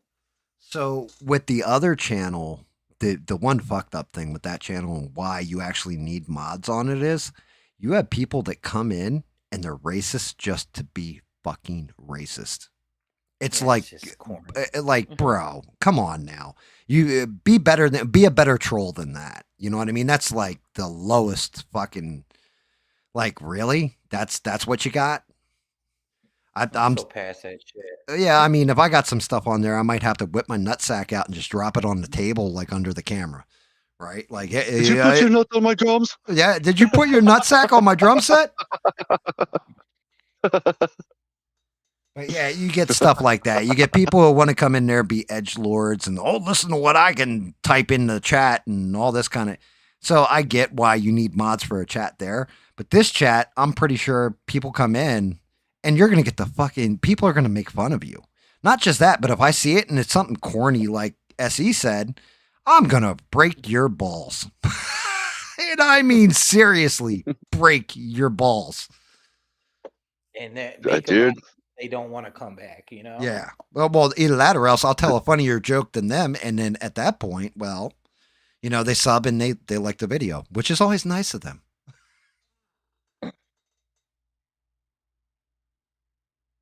Yeah, and Stranded said it. You got a good community. Like everybody here is cool, man. Everybody here is cool. Oh yeah. And everybody's got their own flavors, own tastes. Well, I mean, not, like I've tasted everybody, but everybody has like, something that they contribute to.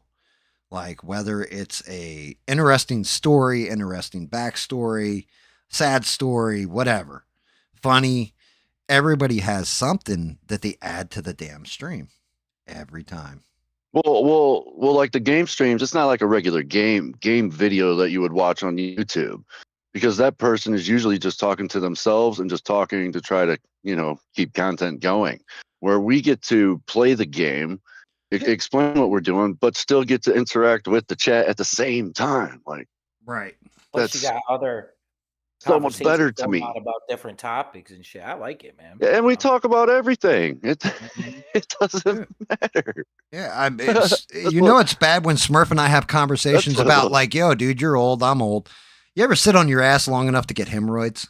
Just shit will come up. Toilet long enough for your legs to go numb because you've been sitting there playing a stupid mobile game on your phone. You try to stand up, you got to hold on to the doorknob in the wall to make sure you don't fall the fuck over because you're just like, oh, I can't feel my toes.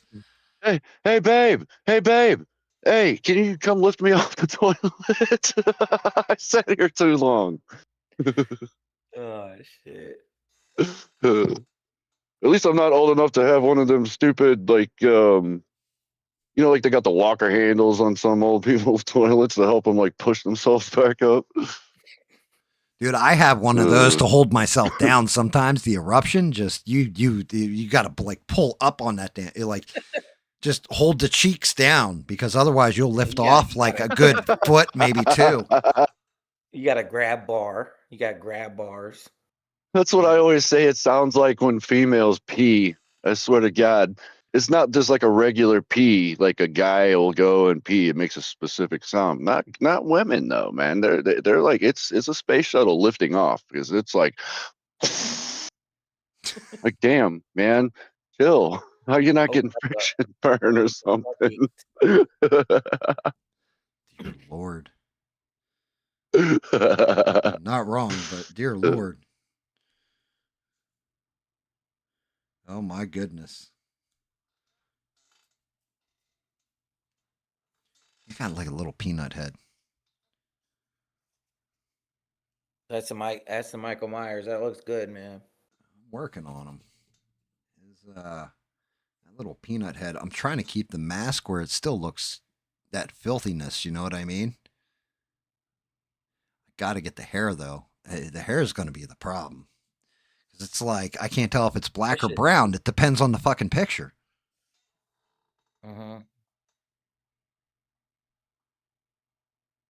What you doing after this that- one? That's what it is. Dude.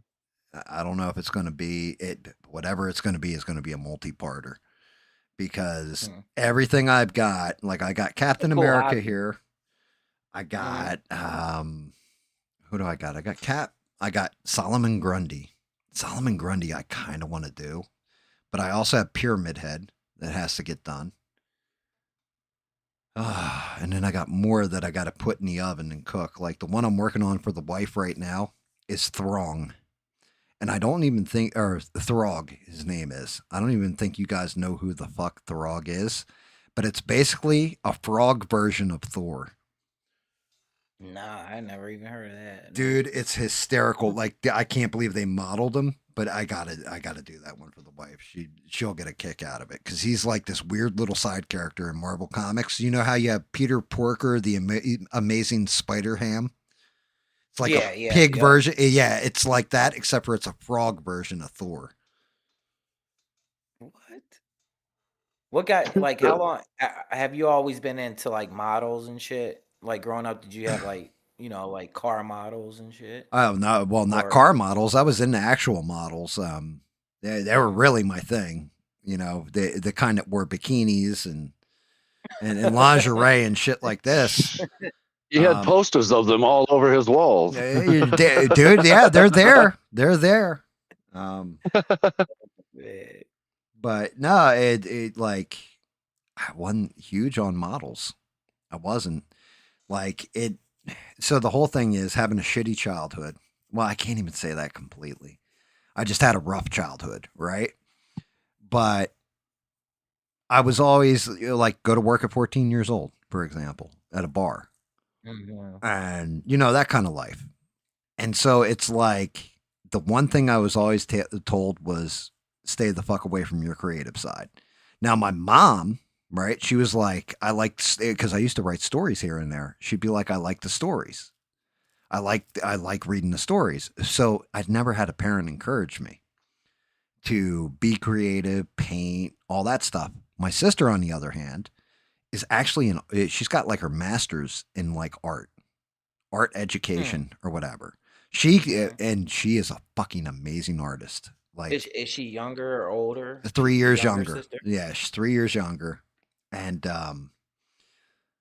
it's one of those things where I was always taught like no, if anything, you're the writer, she's the artist. You're the writer, she's the artist. Until I got married, and then all right, a funny story, true fucking story. My wife, of course, is the one who tells me like, hey, try this, try that, try the other, try painting, try, do something creative, right? Was always telling me that stuff. And sure enough, I tried it and I really liked it and enjoyed it. But true fucking story. I'm talking to Smurf and we're playing Xbox. Nothing's really going on. We're just playing, I don't know if it's Conan, Atlas, whatever. And we're doing something where it's like, that 12-hour grind, 18-hour grind. And we're playing this game. And I go, hey, Smurf, I kind of want to get an airbrush. And Smurf's like, what the fuck you going to paint with an airbrush, GAM?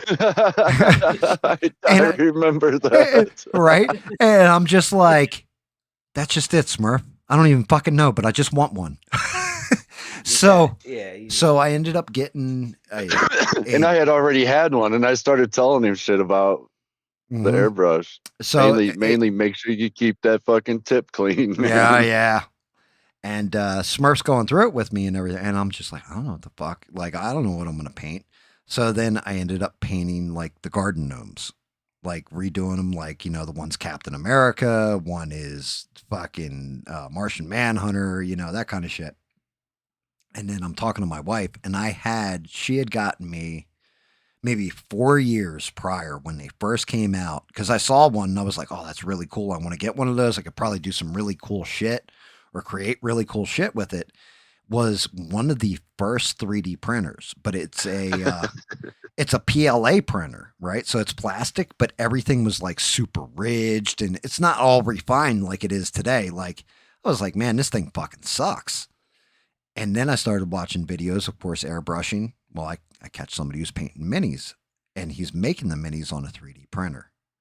And I'm like, shit, I wonder why is that so smooth? Like, mine looks like ridged bullshit. It looks like the Michelin Man, you know, like all ridged out and everything. What the fuck's going on with it? So I look into it, and sure enough, it's this new printing style called resin. All right, cool. So I'm watching videos on it and everything else, kind of painting with the airbrush on the gnomes and all that stuff. And then I said to my wife, like, hey, you know, I'm looking at this resin printer. I found a bunch of models and stuff. She's like, oh, really? What kind? I said, a bunch of cryptids. She's like, sold. Because she's like, wait, you can print cryptids? And I'm like, yeah, I found models for cryptids like Jersey Devil. You got Chupacabra. You got the. She's like, well, if you make me models, you know, it'd be worth looking into. What do you think? She's really into that stuff, right? You Right, said yeah. she's into Dude, cryptids. she has the biggest library on the East Coast in the living room. She converted it over to a library of books on cryptids. Damn. Yeah. So she's been collecting them. She has one dude, his name's Charles Schuker. He actually dedicated one of his books. He's like one of the foremost experts in cryptozoology. Dedicated one of his books to her, right? Cool, you know, man. she's been into it for her entire life since we were kids, because growing up in Jersey Pine Barrens, Jersey Devil, right? That was kind of her introduction into it. So I end up with a fucking 3D printer, with the resin printer, which was the Mars 3. It was on sale for $150 during Christmas Not time. bad. Yeah, it was like Black Friday, one of those kind of deals. So she snags one of those out and Well, was I like, gotta be black. well, you know, because if it was red, that means that you didn't break even. So Okay. she gets me the Mars 3 Ultra or whatever. Or no, Mars 3 Pro. $150. I get it. I get my first bottle of resin. Print a couple things, you know, like it's all right. But then as I'm watching more videos on it and learning how to dial the printer in, I'm like, shit's getting better and better.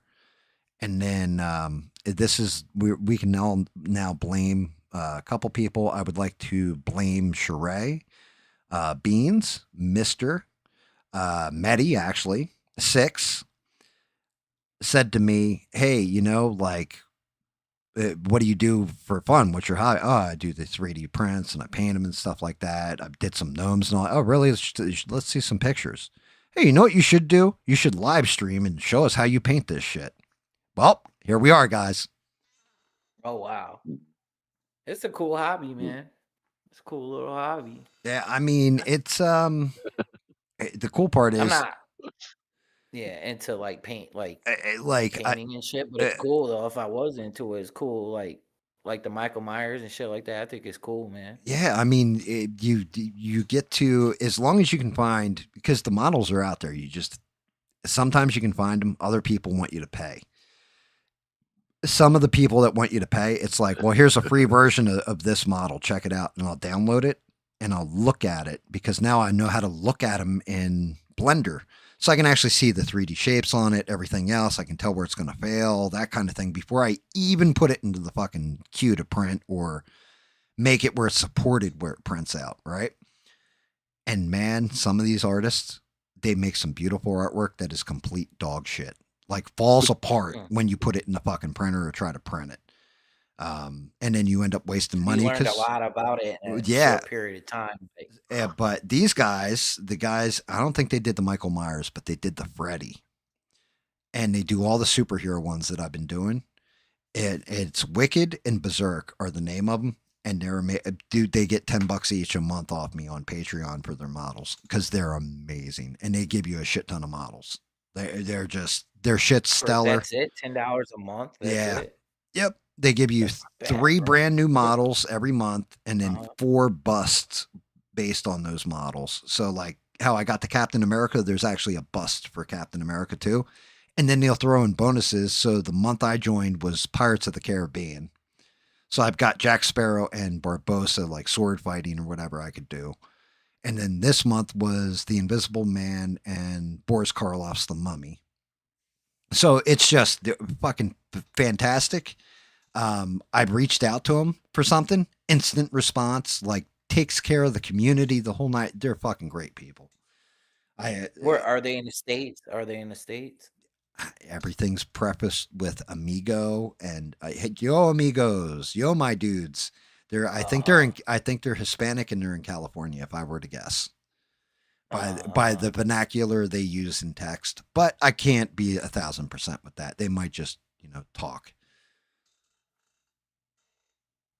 But $10 for that, it's not bad, man. Gives you something to stream. You know what? And Well, here you $10 a month, that ain't Well, shit, really. but right, you're never going to run out of prints. Beans just said, "Gam, YouTube has 2 tiers of monetization." I've been saying that the entire time. The first tier is 500 and 3,000 hours watched, 500 subs, 3,000 hours watched, and then the second tier is 1,000 subs and I think 4,000 hours watched. I have 6,300 hours watched and 118 subs. So what's the 2-tier? So what's she talking about though? So The your 2 first tier? tier, when you're at 500 subs and 3,000 hours watched, that activates the super chats and the memberships. Oh, that's why. Because I know a girl that had like 600 followers, and people were giving her super chats. I'm like, how the hell can get a super chat if she don't have like 1,000 people, but she has like 600. So Yep. that's why they were super So- chat. I didn't know that. I So didn't even know that shit. is the first tier, and then your second tier, full monetization, where you get the AdSense and they put ads, before if you choose during your streams, all that shit. I got you. That's 1,000 subs and 4,000 hours watched, and that's why I'm saying, SE, it's going to take me years at this rate. I mean, granted, look, I'm not upset because 118 followers for a dickhead like me who just talks shit and Bro, haphazard, channel, man. right? But I mean, I'm being realistic. Like, I'm an old dude who fucking, sits here, paints stuff, talks shit, and yells at the clouds most times. You've got To me. But dude, 1.6. we're funny though. I mean, you got that for you. Like we're fucking funny. No. I know, funny. Again, it's not a complaint. You know what I mean? It's just is what it is, right? I'm legitimate with it. I'm real about things. USC have 1.6 thousand subs, right? So Damn. yeah. Yeah, But he the- doesn't my have the watch hours fucking hours watched, and that's where I my keep. watch hours are brute. You know what I'm saying? Dude, I- that's why yeah, but you're doing Tuesdays every Tuesday at 11 o'clock, even if it only goes for an hour. You get like 64 likes on videos. Oh, you get that's like why I'm not 75. getting the notifications because I'm playing Rocket League. Right. I play So- Rocket League at that time. So that's just it. If we, like, I'm going to keep shouting you out every damn show because I want you monetized because you are there to get that AdSense revenue. You already have the subs. The hard part for me, Wait, you in my wanna hear opinion, is out of the way. Yeah, you want to hear something messed up? So I had a video I came out with. It was like me. It was like I called it like Sunset on a Parkway or whatever. Yep. And it was me on a Blue Ridge Parkway just driving down the road showing the sun and shit. Every video it says video sponsored by like AAA and shit. All these videos are sponsored by somebody. Like you can go to it right now and it'll say this video is sponsored by somebody, and I don't see a damn dime of that shit. See, that's Man, that bullshit. you, Mhm. you do camping and outdoor stuff too? Yeah, I do. Can't. Yeah, man. Yeah, I would love to go do some camping and stream that shit. But Some I don't know, man. bushcraft It's just shit. hard for me to get the damn watch hours, man. It's just I haven't been going live for that long. I Oh. just kind of started doing it, Right. and even on top of that, it's only one day a week. That's fine. I just I only subbed. get like 20 hours out of a live. That's it. You know. That's actually Like We got one more surprising. sub. I just subscribed to your channel. Thank you, bro. So it's like I had to redo it. it's crazy, man. Yeah, like Why does that look so fucking Make bright? sure. I had a Not couple Sure, I get people like notification. subscribe the other day to me, man, and like at 6 o'clock, like I told you, gone. Like YouTube takes them away, man, for whatever. I don't have no idea why. They're just gone. I don't know if it's because people are just coming and not watching anything or hitting subscribe to me or something, but sure enough, like same time game, like I told you, 6 o'clock in the morning. It seems like it happens. Yeah. They take I numbers had that away from me. happen. Shit is Like I thought I weird, man. pissed two people off, but I didn't, you know, and all of a sudden those two subs came back. Like it was like maybe I pissed them off for 5 minutes and they came back. I don't know. There's- One dude I And maybe know it like still counted them subbed as to. not watching for long enough or something. Yeah, that's what I think happened. Like one dude I know, the other person I didn't know, but one dude I know he went in. Like we're cool like that, you know what I mean? And I was talking to him today. He was like, "Nah, man, I didn't hit like unsubscribe from you or nothing. I'm still subscribed to it. I go to it right now." But they literally took the number away from me. You know what I mean? Shit is Yeah. weird, man. I don't get mean, it. there's only been one time in the entire existence of my channel. I might lose a sub here, might lose a sub there, or whatever. Probably somebody who's just not watching and, you know, sub to me for just forgot about the channel, whatever. Didn't give a shit what I was saying anymore. Or, you know, I pissed them off in some kind of way. There's only been one time where I've had a max, like I lost 10 subs, bam. And we all know that story. There's been one time that shit has happened, and that was it. The rest have been like trickle effect, where it's slow, but YouTube will unsubscribe you too. Like there's channels that I know, like there's one dude I watched when I was first getting into airbrushing because he reviews all the airbrushing equipment. His name's Barbados Rex. Hadn't seen any videos for him for a while. And checked, I was unsubbed to him. I never unsubbed from him. So I had to go sub to him again.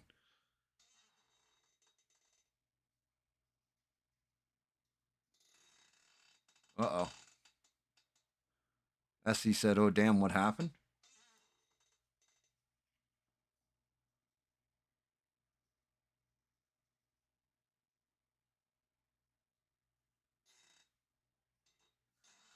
Wait a minute. Can you guys, Sheree, am I still live?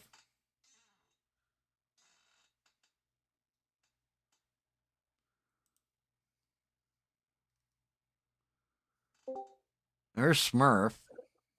There's SE. That was weird.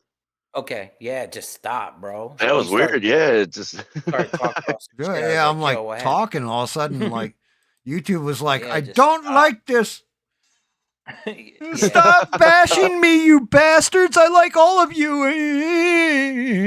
I think it's like so Beans was like in a thing that you know, if they're private you won't see it, and if Yeah, they're public you see it. So It's not that. no. It's not that. No. I So think if they're people go to your channel sometimes and just hit sub if they're public, and they don't watch a video first, and I think if they do that they take the shit away, man. yeah, that Like could the be number.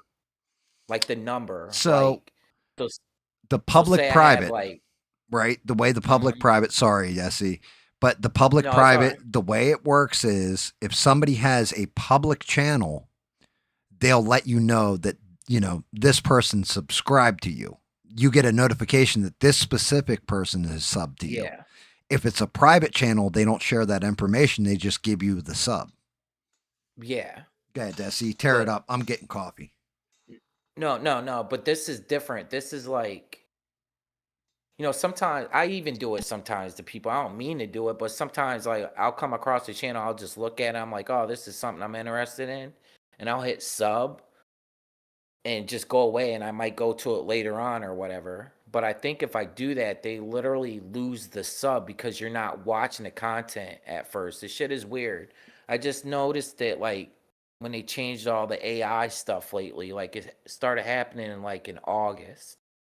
Like you have it's hard to explain, but the people will remain sub to you, but just say I have 600 people and somebody comes to my channel and then they'll have it makes it 601 and they just come to my channel and hit sub and don't watch anything.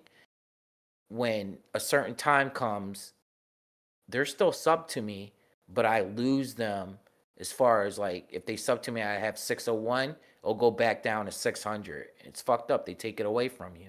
It's kind of weird.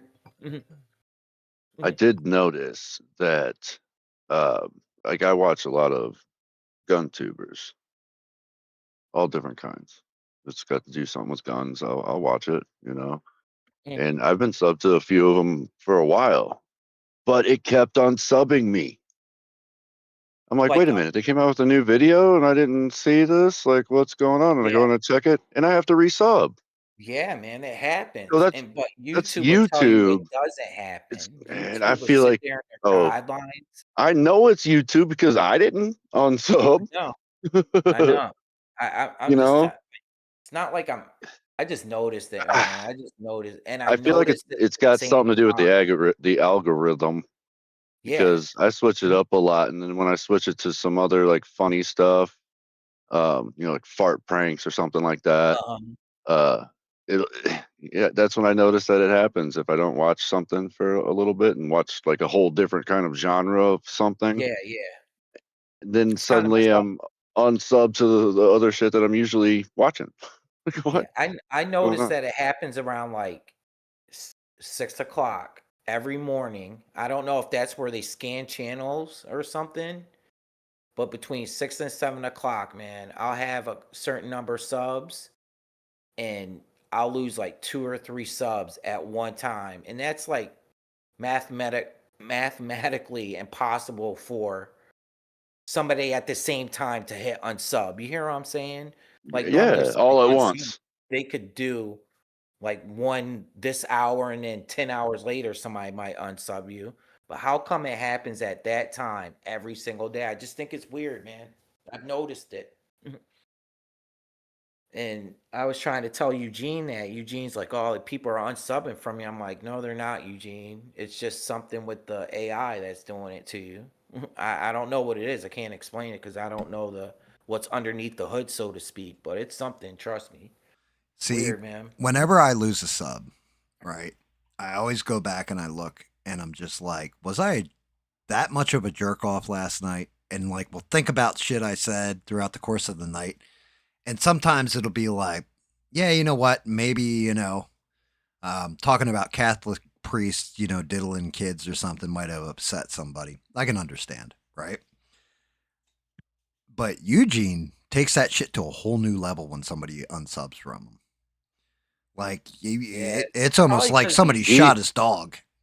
Like, I'm He like, takes yeah, Eugene, probably because brother, it's he takes it okay. very personal. Yeah, very, very. He took it very personal the other night.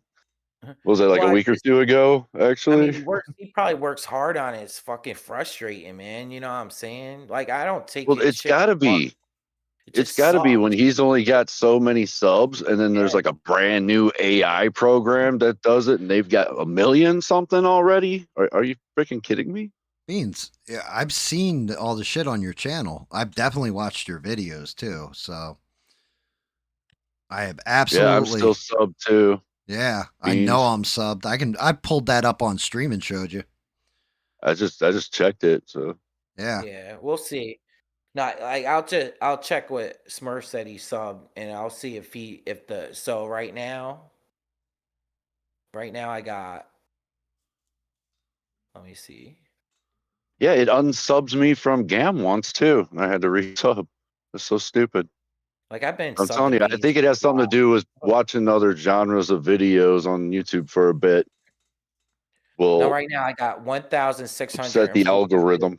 I got 1,642, and I bet Yeah. you, if you come back at 6 a.m. or something, or 7 o'clock a.m. and you check my subs, well, you won't see the exact number. Yeah, But it'll you're probably only go going to back- see back down 1.6. to- Yeah, it'll see like. I bet you it'll go like once. I bet you I'll lose a couple subs. You watch. I'll see. But I noticed that shit, man. It like makes you stuck. Ian, So game, you could be at like. That shit could be happening to you. You might have like 125 subs and you don't even know it. I just think it's hard. They used to not do that shit, but it's something with the So- AI. I'm telling you. so man. Ian said, I can't see anybody in here losing subs. Ian, I say some shit sometimes that I know is going to upset people, but it's the truth. So I got to say it. Like I'm not one of those, how would you say, pussies that would just hold back. I literally, like, whatever's on my mind is what is on my mind. And I know that sometimes I can upset people and I don't mean to, but I'm also not going to sit here and fucking bullshit you. You know, I'm not going to piss on your leg and tell you like, oh, you know, it's okay if we go over and bomb Iran and that ain't going to lead to nothing. Heidi, Heidi, ho. Everything's great in Trump world. Like, get the fuck out of here. There's all kinds of shit fucked up. I'm going to call it out. That's just who I am as a person. Not everybody likes honesty like that. Some people like it when you pander to them too. I'm not here to lick somebody's shoes so that they stay sub to me and throw me a mackerel like I'm a trained seal or something either, you know? So I've upset people in the past. I know I have. There's people when I really like, I've been a jerk off. I'll apologize to them live on stream and be like, yeah, I was a fucking asshole here. And I really am sincere with the apology, but they're few and far between because a lot of times I'm not sorry. Paul Rubens. Yep. Yeah. I'm not sorry. I did like That was a a 360 cheeky because I John used to movie. be like real political, show political videos, and now it's more of an outdoor, and I lost some. So I can understand that shit. You know what I'm saying? People might have thought it was like a real political channel or whatever. I can understand some shit. So, But like, we'll see. We'll like see what happens. that's just Yeah. it. And like Ian said, I can't see it with this group or whatever. You're right. The people you see every stream have been with me pretty much either the entire ride yeah, or when they loyalty. jumped in have stuck with me to a point where, you know, Stranded will miss 90% of the stream because she's got to go to sleep, get up for work. But I shout her out through the entire show. Why? Because on my worst fucking stream, when everything went fucking wrong, Sheree and Stranded were right there and never left. And I have loyalty to them because they've always shown me that same loyalty. You know what I mean? And I don't want people to be like, oh, you know what? We all worship at the altar of GAM or some shit. I don't want that fucking shit. Just if you enjoy it and you're good people, then I'm going to treat you like you enjoy it and you're good people. I'm not going to insult your intelligence. But there are definitely some people out there that, you know, the moment you say something against them, they get a stick square up their ass. And then or say one thing they don't agree with or something. yeah, like you don't agree with them. Oh, then, you know, like, well, you're Yeah, you public ever enemy hear number that old one. saying, Or, sticks and stones, you don't break my bones. Words can never hurt me. Like you gotta be really say some fucked up shit for me to unsub from you. You know what I'm saying? yeah, Like for like, real, like I'm crazy. Like I'm gonna try and preface things. You know, well, if he says something, good. Go ahead, my bad. No, you're good. I was gonna say if you say something that's fucked up, the people in this chat in this community will say something to you. Oh yeah, and that's just it. Like Hey, here's the cut other it thing. out, Gab. You're being a dick. You guys have heard me, Smurf, David, like cut up on each other and stuff like that.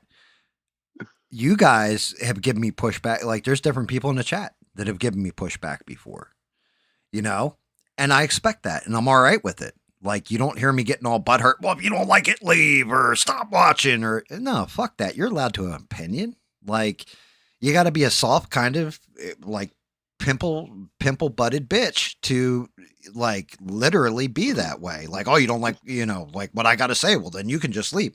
Fuck that, dude. People are allowed to say whatever the hell they want. That's what freedom of speech Yeah, is. man. Yeah, I agree. Well, you're not trying to get on here and start an argument or a fight or some big ass debate anyway, but I don't know. I got kind of changed it to like I love the outdoors and shit, like camping, like Smurf said. Yeah, yep, dude. me too. Like, I like that, man. Essie, Me just too. keep being you and keep doing your streams the way you are. Again, you're going to be monetized a lot quicker than I will be. And anything I can do to help push that, I'm going to. No, you already do, bro. You already do so much for me, man. I appreciate it, man. You know, I really do. There's, Like half the people don't do shit you do, man. I'm telling you. Like I've been And around here, like it just you put like Sheree allowing Sheree or just Sheree putting other people's links. People are dicks, man. They don't do that shit. Like dude, let somebody brother. advertise their own. You hear what I'm saying? With Sheree, Putting other I don't people's tell links to their Sheree anything to do. Sheree does that shit. She allows me to speak on this microphone. Okay. She's married to Rick James. I don't want him showing up, fucking my couch up and then bitch slapping me. Yeah, but I'm just saying at the end of the day, though, you don't mind. It's your channel. You don't mind her doing that. I want And a everybody. lot of people do mind. You know why? People are dicks, Because man. it's success across the fucking board. That's what I say. I look at it this pay way. it, I may pay not it make fucking it. forward, man. Yeah, I may Yeah. not make it, right? Like, I may not ever see monetization. I might have 118 subs. Maybe that'll drop to 100 subs. Maybe it'll drop to 50 subs because I piss people off one way or another. I may never see it. I'm all right with that. But if I can help somebody else, like would Eugene's, we'll take Eugene as an example. Sorry, Eugene, don't mean to use you as the example. But let's say Eugene, I have 118 subs now, right? 118. Say all 118 sub to Eugene and they enjoy his music, stuff like that. And those 118 bring more people. And all of a sudden Eugene's channel blows up and he's got like 500,000 subs, whatever. He's getting watches on every one of his videos for hours. People put it in a playlist when they're fucking their girlfriends, whatever. Right? I'm going to be happy for Eugene. And not because, because of my 118 subs helped you out in the beginning. It has nothing to do with that shit. It's all about, that'll change Eugene's life, in my opinion. He'll have money in his pocket. I want people to make it, man. And that's just it. With your channel, that's what I love about your channel is you'll say some shit. Like the first time I watched you and you were talking about you all of a sudden out of nowhere, you just came in with, and both sides. And this is what I see. And you're giving your opinion, but you're calling it fair up the middle and you're making people think when they listen to it. And they're actually like, you can tell by the chats coming in on your live streams, you're actually hitting people and making them think. And I'm like, man, that needs to be rewarded. It's not like you're playing other people's fucking content and then commenting on it and like, oh, let's watch a video from Joe Schmuckatelli from TikTok and discuss what kind of asshole they are. You're putting out your original thoughts. You're putting out it content. can get kind of boring, maybe. I don't know. Dude, we can all get kind of boring at times. That's just the nature of humanity. Like, if everything was exciting all the time, we'd be the Trump administration and half the country would hate us. But that's we know somebody like that, Stranded. Stranded says some of those people get big headed with their fame and they get to a point like bow down to me or leave attitude. Yeah, I mean, and you're not wrong. I've seen that happen. We all know somebody that happened to recently. Yeah. And, but that's just it. Again, Sheree keeps me in check. And I'm dead serious when I say this to both you, Smurf, and to you, SE. Without Sheree, I don't know that this show would run the fucking same. Because those hyperlinks to everybody, I didn't look her up and give her a list and say, here you go. Here's everybody's hyperlink on YouTube. Go sub to them, blah, blah, blah. I'll start talking about, Yep. hey, Boom. She just starts pumping them out. dude, SE, you jump in the Boom, chat. What's up, boom. SE? How are you, brother? Blah, blah, blah, blah, blah. And Sheree is already fired off your link and has it ready to go because she is just Yeah, I no mean, I bullshitting on appreciate that point. shit. I really do, man. You have no idea. You have no idea, man. Because it means you like care about other people. To me, it does. And But Beans, that's you're why I take that. you're 1,000% right too. Not everybody wants to watch, guys like bullshitting with each other and interact in a chat. Some people just want to sit down, listen to music, watch a video on a subject, whatever. There's nothing fucking wrong with that, but I want to see you be successful too. Yeah, hell yeah, man. I want to see Hell yeah. everybody around me that are good people. And as we've already determined, all of us, including the people in the chat, it's a fucking brilliant community of good people. So why not see everybody take YouTube and take their fist and just see how far up YouTube's ass we can reach it and pull the money out? Well, make sure you're wearing gloves before we do that. But you guys not get sure the I want point. that money. just remember, Smurf, it washes off, and you're going to hand it to somebody else anyway. So I was gonna say it's gonna have to be laundered first.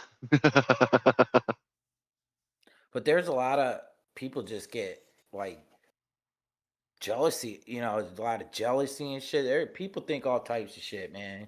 you're You not know what I'm wrong. saying? There's also the There's a guys that, lot of evil people out there, dude. and you also have the ones that like you don't agree with their opinion, and then they cancel you, and Yup. or they shun you or call you fucking retarded or like all that kind of stuff, and it's like guy can have a difference of opinion, you don't have to like bash them or tell their chat. There's one streamer I follow I stopped following because he would literally tell his chat, everybody bash this guy. Like what? Like what are you doing, dude? Like really? What are you, like the high cultist? Because what the fuck is this? Yeah, I just don't think the sun revolves around my ass. You hear what I'm saying? Like, No, I it doesn't value other revolve around people's any of fucking us. opinion and shit. And that's Well, just you speak for yourself. It absolutely revolves around me. Come on, yeah, man. like it's one of those damn things where I feel fortunate. I have the people who watch me every time. Every time I fire up a stream, even if they're here for a minute. Like Mister is traveling all the time and still, I don't think he's done it this stream, but I'm going to say 90% of my streams, Mister will jump in, tell one or two dad jokes and be like, all right, I'm driving, and go back to driving. You know what I mean? But you But gotta respect. Yeah, you I gotta respect that. bro. That's cool, man. Dude, that's Mhm. fucking epic. It's like, thank you for taking time out of your day. A minute. It comes in, smashes the like button, says, what's up, everybody? Hey, did you hear what one part said to the other? It's some joke like this, and then we'll be out. And like, all right, guys, I got to get up in the morning and fly to Toronto where, I'm going to drink maple syrup from a naked lady. Just Shit. Well, I know. I see. I'm like that too. I'm like, I understand people got channels and shit, and they do their own thing, right? And I'm like, thank you for at least stopping by, hitting the like button. I appreciate the shit. You know what I mean? I have Mhm. realized people got lives and shit, but I've been on channels. They're like, don't come in my live unless you.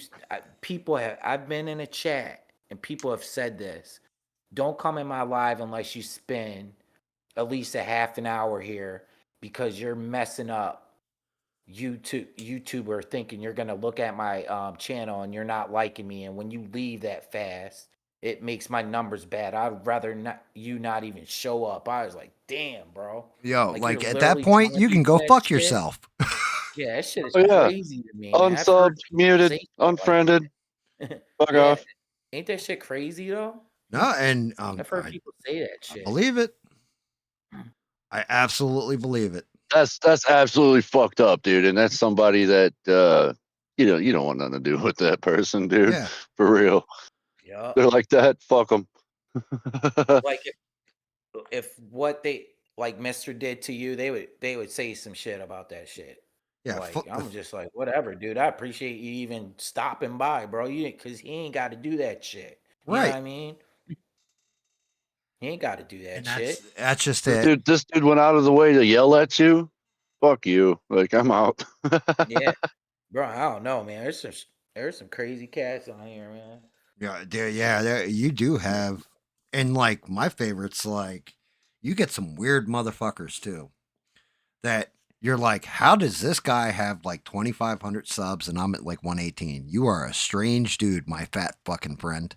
And then you're like watching their channel, like you'll watch them, and then you realize if you're reading through the chat, they'll have people that are either just as weird as them in the chat, or they'll have people that are there specifically to just lolcow them and make fun of them. And I'm like, yeah, you know what? You can kind of keep those subs. I'm good on that.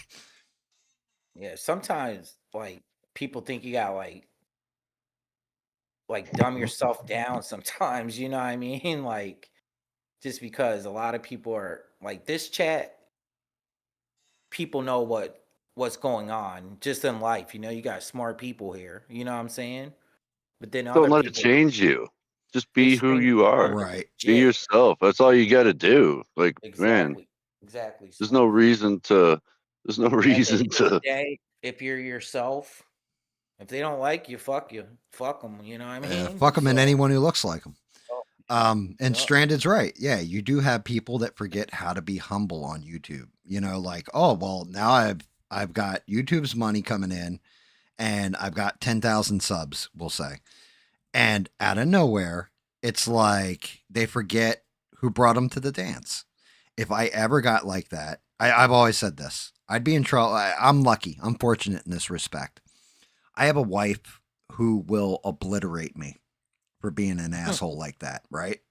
On top of that, I also have Sheree who will, if Sheree ever said to me, Gam, you changed, I can't fuck with you no more. At that point, I got to take a real hard look at myself because it's like you've been here for the whole How about ride, or her? Stranded, or Beans even, or Mister, or, like all these people that you just heard me shout them out. 6 that brought me, along and have been here on this journey. When they turn their back on you, Smurf, for fuck's sake, I've known Smurf for years. A Smurf's like, bro, that shit's getting to your head. They're gonna gut check me. Don't make me drive out there, Cam. Hey, Gam, I didn't hear no bell. Okay. Yeah, I just think I'll sometimes be taking that gas money out your ass, boy. like people that are like you, sometimes they just have a hard time growing for whatever reason. You know, I don't know why. It's like you're sincere and shit. I don't know, man.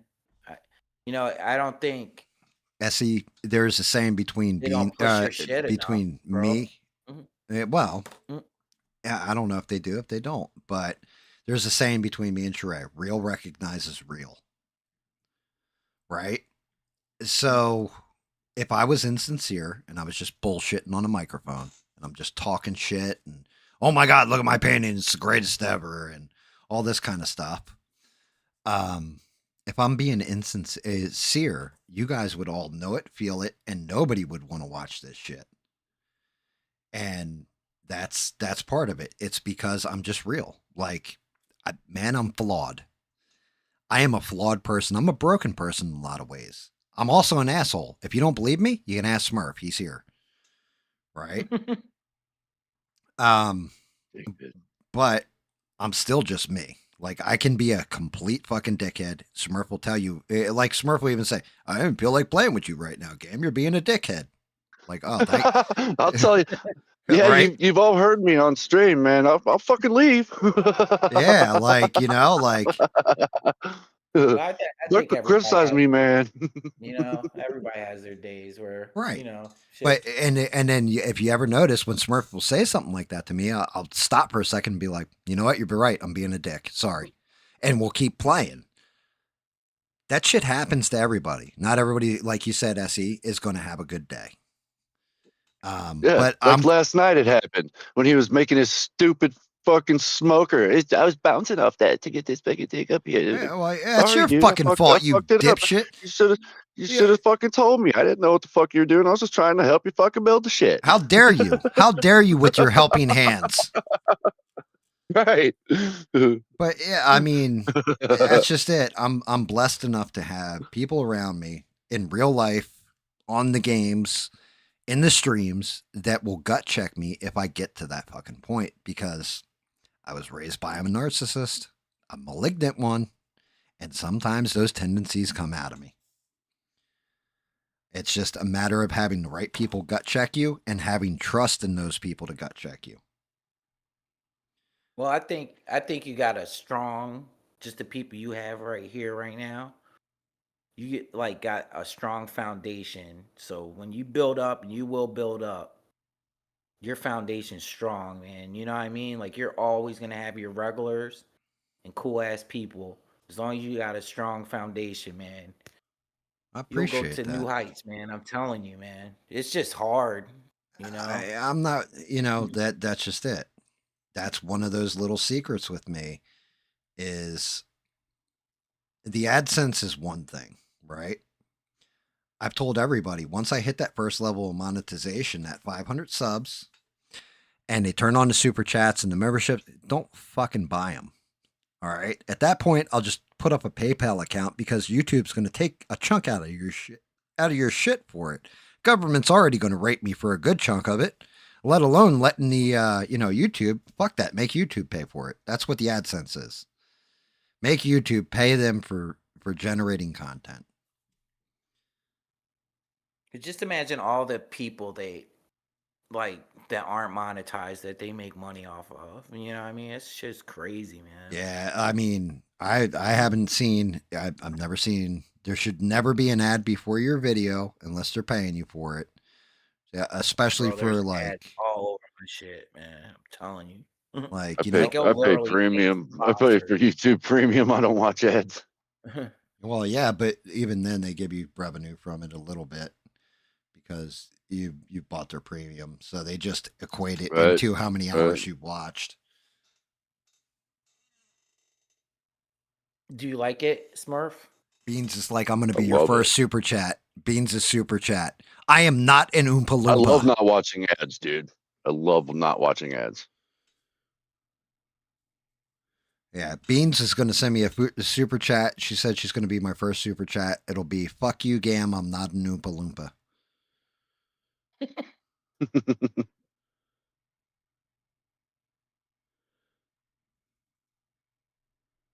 Yeah, I just like that's it. I appreciate all that and like those sentiments. I see it does actually mean a lot. Like I said, you got that shot. You're right there on that cusp. We just got to get you them watch hours. Yeah. Well, I appreciate it, man. And they'll come. Just give it time. Yeah, I just gotta keep going, man. You know, I get frustrated too. That's why I understand, like, I don't get super pissed off or nothing, but I kind of understand, like, when Eugene gets frustrated because, you know, he likes doing music. You put your heart and soul into the shit, you know what I'm saying? And it's tough, man, you know? Well, I mean, Like, it's just disappointing sometimes. Like, not to me, but I can understand why he feels like that a little bit. You know what I mean? oh no, I completely get it. Eugene Work hard said at- one of the best things for anything. I lost another sub today. I really wish they just left me a comment telling me why they unsubscribed. Yeah. Because Well, that right there should tell you the main thing is that Eugene wants to find out what the problem is and address it. I keep on trying to tell him, man. I don't think it's like them unsubbing from him, man. That's why I keep on trying to tell him. So I don't know if that helps him, and he still loses the number. And it might be one or two people unsubscribing, but I guarantee you, it's more of a what I was talking about earlier, like that YouTube thing. I'm telling. Yeah, I don't think you're wrong either. I think you're probably spot on with that shit. And I just noticed that lately, like at the beginning of August, and that's when they started doing all that AI shit, where certain kids they knock off a line, they can't go live like kids and shit. That's just Did you it. know that? Since the Yeah, AI shit is like that. kicked That's when in, they implemented all that shit. here's the thing. Little Leo, who used to watch the show all the time, he's a young kid. Like, I mean, he's young. Ever since the AI is kicked in, I haven't seen Leo. Yeah, that's what I'm saying, I man. think they banned his account from So coming now, here. if you were all up in your head, you'd be like, "Damn, he must have Yeah. dissed me, man." You know what I mean? He But won he the did. lottery and built Jurassic Park. Yeah, maybe that's it. Maybe his brother finally killed him for jumping on his Jeep. Like that kid was dancing on his brother's Jeep all the time. Like, what are you doing, man?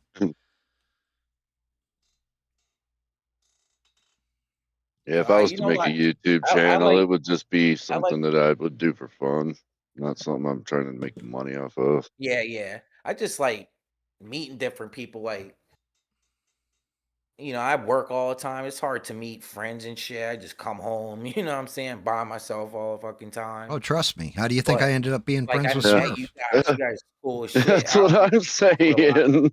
You know what I mean? I don't like hanging out with a lot of people, man. So Dude, you why do you guys are think cool, Smurf and I man. are so cool? You know, like, well, not that we're so cool, but we're so brotherly with each other.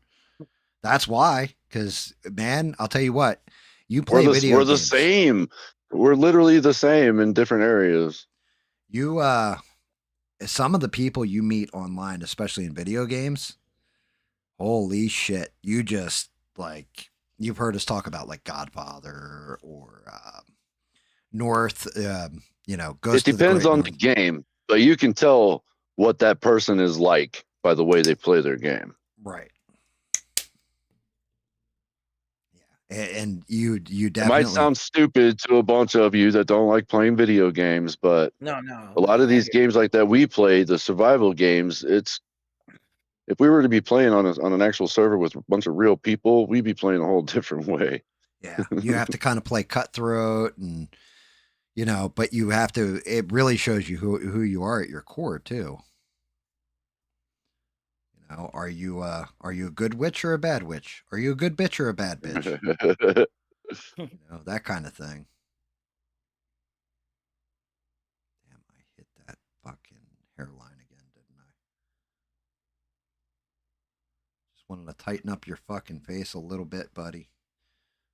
Didn't want to Oh get. yeah, I thought I saw Stranded say that the Michael Myers mask is a Captain Kirk mask painted white. She's correct. Yeah, that's the original one, right? It's Yeah, Captain the Kirk. original one was a William Shatner Captain Kirk mask that was painted white. That's cool. Yeah, you didn't know that?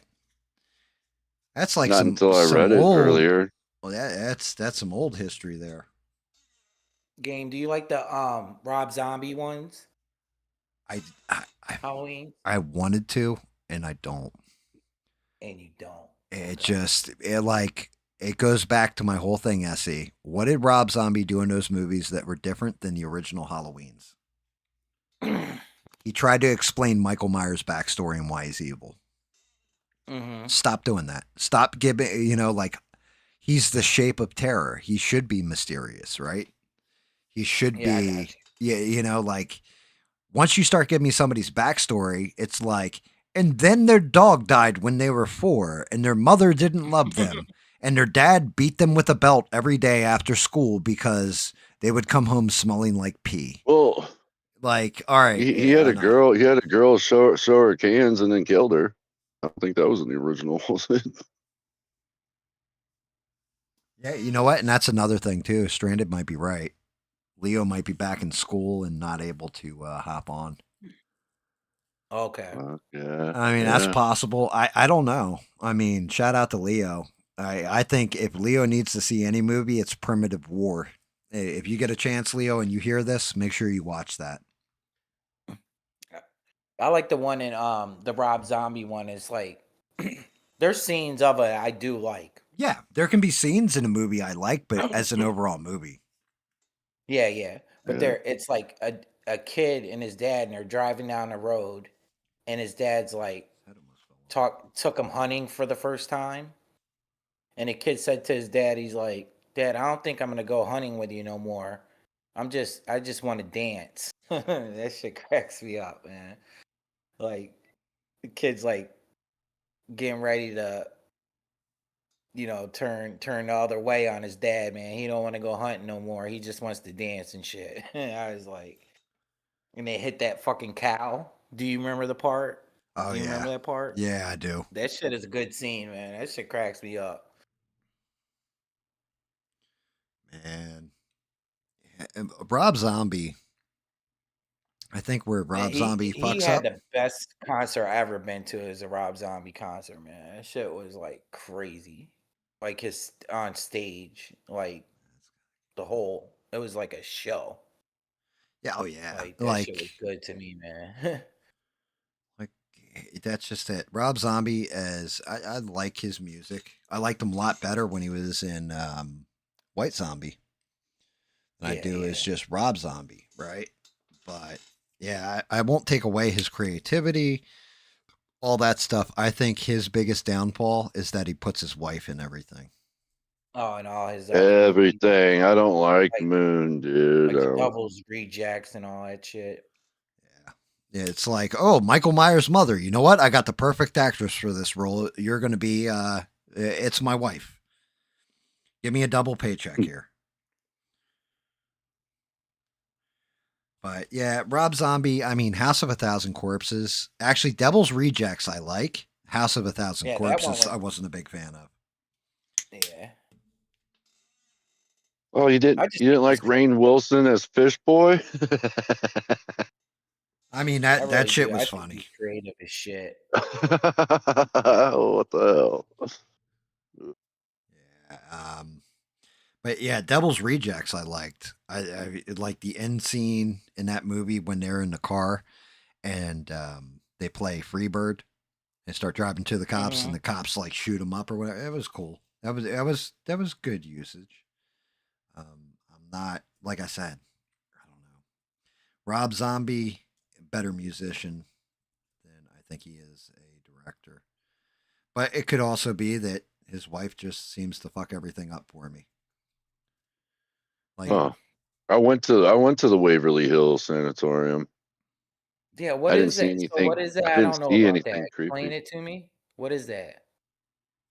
It's what's it's a rundown sanatorium that they use for like walkthroughs and haunted Like for sessions and stuff Halloween and like that. shit, like Halloween Any themed? like all year long, but at Halloween they do make a like a haunted house area that you pay and walk through. I haven't done that, but I did do a walkthrough of the actual building. I got to go down the the the creepy ass tunnel, the body tunnel that they used to roll these dead people down. so they used to have an all year round haunted house out in Jersey. And It's Essie might remember this. Do you remember Brigantine Castle? I heard about it.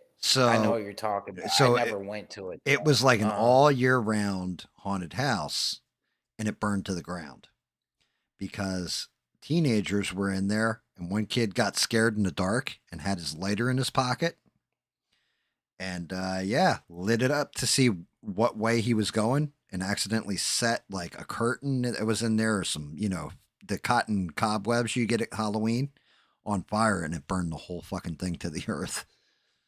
Damn. Were people in it and shit? Yep. Damn, I don't man. think there's any fatalities, but yeah, it burned to the ground. But yeah, I shit. should. That sanatorium definitely had a whole lot of fatalities. Yeah, bro. This They don't have really like a sanatorium. lot of haunted It's houses down here. They got like haunted cornfields and shit, and like shit. the St. forest. Louis, they got a bunch. The Yeah, man, I wish they darkness. had that shit here, They man. got Oh, I they haven't got came across one yet. The Budweiser place, the Uh family huh. mansion. Oh yeah. That was like up north. They used to have that shit, but down here they'll have like a haunted cornfield or a haunted hayride or like a You ever haunted forest or some shit, but not like a good haunted house. I like that shit. I like going to shit like that, man. you've seen The Exorcist, right? The original Yeah, one? never Like seen you it. know that What's it story, about? right? yeah. It happened here in St. Louis. The original story did? The actual real thing that the movie came from happened in St. Louis, and it was a boy, not a girl. Oh shit! I did not know that, man. Is that Yeah, when? like Well, the wait a minute. actual house. Smurf's only telling you Is part of in the St. story. Louis. He's only telling you part of the story. The actual interesting part of the story with the boy, you know, and all that with the Exorcist was that it was actually the demon yelling at the Catholic priest to get out of the child. That's my joke, you dickhead. I thought you were gonna say it was Smurf. That's a reverse exorcism. When the demon tells the priest to get out of the child.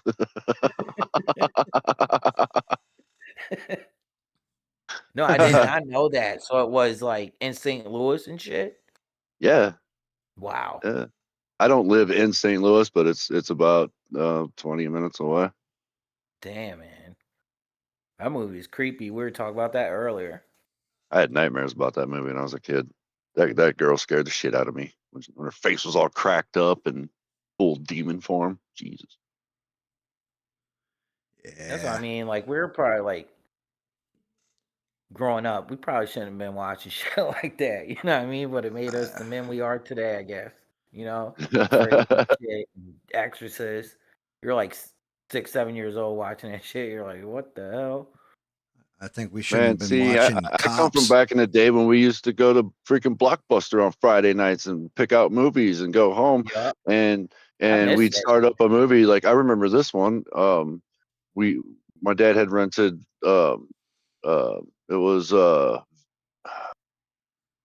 think it was Vegas Vacation, and like all the showgirls came out with their top half showing, and my dad immediately just got up and went and turned it off and put it back in the case and went and got a different movie. So that's one of the. That's how my mom was. That's how like my mom was.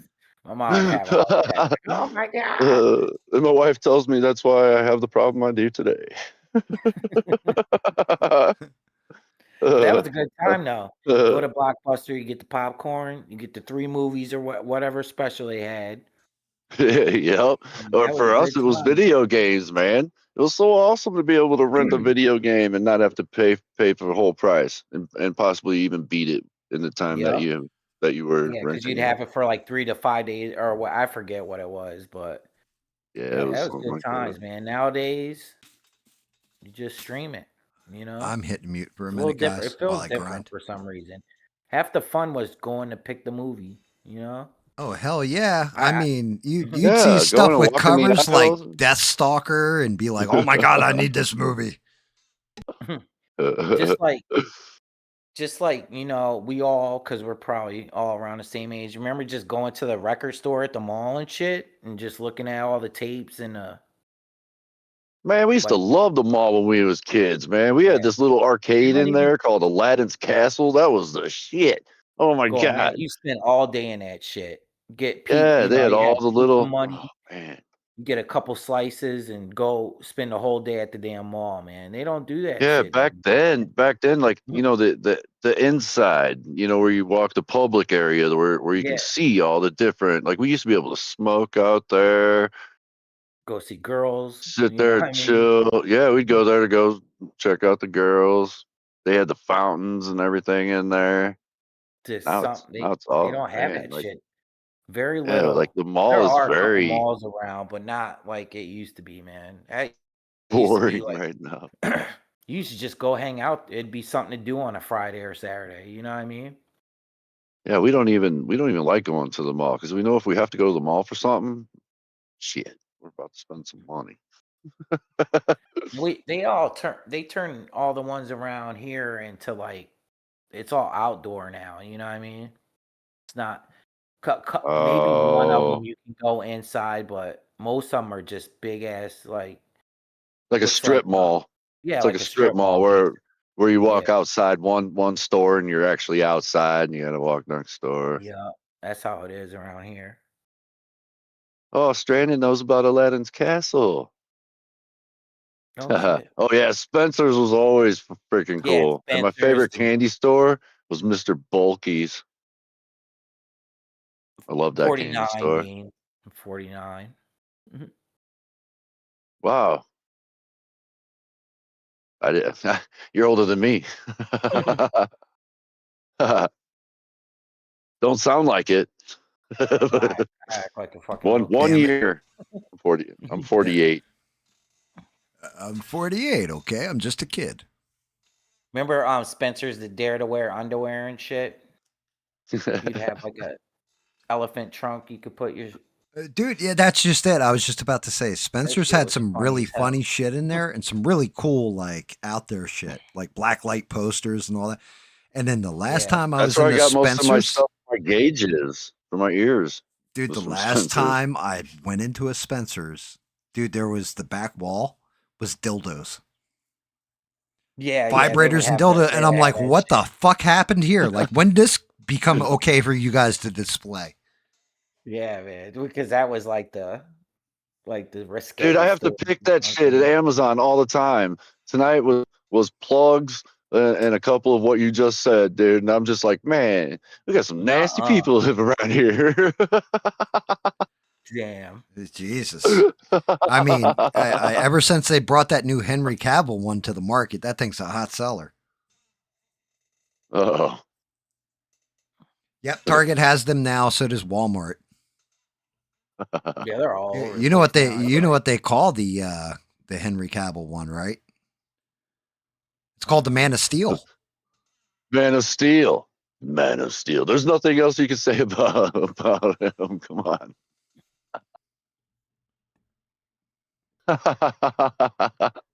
Smurf's like, It's probably damn. it's probably one of those ones that you like stick to the floor and you know what I mean, and it gets taller.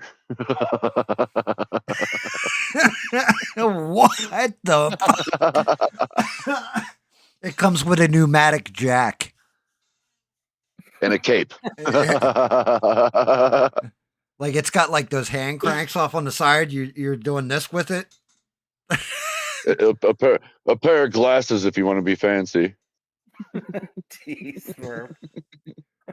Beans wants to know if it worked well for me since I tried it. Actually, I was thinking of getting you a Spencer's gift card for Christmas, so you could let me know. Smurf's like, damn, they're getting a big one. I got to get a big ass box to put this shit in. Like, do they get big ones? We probably sell Spencer's gift cards at Amazon. Because some I've been to the store and you're like, damn, man, those things are like crazy. Do they get big ones, Smurf? They order big ones? I mean, look, when you look at some of those, you gotta like be. Say no. Not that big. Maybe it's just me. I don't think. But you know, like you're looking at some of those things on the wall, like when you're walking through a store or something, like holy shit, and I suddenly felt inadequate. Like I don't know why. Like I was like, well, I'm fucked. They're like literally my size, like 5'6" and shit.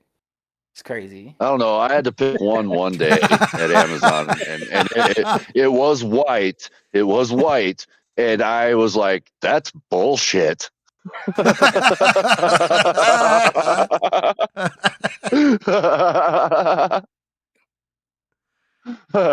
then I turn around and have to pick a pack of Depends with some old white dude standing there with his hands on his fucking hips. I'm like, that's probably more right.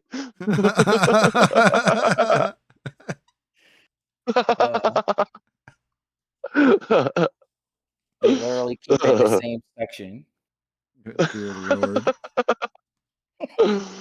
I literally never know what I'm gonna pick from pod to pod. Like it doesn't show up until the pod shows up, and I look on my screen and it tells me what area to pick from and what I'm picking. And when it shows me a big old honking fat fucking thing on my screen, I'm like, oh fuck no. And here's the thing: I'll always be an immature little fucking Toys R Us kid because I'll sit there and hold it and be like, "What the fuck? This is bullshit." Smurf's like sword fighting with it. Lightsaber, it's lightsaber. Look, I'm Peter Pan. It hums. Holy shit! This thing plugs into the wall. What the fuck? It starts vibrating. Oh, it's got Clash.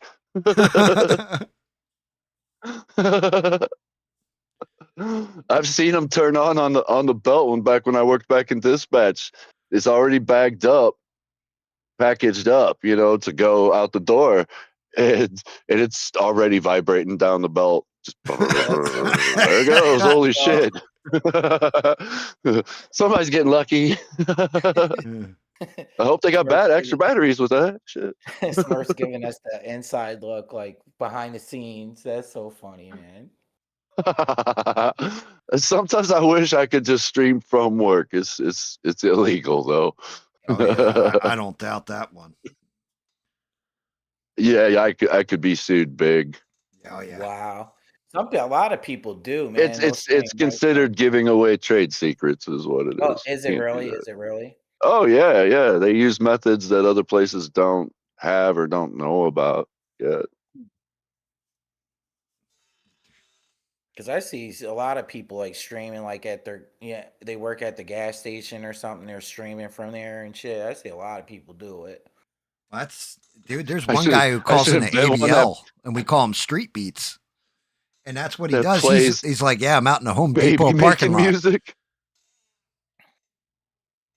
When I came in for my break, when I joined in the chat earlier for just a minute, I started walking back in for my break right after that, and as I'm walking in, the song that was playing over the radio in there was it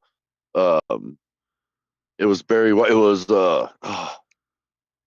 Let's Get It On.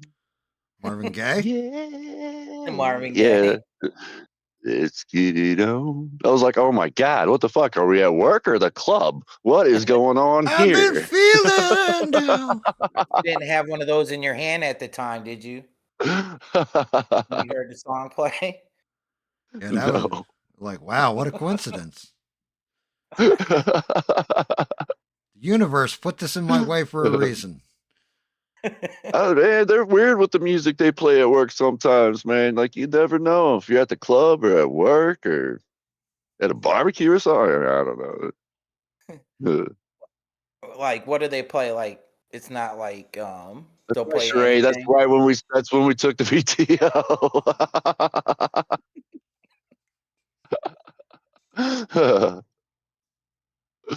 That would have been one thing if it was to get off early to get it on, but no, we're too old for that. I guess it's better than hearing like elevator music all day or some shit. Can you bring in like earbuds and shit? Play music, your own music.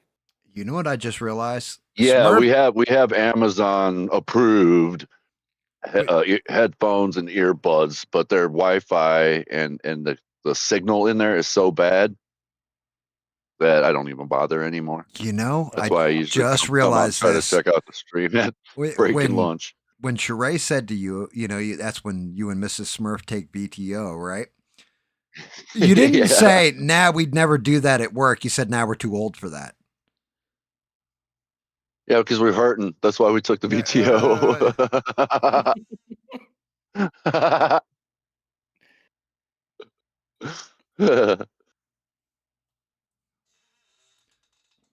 Well, like that's Yep.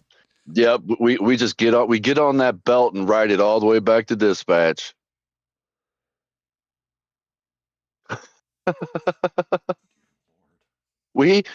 Dude, literally, my wife and I, we show no PDA of any kind. You just act like you're just there to work. You're just there to do your job. That's because you are there to work. Mm-hmm. That's how it should be. We were talking about that earlier. You know what I mean? I mean, a lot of people at work know that we're married and together, but if you didn't know, you would never think it. Because you go to work, right? A lot of people don't do that no more, man. The only time you see us together is on the breaks when we're walking out or when we're coming in. Sometimes she's problem solved, so I can usually see her, but she's not like with me. She'll walk by to pick up some of the problem solve that my packer leaves, but she's not like standing there talking to me. She'll like just walk by, That's it. We keep it professional at work. There's literally no public display of affection whatsoever. Like, I don't know if you want to, talk about sending off dildos and naming a guy your packer at the same time, brother. Right. Yeah, my packer. He's just like, hey, I'm gonna test this out on you. I'm like, hey, whoa.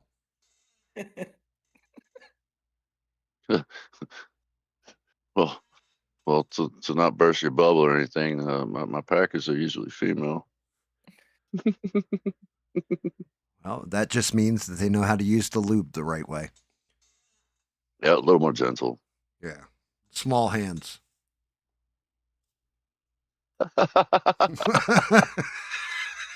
Now when my wife's the packer.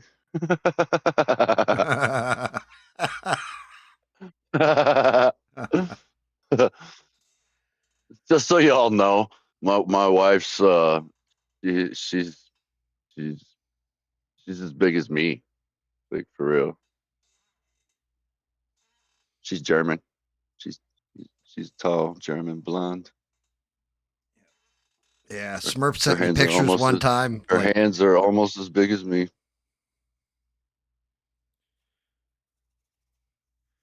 my God. What? What are you gonna say there?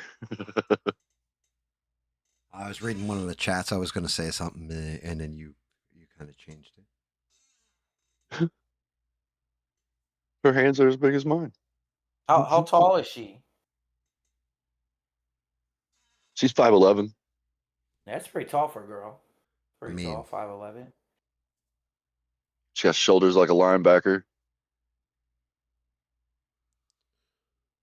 Right now, she's stronger than me. That happens. Oh, at work, she makes me look like a bitch. Shit. You check her Adam's apple, Smurf? I'm good, brother. You know nowadays. Yeah, I mean, he definitely met her before the 2000s, so he's good. Okay, he's good. Okay, just checking. What a freak. I met her. I've known her. I've known her since second grade. Okay. I'm just trying to look out for you, man. You never know when, you know what I mean? It's not like I hate David to be like- who brought a It's girl not- home from the bar and was just like, "Wow, that's the biggest dick I've ever seen on a woman." I'm not vain. My name's Smurf. Poor David. Where is David? Like, what do you do? I know, man. What do you do if you're like a 19-year-old kid? Like, you'd be, I don't know, man. I'd be kind of scared of that shit, man. You know what I mean? 'Cause Dude, you'd 19 like, years be old, crazy. 21 to 32 at the bar. You're like, Yeah, man, you know, it's just man, I'm crazy. going to get lucky with this girl tonight. Oh, shit. What do I got in my hands? Mhm. You got Shit, lucky. I went home with a fat girl once, a bunch of times.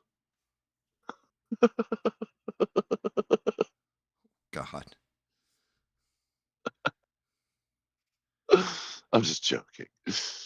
I heard some comedian say that.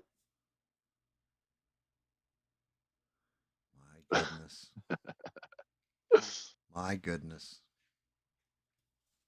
I'm a man. It's ma'am. Like that guy from Super Troopers. I knew the whole time.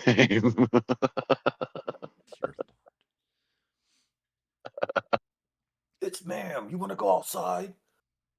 You know, I was thinking about this. I didn't even ask you, Smurf. Essie and I were talking about it earlier. Do you have any urban legends out there?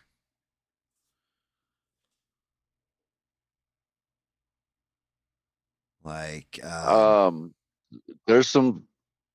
Yeah, we do. We have some haunted shit out here. We have not the just tracks. haunted. Like when you were a kid, right? Like went over a couple of them. Like, you know, the guy with a hook for a hand and his hand ends up stuck in the door handle, or you know, things like this. Like, oh shit. We- You know, there's not a name if that's what you're looking for. Cryptid, No. yes. no, not like a name, right? But there's a story.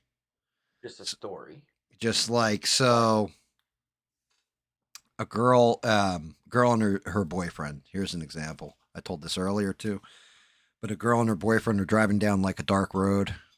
the car runs out of gas. The boyfriend gets out of the car and is like, I'm going to walk to the gas station. You stay here. When I, come back, I'll knock on the window. Oh yeah, 3 and she times. hears banging on the roof, tapping on the roof, looks out, and it's him hanging by a hook or hanging by a tree. Or Right, something. right. Yeah, there's a couple. Okay, well, what are they? God damn it! You pulled the Smurf thing again.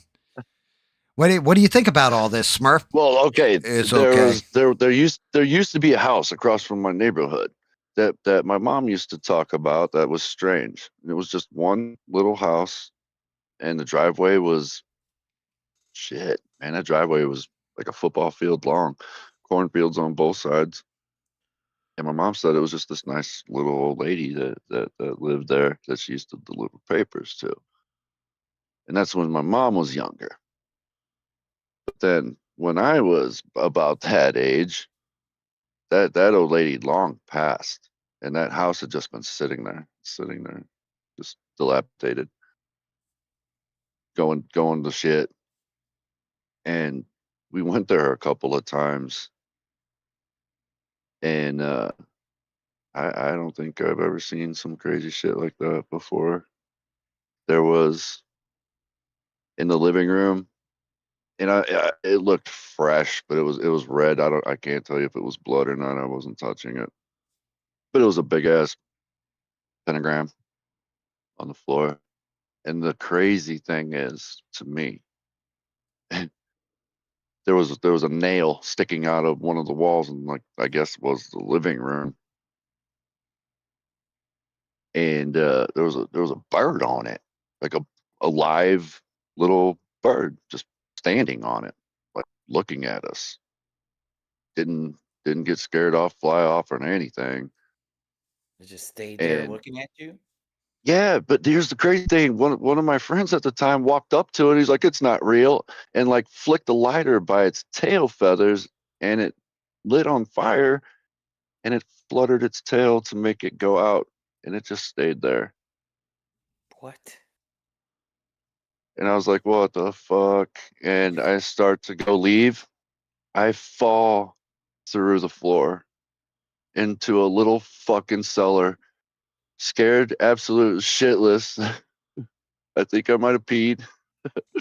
It was dark as fuck, had no light, and I flicked my light. We didn't have no cell phones back then, like, so I couldn't just pull out my cell phone and turn on my little flashlight, And all I had was a Zippo, so I pulled out my lighter, and all I could see were these like shelves with filled like baby jars filled with what looked like to be like parts of things that used to be alive.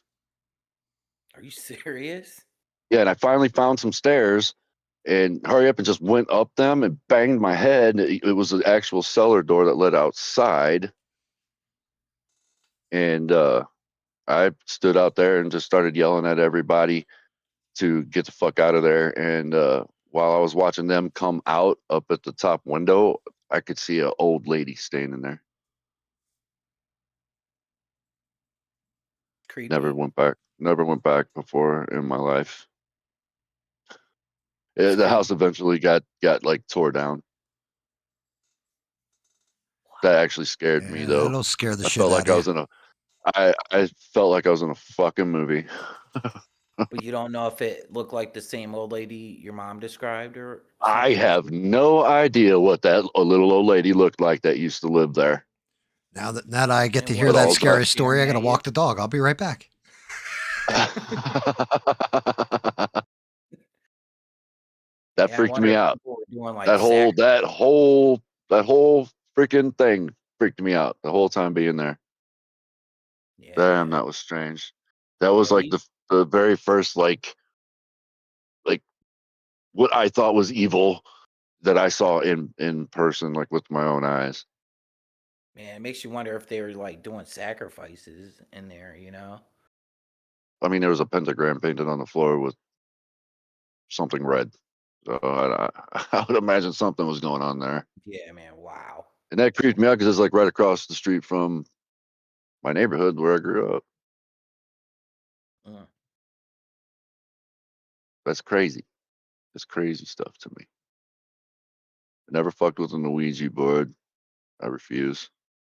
Yeah, I won't do it I ever. seen some shit with that too. I saw a couple of friends of mine that snuck out. We all were stupid and snuck out one night. Nobody got in trouble, but they decided to bring out their Ouija board and they went into their little shed. It was like one of those old aluminum sheds with the two slidey doors on the front, Mhm. the old school ones. And they went in there and played it. I didn't go in there. But then they all started running out. Closed the door, and as we were all walking away, there was like a really bright blue glowing light coming out of the cracks. Of the damn shed. Yeah. Damn. Like they didn't turn it off. Like, like with the Ouija board, you're supposed to turn it off, so to speak, when you're done. To like Mhm. close whatever said portal. And apparently they didn't like finish the game. They just ran out. I don't know. That was weird. I never messed with an Ouija board. And never will. Have you ever seen that movie? What is it? Tarot cards. Did you ever see that movie? I don't know. I've seen a lot of movies in my day. Yeah, me too. That's how I am. Sometimes you gotta like start talking about them before I remember all the names. Yeah. Yep. So I watch so many movies, man. Especially like 80s and 90s movies. Like I've seen so many movies, man. That's funny because my favorite are like the old B-rated movies. Like that, like 80s movies and stuff, like Yeah, 90s. yeah, like the old cheese. Mm-hmm. I like the old cheesy movies. Me too. I like them too. Like the old claymation stuff. Sinbad. The I used to, original Clash of the Titans. yeah, yo, I used to love like adventure movies like that, man. I used to love those movies. I used to watch them all. Sinbad, all those like, Yeah, the or they were claymation making stuff like is in the kind of 70s, fun. right? I think they were like 70s movies, maybe. Yeah. I was born late 70s, so Do do do do do do 70s, do do 80s, do do all do that do shit. do do.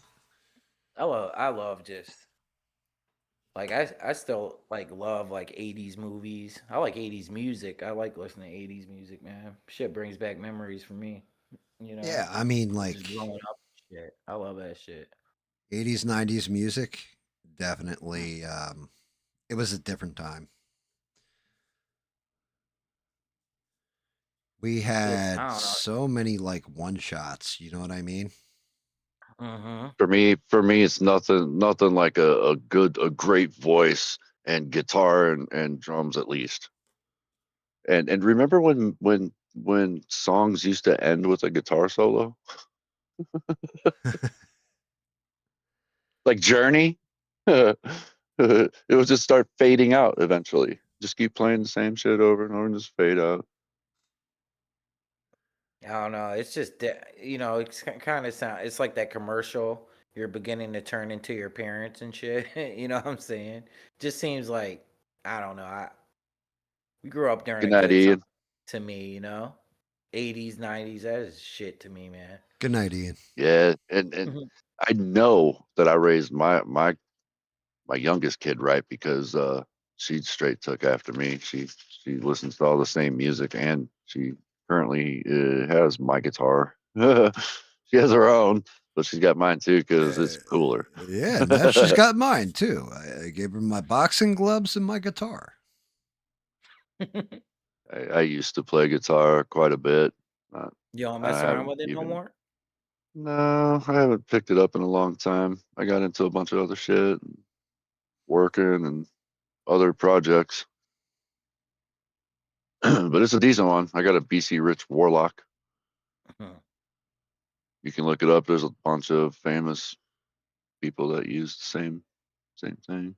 Zach Wild, Zach who? Lita What was it Ford. called? Who? Who are these people you're What naming? was You're it making called? shit up. Smurf? Smurf, what was it called? BC Rich Warlock. and it does have the W carved out of the Oh yeah, that's badass. That's like, yeah, that's head up. badass looking, man. That looks- Mine's all gloss black. You can literally see your reflection in mine. wow. It looks like something the Scorpions would have or some shit. There's a lot of famous people that That's use badass it. guitar though, man. It's nice. You had the all, I'm looking at an all black one right now. They're worth some money, man. 1,500. Yeah, I paid a pretty penny for mine. I spent $60, a bag of weed and a bag of crack, and the local crackhead brought it to me. I don't know where it came from, but hey, sometimes that's the best way to get things. Well, it was funny. My wife had bought it for me for my birthday, but it was me and my mom that paid for it.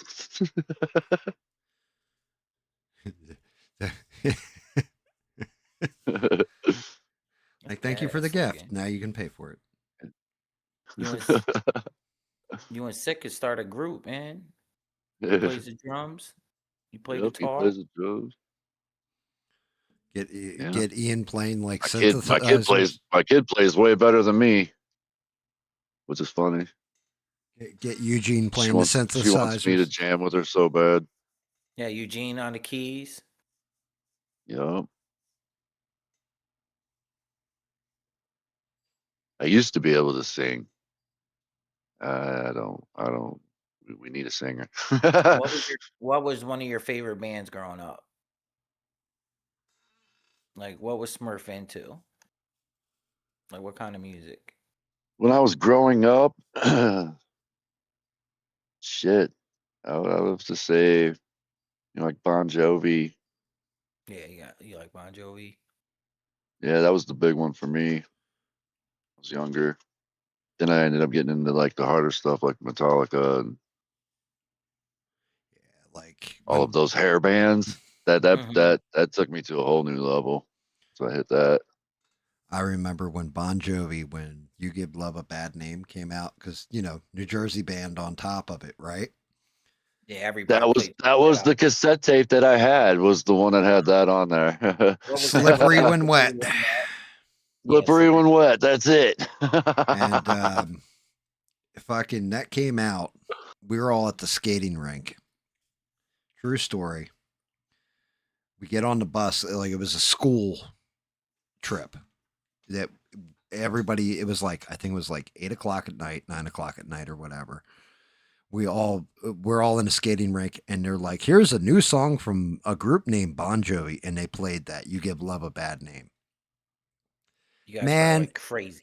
Everybody loved it, right? We all get on the bus, and the whole bus ride home, half the bus would go, shot through the heart. The other side would yell, you're to blame. And then everybody all together would be like, You Give Love a Bad Name. Like the whole bus.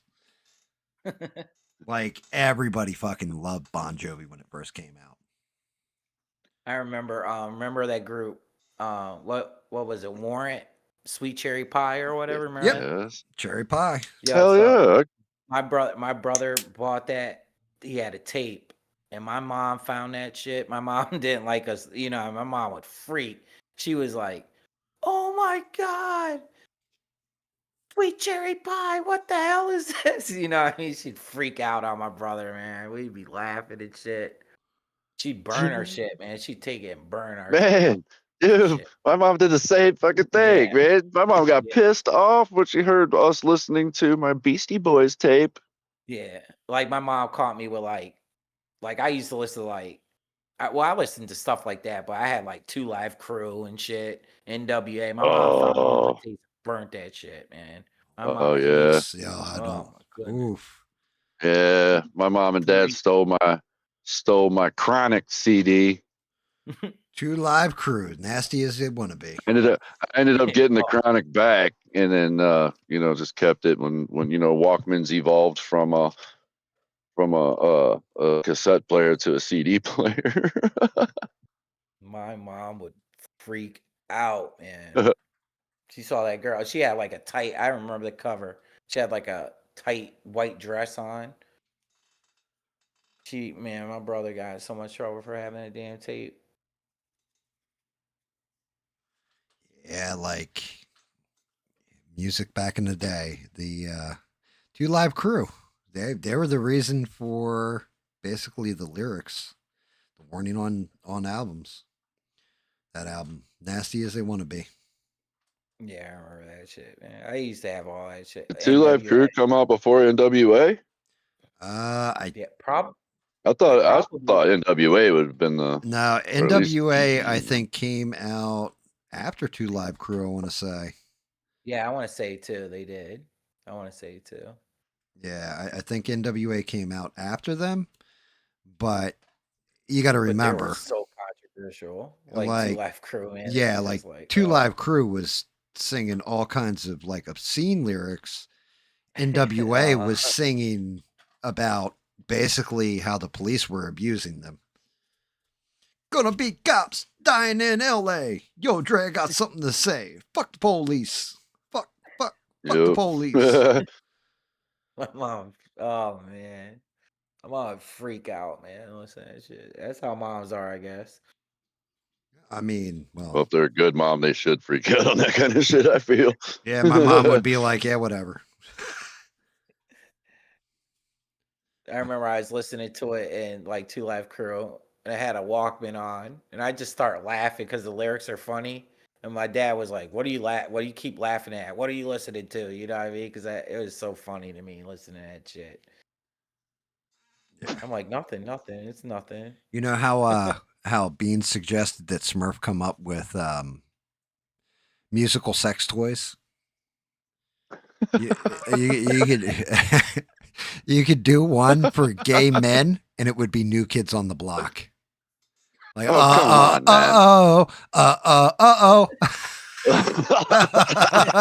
the right stuff.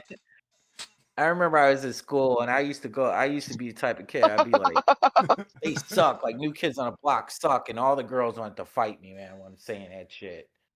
Remember, all the girls my used to God. freak out over New Kids on the Block. I'd be like, New Kids on the Block suck. Yeah. But, like they get pissed off, man, when I say that shit, man. Oh my god! I thought I was gonna die when you said that. That choked the shit out of me. Normally, you pay good money for that service. Hey, it might be a moneymaker, man. It sounds like a good idea, actually. It would be Elton John and Sharon shit. No, I don't think you understand. Like, what, you think you're the only one who was into Savage Garden? Like, no, that was the gays. I figured it would be GAM with I want to break free. I want to break free. I want to break free. There you go. There's a question for you, Essie. What's your favorite Queen song? Queen? Mm-hmm. I don't listen to Queen. Mine's Really? Fat Bottom Girls. I really don't Mine's listen to Fat Bottom Girls. There's Fat Bottom Girls. The only Yeah, song that's I my- know that's for my Queen favorite is one. what is it? Mine was Rhapsody always or whatever. Bohemian Rhapsody. Mine Yeah, was that's the always only I song Want It can All. Tell you. I Want It All is my Queen song. I want it all. Hey, hey. Yeah. I And I want want it it now. now. Is that how it goes? And I Yeah. want it now. Yep. Yeah. Okay. So I do know a couple Queen songs. Yeah. Yep. You know Bohemian Rhapsody. I guarantee you know Steve walks steely down the street with his pig. Wait, how the fuck does the lyrics go, Smurf? Steve walks steely down the street with his pants hung way down low. Ain't no sound but the sound of speed. Machine gun ready to go. Is that it? Hey, are you ready? I used to Are you listen ready for to this? Are you hanging by the edge of your seat? Out of the doorway, the bullets rip to the sound of the beat. Doom, doom, doom. Dun, dun, Another dun. one bites my nuts. Another one bites the I dust. know that. So they, I used to listen to like Another Van Halen one and bites the shit. dust. I love it. Sick. I used to like Van Halen, man. That used to be my shit. Oh, dude. Yeah, oh I my went through God. Van Halen phase 2. I forgot about that. Bachelor Thurium was like my favorite. I don't know how you pronounce that word, but it was just music. So, Like, you Hot know, for Teacher. I used to like that song. dude, Hot for yeah, Teacher. that's all off 1984. shit. Jump, Panama, Hot for Teacher. Yeah. It's still one of the best drum intros I think of all time. Is that? Actually, Six can play that. He plays that with his feet. He doesn't even like he'll put his hands on the foot pedals and then put the drumsticks in between his toes and play that shit. He's that badass on drums. Yeah, later albums. I like Van Halen's later albums too. One of my favorite album names that they had was For Unlawful Carnal Knowledge. Yeah. Yeah. I used to like that So OU812. OU812 is definitely one of their decent albums. 5150 is probably their best, even though it's Sammy Hagar.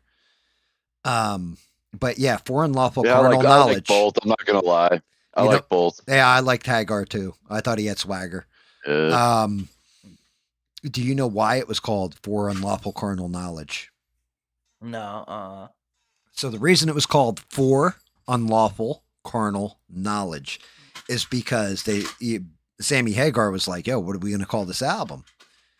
And nobody could come up with it. And he was sitting down with a buddy of his. It's actually in his book, Red. And he's just like, yeah, I want to just call the album Fuck. And his friend goes, you know what that stands for, right? Oh, And he's yeah, like, yeah. no, what? He's like, For Unlawful Carnal Knowledge. yeah. I actually I heard that before. Now that you say that, yup. Yeah. He just I wanted to would call love it Fuck. And it was For Unlawful Carnal Knowledge. What his friend said. He goes, that's the name of the album. Then I'm calling it Fuck. Yep. Yeah, that's good. That's good. So I used to listen to Van Halen, Scorpions. Listen a lot. I used to listen to early, Ain't Talking About Love is one of the first songs I learned how to play on guitar. Oh, really? Yeah. Mine I was used to Mary listen Had a lot Little to, Lamb. Ice-T and shit. Never had one lesson. Easy-E. Fucker. Like I used to listen to shit. Cruising down the Yeah, street dude. in my 6.5. Dude, I like that Jocking shit. the bitches, slapping the hoes. I do like that. Dude, I can sing all that shit word for word. The Chronic, Dr. Dre, like all that shit. Easy Snoop Does Dogg, It. Dogg. Easy Does It was a fantastic album. Yeah, Yo. I used to play shit. I even know some Slick Rick. A lottie, a dotty, a lottie dotty. We like to party. Yeah. But then my brothers were into like my 2 older brothers right above me. They listen to like they're into hard shit. Like they would listen to like Iron Maiden, Nice. like Ozzy. They were into that type of music. Gotcha. Yeah, like old school metal. Like Motley Crue. Yeah, the good stuff. What's that group? Dokken or whatever. Dokken. They'd listen to shit like that. I had a little more. I like Van Halen, but I was more into like rap, probably like Easy shit like that. Yeah. What about Ice-T? New Jack Hustler. I love Smiles. I love me some Alice in Chains, man. Alice in Chains was amazing. Dude, I really like the song Nutshell. That's yeah. Down in a Hole. I like those. What about like I don't know. Let's see how far back in the rap game that you go. Well, we'll go just like slightly back in the rap game to like the 80s. How about if I were to say to you, SE, my speech is my recital. I think it's very vital. To rock around. It's Run That's DMC. Yep, Run DMC, dude. I used to listen to that.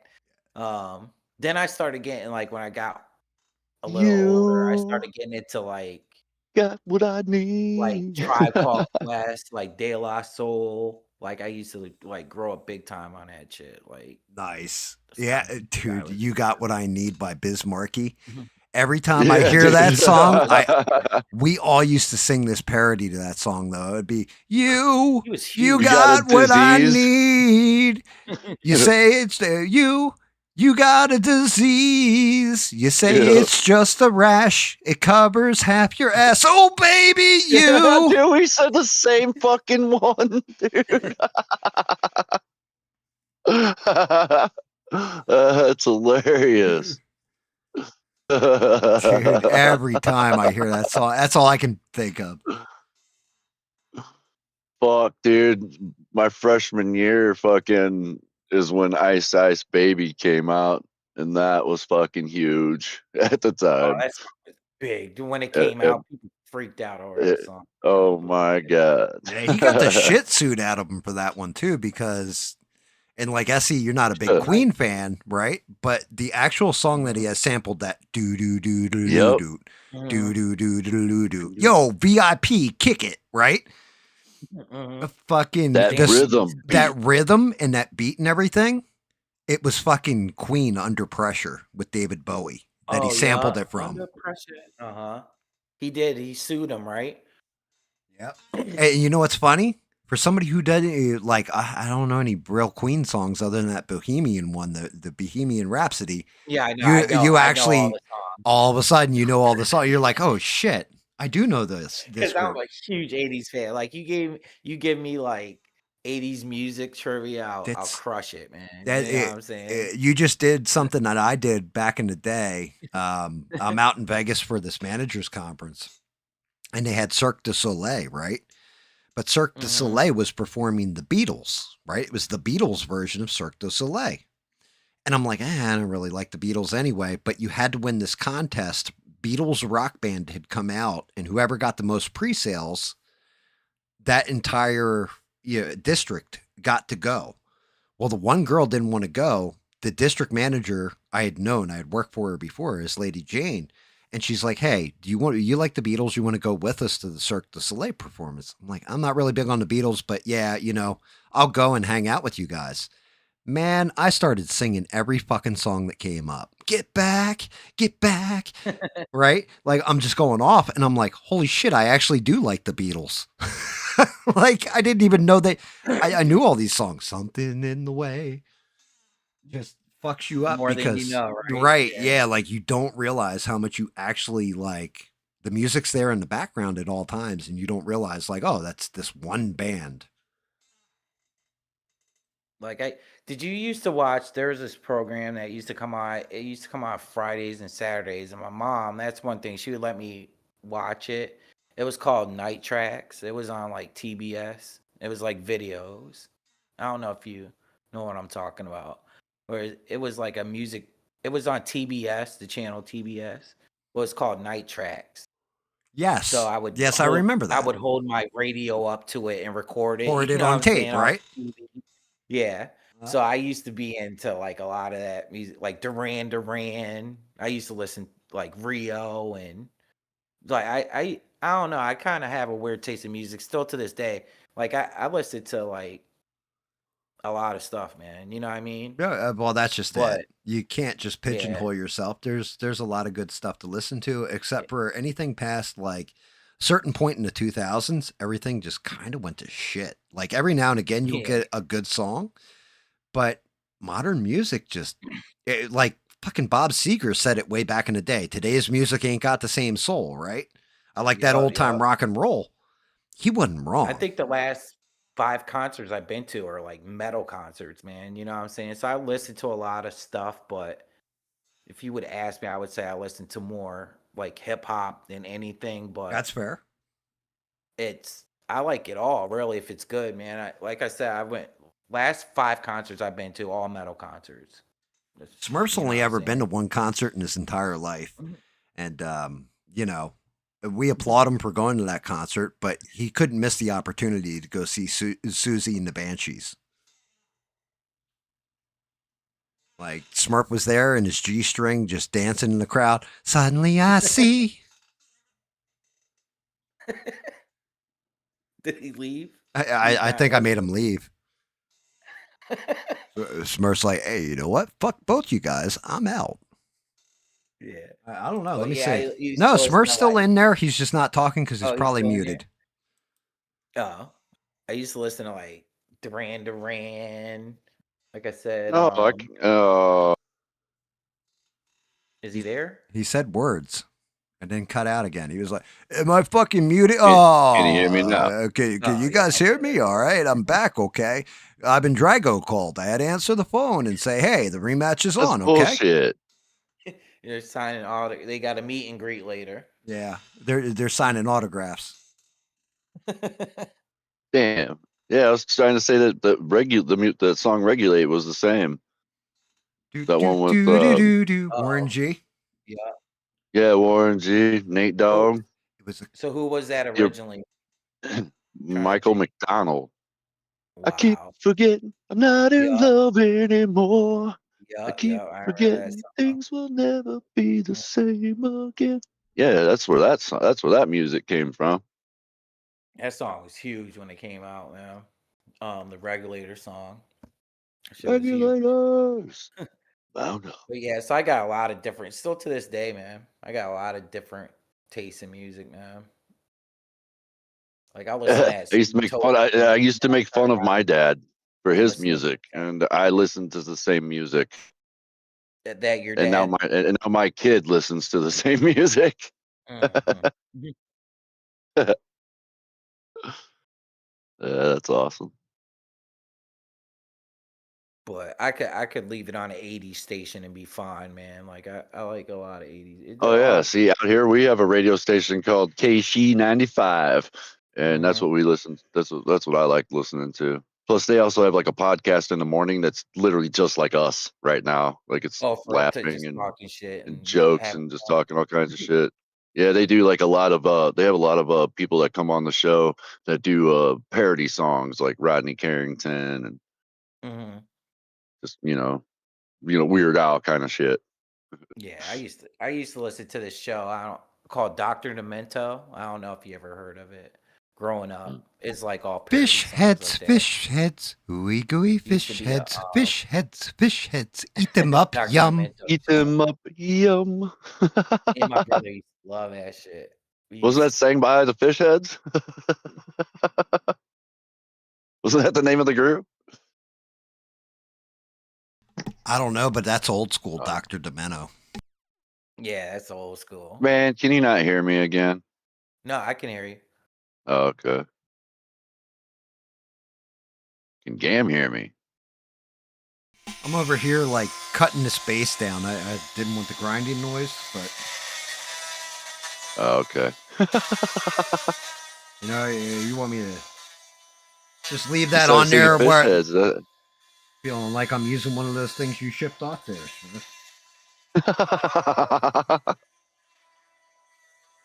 Oh, that's what you do. Hey, a guy's got to have his standards.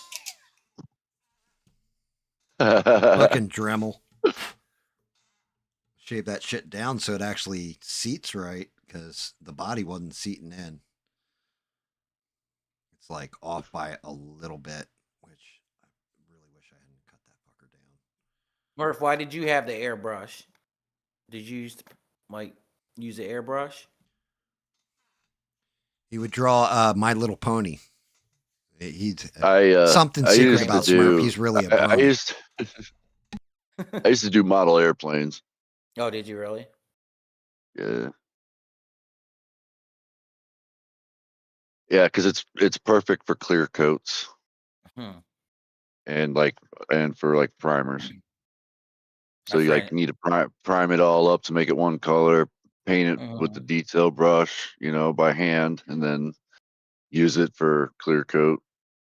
My friend used to make t-shirts and shit with the airbrush, like back in the day. You know what I mean? Use the airbrush t-shirts and paint on your pants and stuff.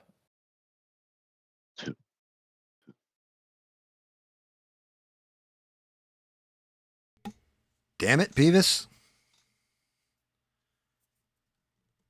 Dude, even still today, when I have to pick a pack of Depends out of the pod, I look at it and all I can think is Butthead going, some old dude's gonna take a dump in these.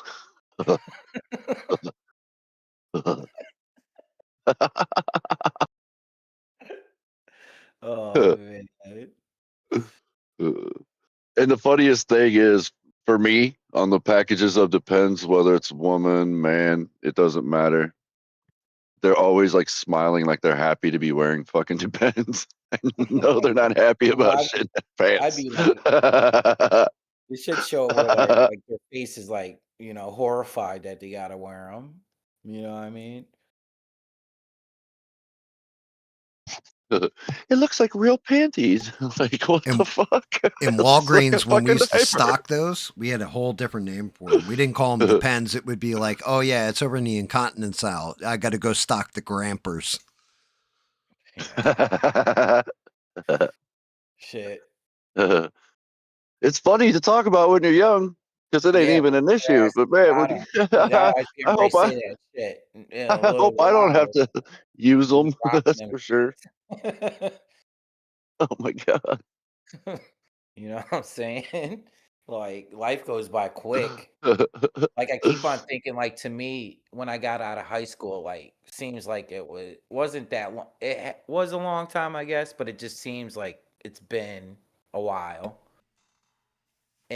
But you add another time since I graduated high school to my age, and I'll be old as shit. You know what I'm saying? Oh, That's dude, just scary to that's me, just man. it. Like your life's basically more It- than halfway over. So Already. I want you to think about this, because this is the way I always think about like younger people in particular. Halfway lived, not You're halfway over. you're 20 years old, right? Age 10, maybe you become aware of some events in the world, and then you struggle through your teenage years to get to 20, correct? Mm. Think about it. At 20 years old, 5 years is a quarter of your life. At 10 years old, it's half your life at that point. So if you're not really like figuring shit out and you're like 15 years old, is, like when most kids usually start figuring a lot of things out, a quarter of their life is all they've really had any kind of knowledge for. Everything else is what's been poured into them. So that always like fucks me up when somebody's like, oh, well, there's this teenager and they're going to be trans now and blah, blah, blah. It's like, bro, like, how old are they? Oh, they're 15. Okay, when they're 20 years old, that's 5 years of their life they've been trans for. They've been trans for a quarter of their life. But like when you really break it down, one quarter of their, like one half of their life up to that point was them basically learning to walk, ride a bike, play baseball, learn to read and write, all that. Well, most kids anyway. So it's fucked Hey, up. That's why. Sheree's calling on the night. Oh, good Night, night. Sheree. Oh, Thank you, Sheree. Good night, sweetie. And good night to Rick James, too. Hopefully you don't smack me for calling you sweetie. Yeah, but that I try not to think about that shit. That my life, basically, life goes by so fast, but you can't help but think It about goes by every fast once and in a slow while, at the you know same what I'm time. saying? That's the worst part. I thought, man, that's twice now that you've done that, and you didn't finish it off. You said my life moves pretty fast. If you don't stop and look around once in a while, you could miss it. You had to finish the Ferris Bueller's line, man. Come on. Dude, Life. I don't know. It just goes quick, man. it goes to me. quick When and you're in slow. school, even all the way through high school, like it's like it went by so slow. Yeah. Like the Yeah. years went by so slow. And then I get out of school. For me, it was I got out of school, already had a girl pregnant. She was fixing to up at any time, so I had to grow up real fast. I was firing my Even swimmers then, off, okay? like as soon as I got out of high school, it was like, man, it feels like time has flown by. I mean, damn, all of our kids are already grown. It's like, damn, That shit's crazy. how old am I? What? Already? Shit. I feel like I should be Huh. like Time 30 flies right the older now. you get. 25, 30. Oh yeah, my mindset's in my I'd say early to late 20s. Mid to late 20s. Yeah, I mean, I can, even now, I look back and I go, 10 years ago, I bought my house. And I'm just like, dude, it's been fucking 10 years. Like, Yeah, where did man. that time go? My kids, one's getting married, the other one's married. Like, the third one ain't never getting married. But I can tell you right now, I the don't fuck? act like my parents did when they were my age. Hell no. I was saying that earlier. Like, yeah, me either, man. Hell no. You know? That's one thing that didn't take. I mean, I'm a lot like my mom, I think, but at least I don't act like them towards life. Yeah, I don't And either. that's where with me not ever having kids, so like I never really had that responsibility, to like raise a kid and shit. So I was like, sometimes I just think like I'm just like a big kid kind of because I never had to be a Dude, parent. I was a kid when I Bro. had my first kid. Brother, you are talking to two guys who just play video games on the regular, collect Legos, and like paint fucking toys. What the fuck? Like, who's a big kid here? And we got kids. Yep. Yeah. Yep. There's an old saying I that guess goes, yeah, the difference it just all between depends men who and you are. boys are the price of their toys. Yeah, you got that right.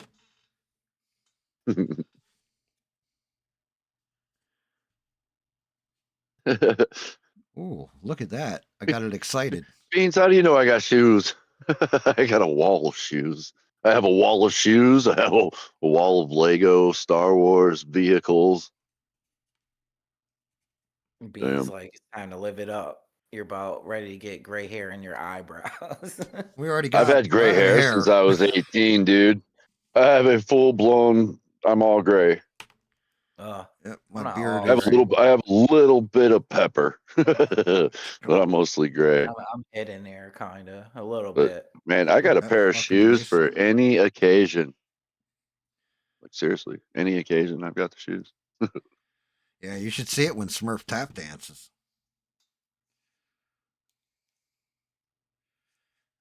I fucking shoes were never my thing.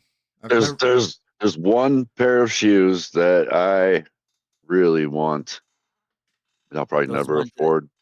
with the two Velcro strips, the Velcro. No, Smurf Over the wants the top. fucking Back to the Future shoes. Oh, Yes, the self-lacing shoes that light up, and oh my god, they are just they're so clean. they have them right now. Yeah, you can buy them. They're quite expensive. There's off versions, but I don't want an off version. The real version, I want to say, is somewhere around like 2,500. 2,500 on some damn shoes, man. Hell no. Yeah. Damn.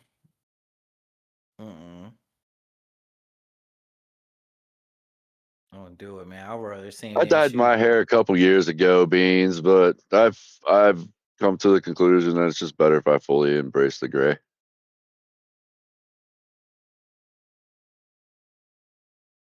I'm right there. Otherwise, with I you. got to get something like just for men, and that just sucks. Put it in my beard. Yeah, there's no way. I do have a goatee. I have a goatee and mustache all the time. Like my whole life, I've probably only clean shaved a couple of times. My wife's like, "Ew, don't do that." Yeah, I'm like that. I've had like a mustache and goatee since She's like, "Don't touch me until it grows back." Well, Yeah, until I fuck. came out I the gotta womb. Man. I've always had a wait a mustache. couple days. Pretty much. Same Beans. I've fully embraced my gray. It's inevitable in my family. I started at a young age. I'd been broke by now if I had decided to keep up dyeing my hair.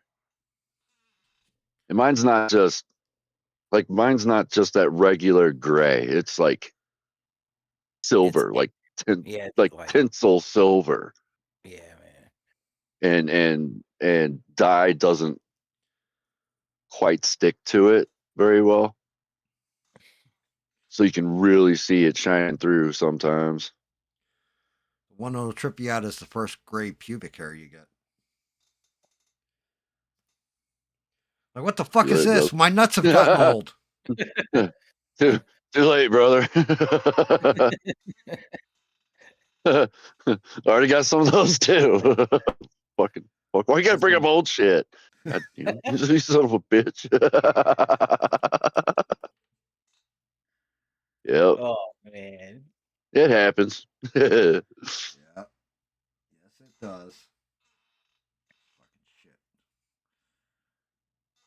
just it just means I'm wiser. Fuck you. I used to like girls like older women when I was younger that had gray hair. I thought that shit was sexy, actually.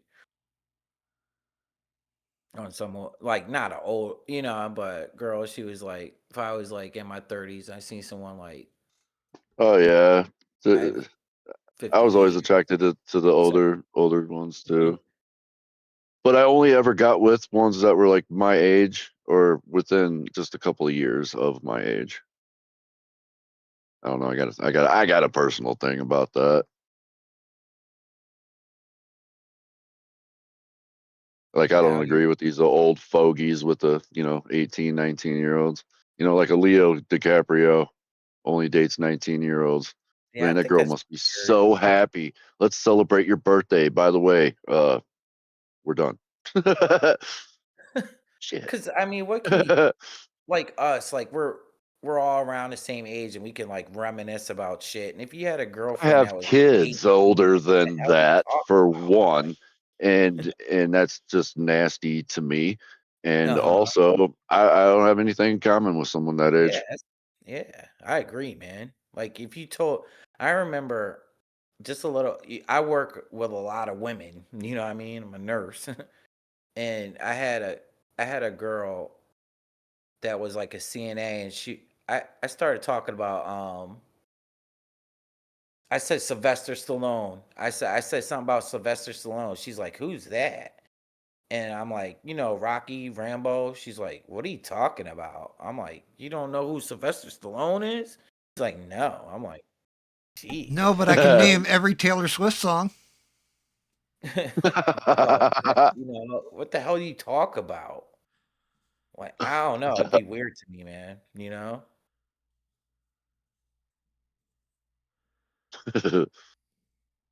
That's something that'll never happen with me. No, Nope. Nope. Nope. nope. I mean, when I was a little bit younger than I am, and I would have gone for like someone a little older, but now that I'm older, if it didn't work out, like if it didn't work out with my wife right now, that's it. Like I'm not even going to attempt. Nope. Yeah, Yeah, my because my she'd be my like race is run. 70. She'd Yeah, be like I'm done. 70, man. I'm done. I took all my chips, me, bet and me, on me and one, her and get I'm along done. so well. You Me and could her get get her to along pin, so though, well that Smurf. she could help me If you with got an mine older too. chick, you can get her all the depends she wants. She might, you know what I'm saying? That's true. That's the kind of one you don't want to slap on the ass.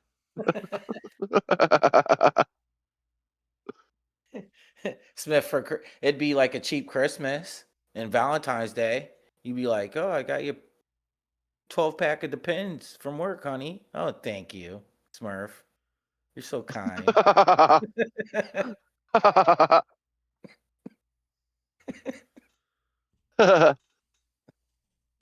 Yeah, that's all The it's real about. question, the real question is, will they help you change your depends and clean you up? Yeah. Now that's a girl worth keeping, you know. Yep. It's the They'll Silent change Bob your from Depends. Clerks. Plenty of chicks out there. Not many of them bring you soup at work when you're not feeling good. Yeah. Yep. All these are, and Hey, plus, like look, a lot of the bottom line younger is I girls already are. got the one. What'd you say? What? I already have the What- girl of my dreams. Like, we met each other in second grade. We dated in eighth grade and then broke up. Ever since then, she's been the woman of my dreams. And every other woman that I ever got with I compared them to her. And now that I ended up getting older and ended up getting back with her and married her, I got the woman of my dreams. 'Cause that's good, man. See, that's a beautiful thing, I think. Like knowing somebody, like it's just cool, man. I think that I respect that, We man. don't we don't we don't have any children together, but we both we both married each other into other kids as well. So like I already had two Like girls. Brady She already had two girls and a boy. So hmm How long have we you made been it work. married? Now you're getting into those numbers. We've been together about 16 years. Married about 14, Wow. 15. No, that's cool though, man. I respect that shit. I respect it, man. She says 13 years. We've been Mhm. together for about 16, closer to 16. Motherfucker, you're lucky you're still breathing. You fucked up on the anniversary date. And here's the other thing, Essie. We're always together. Yeah, so you guys are cool too. You know what I mean? Like your And friends and we shit. work together. We work the same shifts. We ride to work together. We're at home sitting here on You the don't get couch. sick of Even each when I other? She's got been it, sitting right here next to me this whole time. I've been talking even when I got to since we take got a home. shit, she hands me the toilet paper. Okay. Nah, that's the one thing That's cool, man. that doesn't happen. You know, it's already a nuke by myself. It's already a nuke by herself. So no, we use Oh, separate God. bathrooms. No, but you guys don't get sick of each other, right? Like you don't like Oh, you fuck yeah. enjoy each other's company and shit. No, All no, the no. time. You get sick All of the each other all time, the but see- time, Essie. But Dude, don't that's be like me. Man. that's why you have different Don't be like- hobbies, dude. You like you do your thing, they do their thing, and you're cool. If Yeah, you're in each yeah. other's shit all the time and you have the same hobbies and all that, and you're up each other's asses, like wearing, thing number one, She's- thing number two t-shirts, you're fucked. Dude, she's my biggest critic and my biggest fan at the same time. It's the same both ways. Yeah, no, that's good, man. I knew you swung I'm both just ways. like- I knew it. God damn it. But yeah, dude, she's always annoyed with me. Always. Fuck. I'm the child in this marriage. She's not just taking care of the kids; she's taking care of me too. Yep. Yeah, that's what my wife says. My biggest child is you. She's not just my wife. She's kind of my mom too. She keeps me in check. I don't know, man. I just Especially at work, dude. We're exact opposites. I'll be ready to beat someone's ass, and she's the one that's like, "No, calm down. you're acting stupid. Quit being a fucking retard. That'll get you fired." And then, which will in turn, somebody's probably gonna have to go to the hospital.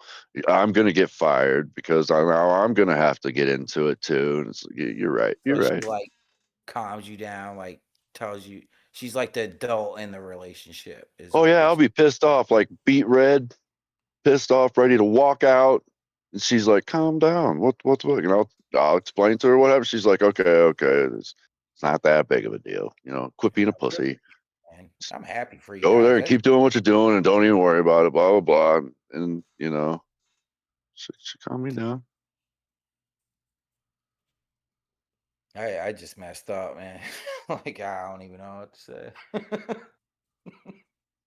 This relationship is just crazy. Probably a hard person to love, man. It's crazy. Dude, Nah, dude, everybody's a hard this person is to love. this is my You just got to this is my find your third type of marriage. crazy. This is my third marriage, dude. So and look, I had one kid with my first wife. I had one kid with my second wife. So those relationships didn't work out. But apparently for me, third time's a charm. It happens that way. I'm happy. Yeah, I think it's cool. And my first two marriages didn't even last half as long as this one. So Like I already breaking records every day. I don't know. I couldn't go out with somebody like real younger. I would think they'd like, I don't know, just money grubbing, you know what I mean, or something like that. I don't Built know. different. It's I just think it's better to stick with like close to your own age because like me and her we have everything in common. there you go, Essie.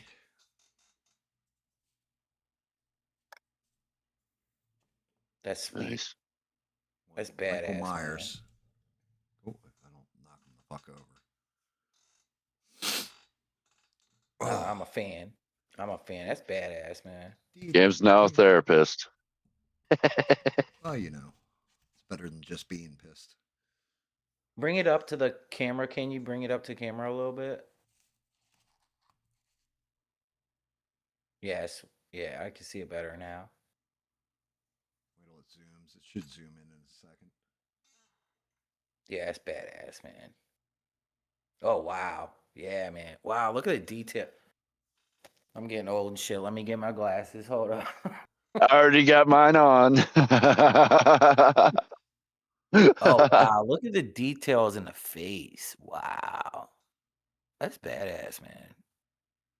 I'd put that shit right on my kitchen table. He's small, like Freddy.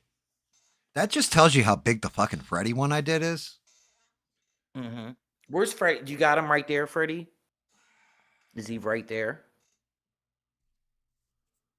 He comes up to Freddy's nutsack.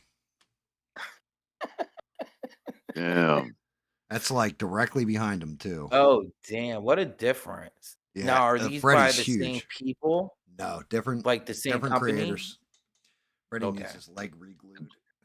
That's when Michael Myers Van Damme kicks Freddy in the The old satchel. boys.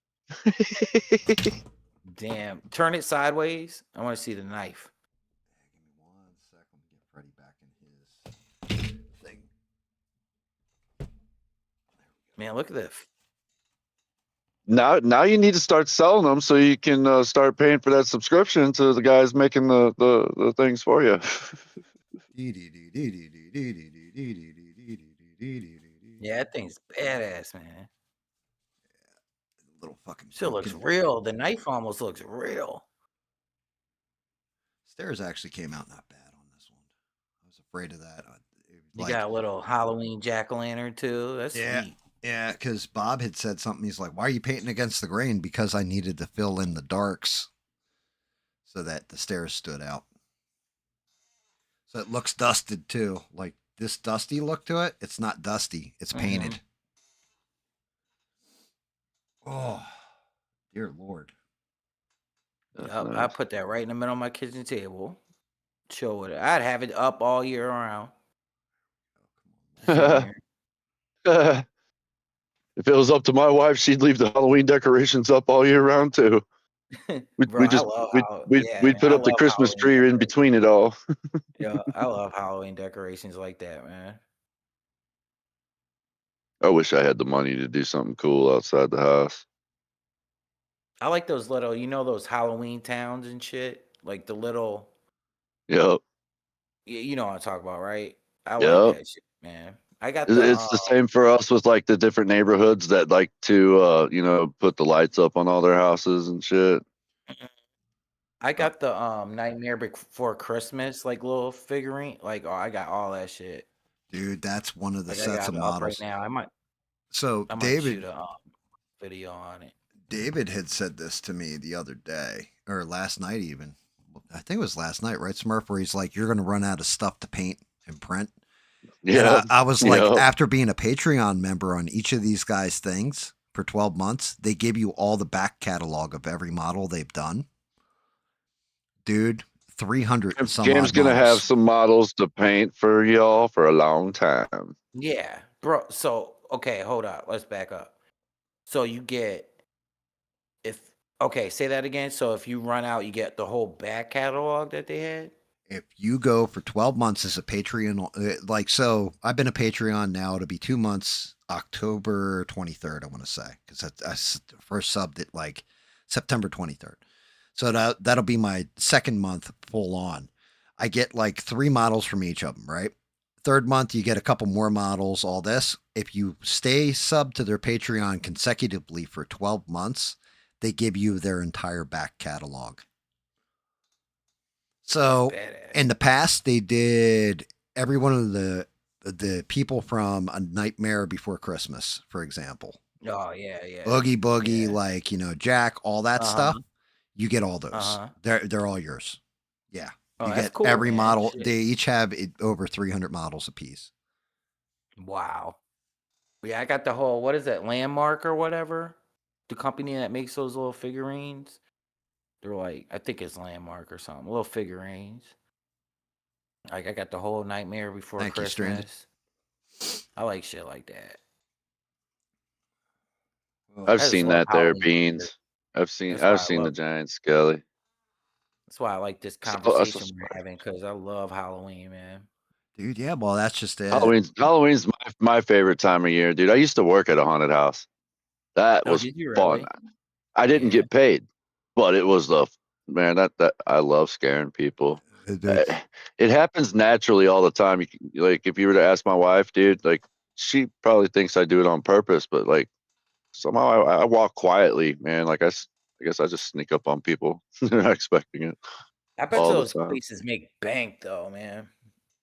Yeah, Like, the good ones that like the ones in St. Louis, the big ones that cost money to get into, where like I think it's bullshit. Like we went to I went to the Darkness one time. It's called the Darkness. And one of the rules is you got to keep like your hands to your side and blah blah blah. Can't touch any of the staff.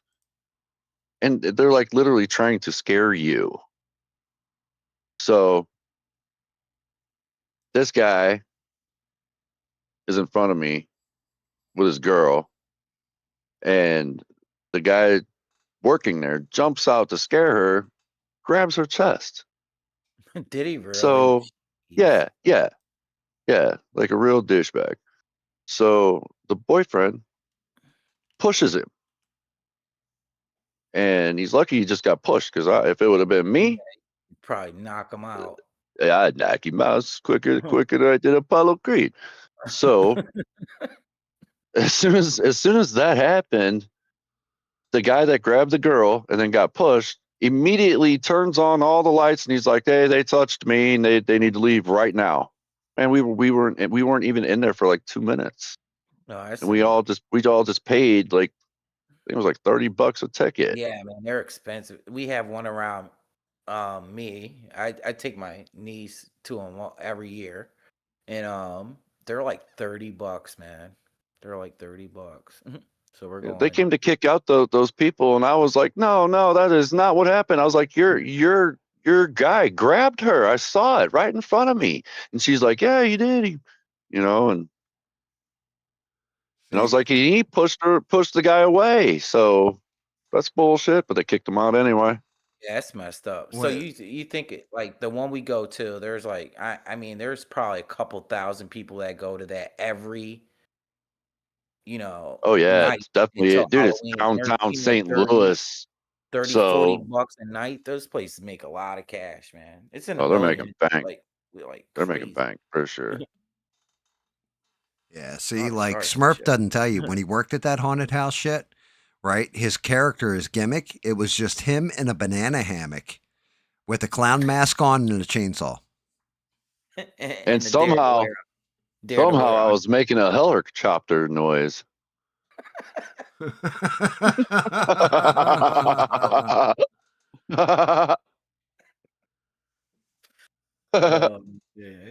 Shit.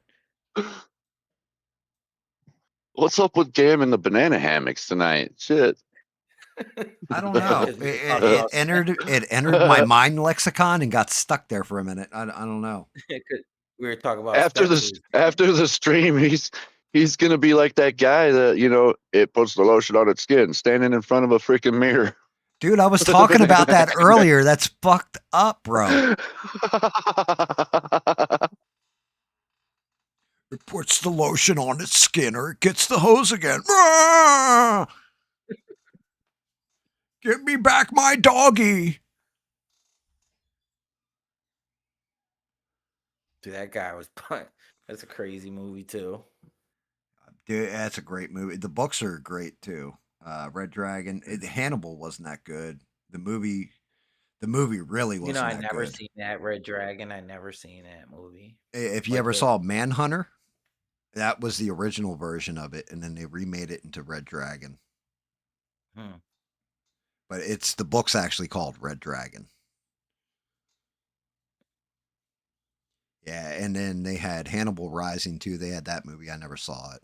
I was like, nah, I'm good. And the book, same thing.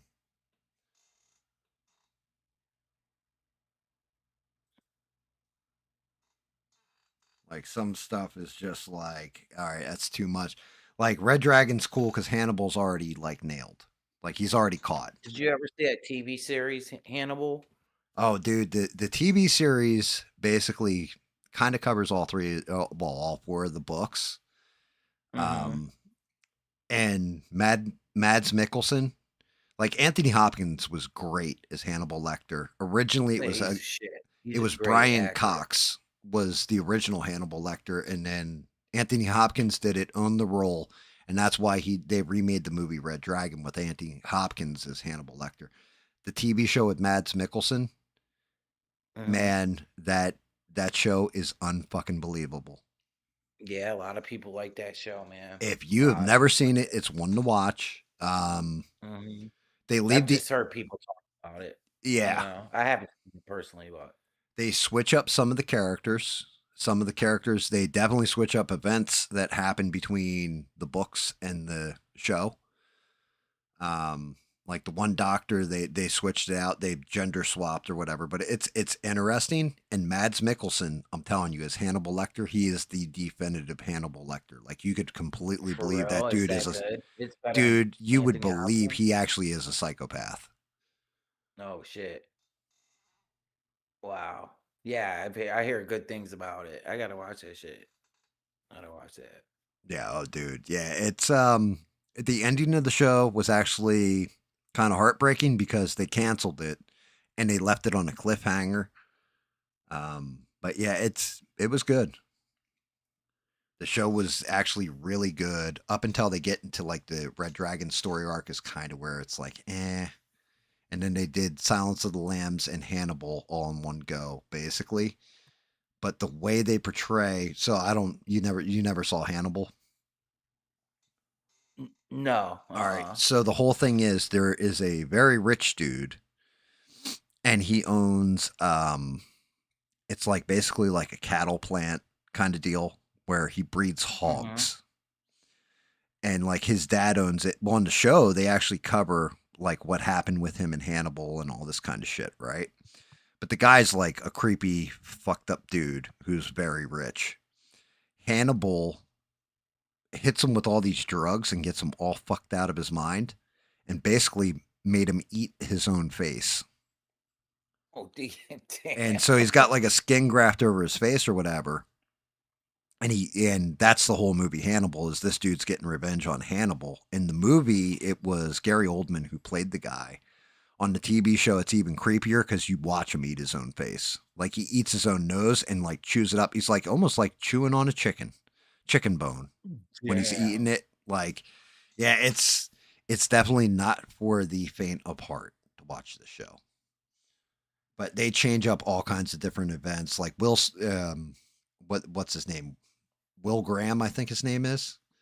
He's only in the first book. He's not in the second book, and yet they have him all through the show, like all the way through Hannibal. Do they have the that scene about the rub the lotion on the body and shit? The guy in the, do they have on the Not that I show? remember.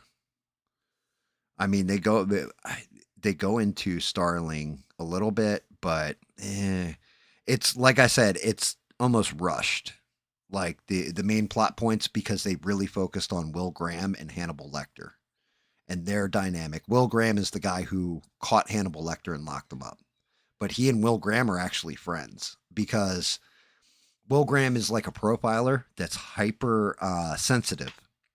So he can put himself in the mind of the killer, right? Like they bring him in whenever they can't catch somebody.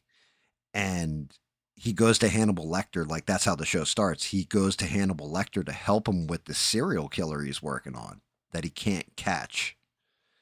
And like all kinds of shit happen. It's interesting the way it plays out. Like if you know the books and the movies, it's completely different how it plays out on the TV show than it does in the books and everything.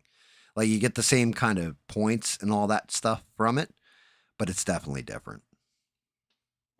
Yeah, I heard it's really good, man. I heard good things about it. I gotta check it out. I'm gonna start watching it. Only thing I start watching stuff like that and I just binge watch. I can't stop. You know what I mean? I Yeah. just want to watch the whole damn thing, man. Yeah, the You know what I thing mean? is, when the first season came out, me and the wife watched through it, and she's like, she turned to me after I think the third episode. She's like, "Yeah, this shit's gonna get canceled." I said, "What?" She's like, "Yeah, they're gonna cancel it." She's like, "It's not for What? people in the back of the room. It's way too cerebral." She's like, "People are gonna, the average person's gonna have a tough time, kind of figuring like some of the symbolism in the background and stuff like that." And I was like, really? And sure enough, she was kind of right. They canceled it after they got into the Hannibal arc. Oh, that sucks, man. But That yeah, sucks. and like I said, the ending, you're just like, okay, so what happens next? And there is no next. I hate when they do that But shit. yeah, Mads Mikkelsen, by far is my favorite. Like he embodied Hannibal Lecter on that show.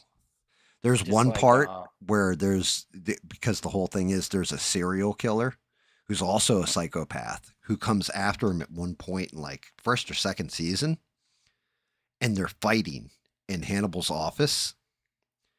And like the way they're fighting, neither of them are making any kind of facial expressions. They're just completely emotionless while they're fighting. And it's like, it's such a good scene because they're both psychopaths. So they have no emotions. They're not yeah, expressing. they have no emotions. Like Dude, it's crazy like, it's sociopath creepy as type. fuck. Uh-huh.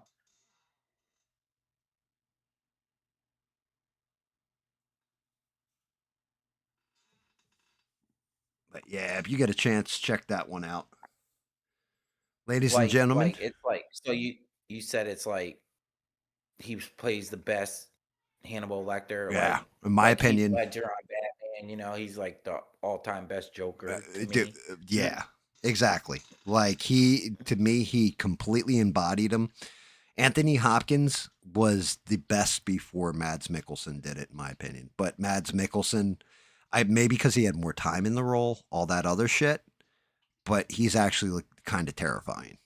Like just on a cerebral level, the way he acts, the way he behaves in the show and everything, he's just frightening. Hmm. All right, I know you probably want to wrap up or Well, whatever. we're But at 6:30 in the morning. I think it's that time. Damn, yeah. No, it's good. We had good conversation, man. Oh yeah, we lost Smurf. Smurf popped in. That was good. It was good. I had a good time, man. Good, man. Yeah, and thank you for coming on, Essie. Hopefully, you had fun and definitely got to talk a lot of shit. Yep, I'll come. If you have me, I'll come back, you know? Dude, anytime. Just let me know. Anytime you want an invite, need to Okay. talk shit or, just hang out or what have you. I know Six, I'm trying to get Six in here. We get him talking because he's got like all kinds of takes on horror movies too. He likes like zombie strippers and stuff like this. So we're definitely gonna have to talk to I like Six about zombie these movies. Yeah, I watch a lot of zombie shit too. Yeah, me So too. I like that. But yeah, guys. Essie, I appreciate the hell out of you, brother. I appreciate you, bro. Keep doing your thing, man. You're gonna be monetized. Can you hear me now? Yes, Yeah, and there's Smurf to say goodnight. Can you hear me now? Yeah, we can hear you. Yes, we can. Oh man, sorry. But I was trying to say goodnight to Beans. Yeah, say goodnight. I don't even know when it goes out, but good night, everybody. Yeah, sorry, I crashed the party tonight. No, you're good. Yeah, man. Thank you for hopping in, Smurf. Yeah, definitely. We were all laughing our asses off for a while there. Good shit. It was but fun. All right, ladies and gentlemen, that's going to be a wrap from me. I'll be back, well, in about 12 hours. No, 14 hours. Make that 13 and a half. 13 and 27 minutes. And I'll be doing gaming. I don't know. I got a bunch of nerd games to play. And then next week, I'll be back Wednesday with Smurf. David will be doing Green Hell. We might actually be doing Friday, right, Smurf? Not this week. Not this week. Next the week. following week. Okay. So it'll be me solo Friday gaming, and then Thursday, I don't know which one's next. Wait. It's this week. Friday, I can't, but next week, yes. Okay. And the week after. And the week so there you go. Smurf fucking up the program as usual. God damn it. Sorry, Smurf. I'm sorry. But yeah, Smurf's cool. I'll be I like back. Smurf. Yeah, I'll be back later tonight, guys. Thank you again. Everybody hang tight. Shout out the greatest mod of all time, Sheree. Shout out to Stranded.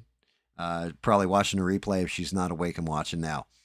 SE, thank you again, brother. Always appreciate you. Keep up the good fucking content. And Thank you, brother. Thanks for having me. Yeah, man. Just real quick, check out SE Wolverines Tuesdays, 11 p.m. Eastern. I go live if you like what you're hearing. That's it. Hell yeah. Check SE out. His shit's epic.